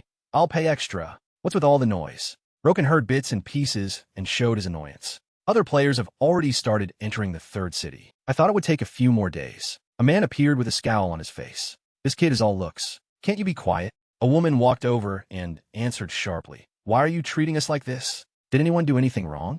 Or do we touch the villagers? Roken observed their attitudes and made a judgment. Because they haven't received the recognition of the other races, they can't trade with NPCs. Unable to bear the current situation, a man clenched his teeth, his voice a low growl. He stepped forward and yelled straight into the other man's face. Why are only we being discriminated against? The man, whose collar was being grabbed, cried out in fear, Let go of me! In the midst of his anger, he heard a voice beside him. Calm down. Let's go to another store. This is the how many th time we've been kicked out? Why is this happening? At that moment, Roken let out a sinister and mysterious smile. The man whose collar was being held screamed continuously. "Oh God! Murder! Save me!" Seeing the chaotic scene, someone approached and spoke in a stern voice. "Who's making all this noise?" They turned their heads in relief, calling out in unison, "The guard." Roken, in disguise, approached and asked gruffly, "You look like you're from out of town. What are you doing to a resident of Crossroad?" The old man suddenly shrieked, "Guard, help me!" He accused the group of young people surrounding him. They suddenly appeared and threatened to take my things. The young man was startled by the accusation. What? The two girls with him hurriedly tried to explain, but it was all in vain. They were still subdued with an electric current. "No, we didn't have that intention." Roken had no desire to listen. Too noisy. He, wearing the guard's uniform, approached the group of youths. "Whatever your intentions were, I will absolutely not forgive those who use violence. You've barely been in the city for any time at all, and you're already causing a ruckus. I don't want to hear anything more." Roken gave them no chance whatsoever. "Using the authority of the Crossroad Guard, I am exiling you from the city." He wanted them to leave this place forever. Leave the city immediately. His decision was so sudden that they didn't have time to react. "Wait." The young man showed no remorse, even shouting in frustration, "We just got to the third city. Damn it." The old man was extremely grateful for Roken's heroic act. "Oh my, thank you. I thought something terrible was going to happen." A system notification appeared. "The weapon merchant's favorability towards you has increased." He sighed helplessly. "Even if they're NPCs, you should maintain basic etiquette. Using violence against a merchant in a surprising situation." Roken took off his helmet, showing great sympathy for the group of youths. "It's not that I can't understand how they feel. It's frustrating not knowing why you can't buy items." He recalled his own past, filled with indignation, especially the unpleasant feeling of being looked down upon by other races. "Thinking back on it still makes me angry." Roken, holding his helmet, strolled through the crowded alleys, his mind still dwelling on it. It was hard enough to reach level 100 and get to the third city, but you have to endure so much just to buy a single item. Suddenly, an idea sparked in his mind. Roken smiled with great satisfaction. "I've got it. A way to make a lot of money." The first thing to do was to get some necessary documents stamped. After that, he went to an abandoned building. Roken looked up at the large building before him. "Is this the place?" The building was incredibly grand, with glass window frames that offered a direct view of the scenery outside. "That's a big building. This won't just be a 1 or 2 fixed job. I bought a 4-story building in a bustling area with a lot of foot traffic. The plan is to invest in real estate in Crossroad, just like back in Proton. Players in Proton, the second city, have an average level of 50 to 100. In Crossroad, the third city, it's mainly players from level 100 to 200. In the future, the price of this place will increase many times over. The problem is, Crossroad is a big city. It's hard to monopolize the real estate market like in Proton. Therefore, I should first gain an advantage with a building in a good location." Roken pushed the door open and went inside. He was quite surprised by the interior structure. The interior structure isn't bad either. Without hesitation, he immediately got to work on the tasks needed for his plan. "All right, from now on, I'll turn this place into a supermarket. Players who haven't gained the recognition of the other races in Crossroad are restricted in their buying and selling. This means that demand currently exceeds supply. In this situation, what if I'm the one selling to players? Everyone will flock here. The first floor will have hot items and supplies needed for hunting. Things like teleportation scrolls or potions will have many buyers no matter how expensive they are. Of course, buying in bulk in the second city would be cheaper, but Roken was certain that a supermarket could be a powerhouse because he understood people's psychology. People will only do something that troublesome once or twice. Who could resist buying things? The second floor will have common equipment and high-end gear with good stats. The third floor will sell branded crafted items. Items from the T.ca brand that I craft will also be sold here. Finally, the fourth floor will be an auction house. After some time renovating and repairing the abandoned building, everything had a much clearer layout. This place looks reasonable now. Before leaving, he instructed his employee, Roken's employee, NPC Ben, "Manage this place well while I'm gone." "Yes, boss, but this place has a limitation. When players complete the race quest, after completing the quest, if they can trade with NPCs, they won't buy items from this expensive place anymore." Roken was still thinking about how to arrange the items he would sell. The items on floors 2 and 4 must be things that are hard to buy elsewhere. He felt a little regretful. It's a bit of a shame, but there's no way to increase the rate at which players use this place. Necessity is the mother of invention. Roken came up with another idea. He snapped his fingers. That's the only way. In the Guard, there's a department in charge of record keeping. It's a place created for tasks like carrying out commissions or announcing wanted information. Roken went to find a certain elf. He was surprised, stopping his work in progress. "You want me to write something for you?" He was confused by this request. What should I write? As if that was all he needed, Roken immediately pulled out a piece of paper and handed it over. I'd like to request this. He looked at the long sheet of paper and couldn't help but be startled. What is this? A bunch of regulations were set out, all meticulously detailed on the paper. 1. If you catch the monster specified by Roken, send a message to the city. 2. If you continue to hunt, your reputation will increase, and you can start receiving quests from the city's residents. 3. If you undertake the corresponding quests, you will be recognized by the residents and can become a citizen of the city. 4. This is the necessary process to use the city's main buildings. He hesitated after reading the regulations. How do you know this? Who ordered this? Roken was extremely smug about his brilliant decision. It's an order from Manhwa, the captain of the guard. Becoming a member of the guard was the wisest choice. After that, he began to post the paper along the roads he walked. Come to think of it, there's nothing wrong with it. If you hunt monsters, your reputation will increase. NPCs will give quests to people with high reputation. The first designated monster is the Rio 4. Its defense is high, but its attack power is low and its speed is slow, so it can be easily hunted. Its skin and shell can be used as materials to craft high-end equipment. The downside is that it takes a long time to hunt it, and your reputation is low, so you have to hunt it. If the rate of reputation gain is very slow, the time it takes to gain the recognition of the citizens will also be delayed. The longer players use my supermarket, the better. And players who don't know the value of the skin and shell will sell it to the shops. But since they haven't completed the quest, all transactions at NPC shops will be rejected. In the end, the only place that will buy their things is my supermarket. Roken laughed uncontrollably, dreaming of the wealth that was to come. I'll buy all the skins and backs for cheap, then craft equipment, enhance it, and put it on the auction house. It's no different from a money printing machine. Seeing that it was getting dark, Roken knew it was time for his appointment. Has it gotten this late already? I have to go see the Baron. Baron Chu's castle. He was extremely surprised by Roken's ability. Really? You actually found the blood down there? You are much more talented than I thought. Chu appeared very sincere. This is the final request. Now, take the ingredients you have collected and give them to Chatika. Then bring back what is made from them. The system displayed the quest. Heal Baron Chu's little daughter. To save his little daughter's life, the Baron has requested your help. Take the cursed troll's blood, the ram's hot blood, and the ram's skin to the sorcerer Chatika and receive an item. Completion condition. Successfully deliver the items to Chatika. Reward, 10 gold. Roken bowed respectfully. I accept your command. I will do it right away. The Baron seemed very pleased. I'm counting on you. Suddenly, a loud noise from the upper floor caught his attention. Roken looked up, wondering, that sound just now. Chu still wanted to hide his secret. Forget it. Don't worry about it. He explained, it seems a servant dropped something while rearranging the library. Above all, please depart soon. Chu pretended to be a kind, loving father. You must hurry, so my daughter can live. Hearing these words, Roken couldn't hold back a small laugh. The Baron asked, bewildered, what's wrong? Roken feigned an explanation. It's nothing. I just suddenly had a cough. He turned to leave. Then, I'll be on my way. All his secrets. Roken already knew them all. For his daughter, what a joke. The Baron never had a child to begin with. Roken could completely deduce it, especially since the Baron only met people when night fell. The quest had given such a hidden hint. Why didn't I notice it before? Baron Chu's true identity is a vampire. It's a race that is weak under the sun and sucks the blood of other races to strengthen itself. It's true that there was a child's voice there, but it wasn't the Baron's daughter. The Baron had kidnapped a child and pretended it was his daughter. High-grade blood has the ability to amplify a vampire's power. A high elf. Among the races, they have the noblest bloodline. If a vampire drinks the blood of a high elf, they can obtain immense power. But the blood of a high elf has too much divine power, so most vampires cannot absorb it. If it were a progenitor vampire, it would be fine, but Baron Chu is a normal vampire, so as soon as he drinks high elf blood, his internal organs will melt. Therefore, the Baron thought of using sorcery.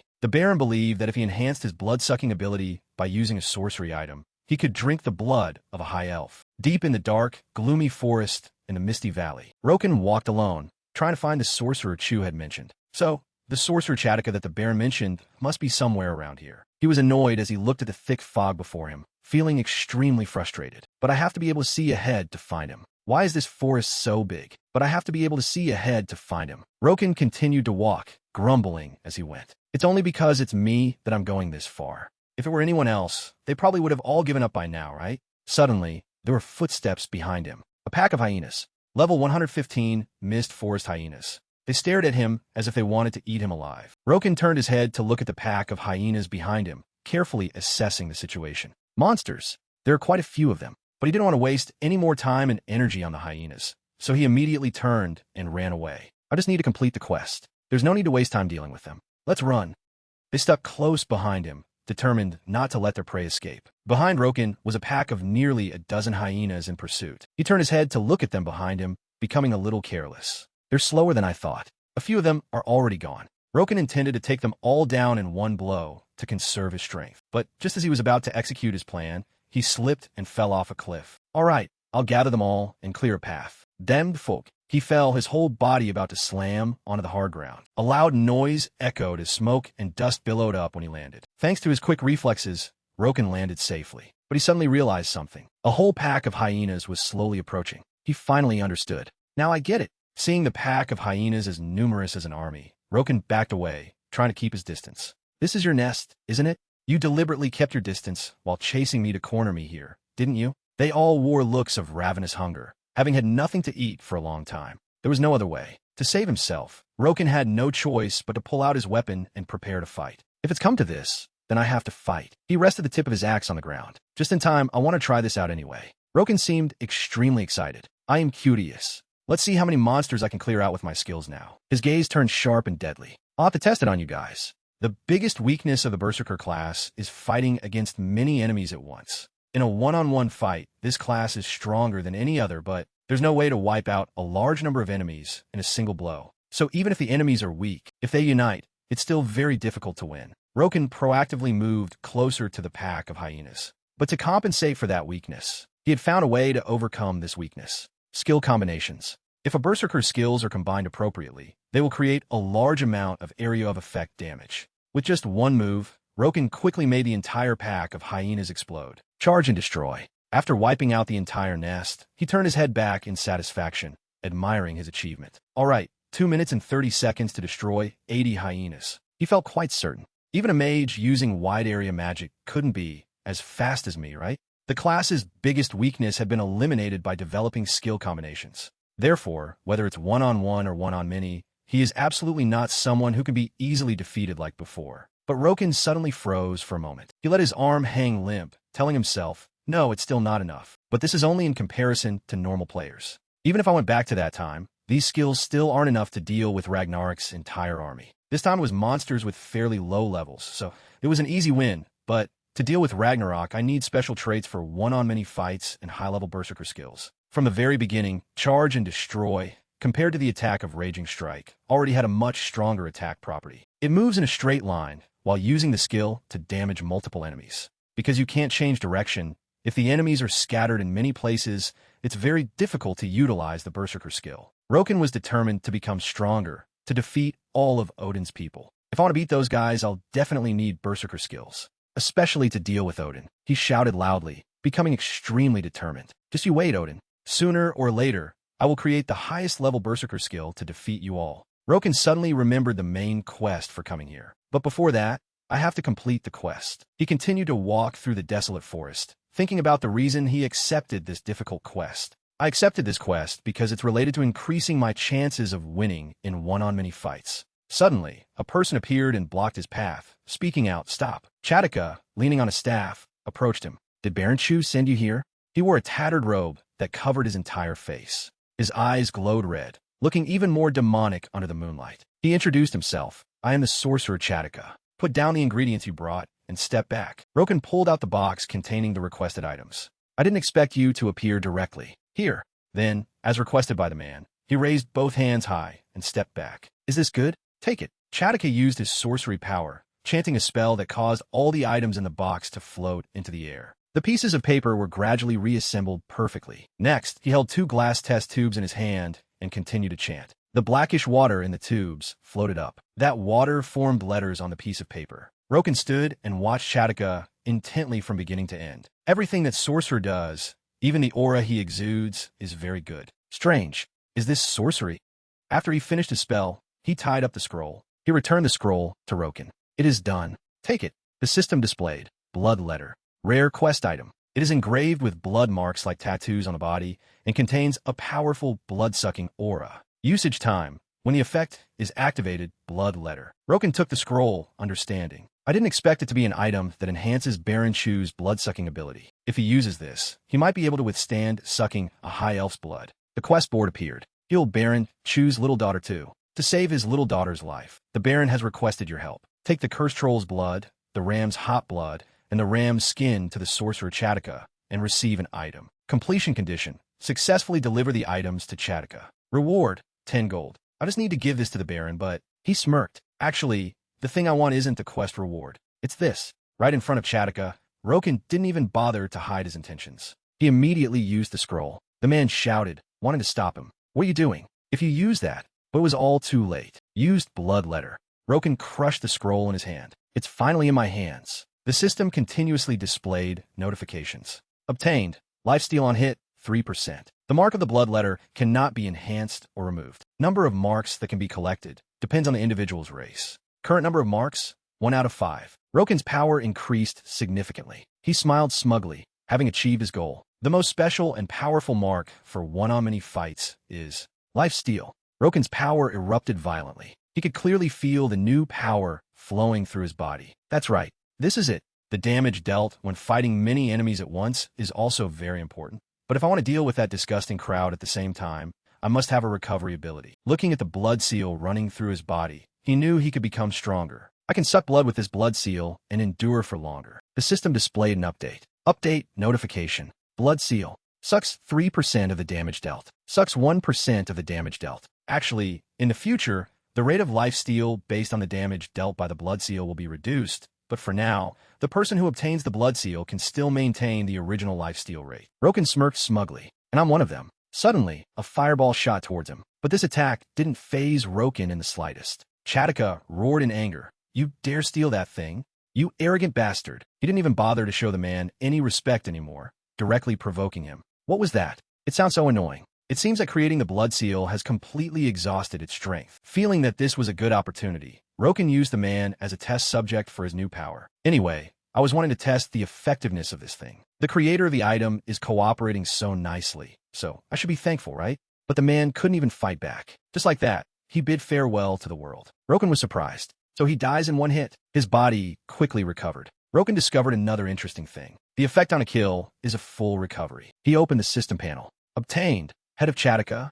There's also a monster-shaped item. So this Chataka guy was a priority target. Because the previous fight ended too quickly, Roken still hadn't been able to test his full power. By the way, I also want to test the effectiveness of the blood seal a little more. Roken smiled. There's a place I definitely have to go. In the city of Crossroad, the Berserker Guild. Roken went to see the merchant and began to buy the necessary items. I'll buy the skill books, Divine Power, Charge, Iron Body, and TS Texa as well. He wanted to build new, more groundbreaking skills. Divine Power plus Charge plus Iron Body plus TS Texa. Skill combination. Skill combination. Divine Power. Charge. Begin combination. When the combination is complete, the skill books will be deleted and the combined skill will be automatically acquired. Iron Body. TS. Roken was extremely satisfied. Excellent, excellent. The system displayed a notification. Please perform the intended motion of the combined skill and confirm upon completion. He began to perform the technique he had devised himself. A series of beautifully coordinated moves unfolded. Put strength into one leg and spin like a top. Axe swinging motion. Skill motion confirmed. After everything was done, the system requested a name. Please name the combined skill. Whirlwind. The system received the command. A series of information about this new skill was completed. Whirlwind. Combined skill. The body spins at a dizzying speed, simultaneously swinging the weapon while moving, thereby continuously dealing physical damage to those standing around. The skill can be used continuously until mana reaches 0. While using the skill, you can move freely and change the skill's direction. While using the skill, movement speed is constant. When in a frenzy state, the skill's speed and power are doubled. Roken joyfully ran out of the guild like a flash. This Roken has officially become the first Berserker. I have to try it right away. The Cursed Cave of Life. He strode deep into the cave, eager to find monsters to train his new power on. Where did they all go? He became extremely excited, looking around for an opponent to fight. You will be the first to be sacrificed to my Whirlwind. Originally, Berserkers didn't have a skill like Whirlwind, because this was a skill that Roken had been inspired by other games to create. Roken was extremely happy about his new progress. This is something that even Odin couldn't have imagined. Suddenly, he stopped. The first target had appeared. A pack of werewolves with sharp claws appeared. Excellent, excellent. The more the merrier. Roken got into a fighting stance, expressing great satisfaction with the appearance of the pack of wolves. I was hoping for something stronger than that pack of hyenas. This is good now. They began to charge towards him in unison. Level 120 werewolf. He warmly welcomed their charge. "Come at me." Despite his body being torn apart by the pack of wolves, Roken remained motionless. One bit into his arm, other wolves bit into his calves. They savagely tore at him, but Roken seemed extremely excited, despite his body being severely injured. Excellent. The system warned, 20% HP remaining. Body severely weakened. Only then did he begin to swing his blade, preventing the wolves from getting any closer. Well done. Roken fought back. Now it's my turn. He held the giant axe in his hand, extremely eager to try it. This is Sir Roken's new skill. With just one move he had devised, he was able to take down several at once. Whirlwind. His eyes were bloodshot, and blood even spread across his face. A giant whirlwind was created, sweeping everything away. The force tore the werewolves to shreds, causing them to howl in pain. The entire pack of werewolves was thoroughly wiped out by Roken. His wounds quickly healed, fully recovered. Roken looked once more at the achievement he had created. The wolves lay scattered on the ground. Even though the blood seal only absorbs an amount of HP equal to 3% of the damage dealt, when fighting many enemies at once, I deal an enormous amount of damage. And in that case, 3% is more than enough. He still had something he was curious about and wanted to test. As long as I can recover mana well, I can hunt indefinitely, right? Feeling the abundant power flowing through his body, Roken smirked. This should be enough to deal with that Odin gang. He put away the weapon in his hand, thinking about the scene of Chu flying into a rage if he knew what had happened. That's enough testing, but I killed the sorcerer and took the quest item. So now I'll probably be punished by Chu, right? Roken came up with a new plan to optimize the benefits he could receive. Or should I just eliminate the vampire, then take it to the High Elves to receive a reward? Should I do that? At the Crossroad Guard barracks, he brought Chatika's head to the barracks, reporting back to Mankey. This is the head of Chatika, a demon. He looked at the head in his hand, his heart filled with indignation. A demon? A priority target hiding around here. He immediately began to interrogate him relentlessly. A demon from the Black Dragon Army, the greatest enemy of the Golden Lion territory. Where did you find it? Roken reported everything. It was a subordinate of Baron Chu. He even told him everything related to the High Elf. And Baron Chu is a vampire. Currently, the Baron is holding a High Elf child captive. Mankey shouted in astonishment. A High Elf? Roken recounted the entire story. He reported while slightly altering the story to his own advantage. In order to be able to suck the blood containing the divine power of the High Elf, he colluded with this demon to cast a dark spell. I discovered it and eliminated this demon first. He put on a very professional air. The urgent situation has been temporarily resolved, but if we just leave it, Baron Chu will continue to harm the High Elves. Mankey grew angrier and angrier, hissing out each word. That bastard nobleman. He gritted his teeth, his eyes like bullets. I will absolutely not forgive anyone who touches a High Elf in the area I govern. After that, he immediately gave orders to his soldiers. All guards assemble and move out immediately. But Roken stopped him in time. Captain, please listen to me for a moment. He offered a very rational and intelligent piece of advice. Fighting a vampire at night is basically a suicide mission. Let's move out at dawn and catch him while he's still sleeping. Mankey held his forehead as he realized his impulsive action. I was too agitated. You're right. For now, we must wait. After that, Roken left the barracks. He had his own plan. I just said that. I'm going to choose Castle first. He smiled, extremely pleased with his plan. There's something more important than catching him. Ira Hin was still on the bed inside Baron Chu's mansion. That is, I have to rescue the High Elf before the guard does. That way, I can receive the reward. Her whole body trembled as she had a nightmare. A demonic voice echoed in her ear. It won't be long now. Chu approached Ira Hin's side and whispered. He looked at her with a craving expression. The blood containing your divine power will flood my body. Baron Chu's castle. Roken had immediately gone straight to his castle. Now Chu is very excited, thinking about the prospect of sucking the High Elf's blood. I made an excuse to make Mankey wait until morning because I have my own purpose. I want to test my strength by dealing with him when he's at his strongest. He was slowly grabbing the gaps in the brick wall to climb up. His ambition was enormous, and I have to deal with Chu alone to be able to monopolize the High Elf's reward. When he reached his destination, he pushed the window open. Then he gently jumped inside. From up here, he could look straight down at Chu's seat, but he wasn't there. I don't see Chu.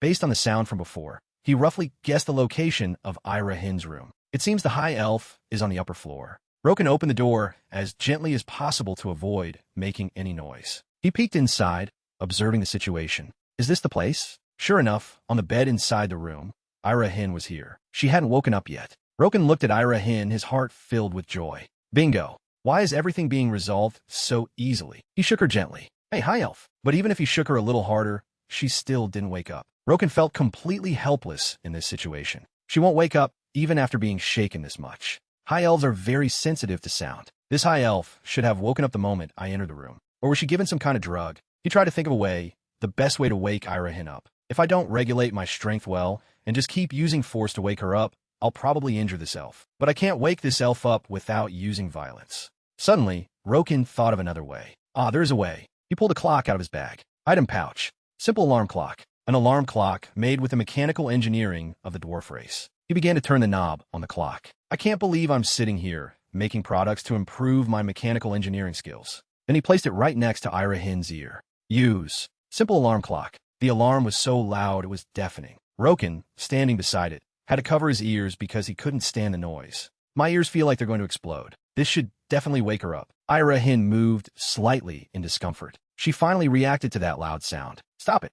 That was all he was waiting for. Roken quickly grabbed the annoying clock. You're awake? Irahin was still covering her ears, her annoyance showing. Do something about that sound. The clock was quickly crushed in his palm. She slowly woke up. Roken asked with concern, Are you okay? What's your name? Irahin looked blankly at the man, standing beside her bed. How did you wake me up? He bowed respectfully and introduced himself. That's right. I am Roken, a member of the guard. Run.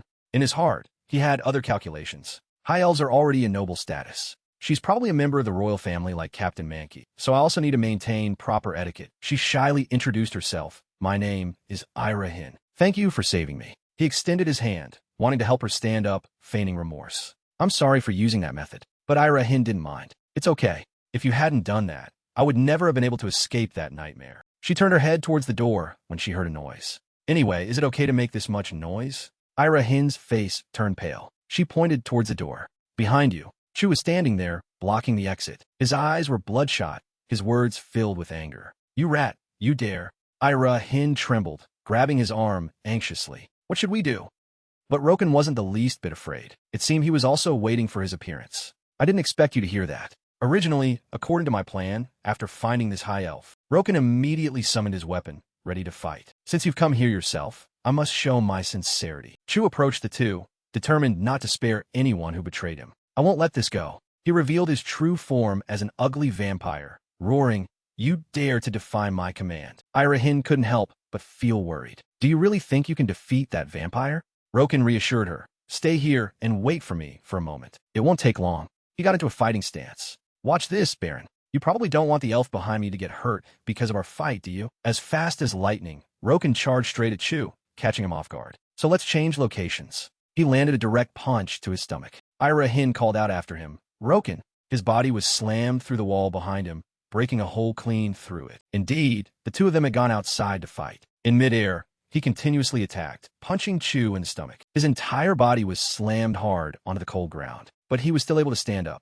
Roken had also jumped down, landing neatly on the ground. Roken excitedly asked about Chu's feelings. How is it? How does it feel for a vampire to be hunted by a human? He began to fight seriously. You arrogant bastard. His power erupted fiercely. I will suck your blood until you are nothing but skin and bones. Roken channeled power into the weapon in his hand, extremely satisfied. That's right. You have to go all out. His power was also increasing rapidly. His face was filled with excitement. Because I also want to taste your overflowing life force. Chu was bewildered when he heard Roken mention it. Life force? What is that? But he didn't answer, only taking advantage of his distraction to rush in and attack. An opening. He combined his strength, making his speed and the force of his blows faster and stronger. Dash plus power strike. But Chu quickly used his rock-hard hands to block the attack. It was like a solid shield protecting him, which even surprised Roken. A vampire's claws are this hard.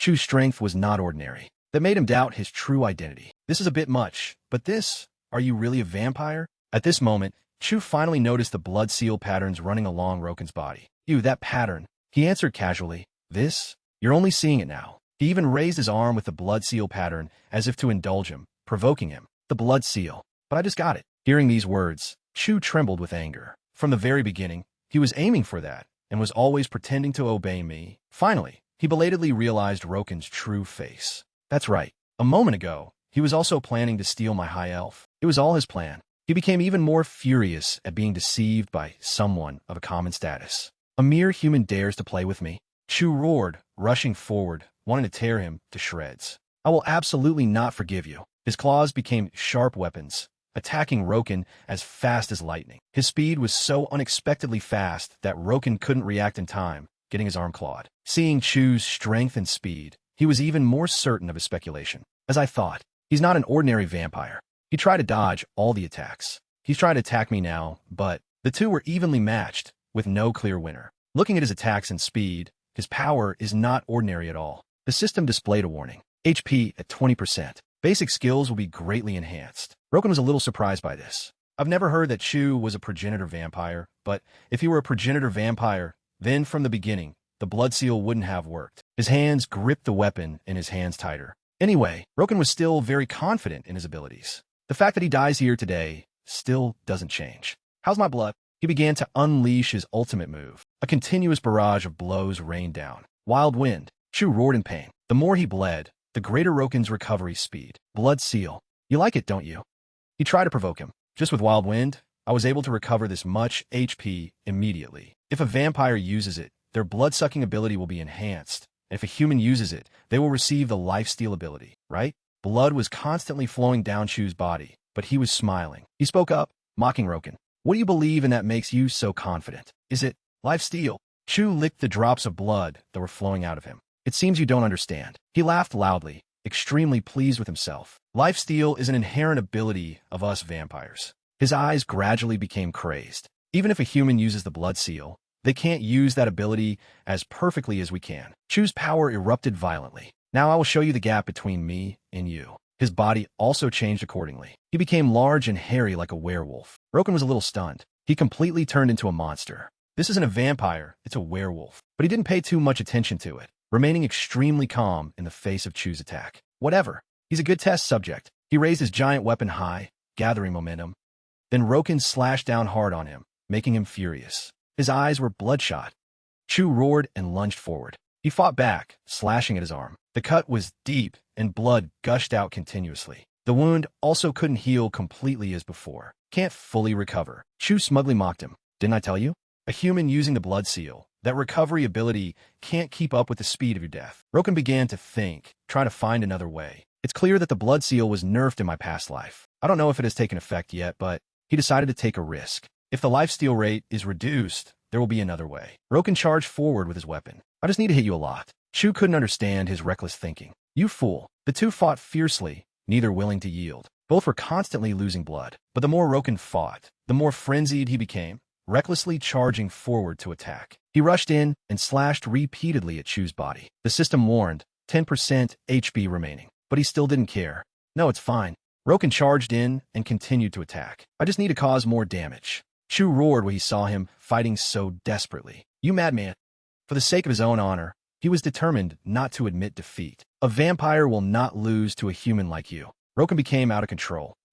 Other ultimate moves were also unleashed. Frenzy. Another blow was struck. Wild wind. You see, I'm not an ordinary person. Finally, a combined blow. The power of the attack was incredibly terrifying. Frenzy plus wild wind. A combined skill. Chu couldn't possibly withstand it. Roken's smile also gradually became crazed. His body was torn to shreds. The battle had finally come to an end. He let out a sigh of relief. His body was also gradually recovering. Before him was a large pool of Chu's blood from when he was destroyed. Is there only blood left? The system announced, all HP has been restored. Roken was extremely excited, so much that this body is already full of blood. Roken had completely learned how to use the blood seal. Roken felt very satisfied. HP fully recovered. Acquisition of blood seal usage complete. This feels more refreshing than I thought. In addition, he was eagerly anticipating something else. All right then, it's time to receive something that no amount of money can buy. The system displayed a notification. You have achieved a hidden accomplishment. Completion condition.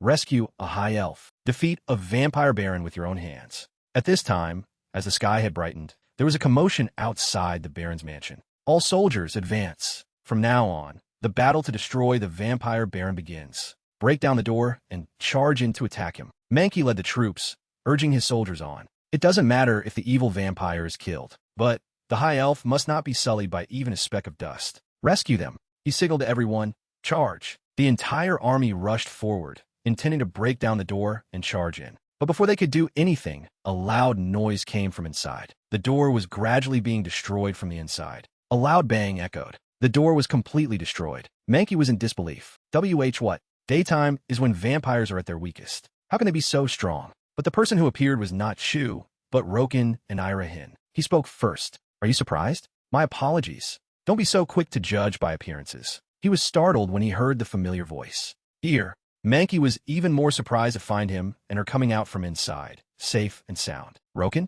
And the high elf too? What's going on? Irahin reassured everyone. It's all right now, everyone.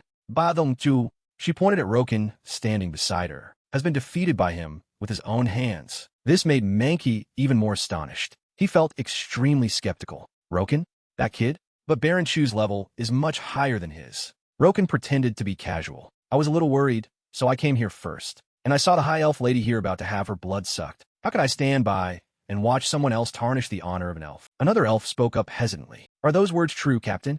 It's not that I don't believe Roken, but it's truly unbelievable that a human could defeat a vampire baron. Who knows? He might be trying to deceive us. He reminded him. Nonsense. Can't you see? We have to believe it. The boy was bewildered. See what? Mankey understood this better than anyone. The privilege of a high elf. Irahin was making an oath to Roken. The oath has already begun. Everyone was astonished, stunned. No, it can't be. She's making an oath with a human. She was very certain about her decision. That's right. This is something that a lot of money can't buy. Something that can't be valued with money. Roken was finally about to get what he wanted. This is it. Irahin approached him with a bracelet. The oath of a high elf. Right on the spot, she made her vow. Standing before one who deserves praise, who has bravely protected the honor of the high elves. Right here, at this very moment, I swear in my own name, High Elf Irahin will wholeheartedly support my master, Roken. The system displayed a notification. Achieve the legendary accomplishment, the Oath of Irahin. You're the first person to achieve this feat, special bonus for the first achiever. At this moment, beyond trust, the relationship with Irahin has reached unwavering faith, the final step of friendship. After taking the bracelet from Irahin's hand, Roken placed a kiss on her hand to show his reverence. It is my honor, noble high elf. He was extremely satisfied. This achievement is a bit unique. Although it doesn't increase my abilities, I now possess something special that no money can buy. This is a once-in-a-thousand-years opportunity that can help me gain more connections and resources for myself. Unlock. Join High Elf Society. You can join the High Elf Society through Irahin. The High Elf Society is a strict, noble upper house. It is a place where power is gathered. No race has succeeded in approaching it. The choice is yours, and you will have to pursue your own luck. But don't miss this rare opportunity. It's a close relationship.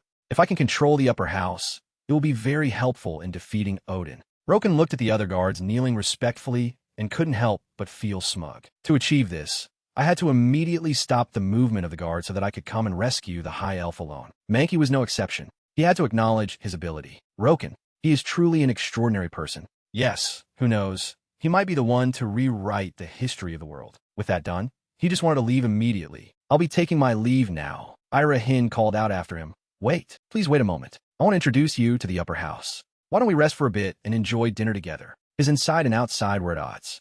Roken didn't want to, but he still had a smile. This is a problem. I don't know what Odin is doing or where he is right now. I have to level up as quickly as possible. The system panel showed a new quest if he accepted Irahin's invitation. Manhwa forgotten quest, mutated monsters. Find a monster that ate the animal with curse energy and caused them to mutate. However, if the mutation gets worse, there's no telling what will happen. Success condition. Confirm 3 mutated monsters. Completion reward, 93. The Spear of the Crossroad Guard. But he felt this was a waste of time. There are no mutated monsters there to level up with. In the end, Roken still firmly refused. He skillfully flattered her. Then maybe next time? Please take care of your health until then. Roken immediately left. He flew to a deserted island. Then he slowly and gently landed on the ground. This place was an extremely peaceful and beautiful island. I've arrived. The White Coast. Even though he had arrived, Roken still hadn't decided what he would do next. Where should I go now? One of the mutated monsters is probably... He smiled as he sensed his target approaching. The Dance of the Blade Arms. A group of mutated monsters was standing behind him. All right, it's you guys. Roken smiled with satisfaction at having a new target to use his power on. You knew to bring yourselves to me? Thanks a lot. He summoned his familiar weapon, preparing to enter the battle. Well then, let's level up all at once. Roken aggressively pointed the tip of his axe at the mutated monsters, provoking them. Come at me, all of you. Another fierce battle broke out. Smoke and dust filled the air. Scene change. He was very excited, holding a large gem in his hand. I really got it. He praised Odin's extraordinary power. You're really good. That was a monster whose true strength we still don't know. How did you find its weak point? He leaned against a tree, his voice calm, frankly criticizing him. How rude. The condition was clearly not to ask me, wasn't it? The man cringed and admitted his fault. I know. I should just shut up and level up, right? Odin remained silent, saying nothing more, his eyes as sharp as a knife. He was lost in thought. Everything is going as predicted, but something is a little strange. It's like a foreign object stuck in gears. This feeling keeps repeating. The man beside him was endlessly noisy. Damn it, it still won't open? This is the first title I've ever gotten. Who the hell is it? I'll defeat you all and take the first title for myself. You'll see. Odin advised him, there's no need to rush. Those who share the same fate will have to meet, even if they don't want to. Roken was in a bloodthirsty frenzy. The two sides charged in for a decisive battle. Let me tear you to pieces. Charge. He only needed one slash to take down one of them. They surrounded him. What? This is... But Roken wasn't scared at all. On the contrary, he felt extremely thrilled. This rabble. Too easy. The rest of you, come at me too. Immediately, all the mutated monsters charged forward. He was satisfied. That's right. You have to charge forward first. It's more convenient for me to act that way. He jumped high, preparing to bring down a powerful blow on the group of monsters. Faster. Aren't you going to level up? Once again, Roken used his ultimate techniques. Wild Wind. That one move quickly wiped out a group of mutated monsters. Their bodies were chopped into many pieces and fell to the ground. Roken's power was growing stronger by the day. The system continuously displayed notifications. You have leveled up. You have leveled up. You have leveled up. You have leveled up. You have leveled up. You have been the first to defeat a mutated monster. Roken very quickly destroyed all of them. Compared to Chu, this is much easier. All right, next. Another mutated monster approached from a distance. He recognized it at a glance. That's right, it's time for you to appear. The second mutated monster of the fields. It roared, and the light core in its chest shone even brighter. Cater the Blade Demon. I've already grasped your weak point. It's the core in the middle of your chest. Even though he knew that, Roken still didn't want to take risks. But attacking the weak point right away is very dangerous. If I want to complete the quest, I have to wait patiently. He kept telling himself to be patient. Keep waiting. If I wait, Cater's body began to transform. It merged with the corpses of the monsters, the dance, and was reborn into a perfect body. This meant that it had become stronger. Level 130, Cater the Blade Demon of the Fields. I have to destroy the merged body to complete the quest. Roken just wanted to finish this quest quickly. Besides the quest, I have something else I need to do. You're just the boss of the grasslands in name only, right? Then he quickly moved. He rushed towards Cater, forcefully trying to make it give it up. Spit it out. The rare item that only drops when you're defeated in your merged state. But things weren't that simple. Roken moved like lightning, rushing close to the mutated monster. There's always a way to solve a problem. He thought this confrontation was nothing. A rather annoying one, but I know how to attack it. He jumped up. Cater's punch was like a divine punishment. That is. Then Roken raised his weapon high to gather momentum. Don't hesitate for even a second. Don't give a chance to counterattack. Cater was enveloped in a red energy. He quickly seized the opportunity, dealing it a fatal blow. A direct hit with just one blow. The powerful impact sent both of them flying back. Then Roken quickly launched another attack. And then, he utilized his full speed. Blitz.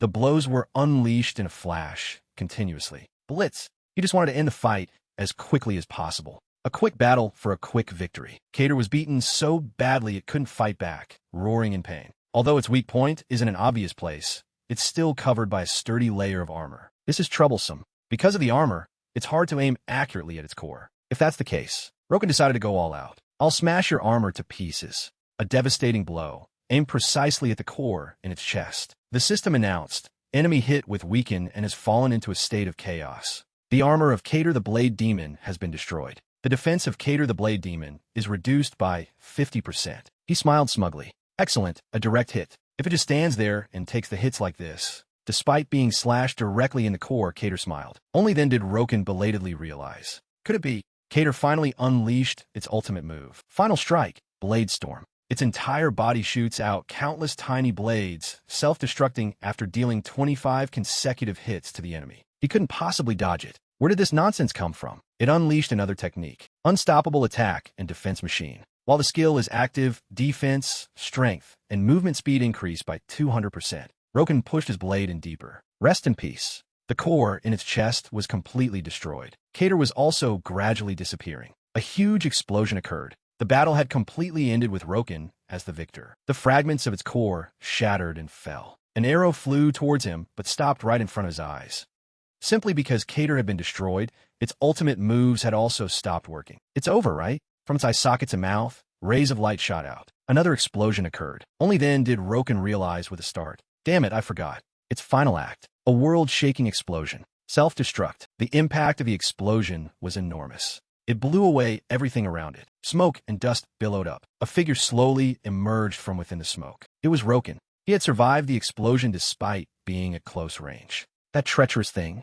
A little slower and I would have been done for. The system displayed a notification. You have leveled up. You have leveled up. You have leveled up. You have leveled up. You have leveled up. You have been the first to defeat the second mutated monster. Sharp, black stones appeared, scattered on the ground. Anyway, it's a good thing I got the rare item. Fragment of the Blade Demon. Rare rank. This is a blade fragment containing the resentment of Cater, the Blade Demon. It can provide special power to a bladed weapon. When used to enhance a bladed weapon, it will cause a bleeding effect on the opponent who is hit. Roken looked at the item in his hand with satisfaction. After a critical hit, there's a bleeding effect. I have to try it right away.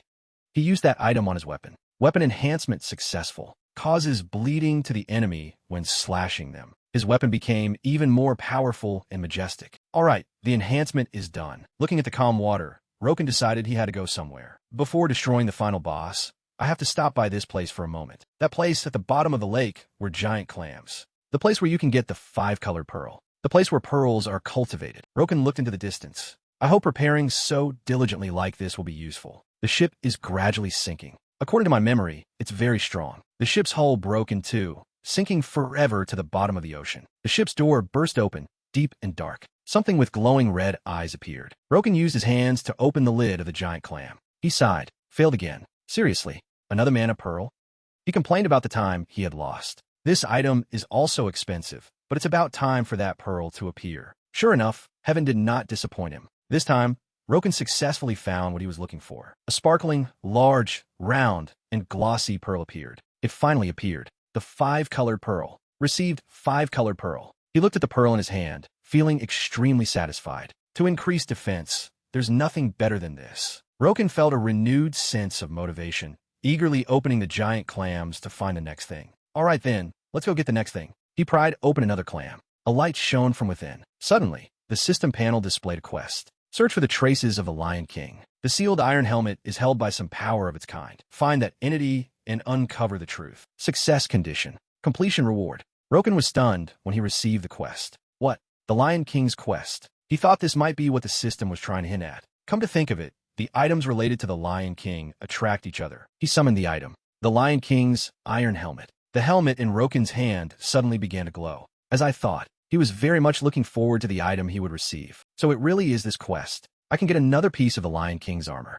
Roken looked towards the shipwreck in a vast ocean. Around here, the only place worthy of having the armor is the shipwreck. Wind. He thought the quest would be extremely easy, so he was very excited. Anyway, there are no mutated monsters. I have to go and see. It's like killing 2 birds with 1 stone. Immediately, Roken swam out to sea, approaching the shipwreck. There must be 5-colored pearls too. Let's see.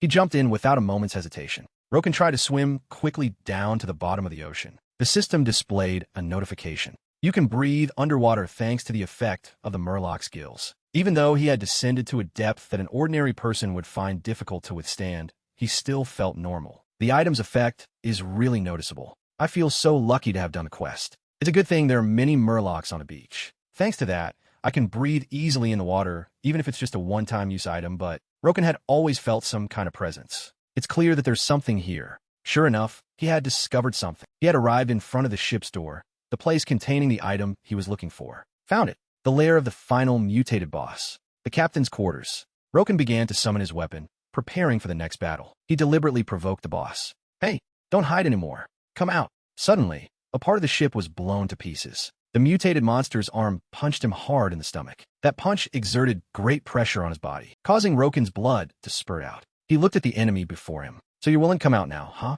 Captain Murloc. He didn't like people like Roken at all. Level 130, Captain Murloc. You ugly human. Do you know where this is that you dare? He pinned him down tightly, roaring in anger. What is your purpose for sneaking in here? But as always, he didn't answer, extremely confident in his own abilities. What's the point of a dead man knowing? Roken used his ultimate move to break free. Christ. It was easy to see with the naked eye that the speed of his attacks had decreased significantly. This is why I don't like naval battles. The body is too slow. Murloc's hand was covered in slashes and wounds. A mere human like you dares. But in a flash, he couldn't find Roken anywhere. He's gone? Since when?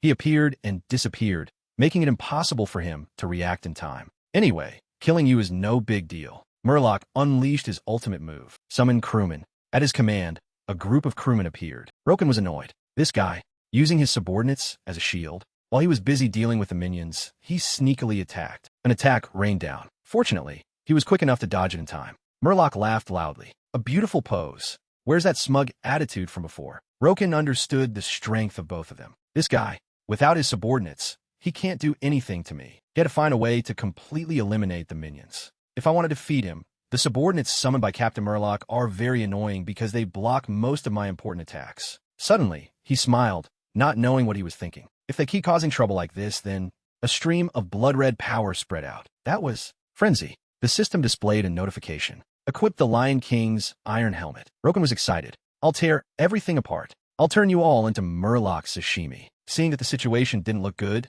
the minions and he turned tail and ran. But how could he let them escape so easily? Chase them. Deal with them one by one. Murloc was also amazed at this speed. Zulfust. Roken rushed to attack him, but he blocked the blow. The two weapons clashed, sending sparks flying. The difference in strength caused Murloc's sword to quickly shatter. Impossible. My sword. The system announced, enemy's weapon has been destroyed and has fallen into an abnormal state. Opponent's attack power reduced by 10%. He roared.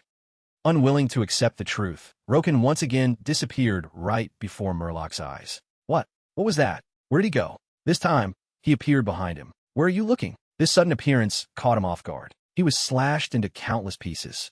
Roken boasted that he could do it. Murloc sashimi is done. Level up. You have leveled up 3 times. You have defeated 3 mutated monsters. Completed the quest to defeat the mutated monsters. Go find Mankey. Roken quickly surfaced from the water. Phew, I almost got out. I like frenzy, but it's hard to return to normal. The item's effect also just wore off. Murloc's gill's effect has been dispelled. He held the item he had just received in his hand. Anyway, I got the thing that dropped from Captain Murloc, but isn't this something from my collection in my past life? Ancient coin. Rare. A coin of unknown origin and purpose. Because of its beautiful pattern, it can be used for collection. Suddenly, there was an explosion behind him. He was startled and turned around. What? What was that?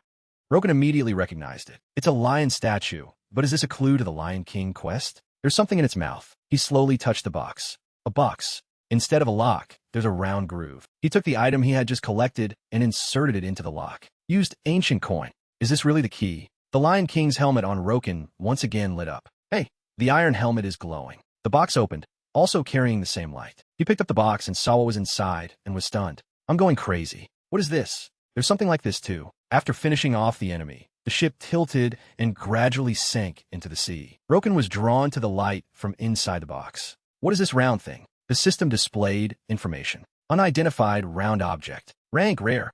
A round object of unknown origin and use. It feels like it's overflowing with some kind of aura. He placed his hand on it. This is the first time I've seen this item. Roken's eyes widened in surprise as he picked it up. What? Why did it suddenly light up?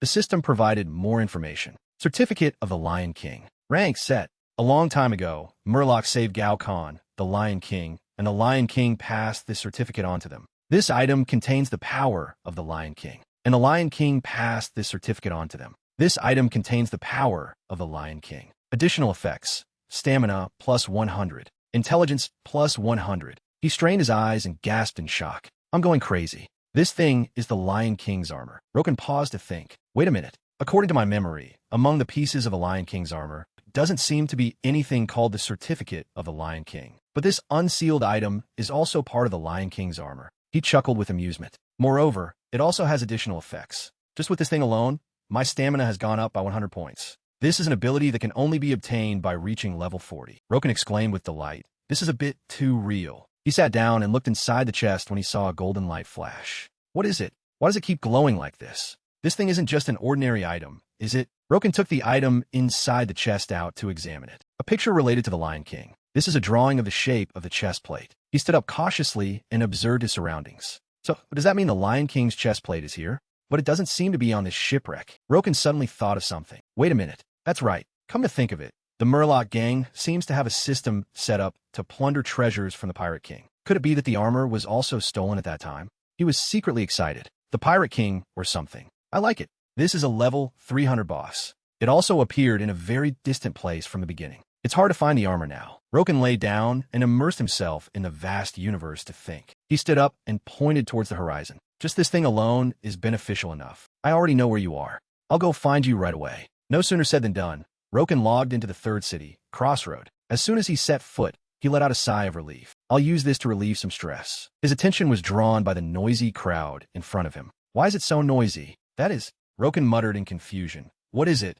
That's my shop. The crowd was jostling and fighting. Let go. I got it first. What are you talking about? I got it first, so it's mine. Seeing the crowd fighting to buy his goods, he smirked and thought to himself, as expected, it's a hit. Now, making money is just a matter of time. After that, Roken went to the Crossroad Guard building to ask about something. The shop business is done. Now let's continue with the quest. Mankey was startled by his appearance. It's you. He stood up to greet him. Roken? It's been a while. Roken nodded in response to his greeting. It's been a while, Mankey.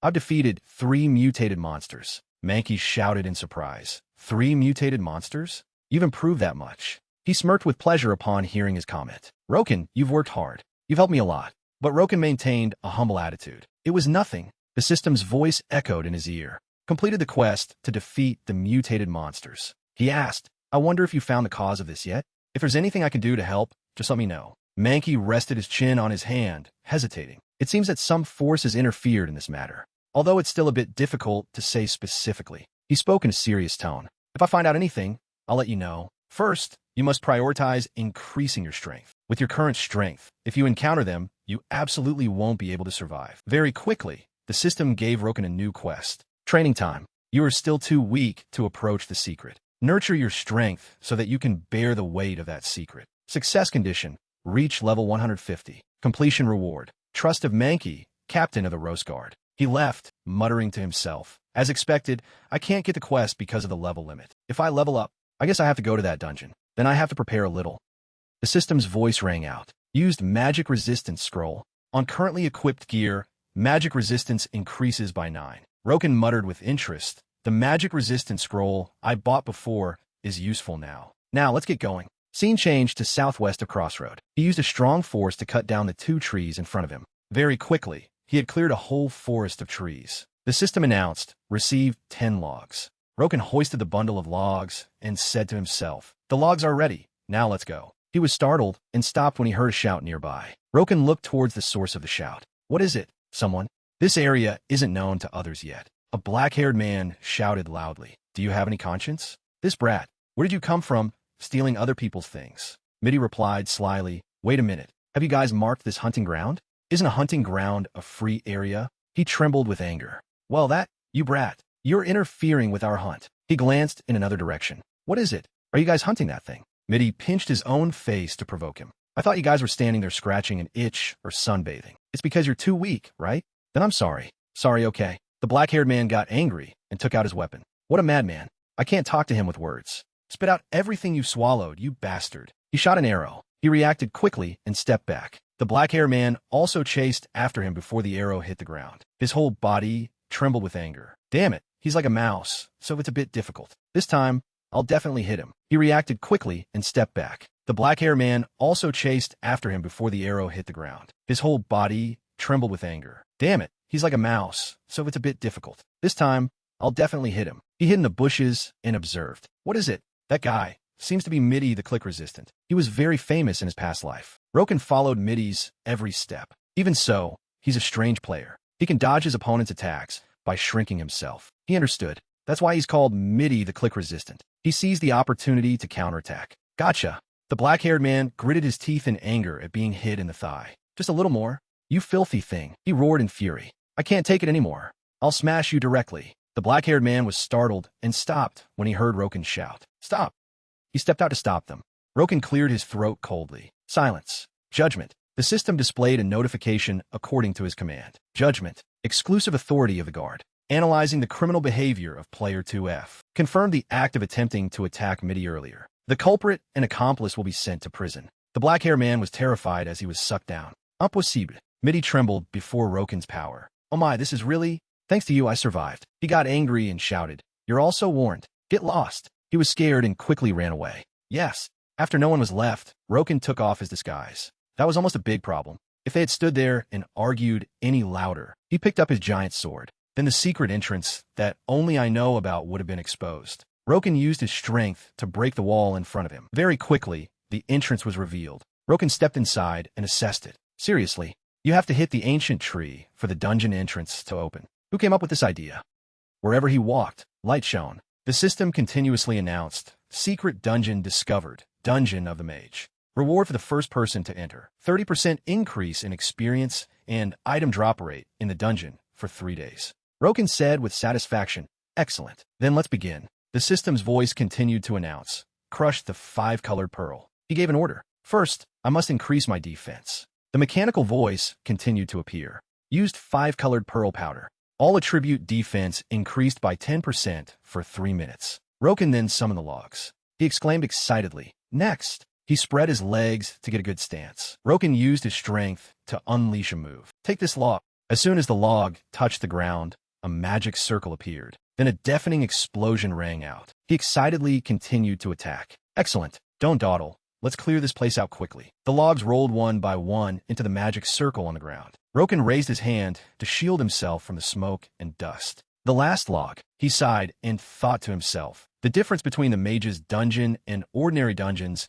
is the overwhelming number of magic traps placed from the very beginning of the dungeon. Roken focused his thoughts. If triggered, a normal player could die instantly. But for me, it's just a threat above average. And he also knew. Anyway, in my past life, because I didn't know the exact location of the traps, I used a very simple method, which was to use wood to reduce the difficulty of this dungeon. Roken smirked slightly. But since I've now used all the logs I have, he placed his hand on his chest and made a decision. Next, I'll have to use this body. Anyway, I'm already halfway there. With that said, Roken took a running start and charged forward. He frantically dodged each attack. He scrambled away as giant blades slammed into the ground. Roken ran frantically from each trap in the basement. He panted in a sea of fire. All right, I've tried it and found the secret. Instead of a trap, that thing has appeared now. Roken turned around to face it. Suddenly, the entire basement echoed with a huge explosion, mixed with a dazzling light. He stood in the middle of the sea of smoke, panting. This is the... Roken growled in annoyance. I just finished talking, and it comes out right away. He roared provocatively. Come at me, you spirit. Sparta's whole body smoked with anger. Roken calmly stepped back. Because Sparta has no physical form, no matter how high my physical attack is, it will have no effect. So he had decided. I prepared this for it. Used Flaming Scroll. Roken took a running start and charged forward to attack. If it's this, then the system activated. Transforms all physical attacks in 10 moves into variable attribute attacks. He roared with determination. Even a spirit can be torn apart. Roken looked with satisfaction as it writhed on the ground. That's right, writhe, because this is the last time you'll fight me. Immediately after, the entire basement echoed with an even more intense explosion of smoke and dust. The mechanical voice announced, Sparta has been defeated. He tiredly wiped away his sweat. You were a nuisance to me. Roken's attention was drawn to a new item. Let's see what you dropped. The system then elaborated. Received magic scroll, fire arrow. He exclaimed in shock, what? Just a magic scroll? Roken sighed and clenched the scroll tightly. I heard this dungeon has a lot of good magic items. I was hoping for something I could use. I can't get good stuff right at the start. He frowned and considered. That's right. No need to rush. He comforted himself as he continued. Until I get to the boss, there are still about 10 more of them. The other Spartans were defeated by Roken with a single sword strike. The others were also dealt with just as smoothly. Soon he was finished. Done. Roken sighed and assessed. What is this? Were they always this easy to play against? I was really looking forward to it, since they were created by that mage. At the same time, the system displayed a notification. The effect of the magic scroll has ended. He stopped when a chest caught his attention. All right, let's move on. Could that be? Roken curiously approached to see. The indispensable thing in a dungeon. Isn't it a treasure chest? I'm finally getting a worthy reward. He eagerly opened the chest. This is a rare treasure box. You almost tricked me. Roken roared as he opened it. He spoke with excitement as he looked at what was inside the chest. As expected, it's a mimic. In a perverted dungeon like this, how could there be an intact treasure box? Roken decisively destroyed it. Shut up and spit out the goods. The system announced, Mimic has been defeated. He looked at the real item in bewilderment. That is, the system provided information. Cowardly Mage's Ring of Defense. Type, Magic. A cowardly mage created this defensive ring. If you shout defense twice in one day, you can use a shield. Charge status, 2 out of 2. Recharge time, 0 minutes, 0 seconds. Simple energy charger. Type, Magic. A cowardly mage created this energy charger. If you shout recharge once a day, you will recover 150 mana using fuel from a mana pearl. Roken muttered with satisfaction. This is it. This is what I wanted. He looked at the ring on his hand with interest. Fast. These items are just magic for escaping. The Cowardly Mage's ring I just got is the same. The system provided more information. Type, magic. A Cowardly Mage created this ring. Using escape, once a day, you can move 3 meters behind you. Charge status, 1 out of 1. Recharge time, 0 minutes, 0 seconds. Roken was also quite satisfied with this item. On the contrary, I quite like it. Compared to mediocre offensive items, this item is better. He became interested in other things. But I'm so curious. The other item it's holding. Roken excitedly flew forward. Whatever it's holding, ahead was a door leading to another room. He used a strong force to charge towards it. Roken easily broke through this door. He burst out laughing provocatively. Hey, you coward! Are you ready to die? The Cowardly Mage was startled to see Roken find his way here. Ah, where did you get here? He looked straight into its eyes and assessed it. It's the boss of this dungeon and the one who created these rings. Roken angrily swung his sword, filled with fury, high into the air. That's none of your business. He unleashed a powerful blow towards the Cowardly Mage. Go to hell. Raging strike. But this attack had no effect on it. Roken quickly realized. That is, magic that reduces friction to 0. He angrily stomped his foot on the ground. Damn it. Roken decided to unleash a series of consecutive attacks. The entire basement shook violently. Chunks of the wall broke off from his attacks on it. The 2 eyes of the Cowardly Mage glowed in the dark smoke. Roken jumped onto the ceiling and swooped down to attack it head-on. He gritted his teeth in anger as his sword missed. It ran again. The Cowardly Mage suddenly appeared behind Roken. Don't be so scary. Fire. He widened his eyes in shock. What?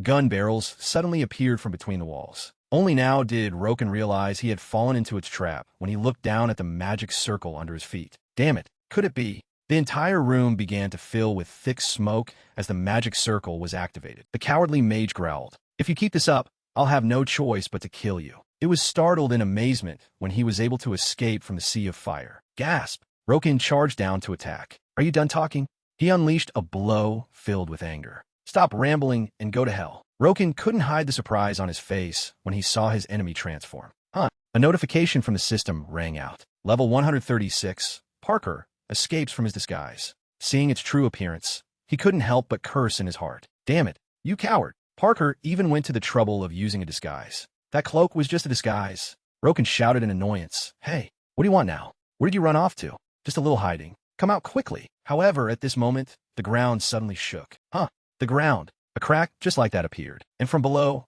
a giant hand emerged. Roken smiled with pleasure when he saw it. Seriously, so full of energy. The thing that had just appeared was a level 133 first-generation golem of Georgie. Roken observed his new opponent and muttered a comment. Why didn't the thing that was supposed to appear show up? But this nonsense did. The 2 sides faced each other. In his heart, he thought this annoying thing. It even spawned a bunch of mini-golems. Then Roken seemed to see something else. That, on the far wall, a magic circle appeared. A magic circle. Just a moment ago, just by seeing it, Roken understood the principle of this monster. Is that so? He excitedly charged forward to attack with a heroic spirit. You shameless thing with only good defense. You think you can face me? Every step was powerful. Roken prepared for a preemptive strike. Fatal strike. He grinned widely and challenged the monster. Try and stop me. The golem raised its hand to defend. Unexpectedly, Roken flew past the golem without even hitting it. This incomprehensible action of his made the golem's jaw drop in question. Roken still maintained a proud smile on his face as he declared,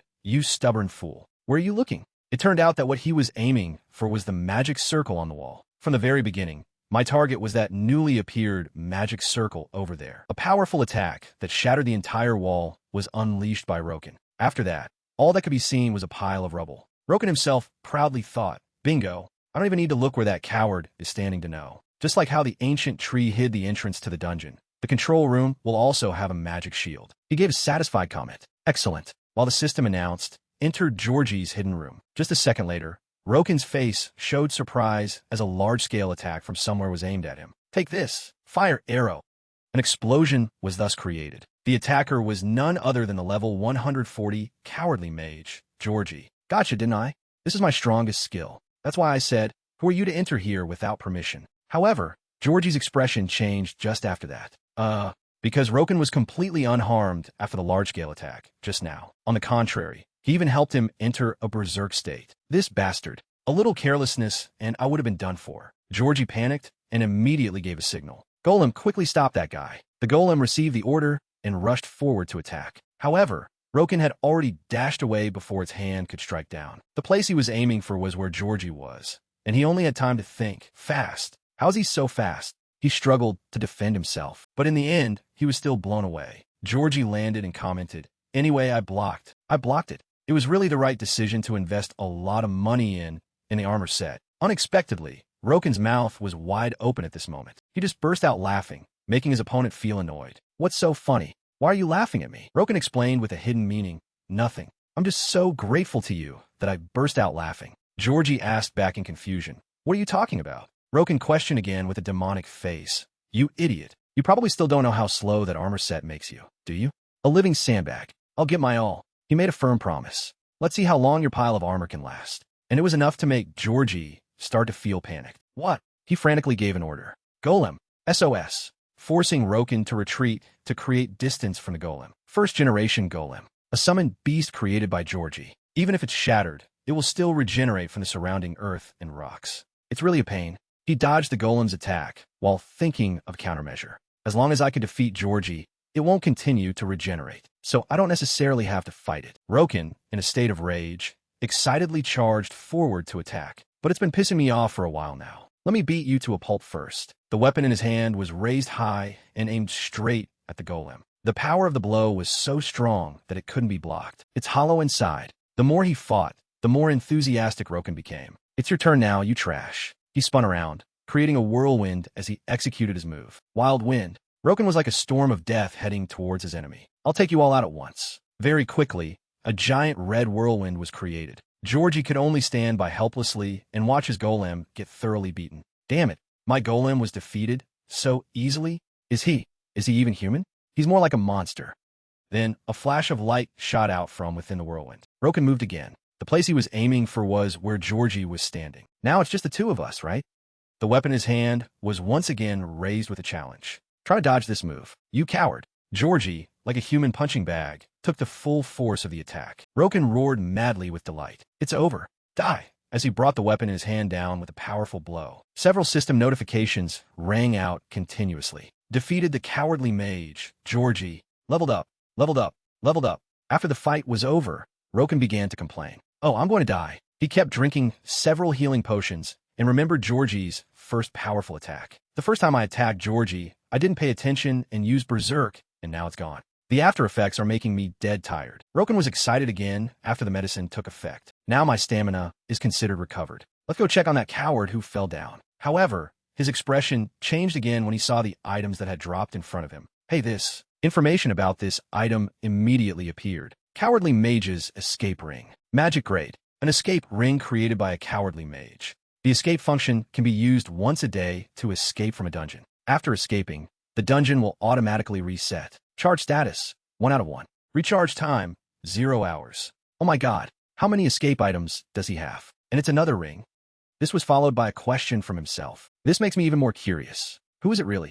Roken couldn't hide the tension on his face as he thought. An opponent that makes Georgie avoid them to this extent. Roken rubbed his chin thoughtfully. Thinking about it carefully, if I search through the memories of my past life, there will definitely be a clue. And he quickly remembered a certain place. That's right, I've got it. It's that place. Roken continued to calculate. If I clear the mage's dungeon, it will automatically open. In just a moment, he was standing in front of a room. The secret room. Flickering lights were the only source of light inside. On the table, papers were scattered about in no order. That was also the general state of the room, and it was enough to make Roken exclaim, "Oh, it's so dirty. This room, is it a garbage room?" At this moment, his attention was drawn to something else. In the box in front of him was a glowing book. "So this box, what kind of book is this?" Roken reached out and picked it up with interest. "Oh, this." And right after that, a notification that made him marvel appeared. "Do you want to collect the shield skill book? Limited to the first person to enter. You can collect one of the skill books in this room." Found it. A skill book. Roken commented with satisfaction as he read the words in front of him. "This is the top reward of this dungeon. It's an item that allows you to acquire skills unrelated to your class." Then he dived into the pile of books to search. "With this, I can create a new combined skill. Where is it? That skill must be here." Very quickly, Roken found what he was looking for. Found it. Damage Transformation. A system notification rang out. "Do you want to collect the Damage Transformation skill book? Limited to the first person to enter. You can collect one of the skill books in this room." Speaking of damage transformation, it's a skill that can transform physical damage into magic damage, and vice versa. Right now, players don't have information about magic attack and defense. This is a more useful skill than you might think. Roken's eyes lit up, and he began to combine skills. If I could transform my physical damage into magic damage, that's amazing. A notification appeared. Acquire the damage transformation skill. Along with it, the other books disappeared. Skill book acquisition complete. Other skill books have been disabled. Roken was a little surprised and couldn't hide his regret. It automatically disappears. Sigh. What is that thing that's still glowing? He specifically picked up one book. Georgie's Journal. Georgie's Journal. Common grade. The Journal of the Cowardly Mage. Georgie. You can find out what the mage is afraid of. Roken flipped through it, his face falling into a thoughtful expression. As the hidden story behind it was gradually revealed. They order me to create those cursed things. But doing so is not right. It might push this world to its doom. It's not just monsters that are being corrupted. Finally, the owner of the journal confessed inside it. I can't escape. I'll be killed as soon as I try to run away. I can't join them, but, as well as setting a date. By that time, for the Great Assembly, they will leave this place for a while. That is the day I will act. The journal continued with what had happened. I successfully escaped. Although I was pursued and lost a part of what I had created, I protected my life. This person's desperation was clearly displayed in every word. No, they will come. To catch me. To kill me. They don't need me anymore, but I know what they are doing. Along with it was a relentless desire. I have to hide it. In a deeper place where no one knows. He began to connect the details. I see. The cursed and corrupted object. Then he continued to examine the journal in his hand. If what I know and what's written here about the corruption are the same, then this is really new information that didn't exist in my past life. The answer was slowly becoming clear. The mutated monsters are the corrupted monsters. Roken thought it over and over. I know there are groups of monsters that are corrupted and then mutate, but about Georgie and that force, this is the first time I've known that humans are also among them. And he began to remember the related organizations. It's not just me. The Golden Lion Territory. The corrupted monsters have caused problems for the entire territory. The Black Dragon Army. At first, I thought this was caused by another force, but finally, he came to a conclusion. This doesn't seem as simple as I thought. Roken put away the journal while calculating his next step. First, I have to go back to the investigation team. Maybe there will be a new clue about the main quest. Put Georgie's journal in the bag. He rubbed his chin thoughtfully. And it seems the condition to receive the next quest is level 150, right? I still have to gain 30 more levels. Roken himself understood that at this level, gaining 30 levels was not an easy task. The reason was that you had to repeat collection and hunting quests hundreds of times to level up. However, a smile appeared on Roken's face at this moment. But not me. He continued to mutter, summon rune book. Light enveloped Roken as he made a declaration. I've prepared everything. Teleport to Crossroad. The teleportation vortex created a gust of wind that blew away the papers inside the room. And in the blink of an eye, Roken had returned to the Crossroad shopping district. He held a heavy bag of money in his hand with satisfaction. As he walked, he commented excitedly, "The magic scrolls I got from the mage's dungeon are useless to me, but they can be sold for a high price. They're really valuable." At this moment, Roken looked left and right to search. That's right, I don't see my shop anywhere. Was it very crowded last time? When he saw that his business was still bustling with activity, he was visibly pleased. Excellent, excellent. It's still this crowded. There's nothing to worry about. Roken couldn't suppress a wicked thought from popping into his head. At this rate, all the money in Crossroad will flow into my pocket. However, he quickly remembered the main issue. Forget it. There's something more important than money right now. Crossroad, the Berserker Guild. An information panel appeared in front of him, making Roken hesitate. Please select the combined skill you want to delete. He carefully reached out and chose a button. This one deleted the combined skill, charge, and destroy. After making his choice, Roken began to think. The combined skill is very interesting, but it's a bit of shame that it can only charge straightforward. Moreover, other skills have similar effects. Finally, he smiled and made his choice. It's a shame, but I have to delete it. Besides, at this moment, the system appeared with a request. Please specify the action for the combined skill. Roken crossed his arms and assured, I can create a better combined skill. Then he began to combine the skills together. Meanwhile, the weak skills of the Berserker, although they're not worth combining to create a combined skill, but Roken didn't forget to recall the things he had taken from inside the secret room. The damage transformation I happened to get in the mage's dungeon has become a good variable that changes everything. He thought, calculating carefully. Thanks to it, I can do it. I will fill in the missing parts of the Berserker and create a skill that can unlock my grand plan. Then he came up with the final skill combination. Divine Power plus dash plus slash plus damage transformation.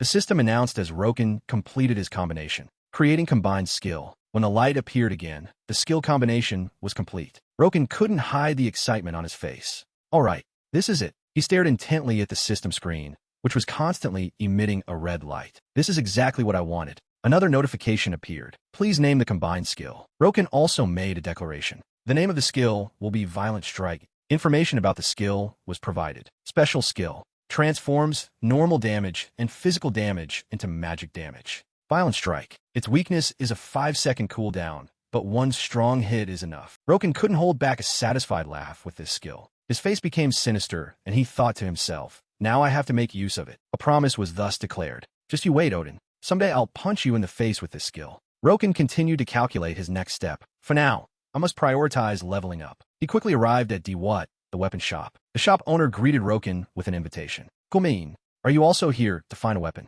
He walked in and replied concisely, of course. Then he made a top-tier, dramatic declaration. I'll buy all the stone axes in this place. What? This made the shop owner's jaw drop as he asked again. All of them? He hurriedly moved. Then wait for me a moment. Let me go check the inventory. Roken waved his hand in response. Yeah, bring them all out. I'll take them all. While waiting, he was attracted by a comment from the other side. Isn't this a bit expensive? Roken looked over curiously.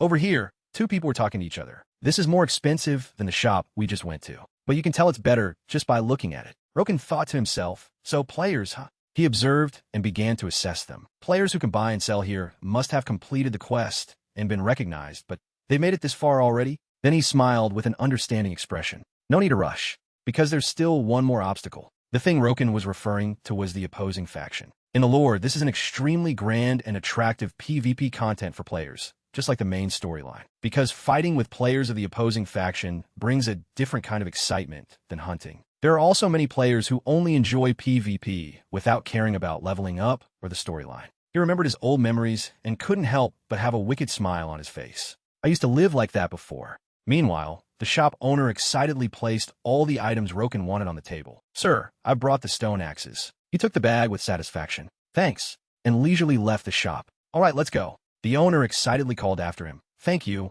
Please come again. After that, Roken was at the Iron Eagle barracks. He moved around and muttered a comment. Oh, it's really been a long time. It feels so new. This place is the Iron Eagle barracks, located on the front lines of the disputed area between the Black Dragon Army and the Golden Line territory. This place has relatively few monsters, but you only need to walk a little to meet NPCs and players of the opposing faction. That is to say, this is a stage created for battles. Roken pushed aside a curtain to enter. Originally, I planned to come here only when I reached level 150, but I have a reason to come to this place earlier. The administrative officer was a little confused when he saw him. What? Registering as a freelance mercenary? Level 160, administrative officer, 29 years old. Roken politely explained, yes, I want to register as a freelance mercenary. He asked a few more questions as per procedure. Anyone can register, but what's your level? Level 120. And then commented with a bit of sarcasm, so low level. You should know your own limits. All right, do as you wish. Roken trembled, but still tried to maintain a polite demeanor. Thank you.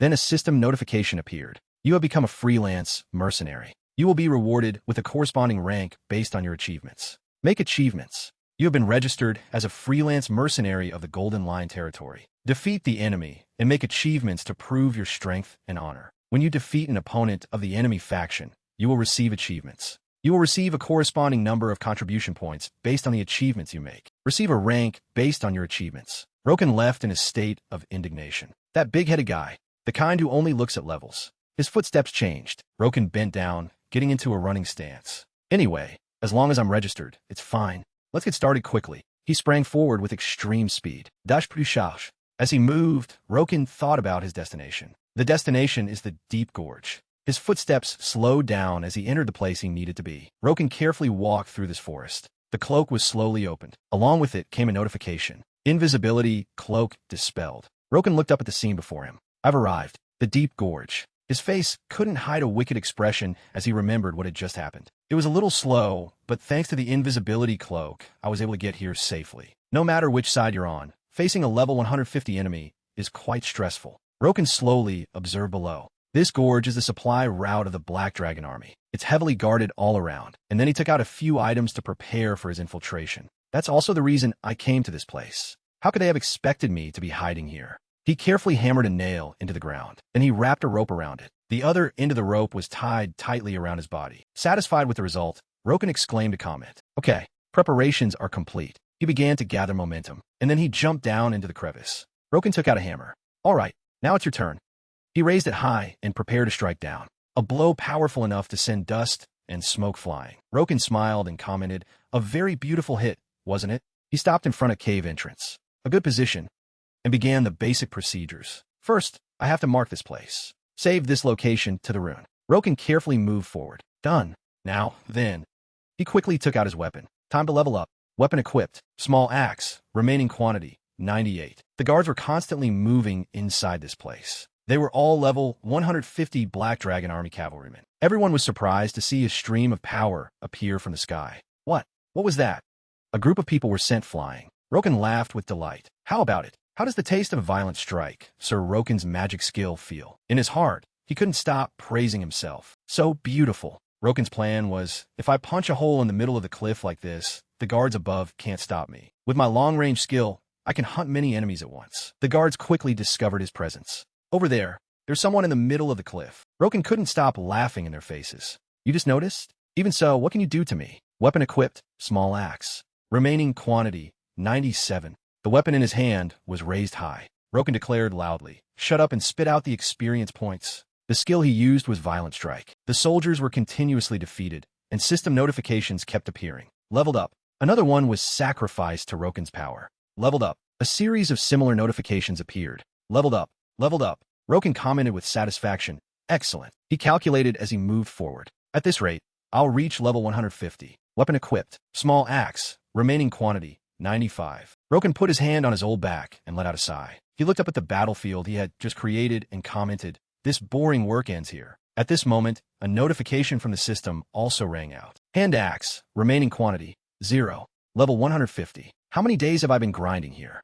I'm bored to death. Roken muttered about his next steps. Anyway, I could do the main quest now, right? What are the others doing now? Then he used a teleportation spell, using Rune Book, to the Iron Eagle Barracks. Very quickly, Roken was at the Iron Eagle Barracks. You really did that? The administrative officer asked in confusion. You completed it all by yourself? Roken directly pressured his opponent. So, is my level a little low? He quickly waved his hands in denial. Oh no, that's not it. I just wanted to express the gratitude of this entire barracks to a talent like you. Then, while stamping the paper, he declared to Roken, "Congratulations on your promotion to soldier." Several system notifications continued to appear. Based on your achievements, you have been promoted to soldier. You can be promoted by accumulating achievements or making contributions in the kingdoms. Current contribution points, 324. Roken commented with satisfaction, "Excellent." As expected, starting from soldier, he continued to comment, "I can't do anything with just the rank of soldier, but if I get promoted, I can receive war quests or command NPC soldiers to carry out quests.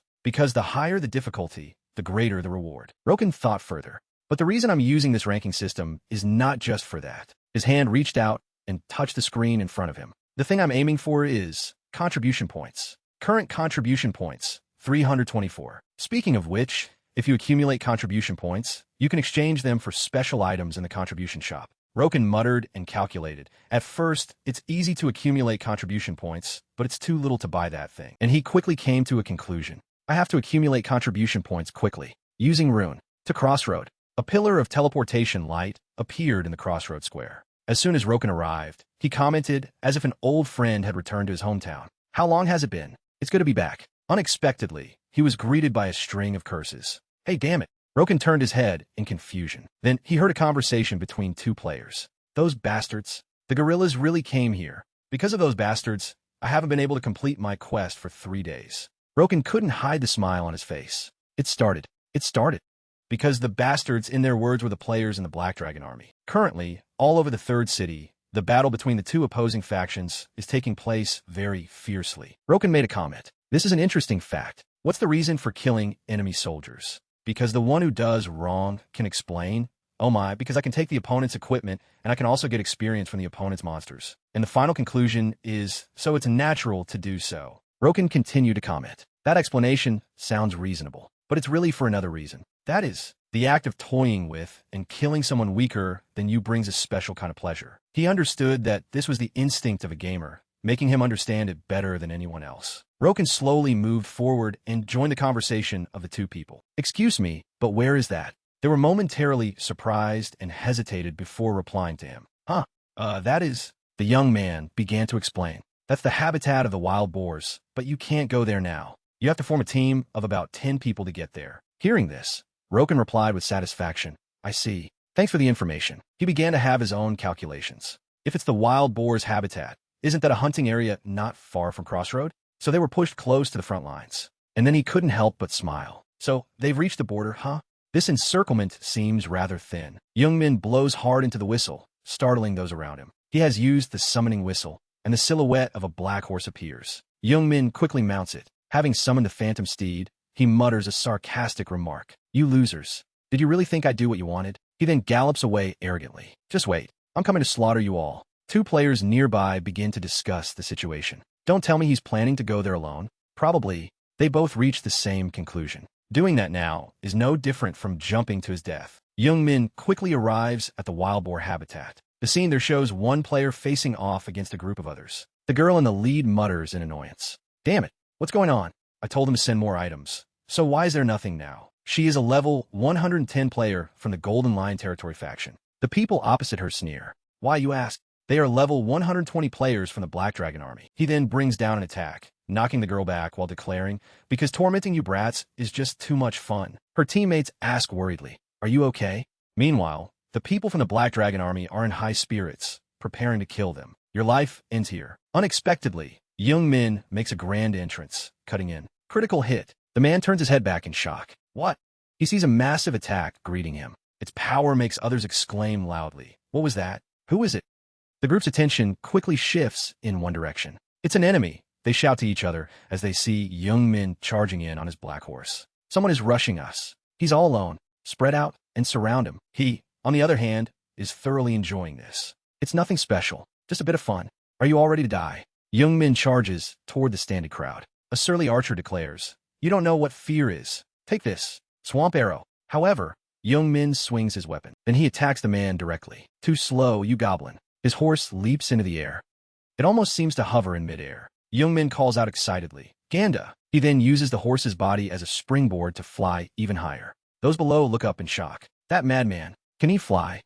Youngmin aims at them and declares, take this. The skill he uses is damage conversion. The powerful attack aims straight for the leader, followed by a massive explosion. When the smoke clears, only Youngmin's weapon remains visible. He slowly picks it up. He then makes a bold declaration to the survivors. Now let's play. The Black Dragon army members brandish their weapons. A mere human like you dares. They all aim at Youngmin to attack. Charge. We'll crush him. He, on the other hand, welcomes them excitedly. Crush. What was that?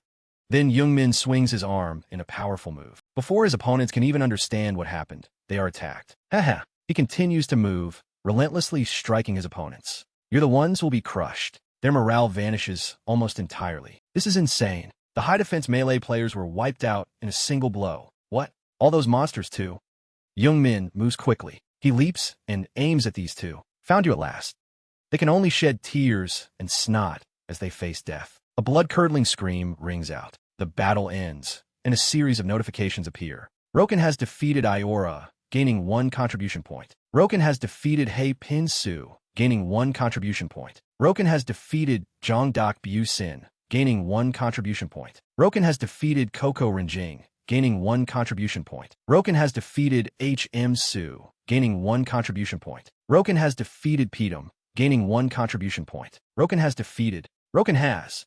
Youngmin stands at the peak and remarks, this was just a warm-up. He looks at the notification board in front of him and mutters, As expected, the merit points gained are exactly the same as when killing NPCs. Next, he observes those who were just defeated. Level 150 NPCs and players as low as level 130. It's obvious which side is more profitable to kill. A pillar of teleportation light appears, taking Youngmin back. Very well. Now time for the mutants. First, back to Crossroad. He quickly arrives at the Crossroad Temple. A system notification rings out as Youngmin receives a blessing. You have donated 3 gold coins. You have received the priest's blessing. For 6 hours, all stats are increased by 1%. For 6 hours, defense and resistance are increased. Okay, good. What he just did was obtain the priest's blessing. Depending on the amount donated to the temple, one can receive various buffs. Although they only last a few hours, they're a necessity before any important hunt. Youngmin reaches out to select from the notification board. Next is the equipment setup.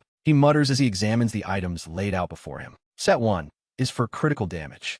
Set 2 is for defense. Finally, Set 3 is for attribute resistance. Switching equipment will be frozen for 3 seconds, but it seems switching will be quite useful. Fully prepared, Youngmin flashes a satisfied smile. Now I just need to lure the prey in. His hands move skillfully as he executes his plan. Where should it be? Let's throw out the bait. A system notification appears. Received intelligence on the enemy faction, Crossroad. This sparks a wave of noise on social media. There is a new comment. Youngmin reads and remarks. The reaction is quite intense. It seems everyone is having a headache over this. His eyes stop specifically at one comment. There is a new comment. The person who wrote this is Malicious God. Drawing attention again. Long-time burner. So the Black Dragon army managed to take Crossroad? Ranium Warrior. Are you still playing the game? Last week when we attacked Crossroad, we only saw Bo Tuthoa. Below, Angelia continues. He probably died in some corner. So what if he was one of the first 10 to enter the third city? Now that group is about to be finished. Natusa, followed by Ruba. Let our guild handle the rest. Just wait. Megapixel. Why mobilize the whole guild? Just crush him whenever we see him. They are all discussing the same person. Tarugu. Roken, want a solo? Is your game ID the same as this? Let's have a match. Youngmin remarks with satisfaction. The Black Dragon army has taken the bait. They are all acting arrogant just because they leveled up. His smile gradually loses its humanity. On the contrary, I should thank them. If they were scared and hid, I have to waste effort searching everywhere. His fingers continue to tap the keys skillfully. Wait a little longer. I'll repay you all in full. The notification he writes is, thanks for the intel, everyone. I'm starting a hunting livestream. Informant, Roken. The number of viewers increases rapidly. Oh, Roken is heading out. Everyone is discussing as he moves. Soda Dream. Wow, is he crazy? A live stream? What if he gets surrounded? To its that. Even if he gets surrounded, he doesn't care, so what? Jesus, what's this? He just started the live, said nothing, and rushed off where? You're so behind. It seems he's going to the area from everyone's intel. Youngmin stops at a point. In front of him is an entire army. Super Love. He's already here? It'll be hilarious if he gets stripped of his gear there. Everything will pop like a bubble. Old Soul. Just watch and see, don't talk big. One person rushes into attack. The other player struggles to defend. Botton laughs and declares, if you obediently hand over the items, I'll spare you. However, the opponent's spirit doesn't waver. Ridiculous. From the start, I didn't care about living or dying. The man bursts out laughing after hearing these words. Well said. He then pushes the player back. Botton builds momentum and leaps high. He aims at this person to attack. In that case, die. His teammates exclaim one after another. No, it's dangerous. Just as he has completely given up and is ready to accept death, Youngmin suddenly appears and blocks the blow for him. The person's teammates are surprised, and even Botton cries out, what? Youngmin continues to rush in and attack. Next, Botton is seen being sent flying, coughing up blood. A system notification appears. Roken has defeated Botton, gaining 1 contribution point. Youngmin smiles excitedly and declares, that was a nice cut. Hurry up and praise me. He continues to stomp hard on the ground to build momentum and uses the blink skill. Youngmin even taunts his opponent. Why are you standing there dazed? Hurry up and fight back. Next, the system notification appears again. Roken has defeated Nemo AI, gaining 1 contribution point. Every attack Youngmin unleashes is followed by system notification. Roken has defeated Kutamo, gaining 1 contribution point. Viewers are noisily discussing. Is this for real? Everyone was killed in 1 hit. Kainuk, the Black Dragon army members are already level 120. Is this even believable? Ruhai, what level is that crazy streamer? Thanos, at least 140. Otherwise, it would be impossible. Botton's teammates also shout reminders. Don't panic. We have in numbers. Everyone, charge together. They all aim at Youngmin to attack. He flashes a wicked smile as he remarks. Too easy. Their thinking is exactly like the ones from before. Equipped axe. Youngmin leaps high and begins his display of delivering democracy. If you all charge together, I should be thankful. He uses a combined skill. A world-saving storm is created, continuously dealing damage to the enemies. This move is Death Tornado. A massive whirlwind is created, making viewers exclaim one after another. Romani Koper, crazy. What skill is that? Are he and I even playing the same game? Wingo, Roken is a berserker, right? Does anyone have info on berserkers? Are they naturally this strong? Then come several system notifications. Roken has defeated Jia Hoi, gaining 1 contribution point. Roken has defeated Ku Kan Tung, gaining 1 contribution point. Roken has defeated Inhan Rongbien, gaining 1 contribution point. Death Tornado. The system continues to notify. Roken has defeated Tae Kim Book, gaining 1 contribution point. Roken has defeated Sang Trung Lai, gaining 1 contribution point. Meanwhile, Youngmin scratches his head and remarks, "How boring." His finger touches the screen recording button, and then he begins to mock those he just defeated. "You players of the Black Dragon Army are truly disappointing. Is this all you've got?" Youngmin laughs and continues, "What should I do? It doesn't matter if 10 or 20 people come." He even takes out a weapon. "Because I'll kill you all." To prove his words, he shows it off. With this, plus 10 Royal Knight's greatsword. Viewers discuss noisily. Angel Gasu, insane. He's putting his own head up as a reward. Younggun Mosey, crazy. Look at that attack power. He's the strongest right now. Yoda, again? If we kill him, do we get that? Ramito, but what is Roken thinking? He's provoking the entire player base. Azohun, everyone stay still. That thing is mine. Youngmin issues another challenge. "If you want this, come and kill me." His expression is incredibly arrogant. "If you can kill me." At this action from Youngmin, everyone discusses animatedly. Damin, look at his confidence. Trung Wong, how pathetic. Ba Laban, a real man. Meeson Scott, boss, from now on, I'm your fan. Youngmin is satisfied with this result and thinks, that should be enough. It seems stealing a good weapon was worth it. He continues to remark, they're all the same. I just need to crush them all. Then he uses a whistle. Using the whistle, the silhouette of the familiar black horse appears. Youngmin mounts it and begins to move. Summon Phantom Steed. He mutters while checking the map. Let's see. The next location is the Windy Plateau. I have to go a few miles north from here. And then he moves with haste. Let's go at full speed. Youngmin's actions trigger a wave of noisy discussion on social media. Torres, did you see Roken today? That blue dragon sword cost nearly 800 in cash. Everyone has their own reactions. Dino Bang. Emergency guild summon. Roken is at 2 out of 10. Everyone is typing away. Bow. Oh, hey you bastards. Roken belongs to our guild. Anyone who touches him is dead. Dino Bang. Yeah, whoever catches him keeps him. Green for head. You think you can? Master Sack. Let's go watch the fight. Youngmin gleefully reads the lines appearing. Oh, they want to catch me? Then he issues another challenge. Empty words. Come and find me. Those who participated in the battle lie scattered on the ground. Some have even lost the entire lower half of their bodies. Youngmin once again sits at the peak and remarks, it ended too quickly. How boring. Level 157 Roken. Merit points, 520. This is the Windy Plateau. Black Dragon Army status. Completely wiped out. The Black Dragon Army enemies are concerned as they witness this situation. Damn it. Wiped out. Ba-min, a subordinate, nervously informs his superior. Boss, big news. Tai simply replies calmly. I know. What's the big deal? Ba-min is still very worried. Yes, but, Tai continues to explain. Anyway, those on the plateau were all weaklings. Everything was predicted by me. He makes a declaration. Don't worry. Our army is both numerous and strong. There's no need to worry. Then he urges his subordinates. Hurry up. We're almost at the plateau. Ba-min still wears a bewildered face as he follows him. Understood, he says to himself, as he looks at the powerful army behind them. We can do this. Youngmin, on the other side, seems to see something. He exclaims as he witnesses Tai's army slowly advancing toward him. Look at them. Are they really that determined? Youngmin scans them and evaluates. 30 to 40. No, probably about 50. Their levels are high too. This battle. Next, the system notifies. Changed equipment set. And the equipment layer on his body changes. Set 2, defense. Youngmin quickly gets into position to prepare for the attack. I just need to charge in. What are you doing? Come here, you bastards. They don't need to be told twice and simultaneously run toward him. Ba-min orders, everyone, spread out. Surround him. However, just a second later, he is taken by surprise. Everyone looks up at the sky, watching the move Youngmin is performing. It's an ambush. Careful.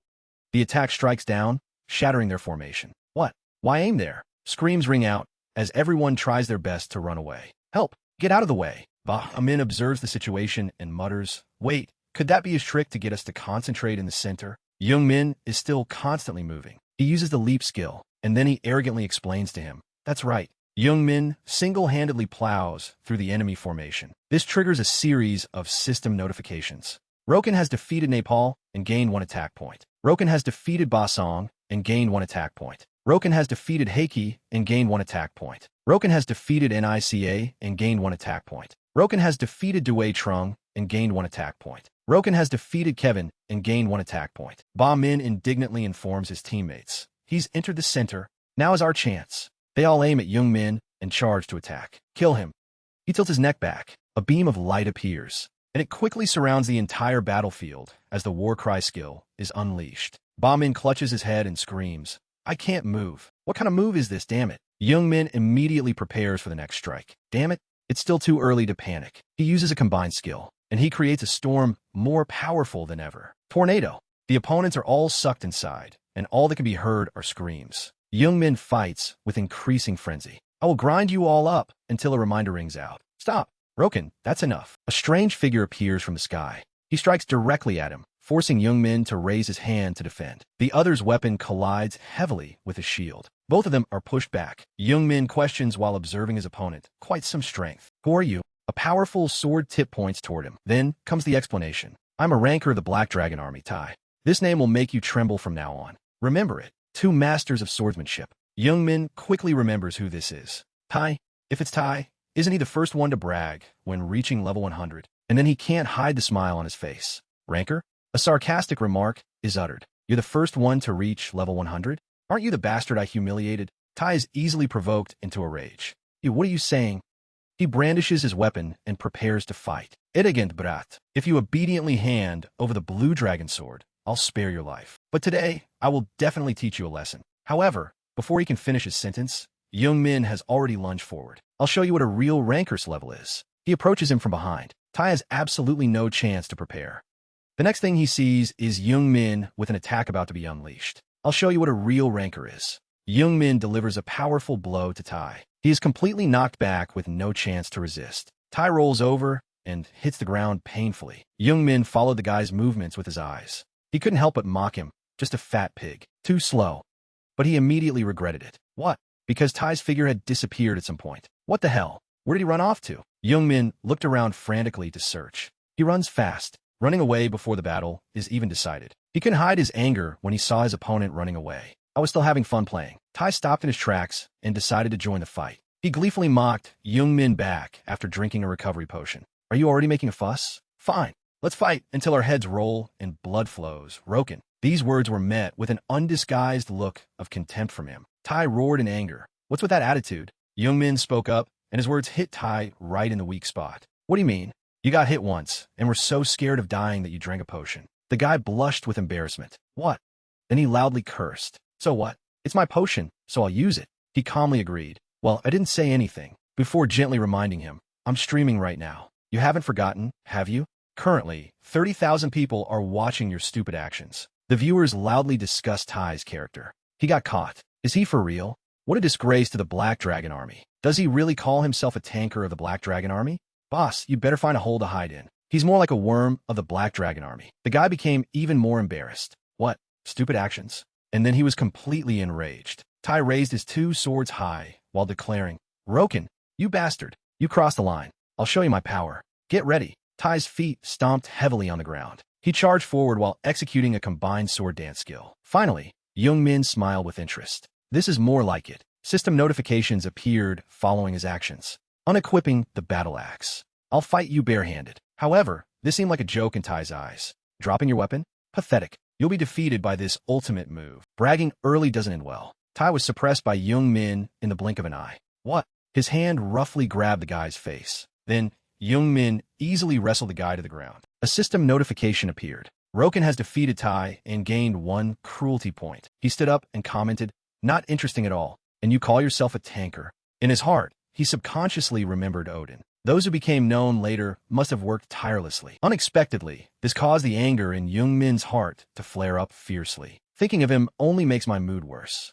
The guys standing behind him were terrified without prior agreement. What should we do? He turned his head to look at them with a demonic face. But maybe you guys will lift my mood. Then, only desperate screams were heard echoing. Save me. Everything was handled, and Youngmin returned to Crossroad. The notification lines still hadn't stopped. Roken has defeated Koken and gained 1 cruelty point. Roken has defeated Lao and gained 1 cruelty point. Roken has defeated Hipper and gained 1 cruelty point. Roken has defeated Haho and gained 1 cruelty point. Roken has defeated Virus and gained 1 cruelty point. Roken has defeated O and gained 1 cruelty point. Roken has defeated Kadong and gained 1 cruelty point. He commented in annoyance. How long is this going to keep popping up? It seems the notifications are too slow. Beside him, a voice suddenly rang out. Sir Roken, I'm your fan. Youngmin turned his head in confusion. He saw an adventurer looking at him excitedly. Be careful. They're coming. There are 200 people coming. You'd better avoid them.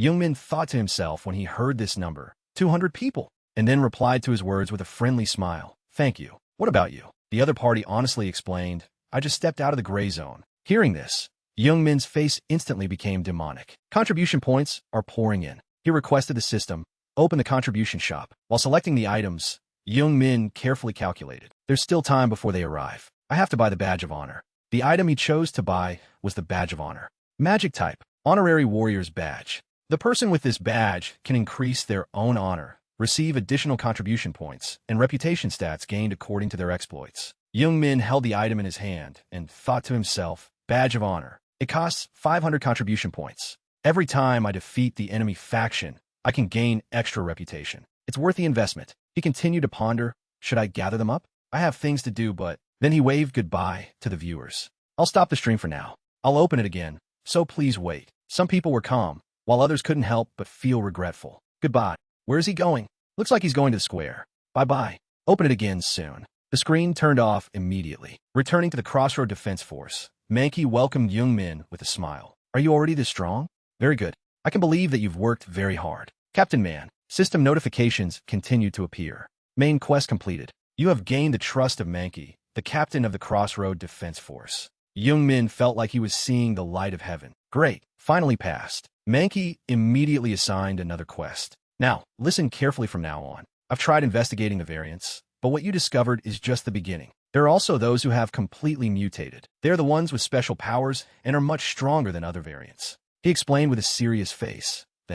I've decided to call them ugly monsters. Every detail was specifically listed. Some have been captured alive and are being investigated. They cannot exist in this world. So, in the future, if you encounter an ugly monster, kill them and bring back their eyes. Their eyes glow green, so Youngmin interrupted, neither too fast nor too slow. It won't be hard to recognize. Understood. A notification appeared as he left. You have obtained information about the ugly monsters. You could distinguish the ugly monsters. Eliminate the ugly monsters and bring the evidence to the investigation team to receive a reward. When you collect information about the ugly monsters, you can receive additional rewards. If there is information related to the ugly monsters, there will be a reward. Besides a quest reward, I can also earn more money. Youngmin smiled inhumanely as he calculated. In addition, I can also extract a little bit. The equipment dropped by the ugly monsters is better than usual. Just distinguish them a bit and then kill them. The quest information panel appeared in front of him. One-man quest. Eliminate an ugly monster to prove your ability. Success condition.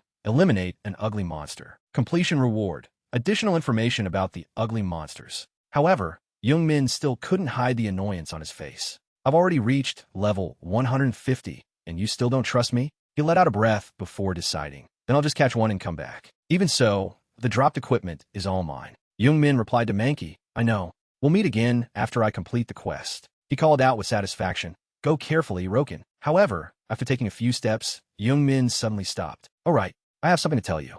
After hearing it, Mankey's expression completely changed. What? In another place, Crossroad Castle, a group of people had already gathered in front of the door. Roken, why are you hiding? Come out now. One guy in the group asked his teammate suspiciously. Are you sure Roken is here? The other quickly explained, the stream turned off here. It can't be wrong. Their attention turned to the door that was slowly opening. It's opening. Unexpectedly, the person who appeared was Mankey and his army. The momentum of the waiting people immediately dropped. What is that? Why is the defense force here? I told you we haven't attacked the city yet. Mankey loudly declared. Too noisy. Do you guys know where this is? Daring to step your filthy feet in here. And without wasting another word, he ordered his subordinates. Go. Take care of every single one of them for me. Those guys hurriedly turned around and ran away as fast as their legs could carry them. What? Why did it turn out like this? On another side, Youngmin's voice rang out. There's sound now. How do I open the screen? Press the button.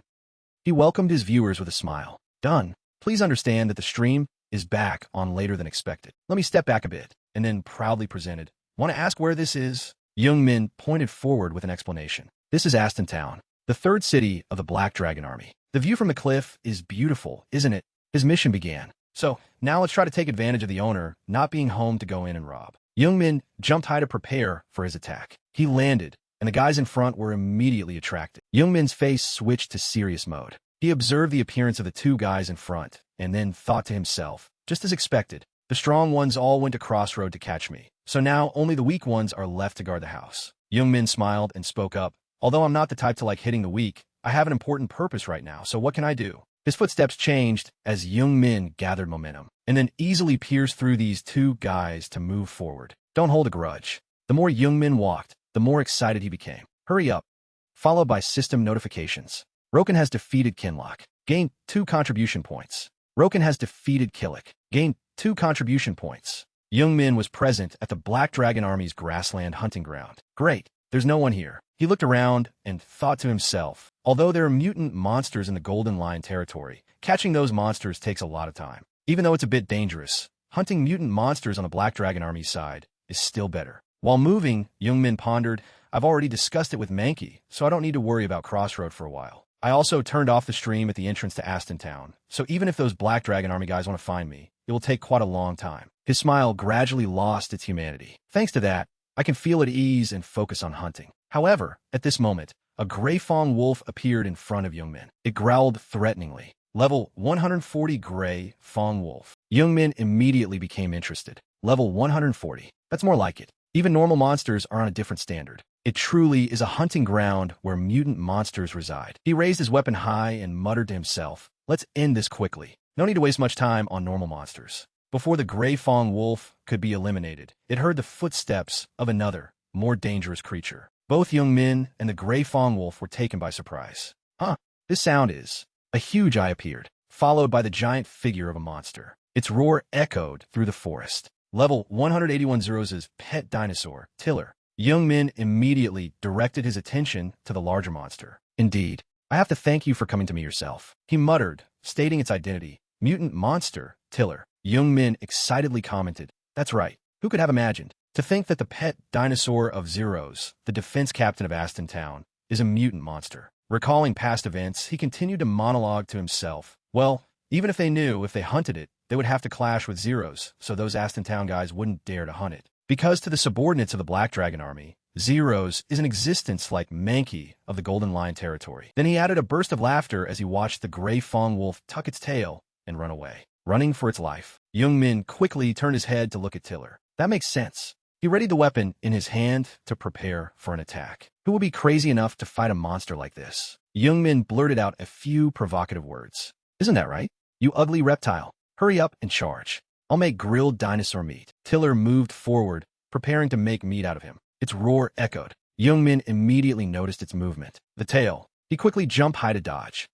However, Young Min was taken by surprise when Tiller had already opened its mouth wide and was waiting. He dodged while commenting, turning around instantly. That's fast.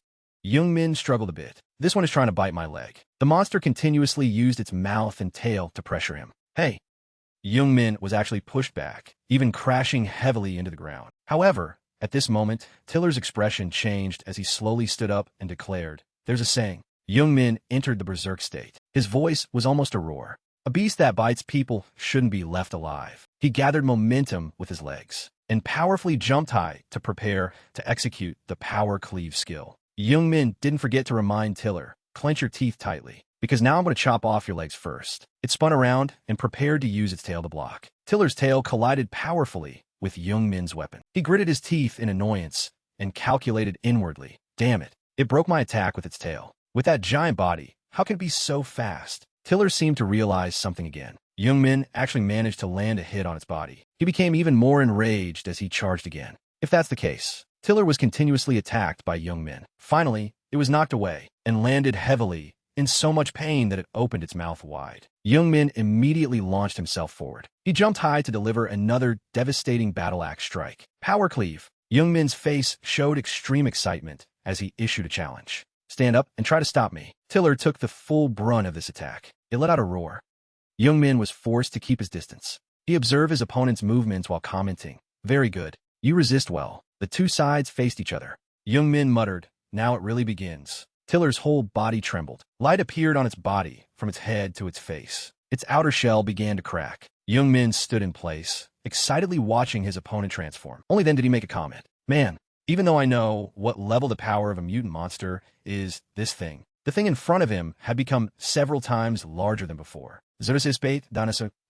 Transformation complete. Phase 2 begins. It made Young Min exclaim, this is crazy. Young Min's eyes flashed as he looked up. Man, the power of a mutant monster. I understand it to some extent, but this. A giant dinosaur was standing in front of him, along with a system notification. Dinosaur Tiller, Zero's pet, has completely mutated. He stood in a ready stance. It's gone berserk. Its mouth opened, growling with the notification. Phase 2 begins. A wide-open eye appeared amidst the slime. The mutant power of a mutant monster. Each individual has a unique characteristic. Looking at Tiller, standing tall with its mouth open. Tiller's is gigantification. Monsters that can gigantify aren't just limited to Tiller, but there is a decisive difference. Along with the tail flicking up. That tail glowed as it approached Youngmin. Then it slammed down where he was, shattering the ground. But he had swiftly jumped to another side. This shocked him. He was flying in the sky, looking down at its tail on the ground, thinking, crazy. The tail? Could it have guessed that I could dodge? Then it unleashed a blast of power.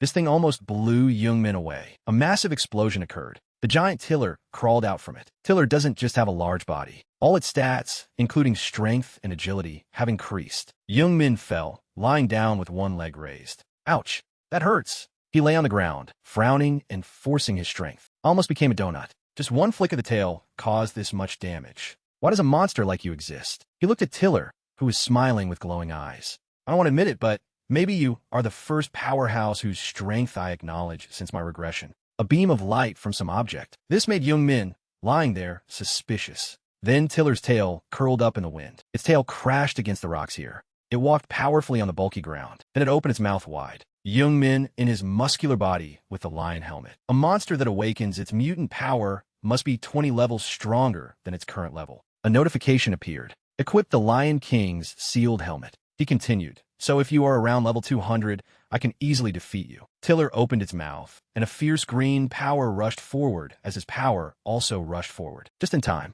He held his weapon ready in his hand and thrust it out. I've been wanting to test. Then his feet stepped up. Youngmin flew straight up blindly, trailing a massive wave of power behind him. What level has my power reached now? Those two energy sources gradually damaged each other. He swung a sword path and jumped up. Pretty tough, huh?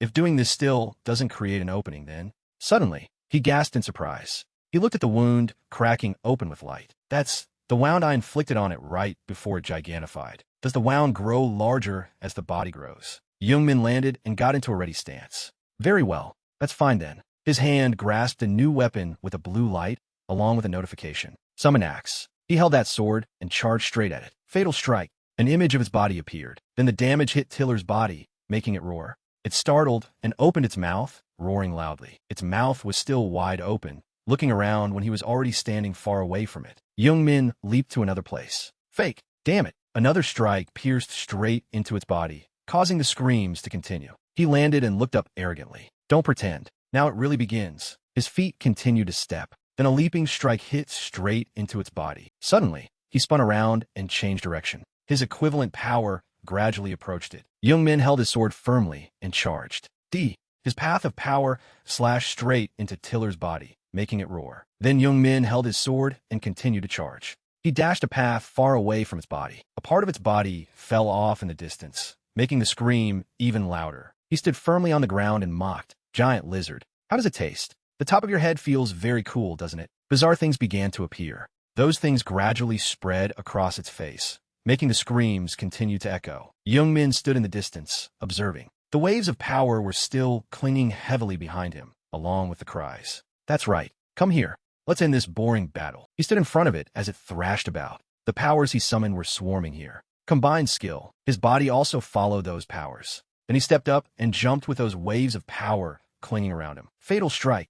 His equivalent power lashed down. They're like storms of fire. This power smashed straight into Tiller's body. Then Youngmin unleashed a blast of power like a fountain shooting straight up. He flew far away as the power gradually swallowed Tiller. Notifications kept popping up one after another. Leveled up. Defeated a mutant monster. Obtained evidence of a mutant monster. Unbelievable achievement. First time a mutant monster has been defeated. Obtained the title Mutant Defeater. You are the first to obtain this title. Then a long notification. First person. Mutant Defeater. Rare.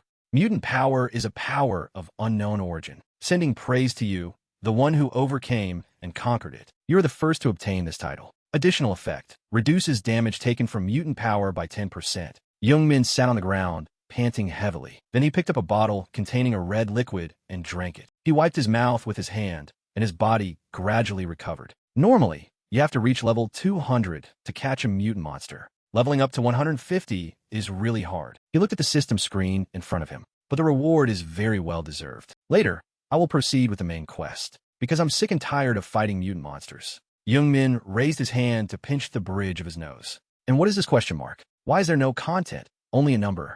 Do I have to catch 2 of them? Notifications appeared in front of him. The captain of Aston Town, Zeros, has discovered the death of his pet, Dinosaur Tiller. Be careful. Zeros will be here soon. He stood there, somewhat panicked. What? Zeros? A notification appeared. Zeros' wrath is aimed at you. He gritted his teeth in frustration, thinking, damn it. Obviously, a group is coming, but with my current physical condition, even a one-on-one fight would be very difficult. In that case, and his feet pushed off, Youngmin ran for his life forward. Just run for my life. While running, he even grinned. All right, let's go. For the next goal, the place that opens up the big picture. In a gloomy, gray forest, a footstep had just arrived. Youngmin walked quietly, observing tree by tree. This is the place, right? Damn it. It's been so long that I only vaguely remember. From the small ghosts holding axes walking quietly in there, it made him think, this place is a hunting ground with a maximum level of 110. Actually, a huge secret is hidden in this place. Youngmin gleefully held up the shiny axe. If I remember correctly, it's definitely this place. The system appeared. A notification appeared. Equipped hand axe. He chopped a strike into the tree trunk. Another powerful strike. A final sharp strike into the tree trunk. He stood in front of the 3 tree trunks he had just chopped, which were emitting flashes of light. That's right. Gradually, a path of light appeared. It immediately grew into a mountain with a glowing symbol appearing. It finally appeared. Youngmin's hand was already holding the shiny axe excitedly. The next part is simple. A blast of power that shattered everything rushed straight forward. Fatal strike. He brought his hand up in front of him, gritting his teeth as he watched. He stood in front of a place with a square hole. It's been a while. The system appeared. Entered the starting place of the hunter's legend. Youngmin slowly walked down the stairs.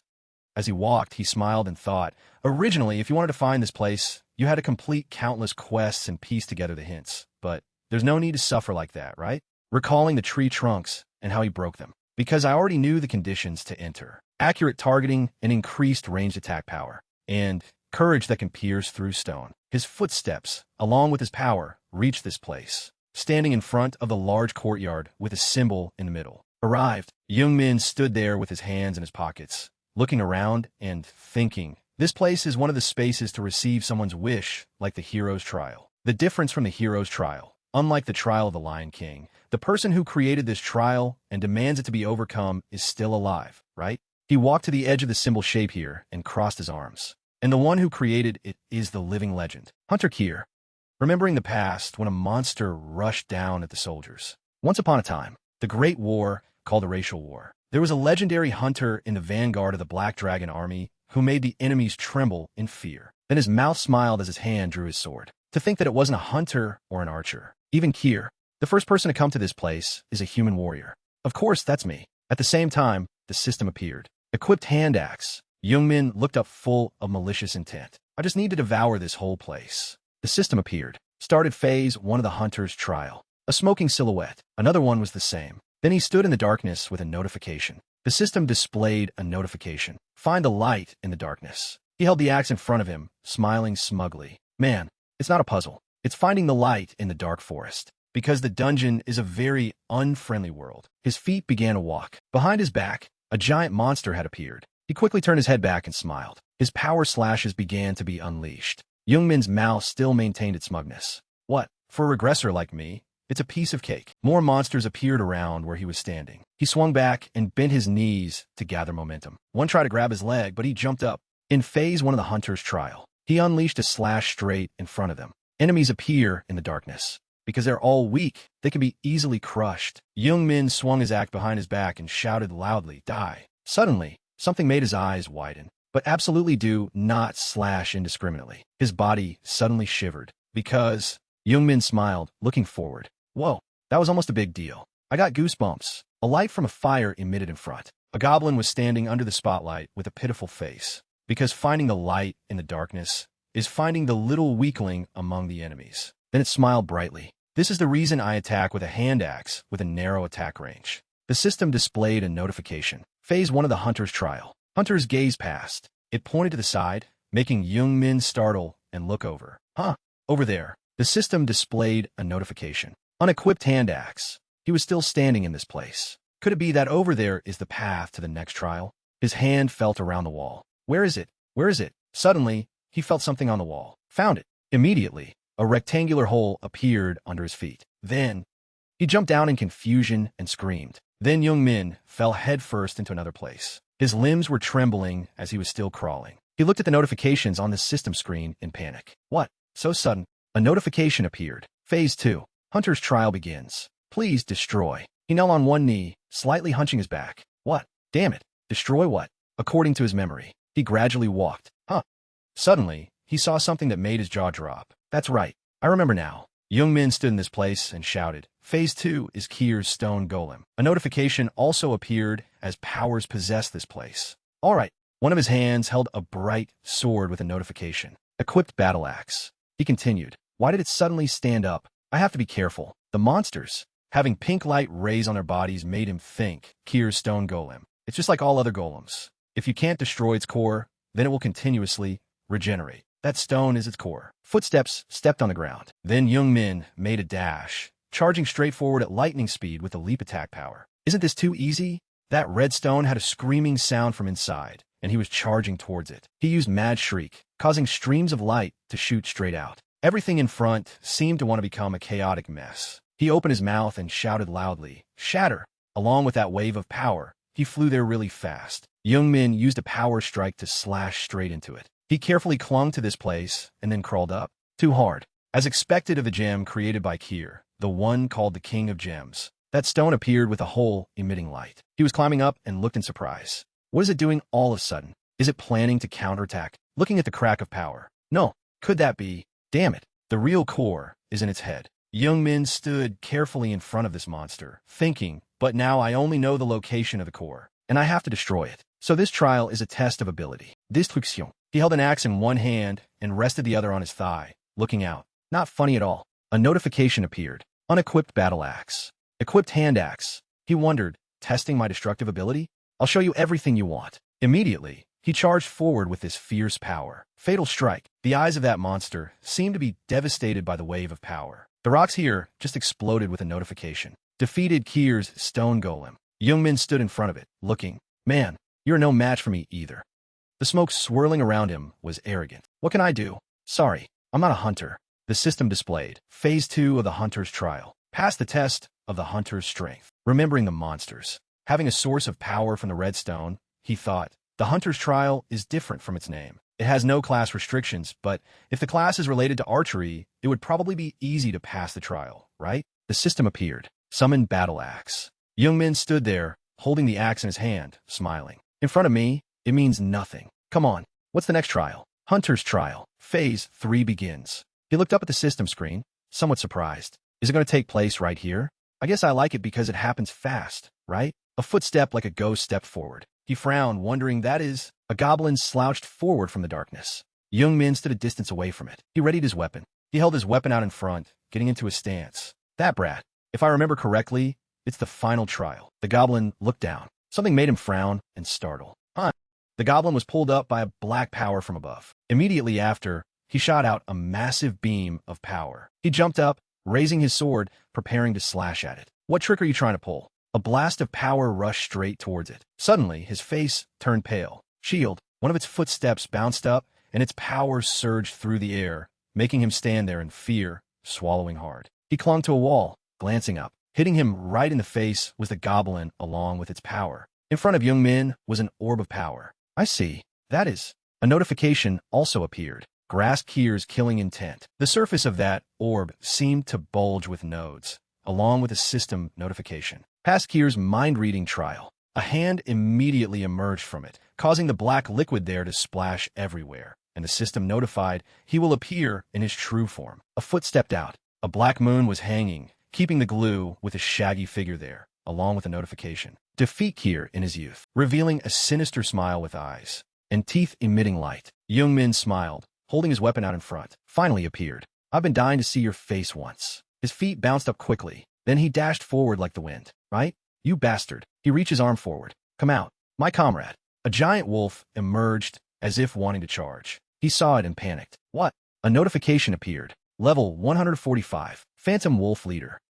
Kier got into a fighting stance with the bizarre things on his body growling. Kier let charge fiercely, roaring, "Go drag him back here, Phantom!" Youngmin took his weapon, forcing his strength, gritting his teeth to block. This guy is using this cheap trick again. His trembling hand brought out a weapon. "Come here. Try it." Then he slashed a path straight from some weapon up in front of its face with all his might. Kier on the other side looked terrified. He charged at the wolf that was hooked on the axe and raised it, preparing to smash it down on him. "Let me defeat both of you at the same time." A sword strike smashed down as if wanting to explode. Kier retreated backward with power shooting from his hand. "Phantom!" Youngmin laughed so hard his stomach hurt. "Look at that. Leaving your comrade behind. Running away alone? If it's so special, you should endure it together. This guy," he bitterly took out a needle. "You trash. You will pay dearly for the sins you committed." He just smiled smugly. "Come here." He seemed to transform into an archer, drawing a bowstring. Then they emitted a blinding light. Arrow of judgment. He stood there watching this place being formed into paths of power by them. He widened his eyes, looking up. Then he ran away as each path of power crashed into the ground. "Where are you shooting?" Those footsteps stomped faster. Youngmin reached his hand back, holding a weapon to gather momentum. "Now it's my turn."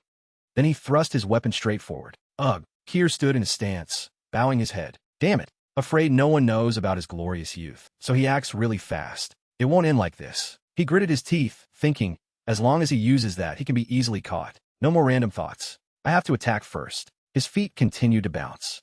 Youngmin held his weapon, ready to charge straight ahead. I must cast aside all thoughts right now. I need to attack immediately. He stood there with his bizarre thing, watching. Charging in again? Such a simple attack pattern. Seems like you haven't learned anything, huh? Then he released a bizarre power again. Take this. Chains. His hand reaching back was also haunted by this power. Kier burst into laughter with his tongue sticking out. Looks beautiful. Now is the target still alive? Suddenly, something startled him. What? Youngmin tightly gripped the hand that was swarmed by his power. I'm dying. Thanks. You used it right when I thought of it. He excitedly and dangerously reached out his hand with the gloomy pink power around it. Finally caught it. Looking up in fear as his arm was being pulled. Oh no, the rope. Then he violently jerked the hand with the rope towards him, shouting, "Too late. You idiot." He was dragged away in panic. No, the power Kier unleashed was now being manipulated by him. He burst into laughter with his eyes flashing light. Go to hell. Youngmin ran really fast towards him with his terrifying power, causing the system to continuously notify. Defeated Kier in his youth. Leveled up. Leveled up. Another notification appeared. Past Kier's trial. At that moment, his arm was slightly severed, and he smiled. Cowardly bastard. Suddenly, on the other side, something seemed to want to emerge. That is, a massive item appeared along with a system notification. Please offer the heart of a monster level 170 or higher. A dragon standing behind him carrying a sword smiled. The heart of a monster level 170 or higher. Just in time, an item appeared with a blinding light. Inventory. The system displayed a notification. Tiller's heart. Youngmin excitedly reached out his hand to catch Tiller's heart. It took a lot of effort to catch that monster Tiller. Yet I only received some useless items like a heart. It made my mood a bit bad, but so this is how it's used. It was placed in a bowl containing a liquid that seemed to be boiling with a notification. Confirm Tiller's heart. Inherited Chiares Secret Technique. The system broadcasted another notification. Obtain a mark. Soul piercing power growth. He was stunned, wondering growth? Long notification lines appeared. First, soul piercing power. Grade is epic growth. The marks like text on the body contain the secret method of the fatal soul piercing power. When used, it will trigger the effect of the soul piercing power. Critical hit probability increases by 10%. Damage from critical hits increases by 50%. Can grow by absorbing corrupted power. He was bewildered. This? Youngmin looked up at the screen. Reward from the trial. And Kier's gift. The effect of the mark. He stood there, raising his arm. Because it increases critical damage. If the player is an archer, they will receive a suitable mark. Even though I knew this clearly from my previous life, but he looked at the last lines about damage probability and growth. This is the first time I've seen this special growth effect. It's amazing that it can absorb corrupted power. It can even grow. He smiled brightly. That smile remained with the powers swirling around him. Very good. With this, I'll be able to get several tiers stronger. Just wait. Odin, in a place glowing with an aura. Crossroad Defense Force. Mankey was standing there, passionately shouting loudly. Have you completed the elimination of the mutant monster? This is truly amazing. You far exceeded my expectations. Roken. Youngmin stood opposite, his hands behind his back. You flatter me. And he stood opposite, reaching out his hand. I must share the information as promised. He immediately thought of other powers and lowered his head in deep thought. Listen carefully, Roken. A certain faction is secretly creating mutant monsters. He stood there listening to him speak, somewhat surprised. Mutant monsters are not only here, and although we have discovered the center, but do you know how dangerous the situation is? He also thought the center. Young Min remembered the landscape of a coastal city. If it's the center, he must be talking about the central continent, where the fourth city is. Information about the fourth city was gradually being revealed. He still stood there listening to Mankey sitting on a chair in this place. Furthermore, some of them not only take extreme actions against other races, but also attack cities or commit even crazier acts. Remembering when the giant dinosaur chased and terrified everyone. Our investigation team is investigating those who caused that. The cause and the solution, but we still haven't found any clues. Roken, the muscular young man with his hands behind his back, listened. You can also become one of them. I hope you can cooperate with them to collect information about the mutant monsters. He smiled and replied, of course. Mankey handed something to him. As expected of you. Consider this as an encouragement for you. He reached out to take it. He was holding a scroll in his hand with a system notification. Obtained personal quest rights. He also said, when hunting mutant monsters, you might need it. Youngmin took it happily, thinking, what is this? It's a great bargain, isn't it? It's an item that allows you to receive quests about mutant monsters even without directly finding their habitat. That means it's an item that helps me save time by reducing travel time. Then he turned away and turned his head back, giving him a thumbs up. Thank you. It won't be long before I bring back good news again. Mankey replied. Good luck, Roken. He walked out happily. Great. I've obtained personal quest rights. He walked and smiled. Slowly. Let's get there.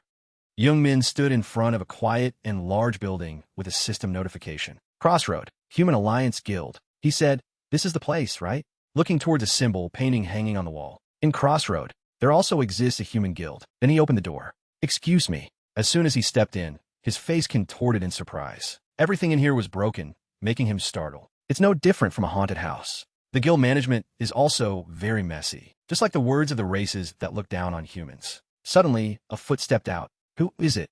Harubin walked out, leaning on a cane. What do you want? An adventurer? Why did you enter without permission and make a mess? The system also wondered, suspicious old man. Young Min narrowed his eyes, and his mouth seemed to be glued shut. He looked at a bright gold symbol on his body and thought, this old man. At first glance, he's just a healthy old man with nothing special. But that badge is the symbol of those belonging to the parliament. Recalling the scene where the team with the symbol on his body was in combat. The internal details will come later, but the parliament is an organization sent by the central continent for the prosperity of humans. He put his hand on his chest, but still thought, considering the future, it's better to maintain etiquette. Then he spoke up, hello sir. I am Roken, a level 151 human warrior. Young Min beamed, placing his hand on his chest. I came because I want to have the honor of helping those who are working hard for the glory of humans. Other than that, I have no other purpose. Harubin laughed, truly a rare young man. Then he raised his hand to stroke his beard. That's right.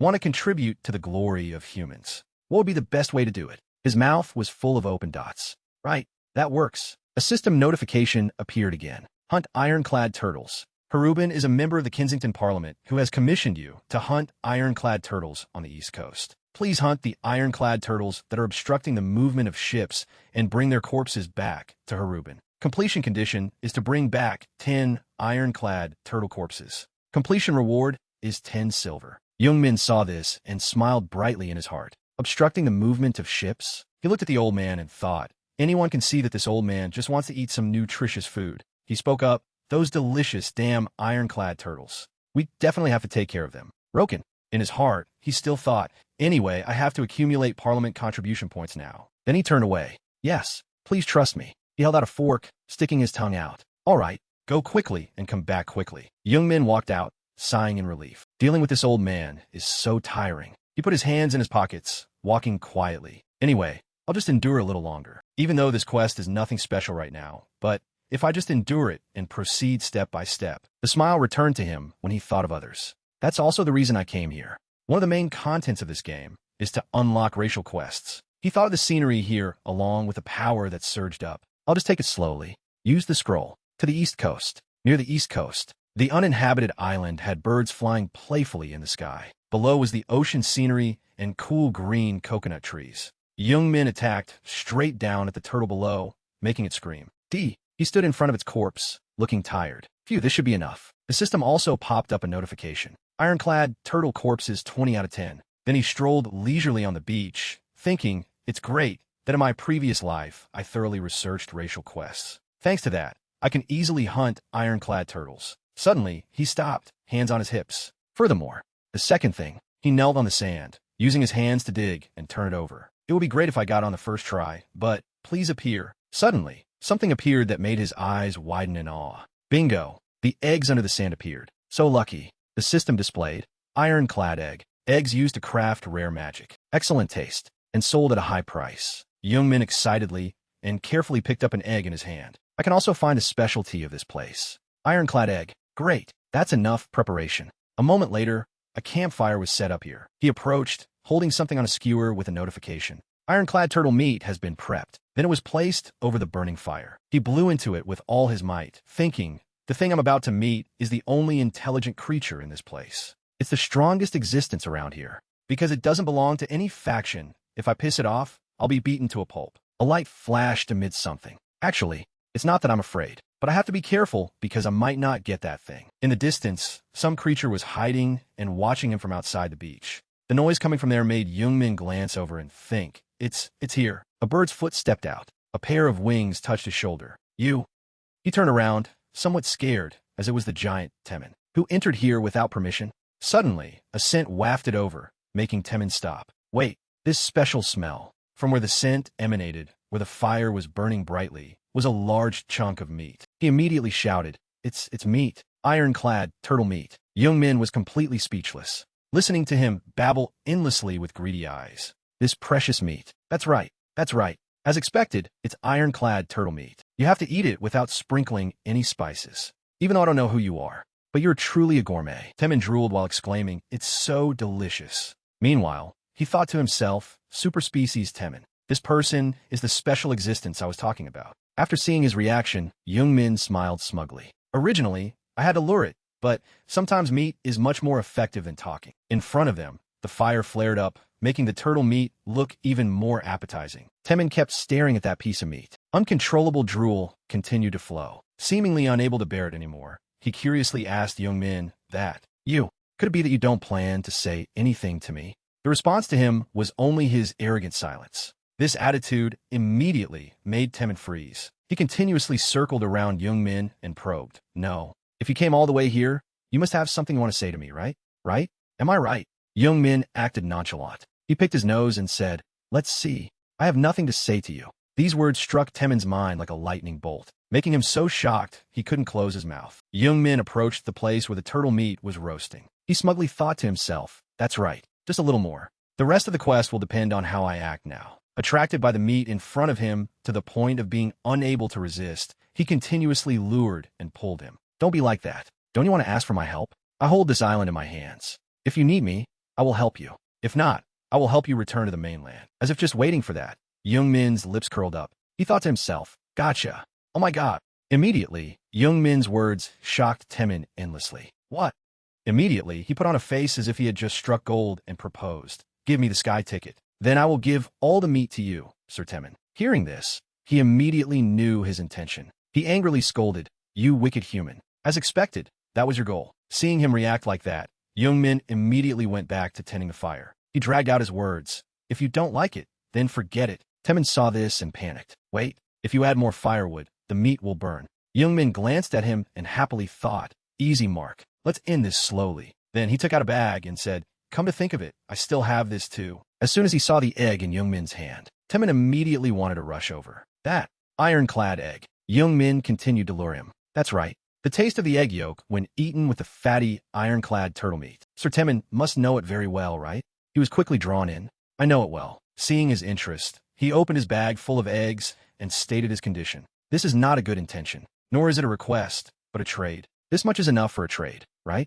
Anyway, even with the sky ticket, you can't do anything with it. As soon as he saw Youngmin's bag, Temin couldn't suppress his shock. Eggs. Ironclad eggs. How? Seemingly afraid he would be attracted by those eggs. He held his head and kept muttering, no, if it's that much. Finally, Temin still couldn't resist and agreed with Youngmin. All right, it's not like I can't give it to you. I will give you the sky ticket. As soon as he finished speaking, his arm bent and quickly plucked one of his feathers. Right after that, Temin threw it to Youngmin here. Take it. He asked back blankly, man. What the hell is this feather? Before he could regain his senses, he had already quickly grabbed Youngmin's meat and bag of eggs. Temin flew into the sky while shouting loudly. Anyway, humans are just vulgar mortals. Let's never meet again. Youngmin also happily waved the bird feather in his hand to say goodbye. Yes, see you later, Sir Noble Bird. Looking at the seemingly normal feather in his hand, Youngmin smiled very happily. Great, finally got it. The ticket to Sky Island, the feather of a super species. Youngmin looked up at the blinding light in the sky.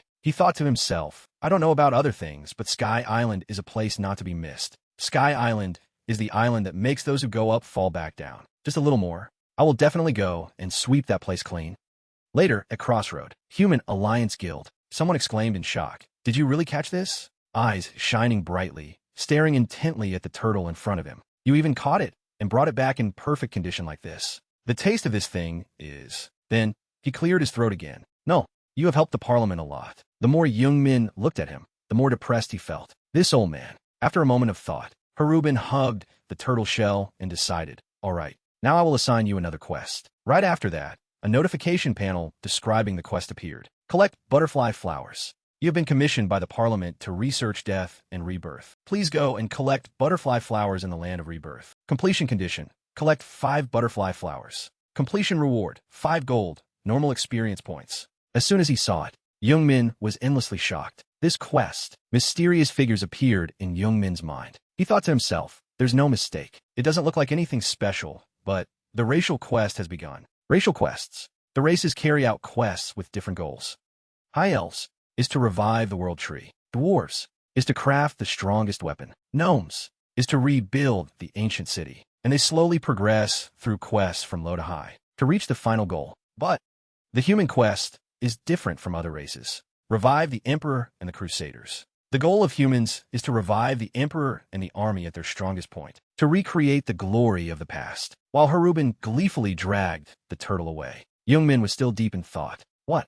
It's no different from eating everything, because to revive the Emperor, you have to go against reason. Youngmin's lips curled up. His mind kept repeating, revive the Emperor. His eyes were filled with anticipation. Youngmin secretly resolved. As expected, the human side is very interesting. This time I have to try completing the human racial quest first. Youngmin walked out of the guild while telling himself, just take it slowly. Suddenly, another notification panel caught his attention. Land of Rebirth. Imagining that distant continent, Youngmin thought to himself, a place very far from Crossroad. Furthermore, this place is not on the map, so it's very hard to find. The place I have to go to is the special greenhouse where the High Elves cultivate various spiritual herbs. Simply called a greenhouse, but that place is quite large. After a moment of deep thought, the difficult problem appeared. The problem is, how to get in there?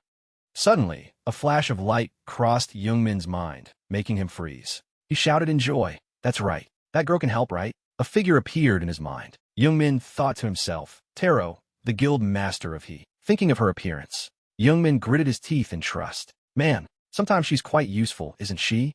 Everything will go very smoothly. He clenched his fists and shouted to himself. All right. Youngmin stretched and told himself, let's resolve everything gently. I'm too greedy, aren't I? With a whoosh, Youngmin jumped off the ground. He just dashed forward. His voice was filled with excitement. Let's enjoy it to the fullest. Wait for me a little longer. Land of Rebirth, at the High Elf village, where gentle, warm light covered the green roofs. Youngmin looked at the guide board on the system and sighed in relief. Finally arrived. High Elf village. Not on the map.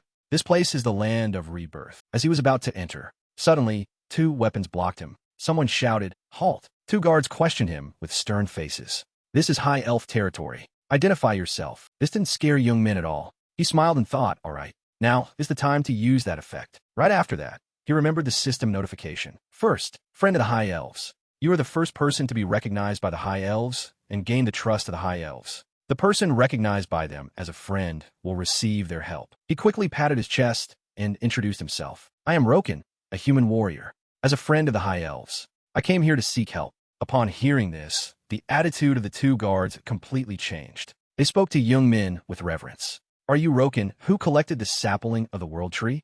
I've always wanted to meet you once. Now I can. Welcome here. Youngmin enjoyed their admiration while sighing in relief. As expected, it worked. Right after that, the 2 guards enthusiastically asked him, that's right. What do you need help with? If you want, even if there's nothing, we will come to help you. But right now we are having a little trouble, so we want to ask for your help. In just a moment while they were talking, the system assigned Youngmin a new quest. Pest exterminación. Please exterminate the pests in the high elf greenhouse, or provide nutrients to the disease plants. Success condition. Resolve the pest problem. Completion reward. Reward depends on the results. As soon as he saw the notification, Youngmin immediately thought happily, okay, thanks to the title, I immediately received the greenhouse quest. As expected, everything is going very smoothly. He happily thought to himself, thank you, Ten. Immediately, her disgusted face appeared. Goosebumps again. But at this moment, Youngmin was happily chatting with the guard. Let me lead you to the greenhouse. Let's go.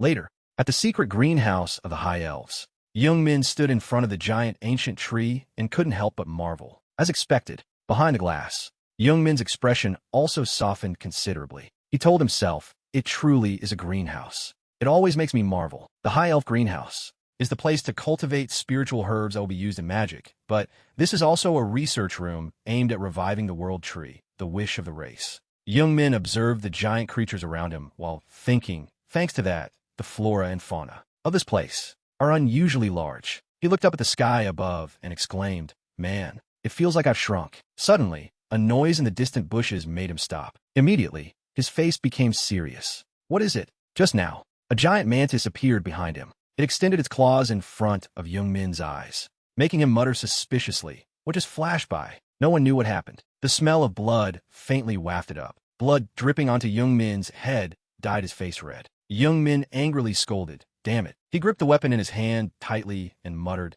that's why I don't want to face bugs. Before he could continue complaining, that mantis continued to spit a puddle of slime onto him. Youngmin yelled in annoyance. My clothes are all dirty. Seemingly provoked by this anger, Youngmin charged with his weapon. With just one sword strike, Youngmin chopped the mantis in front of him in half. At the same time, the system popped up a notification. Achieved completion condition. Please return to the entrance and receive the reward. If you exterminate more pests or add more nutrients to the plants, you can receive additional rewards. Seeing the notification pop up at this moment, Youngmin was a bit surprised. Quest completed?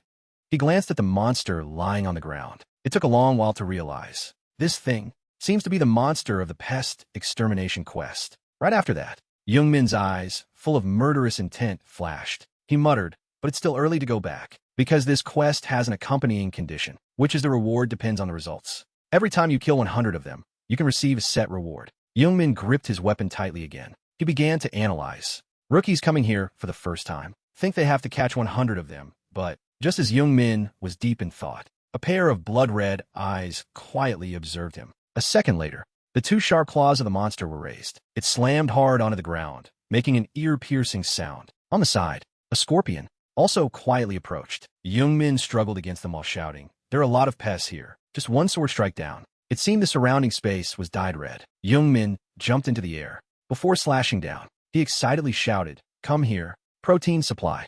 Those pests try to fight back, but in just a moment, they were chopped into pieces. Later, when the warm sunlight flooded the petals, someone complained tiredly, it's too far. I can't hold out for long. Youngmin struggled against the giant beetle while urging, hurry up a bit. The guy holding the bow and arrow next to him heard him nagging and yelled, shut up. You're so noisy, I can't concentrate. Right after that, the men next to him also chimed in. What? This guy? Are you done talking? If we let it escape, we're doomed. Suddenly, a girl next to them called out, hey guys. As soon as she finished speaking, everyone there turned around in confusion. Behind them, Irene excitedly cheered. Don't argue, do your best. Irene was behind cheering for these two guys. Immediately, the two men blushed deeply. What argument? Someone thought to himself, all right, I'll let Irene see my super cool side. The guy holding the bow and arrow immediately raised his bow and said loudly, stupid monster, making our Irene sad. Prepare yourself. As soon as he finished speaking, an arrow carrying power pierced straight into the monster. Piercing arrow. A guy holding a shield next to him saw him showing off like that and thought angrily, that guy, acting like he's the only cool one. Then, he also roared, feel my power. After speaking, he charged towards a monster and shouted loudly, green shield. Powerful rays of light advanced towards the Bug King. It was angered by the attack of these humans. The Bug King roared, wanting to charge and counterattack. Right after that, two large wings grew on its back, as if adding more power. Along with the Bug King's combined dash skill, it charged aggressively. The two men cried out nervously, there, it's coming. With just one attack from the Bug King, the two men were knocked into the air.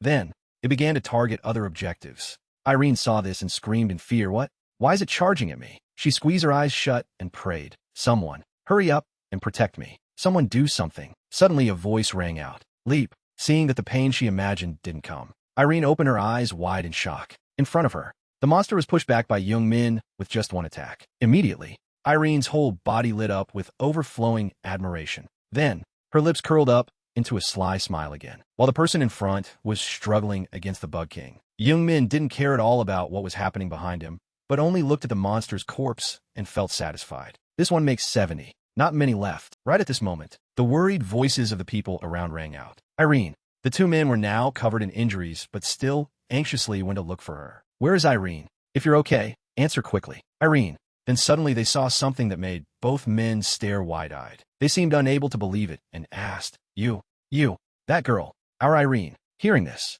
Young Min acted like he didn't understand anything and asked back, "What? Who is Irene?" Right at this moment, Irene got close, hugged him, and called softly, "Oh, Appa." She shot hearts at him and said coquettishly, "Thank you. Thanks to you, I'm still alive." Her actions immediately made Young Min feel terrified. He thought in annoyance, What's with this tick-like thing? When the two men ran over, Irene was still clinging coquettishly to Young Min and calling Appa. They saw this and were shocked speechless. Irene. Meanwhile, Young Min's inner thoughts were extremely frustrated and poured out. Annoying to death. Why did this bitch come to me and make a mess? All three. The two men were now trying to approach Young Min. They persuaded Irene, "There are still many things for us to hunt. Now if we stop cooperating." However, she didn't care at all and hid behind Young Min, pretending not to know them. "Who are you?"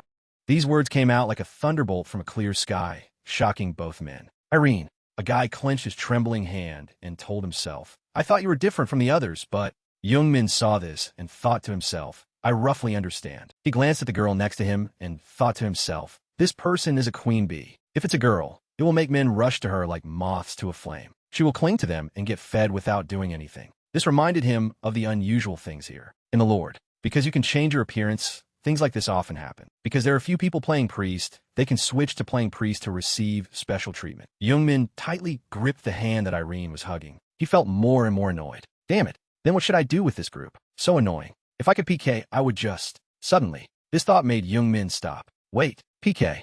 Immediately, a cunning smile appeared on his lips. That's right, there's that way. In just a moment, Irene was surprised because Young Min suddenly responded to her. How could that be? He held her hand and asked caringly, "Why is such a beautiful person here? You're not hurt anywhere, are you?" Irene replied shyly. Young Min placed his hand on his chest and bowed politely. "I'm the warrior Roken. If you don't mind, please form a party with me. I promise to fight a battle you've never seen before." Immediately, Irene rushed over to hug him and happily agreed. "I'm so honored, Sir Roken. I'm really looking forward to it." Young Min forced a smile and replied, "All right, let's go right away." Seeing this scene, the two men who came looking for Irene immediately turned to stone. They said dejectedly, "Why are we, even in the game, why are we so pathetic?" Ignoring their complaints, Irene happily left with Young Min, taking advantage of his inattention. Her unfriendly gaze slowly swept over. Irene observed him while secretly calculating. "Great, I'll squeeze you dry. For now, I've hugged the leg of a sugar daddy. I have to hold on tight until the end." Thinking so,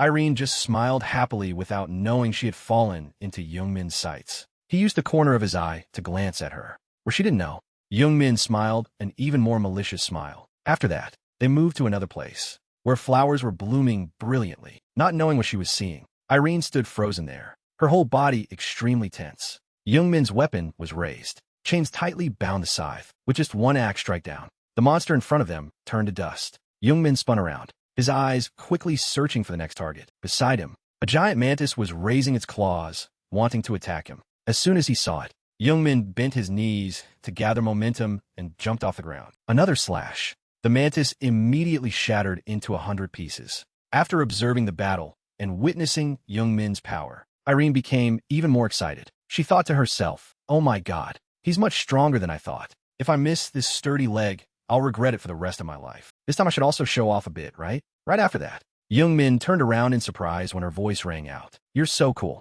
She approached him and started talking rapidly. "You're so good. Sir Roken is really strong, isn't he? Can Irene help you with anything?" Irene also wants to help you. Seeing her like this, Young Min was so angry he trembled. He forced himself to reply, "Help?" Although on the outside, he was still smiling. But in his heart, he didn't know how many times he had cursed her. "Motherfucker." Every time, she says Irene. Irene. Really? So noisy I want to die. Then, He looked at her admiring eyes again and thought, anyway, since the queen Anna's been this active, showing her my hunting posture has been effective, right? Preparation complete. Slowly.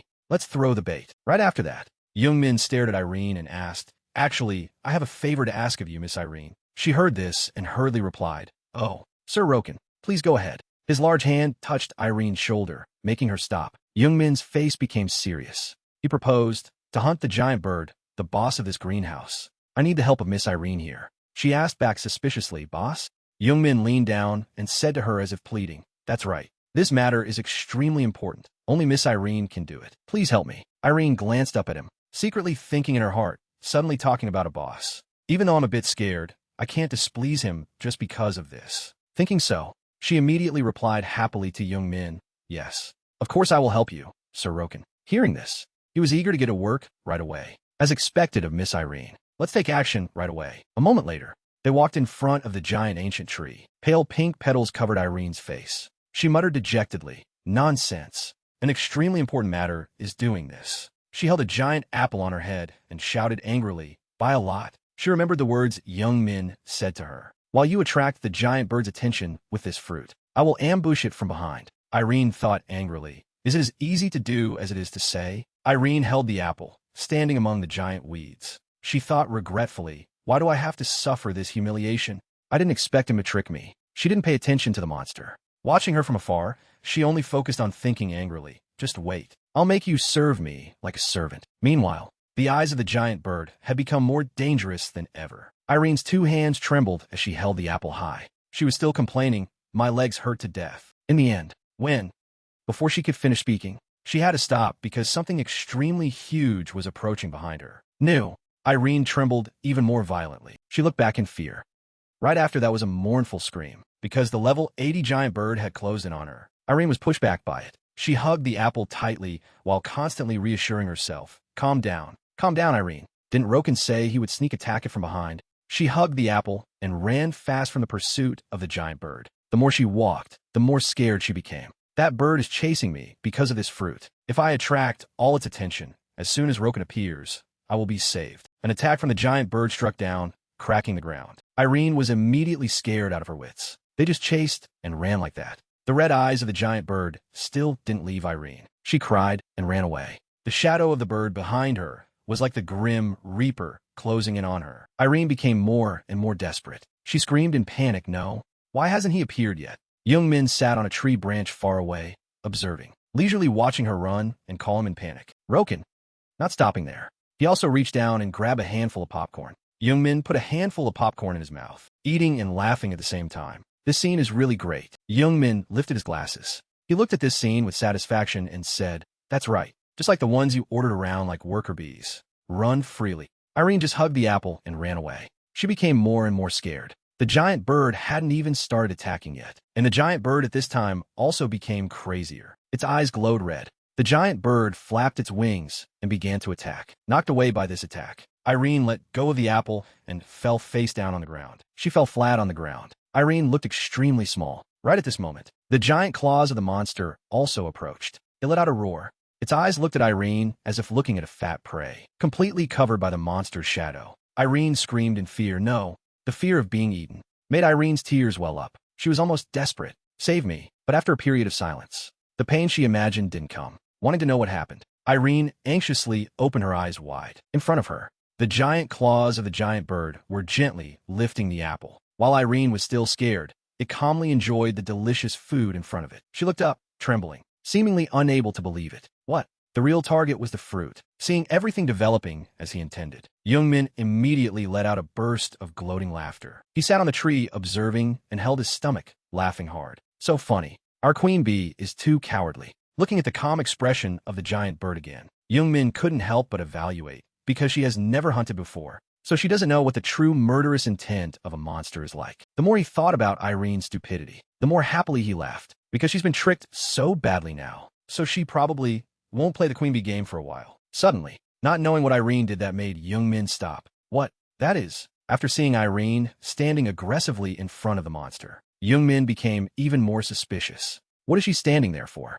After experiencing fear to the bone, Irene bit her lip and scolded, I just wanted to make some profit, but I didn't expect to be used as bait by that weird guy. She gripped the rock in her hand tightly until it trembled, and he's nowhere to be seen. It's rare for me to work this hard, but Irene stood up, threw the rock at the giant bird, and screamed, "Motherfucker, I'm pissed off." As soon as he saw this scene, Youngmin immediately panicked and wanted to stop her. Huh? Is she crazy? If it's an attack, then no. But before he had a chance to stop it, that rock flew straight into the giant bird's face. Immediately, the bird's attitude completely changed. Its eyes glowed red with anger. The giant bird flapped its wings and flew up. Its entire plumage was as red as a phoenix. It let out a cry and charged forward, as if wanting to attack Irene. As soon as he saw this scene, Youngmin immediately became worried. That stupid bitch. If you don't touch the giant bird first, it's very gentle, but once it gets angry, one side must die for it to stop. Meanwhile, the long wingspan of the giant bird swung out once again, with just one attack. It knocked Irene away along with her cry of pain. Youngmin also didn't expect things to develop in this direction. He helplessly supported his forehead. I thought she would just leave if she was too angry. But why did she provoke it? How is it different from seeking death herself? And at this time, Irene had been beaten black and blue by the giant bird. She could only call out weakly, "Roken." Hearing that call, Youngmin pursed his lips, looking extremely tense. Finally, he sighed and told himself, "All right, if it's come to this, I have to step in." The sunlight gently shone on his back along with the shiny axe blade. Youngmin told himself, "I'm also soft-hearted, aren't I?" Once again, the eyes of the giant bird turned red with heavy, murderous intent. It flew a circle in the air and then attacked down where Irene was lying. At the same time, Youngmin's sturdy hand quickly raised the axe. He charged behind the giant bird. The axe was ready to slash down, right when Youngmin's attack landed. The giant bird let out a cry full of pain. The more Youngmin fought, the more aggressive he became. He shouted excitedly, "Where are you looking? You bird, your opponent is me." Right when the giant bird leaned back, he immediately clung to its back and shouted loudly, "Stand still." And the giant bird this time was hit with an extremely painful strike, to the point that tears welled up. And then with a whoosh, it carried Youngmin flying into the air. He tightly gripped the bird's feathers, while fighting against the wind blowing in his face, while singing, trying to run. Then suddenly the direction in front changed, making Youngmin stop in suspicion. A large tree appeared right in the flight path of the bird, making him shout nervously, "Damn it," trying to crash into the tree. Right after that, Youngmin's hand forcefully gripped its feathers and told himself, "So that's how it is." Just a moment later, his power completely erupted. He threw the bird away and shouted loudly, "That won't work." He used his other arm to summon his weapon, hand axe. As soon as he finished speaking, an axe quickly appeared. The battle made Youngmin more and more excited. He swung the axe and shouted loudly, "Fatal strike." A flash of light suddenly appeared as the axe blade swept past.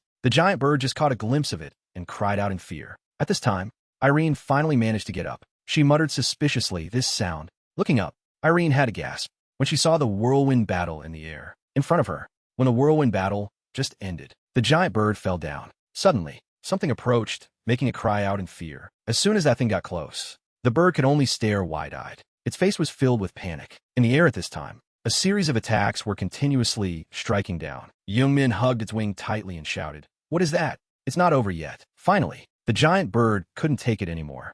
It let out a cry and unleashed a skill, frenzied feathers. Immediately, the feathers on the giant bird's body turned into powerful weapons to fight against Youngmin. His eyes flashed with the light of excitement. Youngmin shouted loudly, "You idiot, that's really brutal. We're a good match for this." At the same time, he hugged the giant axe tightly to slash down, while using the fatal strike skill and shouting loudly, "Go to hell." When the axe blade slashed right next to it, the giant bird could only endure in despair. With a single slash, the giant bird was split in half by Youngmin. At the same time, the system sounded a notification. Defeated the giant bird. Leveled up. Irene's eyes widened watching the scene that just happened. She couldn't believe it and said, "In the end, Roken saved me." Irene placed her hands on her chest and told herself, "My heart is fluttering. I also want to get stronger." She looked up at the sunlight and secretly resolved, just like Roken. And Youngmin at this time had just experienced the battle with the giant bird, so he was still extremely excited. After the surrounding space became peaceful again,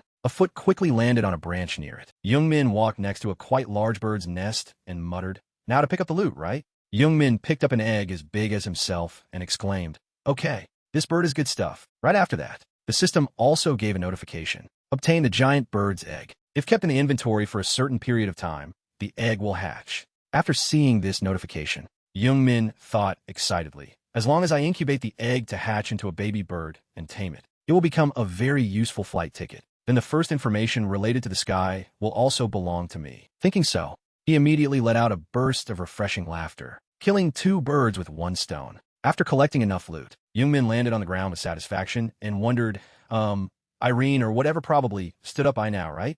Or is she still lying there? After landing, he didn't see her anywhere, only a letter lying lonely on the ground. Youngmin asked suspiciously, what? Did she disappear? What is that? He picked up the letter. The surprise in his eyes deepened. A letter? She left it. When he opened the letter, Irene's message appeared. Tarokin, thank you for the pastime. Thanks to you, I have realized many things. Now I'll fight on my own. Irene. The more Youngmin read, the more confused he became. He muttered suspiciously, did getting hit a few times break her brain? The suspicion was only fleeting. A moment later, a familiar smile bloomed on his face. Youngmin tore the letter to pieces and muttered. Anyway, he put his axe away and left, walking and saying, she's not completely an idiot either, thanks to the queen bee. Later, at Crossroad, a pillar of light shone straight down from the high sky. Youngmin stood in the middle of that halo. He was extremely satisfied and muttered, I also received the new quest. Before setting off, I have to properly repair my gear. At the same time, in laser, pillars of smoke were floating in the air. Then stroked his long beard and exclaimed, here it is. This time a pretty decent one appeared. Youngmin stared at the sparkling armor and praised continuously. Not bad at all. The more he looked at the armor, the more hope Youngmin had for the upcoming battle. If it's to the point where Dwarf says it's a pretty decent one, at the very least, it must be magic grade. These are the gauntlets and armor that I like the most, along with the image of the armor being entered into the system. Its information also quickly appeared. Crimson armor of the Berserker. Rare grade. Armor for berserkers that disrupts the enemy's formation.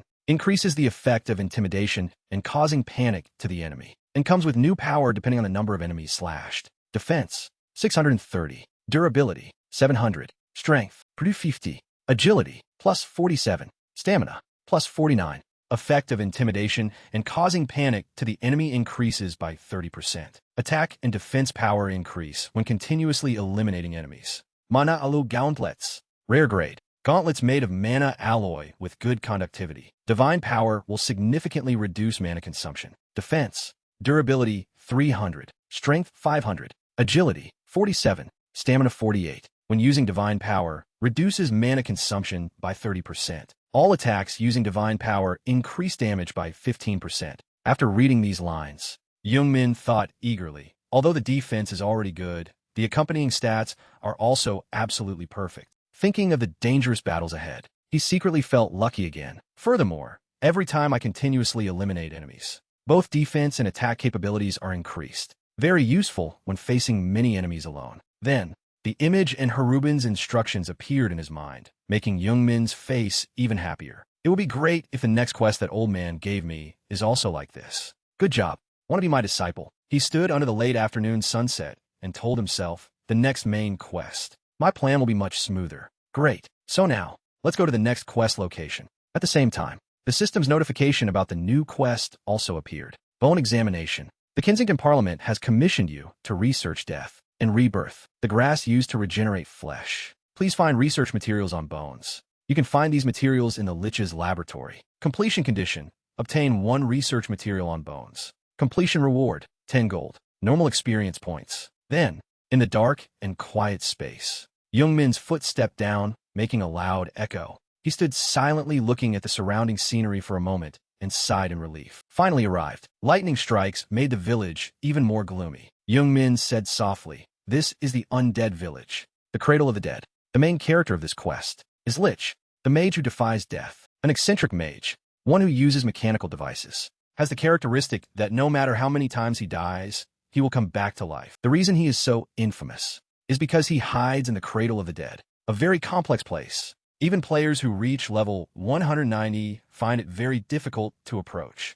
Youngmin carried the heavy axe on his shoulder, quietly observing the people of the Black Dragon army guarding the village gate. After a moment of analysis, he quickly realized, so that means I have to enter the village. A group of undead soldiers like dry skeletons appeared in Youngmin's mind. He thought, looking at the situation in front of him, Youngmin's face gradually became tense. 50 undead, level 150 to 190. It's not impossible, but mana recovery is the real problem. No matter how good the equipment is, it's still very disadvantageous. Thinking of this, his lips curled up into a sly smile again. If that's the case, the next second, a special system notification appeared. Roken has started a live broadcast. Lion. One-man war live broadcast. The Cradle of the Dead. Black Dragon Army faction. As soon as the notification was broadcast, the number of followers jumped continuously. Along with that were rapid comments. Roken. Because of that. Roken is broadcasting live. Where is it? What place is that? How long has it been since Roken streamed? Why stream all of a sudden? What? Where's the stream?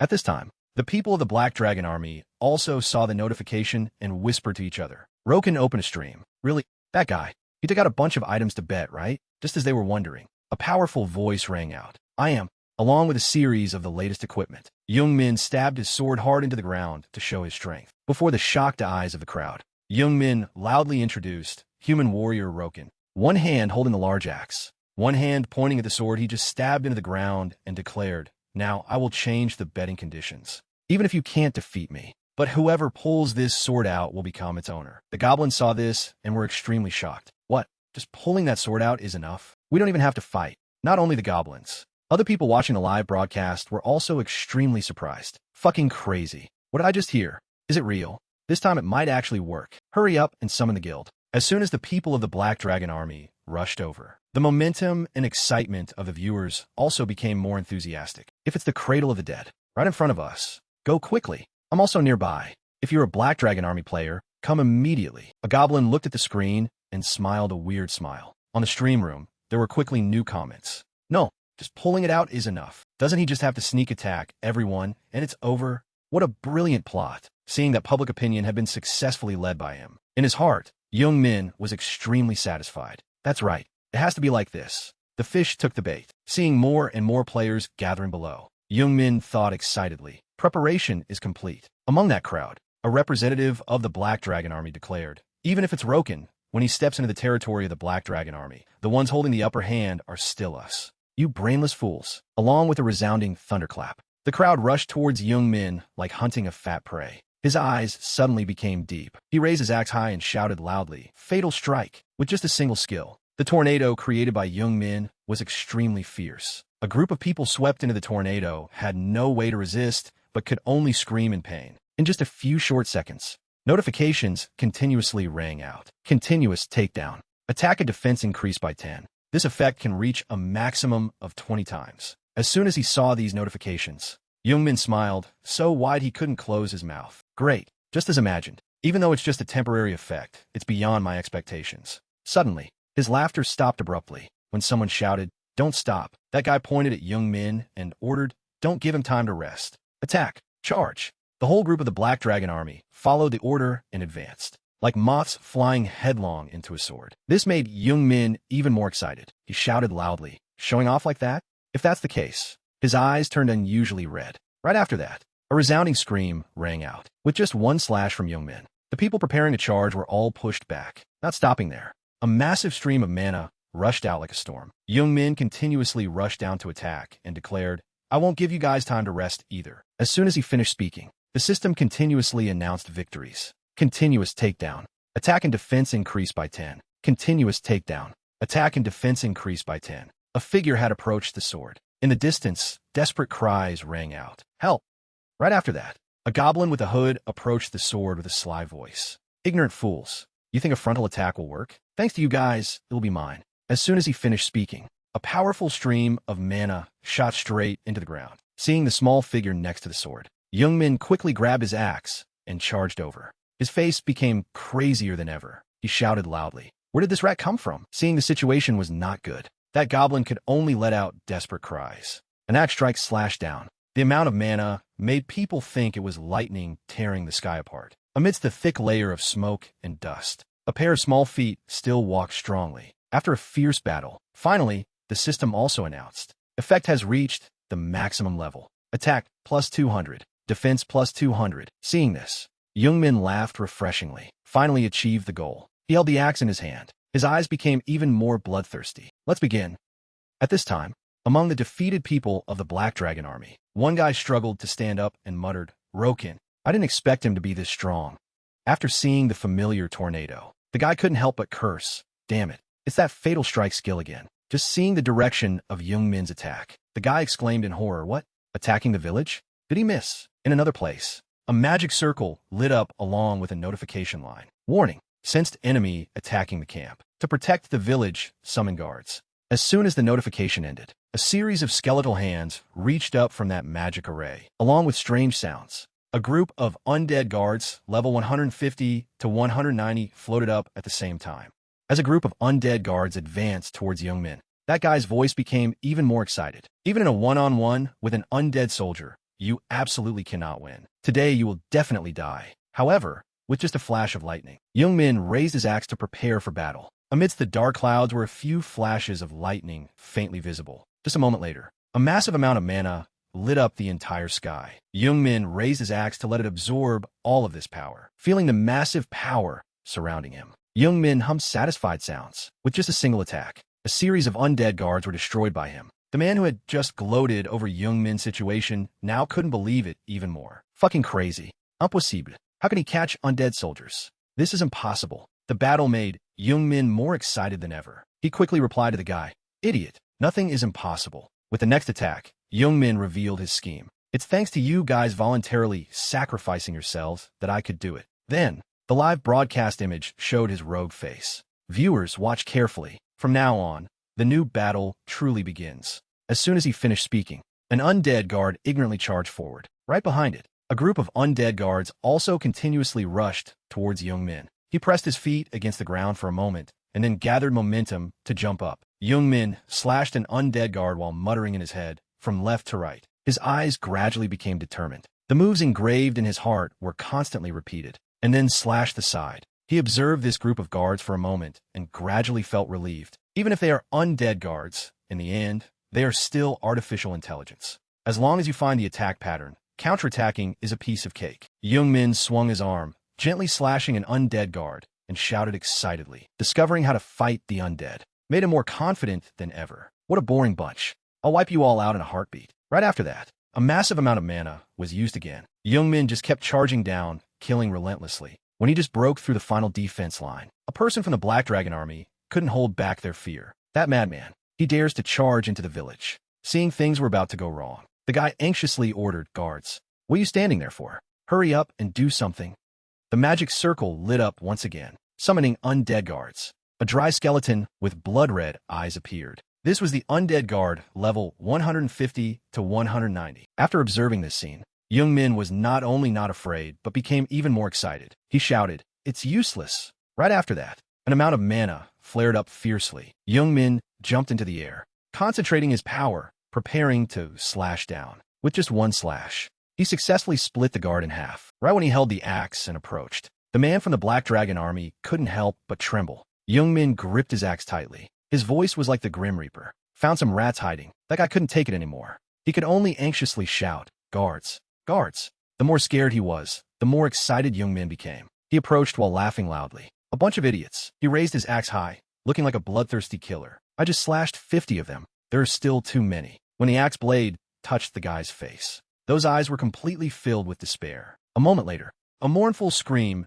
echoed throughout the village. Finally, when the battle ended, only Young Min's lonely figure quietly approached the sword. Along with a sharp sound, the sword was gently pulled out. Young Min admired the precious sword in his hand for a moment and told himself, "I fought so many battles, yet there's still no opponent who meets my standards. I had such high expectations." Suddenly, a lightning bolt unexpectedly struck down from the sky, making him stop. Then, Young Min smiled an interested smile again. "Ah, there's still one guy? Someone who could be put on the scale with me." Along with his thoughts, the image of a young man quickly appeared. "Odin." Young Min's eyes became even more excited. He muttered to himself, "Just wait. One day, I will tear you apart." In another space, a pair of feet had stepped into the blood-red land. Young Min quietly admired this beauty for a moment and then spoke up. "The flower field in the undead village. In the past and now, your taste is truly noble." Looking at the majestic yet mysterious scenery in front of him, he thought to himself, "This is the only place with life in the undead village.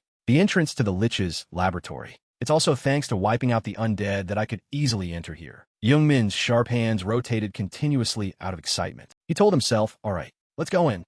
He just waved his hand. The sharp back, as if cutting through a layer of blood, began to drip. Young Min didn't seem to feel the pain. He just let the fresh blood flow profusely. That red liquid flowed down and soaked into the bright red flowers on the ground. Right after that, The system's notification appeared. The Garden of Rebirth recognizes the power of life, activating the portal entrance. Seeing this, Youngmin immediately looked satisfied and said, "That's right." In just a few short seconds, the surrounding space had a clear change. In front of Youngmin, a path leading down to the basement quickly opened. It's open, along with the bright red light. Youngmin entered the Lich's hideout while muttering, "Although it's underground, there are many glowing objects, so it's not dark." He stopped his footsteps to observe his surroundings for a moment and then spaced out. Right, one of those glowing objects. Youngmin didn't linger too long because of that curiosity, but focused more on his main goal. "No, it's not. So boring. Anyway, I just need to get the item back, so I have to end this quickly." While he wasn't paying attention, a glowing orb suddenly changed. Youngmin's footsteps suddenly stopped. He looked at the large space in front of him and quickly judged, this must be the Lich's laboratory. While he was dazed, a strange voice suddenly rang out. "Who is it?"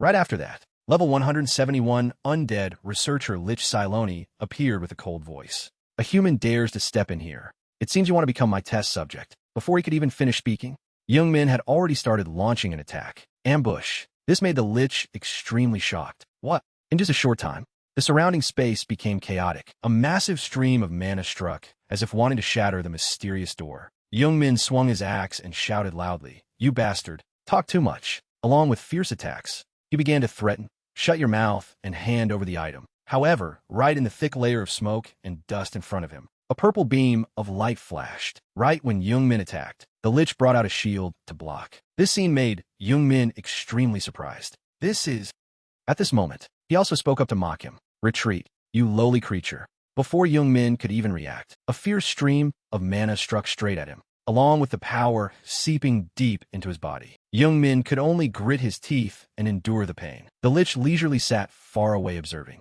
After seeing his weakness, he laughed refreshingly. "How do you find my mechanical technology shield?" Right after that, a series of magic circles appeared again. He raised his hand, waved it, and ordered, "Come out." My subordinates, looking at the undead guards staggering to their feet, the Lich continued to shout loudly, "Hurry up and wake up. Stop that foolish intruder." While Youngmin was still struggling with his injuries, a group of guards approached him. Youngmin's wounded face became haggard. He felt extremely regretful. "Damn it, because I was too careless. I only intended to punch you unconscious and take the item." Despite the pain, Youngmin still tried to force himself up from the rubble. He propped up his heavily injured body, seemingly ready for the next battle. His hand tightly gripped his weapon. Youngmin's face became more brutal than ever. He declared, "If that's the case, let me send you off." Agile jumps as fast as the wind. Hard to see clearly with the naked eye. Youngmin charged up, swinging his axe, wanting to slash at the red orb in front. The red orb, hit by Youngmin's strike, couldn't withstand it and quickly shattered into many pieces. Youngmin smirked dangerously, pretending to be disappointed. "Missed." The Lich saw Youngmin acting so cocky and went crazy with anger. "You bastard. You despicable thing." The Lich looked at Youngmin's back as he dashed away. He screamed and cursed, running away during a battle. "Are you even a warrior?" Youngmin didn't care. He laughed gleefully and even gave the Lich a middle finger. "Who would be stupid enough to fall for your provocation?" Youngmin observed the red orbs hanging on the other side, secretly analyzing. The reason this guy is so excited is because the life orb containing the Lich's true soul is hidden among countless glowing objects. Youngmin charged up and smashed all those glowing red orbs because he knew that, now, even if I kill that Lich a few times, he will still come back to life, but as long as I find and destroy the soul container, he can no longer resurrect. Youngmin smirked, his tone fake. "What's this?" "Missed again." Youngmin stopped for a moment. He screamed like a madman. "It's okay, because if I hit on the first try, you'd be dead meat." The Lich behind him was so angry he trembled. "You useless thing, you dare to oppose me?" A purple light emitted from the shield that the Lich brought out. The Lich slammed the shield hard into the ground, feeling the strong tremor as if activating the shield's attack mechanism. It shot out powerful lightning bolts. That shield kept plunging deeper. Its power caused the surrounding ground to crack open. Those lightning bolts aimed precisely at their target, shooting straight towards Youngmin. He quickly realized something was wrong and turned back to assess the situation. The Lich controlled the shield to shoot out terrifying lightning bolts. He wanted to completely destroy Youngmin while declaring, "I will let you know who the true master of this place is." Youngmin smiled maliciously, looking disdainful. "Is that so? Show off your cheap tricks." Youngmin let go of the axe in his hand. He modified it into a new weapon with greater and stronger destructive power. Unequipped battle axe. Equip hand axe. Hand axe. Youngmin's axe duplicated into two. He excitedly twirled the axes and charged in to solo with the Lich. Come here. Let's try it once. Suddenly, a sharp-pointed metal wire, accompanied by a lightning bolt, whipped out from nowhere. Those massive metal wires lashed out continuously, wanting to take down Youngmin. But he was no amateur. Relying on his agility, Youngmin successfully dodged all of the Lich's attacks. The Lich got truly angry. He enhanced the power in the mark on his hand and warned Youngmin, "You cowardly rat. That's enough." A mechanical metal wire accompanied by lightning was powerfully emerging from the ground. It looked even more terrifying than the metal wires from earlier. Those wires increased their speed, trying to catch up with Youngmin. But he was too fast, just gliding a few times and dodging them all. The tip of the metal wire bent, aiming precisely at the target, preparing to deliver fatal blows. It dashed as fast as if wanting to tear through space, shooting towards Youngmin's vital spots. He quickly leaned back to dodge the attack. Youngmin's speed was as fast as lightning. He easily dodged the attacks of those metal wires. Youngmin held the glowing axe in his hand, gathering momentum to jump up. He took advantage of the momentum to do a somersault in the air. Youngmin swung an axe, making it fly extremely fast. Finally, he unleashed a counterattack. Fatal strike. The axe flew at a dizzying speed. Wherever it swung, the red orb shattered. Seeing this, those metal wires twitched and writhed, constantly moving.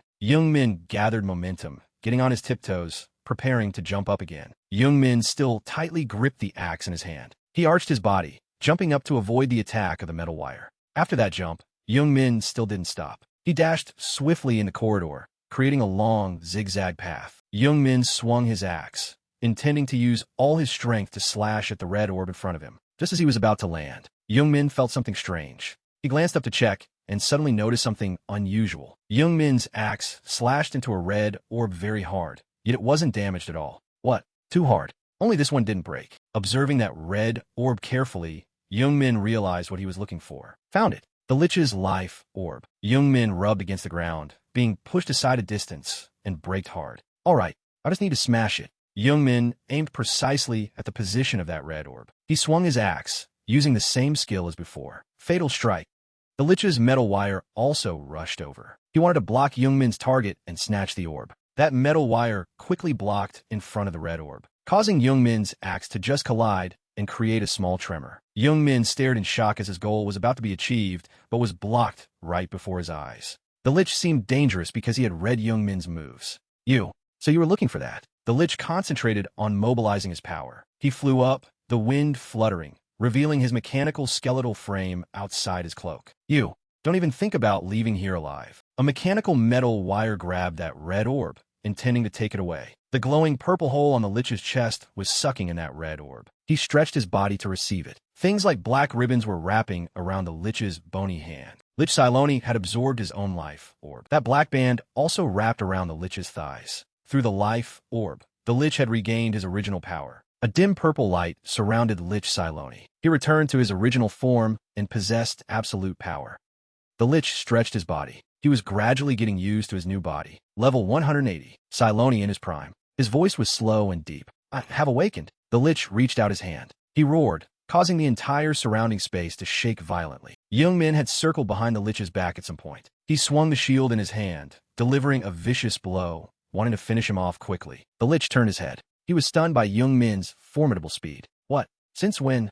Without giving him time to react further, Youngmin forcefully threw the shield at the Lich. The shield hit the ground, creating a strong tremor that punctured the ground. Youngmin landed safely. He disdainfully mocked Lich Siloni. "Idiot, because I knew. I let you absorb it. Didn't you know why I didn't fight you, but only focused on finding that thing?" Youngmin, at this moment, looked no different from a demon crawling up from hell. "I just need to smash that thing and then kill you. You don't need to waste your energy." Level 183 Youngmin. The Lich crawled out from the rubble. He pushed the shielding shield away. Impossible. After absorbing the life orb, I am at my strongest. The Lich bent his knees, preparing to jump up. Around where he stood, there were always lightning bolts faintly visible. With his giant body and terrifying power, the Lich charged straight at Youngmin. He intended to give Youngmin a punch, wanting to crush him. Feel it. It seemed everything was going exactly as Youngmin planned. He smirked in satisfaction. The Lich put all his strength into the punch. He roared and charged at Youngmin.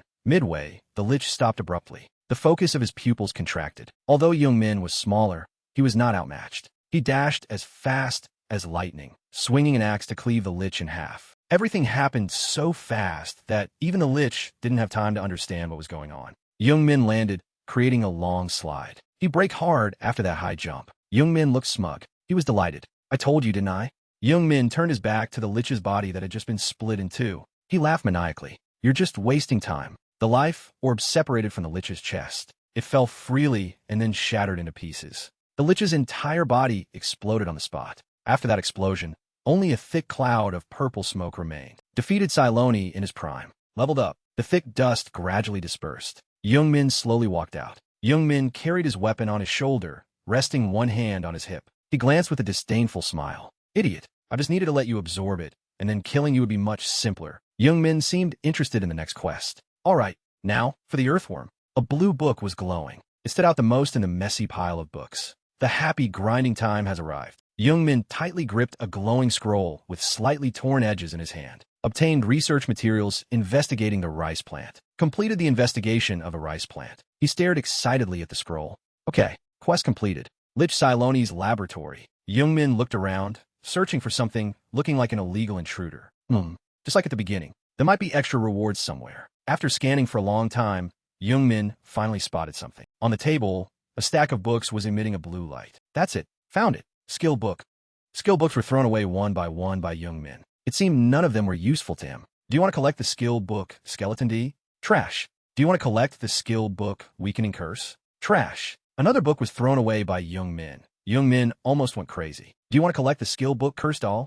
He angrily threw the book in his hand hard. Trash. Youngmin dug frantically, searching through those books. No, there must be something else. Youngmin saw something and locked onto his target. Collected the skill book, Third Hand. Youngmin held the book high in his hand, thrilled because he finally found something useful. This must be a very profitable treasure, because it only requires enough energy and high mental concentration to use. Third Hand is a skill that creates another hand using mana. When concentrating mentally, as long as there is enough mana and mental power, you can create several hands. Youngmin held the book in his hand, smiling with interest. This is very interesting, isn't it?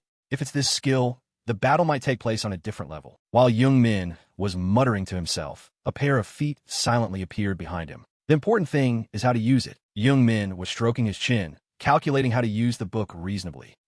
First, I have to store it. Then I have to think carefully about how to use it. Suddenly, from behind, a gloomy figure appeared looming behind Youngmin. The two deep eye sockets of that thing flashed a strange purple light. It growled, acting aggressive. The skeleton let out a scream. It swung its arm, launching an attack at the intruder. Youngmin spun around. He quickly grabbed its head and pushed it away. Youngmin didn't say much. He directly used his strength, wanting to crush the skeleton's skull. Youngmin slowly lifted the skeleton high up. His eyes radiated deadly murderous intent. You're here? I've been waiting for a while. You bastard. Youngmin's fingers pierced through the skeleton's sturdy protective layer, causing it to groan in pain in waves. Youngmin showed no mercy at all. He increased the force in his arm. With a boom, that skeleton exploded. Youngmin looked at the skeleton falling down and smiled a weird smile. Idiot, you have to do a surprise attack. While Youngmin was laughing gleefully, there was something from afar. It caught his attention. A gloomy, eerie army of dry skeletons was growling and advancing. Youngmin saw that scene and became even more delighted. He couldn't help but laugh, looking up at the sky. Brought your whole gang of friends? But what can you do? You're already dead. Youngmin swung his arm to summon his weapon. He consoled them, but it didn't matter much. Anyway, don't be sad. You guys are about to meet again. Saying that, Youngmin held the giant axe blade and charged straight into the army of dry skeletons to fight. Youngmin glided like the wind among the army of dry skeletons. He informed them in advance. Prepare to lose your heads. Youngmin's axe slashed wildly. With a swish, he knocked out another one. The hardware of that dry skeleton rolled away. But Youngmin didn't care. He charged straight into the army again and continued. Youngmin swung the axe in his hand, intending to take care of the entire army below in one strike. Youngmin's slash was so terrifying that it blew away half of the dry skeleton army. If you ignore Lich's corpse, a thick purple liquid flowing out from the Lich's life orb earlier. When the cursed skeletons, these level 160 monsters will be continuously created by those dry skeletons fully equipped with weapons crawling out from the puddle of purple liquid. Because the mana of death pollutes the surroundings and will turn that place into a cursed land. Until all the mana of death is consumed, it will stop. Therefore, if it's someone who knows, they will quickly dispose of the Lich's corpse. But Youngmin smirked like a psychopath. That's only suitable for idiots. Youngmin swung the axe in his hand while moving agilely. In a flash, he had taken care of all the cursed skeletons. This is a good opportunity to grind levels that cannot be missed. Defeated cursed skeleton. Defeated cursed skeleton. You have leveled up. Youngmin immediately raised his hands to celebrate because he had achieved his goal of leveling up. Combo. Defense and attack stats each increased by 10. Youngmin continuously received rewards and useful items. Level and ability stats continuously increase. Just keep coming. With a boom, a massive tremor, Youngmin almost wiped out this entire cursed skeleton army. A few dry skeletons rolled on the ground. Their skulls were all shattered. Not a single one was intact. A few dry skeletons mixed in a rubble of rocks and dirt with thick dust. Youngmin seemed to still have the lingering feeling after the recent battle. The murderous intent on his body hadn't completely dissipated yet. Roken stood tall, watching the Skotten fade away as a series of notifications popped up repeatedly. All cursed Skotten have been eliminated. Stacking effect has reached its limit. Attack plus 200. Defense plus 200. Roken admired the armor on his body and thought to himself, perfect timing. The armor's effect has also reached its limit. I was wondering whether I should come back or not, but in this state, that should also be possible now. In a desolate, gloomy, and deserted village, piles of rubble were stacked high, with occasional lightning bolts streaking across the sky. Meanwhile, in the cradle of the dead, someone was still strolling along the dirt road. Level 140, Black Dragon Army Camp, Adventurer Gaguba. Oh my god!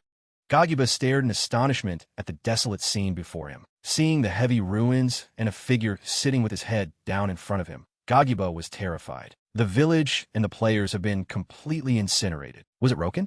That guy is a real monster. Gaguba replayed the memories of the fierce battle and shivered. It's a shame I saw the live stream late, but if I had participated in that battle, just imagining it is scary. While he was lost in thought, the burly orc spoke up. Hey, over here. Do you have any recovery potions? Gaguba was slightly startled, his reaction a bit slow. As Gaguba pulled a recovery potion from his clothes, he took the opportunity to probe. Here's a recovery potion. What on earth happened? The burly orc reached out to take it and wave his hand. Thanks. Don't even mention it. Just as the name suggests, it was a disaster. Batten opened the potion bottle, his face pale. That guy, Roken, stormed into the village. Guards, players. He killed them all, leaving no one behind. Since there was no one left to kill, he turned off the live stream and disappeared. Gaguba was both horrified and puzzled. What? No way. Why on earth did he go on a rampage? Batten didn't know the reason either and just gave a vague excuse. I don't know. He's known for being a madman. Gaguba's face turned as green as a banana leaf, and he felt uneasy. No, this is strange. Even if he went crazy, he clearly had a purpose. Roken has started a live stream. The live notification made Gaguba jump, and he stammered. What? Roken is live streaming again. Batten, who was in the middle of drinking his potion, had to stop. His eyes were wide with fear, wanting to back away. Batten squinted at the live stream panel and muttered, wait a minute. The stream title. Just as the two of them understood the content of the live stream, Roken suddenly appeared from behind with a massive axe. Live stream, conquering the cradle of the dead.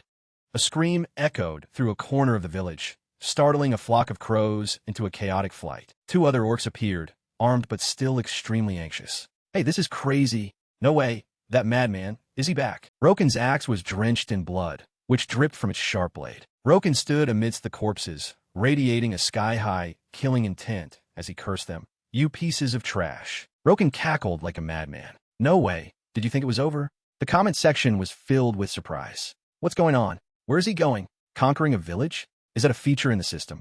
Everything was already destroyed. Is there still more? Roken raised his hand and summoned a magic circle. Countless cursed Skotten crawled out. Warning, enemy attack on the camp detected. Summoning guards to protect the village. A Skotten holding a sword fearlessly roared and charged forward. Attack. Boom. An explosion shook the space. Roken, excited, swung his axe wildly a few times, sending the Skotten flying. The two orcs stared wide-eyed at Roken's skills and strength. This is insane. It was the same last time. Is this even possible?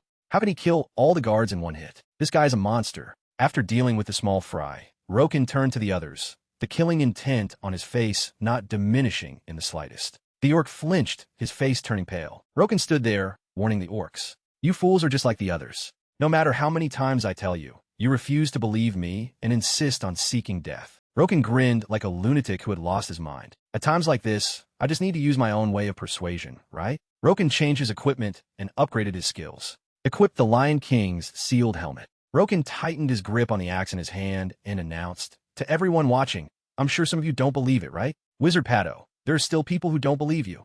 Song, because it's pretty hard to believe. Hey, because it's obviously a scam. Roken spun around, getting used to his new equipment. But none of that matters. Why, you ask? In his new gear, Roken looked even more imposing. He declared, whether you believe it or not, everyone present here will die. 3 figures were perched on a rock, struggling to hold a flag steady. Conquest. If you drive the enemy out of the village in their territory or eliminate them, this large-scale combat content is recognized as having conquered the village. A squad of soldiers, fully equipped with armor and weapons, was advancing with high morale. Players who remain can set a respawn point, and every player who stays will receive 50 guards. Basically, each conquest is equivalent to the smallest unit, a clan. In a clearing in the village, 2 warriors were dueling. The sword clashed violently with the axe, sending out small sparks. The green orc, while parrying, couldn't believe it. How on earth did he manage to charge in here all by himself? Normally, you'd have to form a clan before entering. Roken put more force into his axe, wanting to defeat the green orc. He attacked with both physical force and psychological warfare.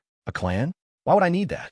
I'm more than enough for this bunch. Why should I share the reward with others? Roken swung his axe, knocking the orc's sword away. Roken quickly took advantage of the moment before the other guy could regain his footing. He swung his axe at his opponent's vital spot. Even through the helmet, Roken's sharp and keen eyes were visible. Roken stood in the middle of a circle, surrounded by orcs. Although it was 1 against 10, Roken didn't flinch. No matter the odds, Roken cracked his knuckles, preparing for the new battle about to unfold. A huge explosion erupted. 3 beams of light lit up the sky. They cornered Roken in the middle to restrain him. The whole group of orcs brandished their weapons and charged at Roken simultaneously. When faced with overwhelming physical force, Roken still had the same crazed expression as before. In fact, in this situation, his emotions exploded even more. It's just a theory. He threw the axe in his hand, sending it flying in one direction. It sliced through the orc, cutting him in half. His speed was so fast that the orc didn't even have time to change his expression. After the first one, the second one couldn't escape the fate of being split in 2 either. The third one was much more miserable. Roken split his head in 2 with a single axe blow. Roken's speed was so fast that it created streaks of light with every move he made. A small orc hid behind a wall, trembling in fear. This is crazy. They're all dead. Those guys were all really strong, too. The orc squeezed his eyes shut in fear, his words becoming frantic. It's over.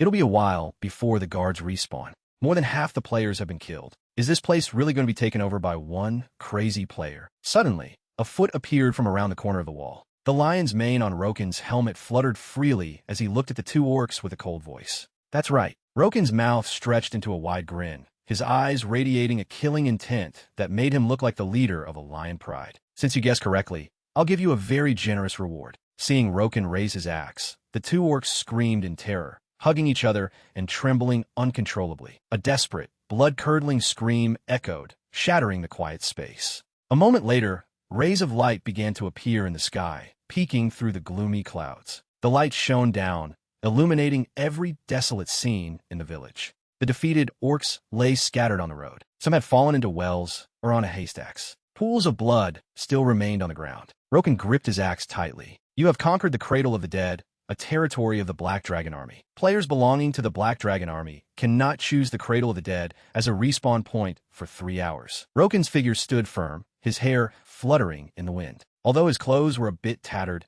it didn't diminish his majestic presence. You have single-handedly conquered a village in enemy territory. Roken, with his large frame and overflowing killing intent, looked like a demon rising from hell. You have received the title Tyrant. You're the first person to obtain this title. Roken stared intently at the notification panel. He smirked with satisfaction. Conquering it alone and being the first to get this title, the effects must be pretty amazing. The panel displayed the detailed information. First, Epic Tyrant. Praise be to your overwhelming strength. You who have captured a large-scale stronghold. Accompanying effects nullifies the Legion effect of surrounding enemy camps. When in enemy territory, all stats increase by 15%. Defense and attack against NPCs and enemy camps increase by 15%. Defense and attack increase by a maximum of 50%, depending on the number of enemies from the enemy camp. The viewers' reactions were off the charts. If I upload this video to YouTube, the income will be pretty good. Roken observed the situation and calculated for a moment before coming to a conclusion. Just as I expected, Roken opened the comment section and saw that the viewers' reactions were very positive. Roken, did he kill them all by himself? The Black Dragon Army is so pathetic. Oh my god, I can't believe it. He doesn't just talk, he acts. Roken was somewhat excited. He shrugged and spoke to his fans. All right. The village conquest is done. Time to head back to a village and rest for a bit. Main quest. The panel flickered and displayed a notification reminding Roken. Wizard Pat. Roken, in front of you. Huh. In front. Roken frowned and squinted, not understanding what was happening. Huh. In front. A figure with a golden aura, holding a heavy mace, charged forward. His hand pierced through Roken's status panel in a surprise attack. Roken couldn't dodge in time and was struck by the man's mace. He couldn't take it and immediately coughed up a mouthful of blood. A single blow from a mace sent Roken flying several meters, crashing through several walls. As the dust and smoke cleared, Roken was seen kneeling with his head down, his axe lying beside him. Roken opened his mouth and spat out a mouthful of blood. He felt weakened as he looked up. What was that? Weren't all the Black Dragon Army guys dead? The man spun the golden mace in his hand. Oh my. His figure was hidden behind a cloud of dust as he slowly approached. I have waited for this day and sharpened the blade of revenge, but I didn't expect you to be this weak. Our tiller must be crying in the heavens. The dust cleared, revealing his face as his voice echoed. Isn't that right, human? As the man got closer, it turned out he was level 200, Guard Captain Killian Gyros. Roken clenched his fists and gritted his teeth. Damn it, why is Gyros here? Could it be that he came looking for me because of Tiller? Roken struggled to his feet. Damn it, why now? Should I just run away like last time? But Roken was very hesitant about one thing. So many people are watching. In the comment section, people were in an uproar over Roken's disappearance. Where's Roken? Hey, why did he suddenly disappear? Roken silently made a decision, but not a complete one. Since this is a fight that brings no benefits, it's probably better to run away, right? Roken lightly touched the serious wound on his abdomen, hesitating slightly. Besides, even though I was ambushed, a single blow only did this much damage. The difference between level 199 and level 200 is huge. Gyros stood holding the heavy mace, his whole body emitting a golden aura. Clearly, Gyros is stronger than me. As expected of a guard captain, on the same level as Manchin. Roken observed him. A lion bearing its fangs, a rabbit in its mouth. There's no doubt about it. The highest position. Roken recalled an old image. The highest position. Another figure appeared in Roken's memory. The highest position. In the depths of Roken's memories, a man in full armor appeared. The highest position. The man's face was very handsome, but his expression was gloomy as he looked in one direction. The predator.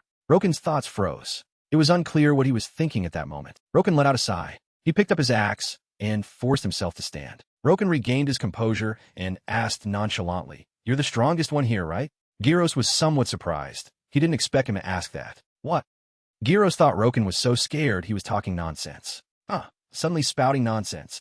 Roken cut him off before he could finish. "You're hurting my ears." Roken raised his axe and pointed it straight at Gyros. "Answer me." Roken issued a challenge and a condition to Killian Gyros. "If you die, I'll be the one at the top here, right?" Hearing this, Gyros' killing intent flared up. Gyros was delighted and continued. "An interesting one. The one at the top." Gyros glared at him and shouted with great vigor, "That's right. You're right. If I die, until you cross the continent, you will be the strongest." Zero, with his chest puffed out, clearly declares, "The captain of the Aston Town Guard, Zero, guarantees it." Young-min draws a half circle on the ground with his foot. If that's the case, then fine. Young-min builds momentum, swings his axe, and charges straight towards Zero to engage in battle. "Take this, you bastard." In the middle of the arena, Young-min stands facing Zero in an atmosphere so tense it's suffocating. Young-min doesn't fight meaningless battles because he understands clearly. Bravery and foolishness, those two things are very different. Suddenly, a deep black shadow appears in Young-min's pupils.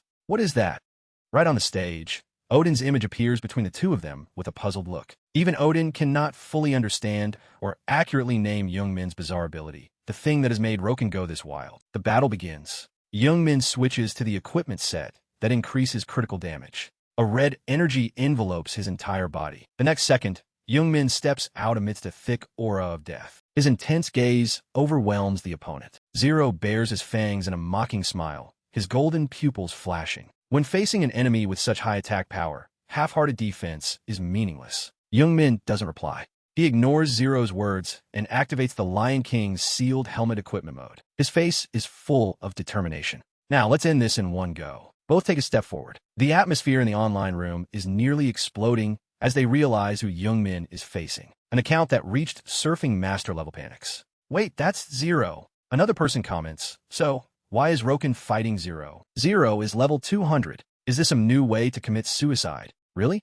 Even if it's Roken, the opponent is the captain of the Aston Town Guard. Looking at Young Min's ready state, one account speculates, is Roken so good that he's gone crazy? Zero's supporters show contempt. By the way, teach him a lesson. Suddenly, a blinding light from above shines straight down like the halo of destiny. The light hits Young Min's lion mask, making it flash with a cold metallic glint. The two of them engage in close combat. Combat energy envelopes their bodies, forming two halos of contrasting colors. Lightning-fast attacks are unleashed. Young Min shouts. The smile behind his mask becomes crazed. A total release of primal instinct. Boss! From Young Min's body, red bolts of light burst out violently. He charges straight at Zero like a fire arrow. Before long, they are close again, face to face. An earth-shattering explosion shakes the arena. The chat room is once again in an uproar with a series of frantic comments. Crazy. Is this for real? No way. What's this? What's this? Really? Is he playing a different game by himself? He's really gone mad.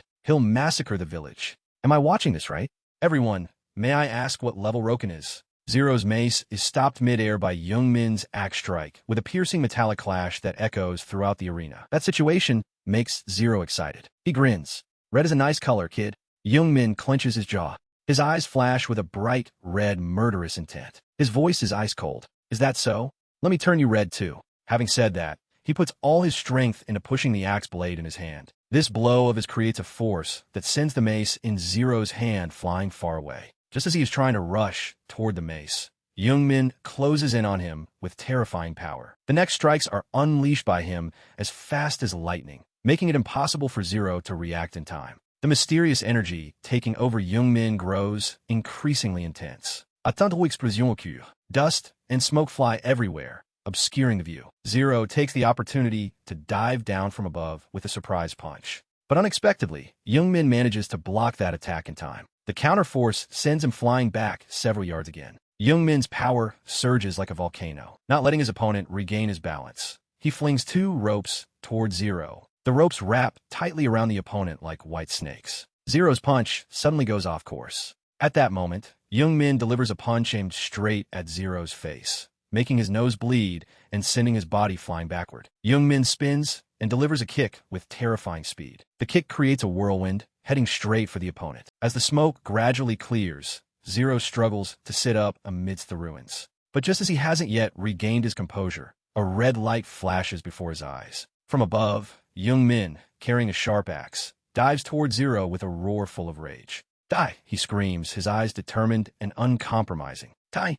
Instantly, a thunderous explosion fills the space, shattering the arena into pieces. Thick smoke flies everywhere, blurring all vision. From within the smoke, a light flickers. Zero is still alive, jumping onto a nearby rock. A large piece of flesh is missing from his right chest due to the fatal slash from Young Min. Zero's golden pupils show a hint of contemplation, as if he is calculating something deep. On this side, Young Min slowly approaches his opponent. He sighs excitedly, feeling the power coursing through his body. As expected, it seems a bit over the limit, but it's worth a try. He remembers the benefits he received before. They were what opened the door to primal powers for him, thanks to the tyrant title he received not long ago. Suddenly, simultaneous shouts from behind attract Young Min's attention. Captain, nearly a dozen green-skinned members of the Aston Town Guard, carrying spears and swords, rush over. We're here, Captain Zero. They hurriedly support Zero, their voices full of concern. Are you okay, Captain? It's because you were in such a hurry. Why did you leave us behind and go ahead? Looking at the scene before him, Young Min clicks his tongue. So they're called the guard team. The Aston Town Guard came together too. He can't help but feel tired thinking about the numerical difference between himself and the enemy. So he was so excited for revenge that he ran ahead alone. 1-0 was already too much. Now all of them too. A zealous guard arranges things. Now you should treat your wound first. Leave the rest to us. But Zero suddenly interrupts with a low, hoarse voice. He puts his hand to his forehead, his mouth letting out a few growls. Then, Zero stands up with crazed eyes and murderous intent radiating from his body. Don't you dare interfere in this battle. Young Min's pupils contract. His face shows a hint of shock. Zero stands tall on the ruins, his whole body emitting a fierce aura. You must have heard of Mankey, right? The captain of the Crossroad Guard. In an instant, Zero's two fangs slowly grow longer. Strangely, I felt it from him not long ago. Mankey is one of the few strongmen I recognize. Immediately after, Young Min hears the system notification in his ear. Guard Captain Zero has recognized you. This situation makes him cry out in confusion. What? Glowing patches of flesh appear on Zero's body, as if he is molting. Zero's recognition means he will use his original form to face you with all his power. A blinding golden energy radiates throughout the space like a second sun rising in the middle of the arena. Zero roars like an awakening beast. From within that burning, fierce light, a large foot steps out with a slow, majestic stride. A heroic voice echoes, "Captain of the Aston Town Guard." Youngmin's heart skips a beat. His facial expression freezes as the other person's name rings in his ears. Kill Ion Zero. It turns out Zero has evolved. A mysterious purple skin covers his toned, already powerful body. The aura surrounding him is also many times more oppressive. Zero points at Youngmin with a burning gaze. "Oh human, tell me your name." Level 210, Warrior Zero. The question and Zero's extraordinary resurrection ability suddenly leave Youngmin in silence. His teeth clench. Then, a smirk appears on Youngmin's face. He shouts his name without hesitation. "Roken. Roken the Berserker." Zero smacks his lips. "Roken. What an interesting name." Having said that, he holds his mace and charges forward, his voice full of contempt. "I will remember your name, Roken." These words from Zero leave Youngmin bewildered. "What are you saying?" Suddenly, his pupils turn bright red, as if detecting something dangerous. Zero stops right in front of him, motionless. But the next second, he vanishes into thin air, as if he never existed. Youngmin cannot hide his surprise. He disappeared, while he still doesn't understand what's happening. A strange object falls from the sky. A wooden house comes flying straight toward Youngmin from nowhere. He quickly retreats, gritting his teeth and cursing inwardly. "Damn it, I can't even dodge in time." The next second, the wooden house falls straight onto where he is standing. Youngmin tries to block it with his hands, but the weight of the house makes it impossible for him to stand firm. His footsteps gradually falter. Roken strained to hold up the house, blood spraying out in streams. Involuntary, pained growls escaped his lips. From the sky, Gyros stomped straight down onto the roof. The impact created a bolt of lightning that struck Roken. The blow instantly wounded him so severely that he coughed up blood. Seizing the opportunity, Gyros moved as fast as the wind, leaping across the rocks. A deafening explosion échoued. Bright red liquid splattered into the air. Roken, completely exhausted, fell freely. He struggled to open his eyes and look around. However, his vision was now covered in red blood. "My vision is obscured." Gyros pressed his advantage and charged forward. A massive explosion tore through the silent space. Roken gasped for breath, a taunt echoing in his ears. "What a weakling." Roken's gaze froze as he remembered Odin's words. The words, sharp as a knife, stabbed straight into his heart. "You're not even worth the effort of me dirtying my hands to kill you." At the same time, Gyros' face flashed in his mind with a mocking smile. The feeling of being looked down upon awakened a strange blue aura within Roken. He clenched his jaw. Then, with fiery red eyes shooting sparks, he let out a furious roar that reached the heavens. "Shut up." At that moment, Gyros had also landed nearby. He couldn't help but be surprised by the light radiating from the other man. A dazzling red lightning bolt shot forward, signaling an impending attack. Immediately after, Roken charged out of nowhere, getting right up to Gyros. He swung his axe straight at him with divine speed. A deafening clash rang out. Gyros had managed to block his attack with a large mace in his hand. Gyros' feet were planted firmly on the stone ground, not moving an inch. He laughed heartily, as if mocking Roken. "Excellent. This is truly a crazy fight." Gyros' condescending attitude only enraged Roken further. He let out a crazed roar.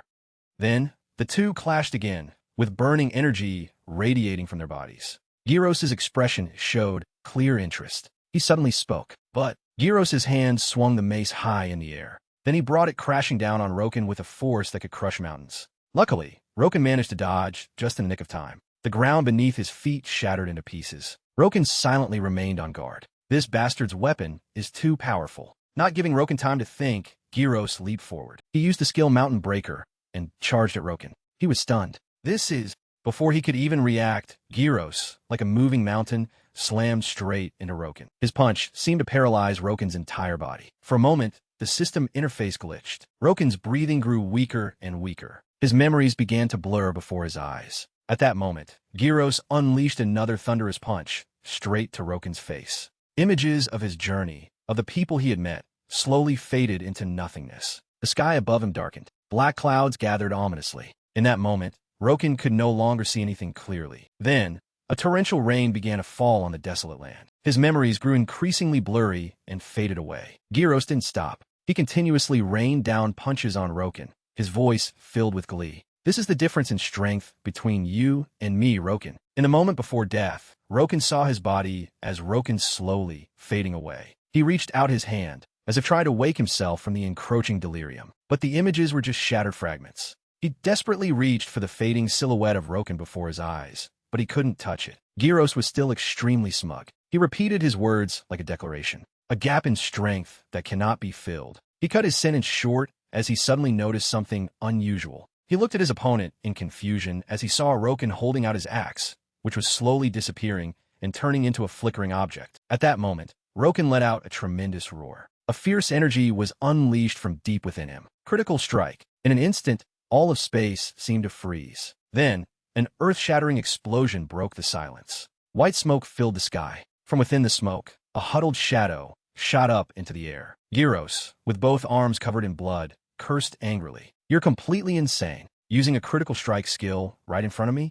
Are you trying to kill yourself? Roken picked up his axe and gripped it tightly in his hand. He mustered all his remaining strength and flew towards Gyros. His blazing fighting spirit was like a furnace, burning Gyros and causing him to feel a momentary sense of terror. Roken's eyes burned with fiery red electricity. He hissed, "That's right. I will definitely kill you." His madness only fueled Gyros' fighting spirit. He lunged forward without any hesitation. Gyros' golden pupils flashed. He roared in extreme fury. "You're good, Roken." Gyros stomped his foot hard on the ground, taking a defensive stance. The ground shattered into small pieces. He thrust his hand forward with a powerful motion, creating an invisible whirlwind. "Come, I will use all my strength to face a worthy opponent like you." Immediately, a dark purple orb appeared in the palm of Gyros' hand. Gyros used his ultimate move, Annihilation Fist. The entire space was quickly enveloped in a destructive light, with a dense matrix of fists blocking all escape routes. Roken launched himself into the air, spinning. By using the Fatal Strike skill, he created a devastating impact. The smile on Roken's lips twisted into that of a madman. Gyros also roared in fury. They both shouted in unison, "Die! D!" One with Annihilation Fist, the other with Fatal Strike. They crashed into each other like two meteors. Then, the sky-tearing explosion resounded. A blinding light filled the space. Roken let out a roar. His axe met Gyros' thunderous fist head-on. A brilliant shockwave spread out. The battle shook the very ground. Gyros, with his last breath, praised him. "Excellent, Roken." Roken was seen walking forward, leaving behind the figure of Gyros, who had been split into two separate pieces. The broadcast ended in an eerie silence. At that moment, in a distant land, a few people were also watching the fight. Looking at the final result displayed on the screen, Sal was horrified and couldn't believe his eyes. His voice trembled. "No, this is insane. He defeated Gyros? Is this for real? Can that NPC even be defeated?" A figure quietly approached, calmly calling the other's name. Sal was startled. Odin stepped forward, a cold glint in his eyes. "Just now you said, what was the name of that berserker?" A teleportation pillar of light shone down on Crossroad. Roken landed safely. In his hand was a recovery potion. Roken practically collapsed onto the ground. As he drank the potion, he thought, that was too dangerous. What if Gyros had shown up? He looked up at the video icon in front of him and smiled with satisfaction. Luckily, thanks to that, I managed to recoup my investment. A boss fight shocking enough has been uploaded. From ad revenue to donations, let's see how much I got. However, Roken's expression suddenly turned ugly. He slowly stood up as he read the system notification. Berserker's Aftermath has disappeared. This boring penalty is finally over. Roken, full of energy, muttered, "Now on to the next quest." Still at Crossroad, at the Human Alliance, Harubin greeted him with a bright smile. "Oh, you're here. You've already solved it. As expected, I have a good eye for people." A system notification appeared after Roken handed him the item. Completed the Investigate the Remains quest. "Thanks to you, I've gained more information about bones and flesh." Harubin muttered to himself as he assessed the person in front of him. It's still a bit early for the next quest. Anyway, if it's you, it'll be solved quickly. There's no time limit, so come find me whenever you want. Don't worry, old man. The detailed quest information appeared. Regarding blood and mana, you are entrusted with investigating death and rebirth at the Kensington Parliament. Following the research on herbs and bones, which can help in the regeneration of flesh, you're to find clues about blood and mana. Completion condition. Collect 44 samples of monster blood. Completion reward. A letter of thanks from the Kensington Parliament, 10 gold coins, experience points. Roken couldn't hide the look of excitement on his face. It's finally here. The last race quest available in the third city. He carefully read each line and made an assessment. At first glance, it seems simple, but it hides a deadly trap. Completion condition. Collect 44 samples of monster blood. No duplicate species. Roken carefully considered the requirements of this quest. The monster blood here refers to monsters of level 160 or higher. The scope kept expanding. I have to add the Black Dragon Army species. Excluding special NPCs like Gyros and Karas, I have to catch orcs, trolls, goblins, and undead. Roken frowned as he did the mental math. Damn it, this is a difficult problem. A few memories resurfaced. I can't just wait like this. Time passed the next day. Northeast of Crossroad, in the foggy forest, Roken appeared and began to slaughter the mole rats here. He worked with effort and determination, but his face couldn't hide his fatigue. And Roken only stopped after seeing the notification. Obtained the blood of a stone mole rat. Finally got one. He looked at the corpses of the mole rats in front of him as they slowly disappeared and remarked to himself, even though I knew the drop rate was extremely rare, the quest progress appeared. Regarding blood and mana. Monster blood, 144th. This made Roken feel discouraged. Hunting all day, and I only got one sample. He began to ponder while tightly holding the vial of blood in his hand. This method, although a bit slow, is the only effective one. And then he once again sped forward. I don't have time to think. I have to keep going quickly. During that time, he spent his mornings painstakingly searching for monster blood. Roken worked harder than ever. At night, he power-leveled the Black Dragon Army players so they could quickly reach level 160, revealing information about nearby hunting grounds. At the same time, he also did other consecutive race quests and quests to increase his skill experience. And so, several days passed as he handled this busy schedule. Roken stepped out of his capsule, a smile on his face. Finally. Then came a declaration. It's done. He couldn't help but feel frustrated when he remembered what had happened. Just now, the Black Dragon Army caught a black rhinoceros. It's not an ordinary one anymore. That rhinoceros has high defense, so it's very difficult to take down. Roken immediately craved the taste of food and beer. Great. Now, there are only 4 Black Dragon Army races left. Let's have chicken and beer today. He slowly walked to his chair. Before ordering chicken, let's find a video on YouTube to watch while I eat. His hand skillfully moved the computer mouse. Roken's expression was one of astonishment. Huh? What's this?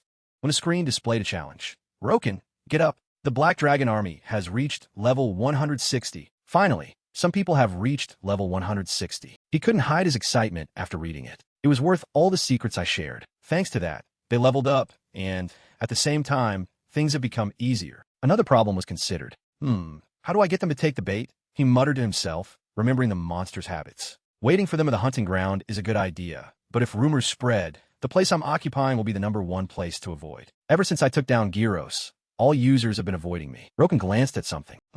The post he was paying attention to was titled, How to Make Your Own Scarecrow. The corners of Roken's lips curled into a smile. A scarecrow, huh? His smile became increasingly sinister. That's right. If they avoid me, then I won't let them know that they're walking right into my trap. Time passed to the next day. Hunting ground, Black Dragon Army area, Blood Moon Forest. Roken looked around cautiously. Good. As expected, there's no one here.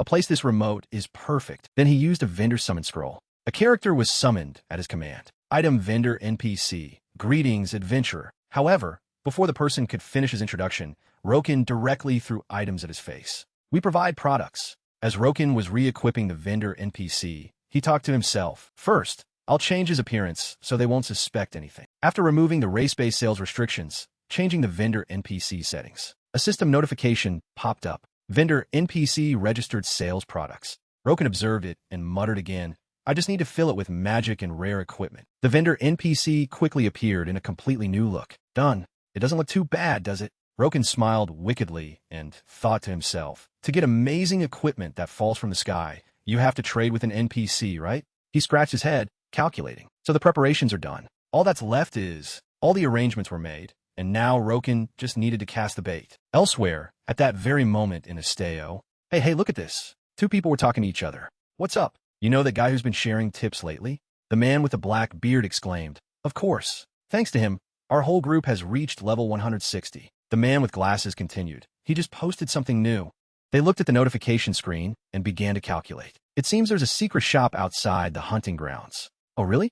Where is it? The chosen location was the Blood Moon Forest. The vendor NPC was sent by Roken to carry out the mission. He himself was carefully hiding behind a tree. Roken's face wore a wicked smile. 2 adventurers were talking to each other. Anyway, the atmosphere here is a bit strange. Let's gather more members. If there's nothing different, what's that over there? Let's go check it out first. The man with glasses seemed to realize something. He hurriedly pulled his friend along while saying, hey, hide, quickly. The person next to him didn't understand what was happening and could only follow. What is it? What's wrong? The guy with glasses continued to explain. Look ahead. Ahead. They were looking towards Roken and the NPC. Then they assessed the situation. Damn it. Isn't that Roken? I'm telling you. What is the monster who killed Gyros doing here? The bearded guy was completely terrified. I don't know either. He's gone. They shifted their attention to the NPC behind. What's that? Let's get closer and see. When they got closer, they both realized what it was. So it's an NPC. Is it the special merchant mentioned on the homepage? As they approached, a trade notification appeared. Just in case, be careful. The man with glasses then realized something. Whoa, what is this?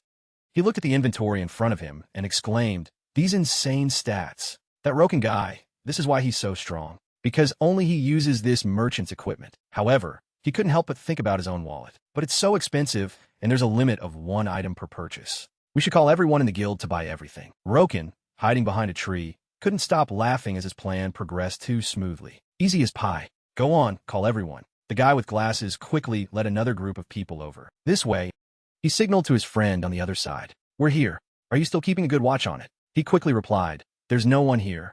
Other players also arrived and discovered the same thing. This magic, it's the first time I've seen such good stuff. It's amazing. The man with glasses tested the new item in his hand while commenting, now we can be as strong as Roken. But before long, he was startled by a sound from behind. His jaw dropped, and another group quickly took their place. First, let's gather the gold. How much do you have? Take it all out. One of them spoke up. How much do you have? And this guy quickly realized something was wrong. Damn it. Why isn't he responding? His eyes widened in surprise. He witnessed his comrades who had followed him being sent to their graves. What is this? Roken appeared behind them with an explanation. What do you mean, what is this? He didn't give them a chance to do anything and directly charged forward to attack. Good bait catches big fish, you fools. He swung the weapon in his hand down. Then, only blood-curdling screams were heard. Roken was the only one left alive. System notifications appeared continuously. Obtained goblin blood. Obtained orc blood. Obtained troll blood. Obtained undead blood. He satisfyingly held them up high. Got a whole bunch at once. Then he looked at his system panel and assessed. After all, defeating players has a better drop rate, doesn't it?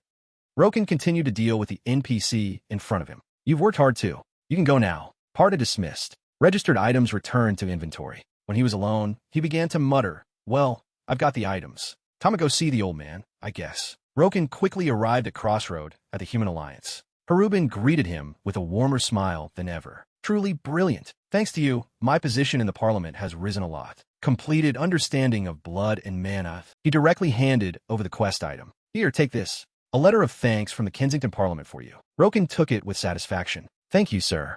A system notification rang out. Received a letter of thanks from the Kensington Parliament.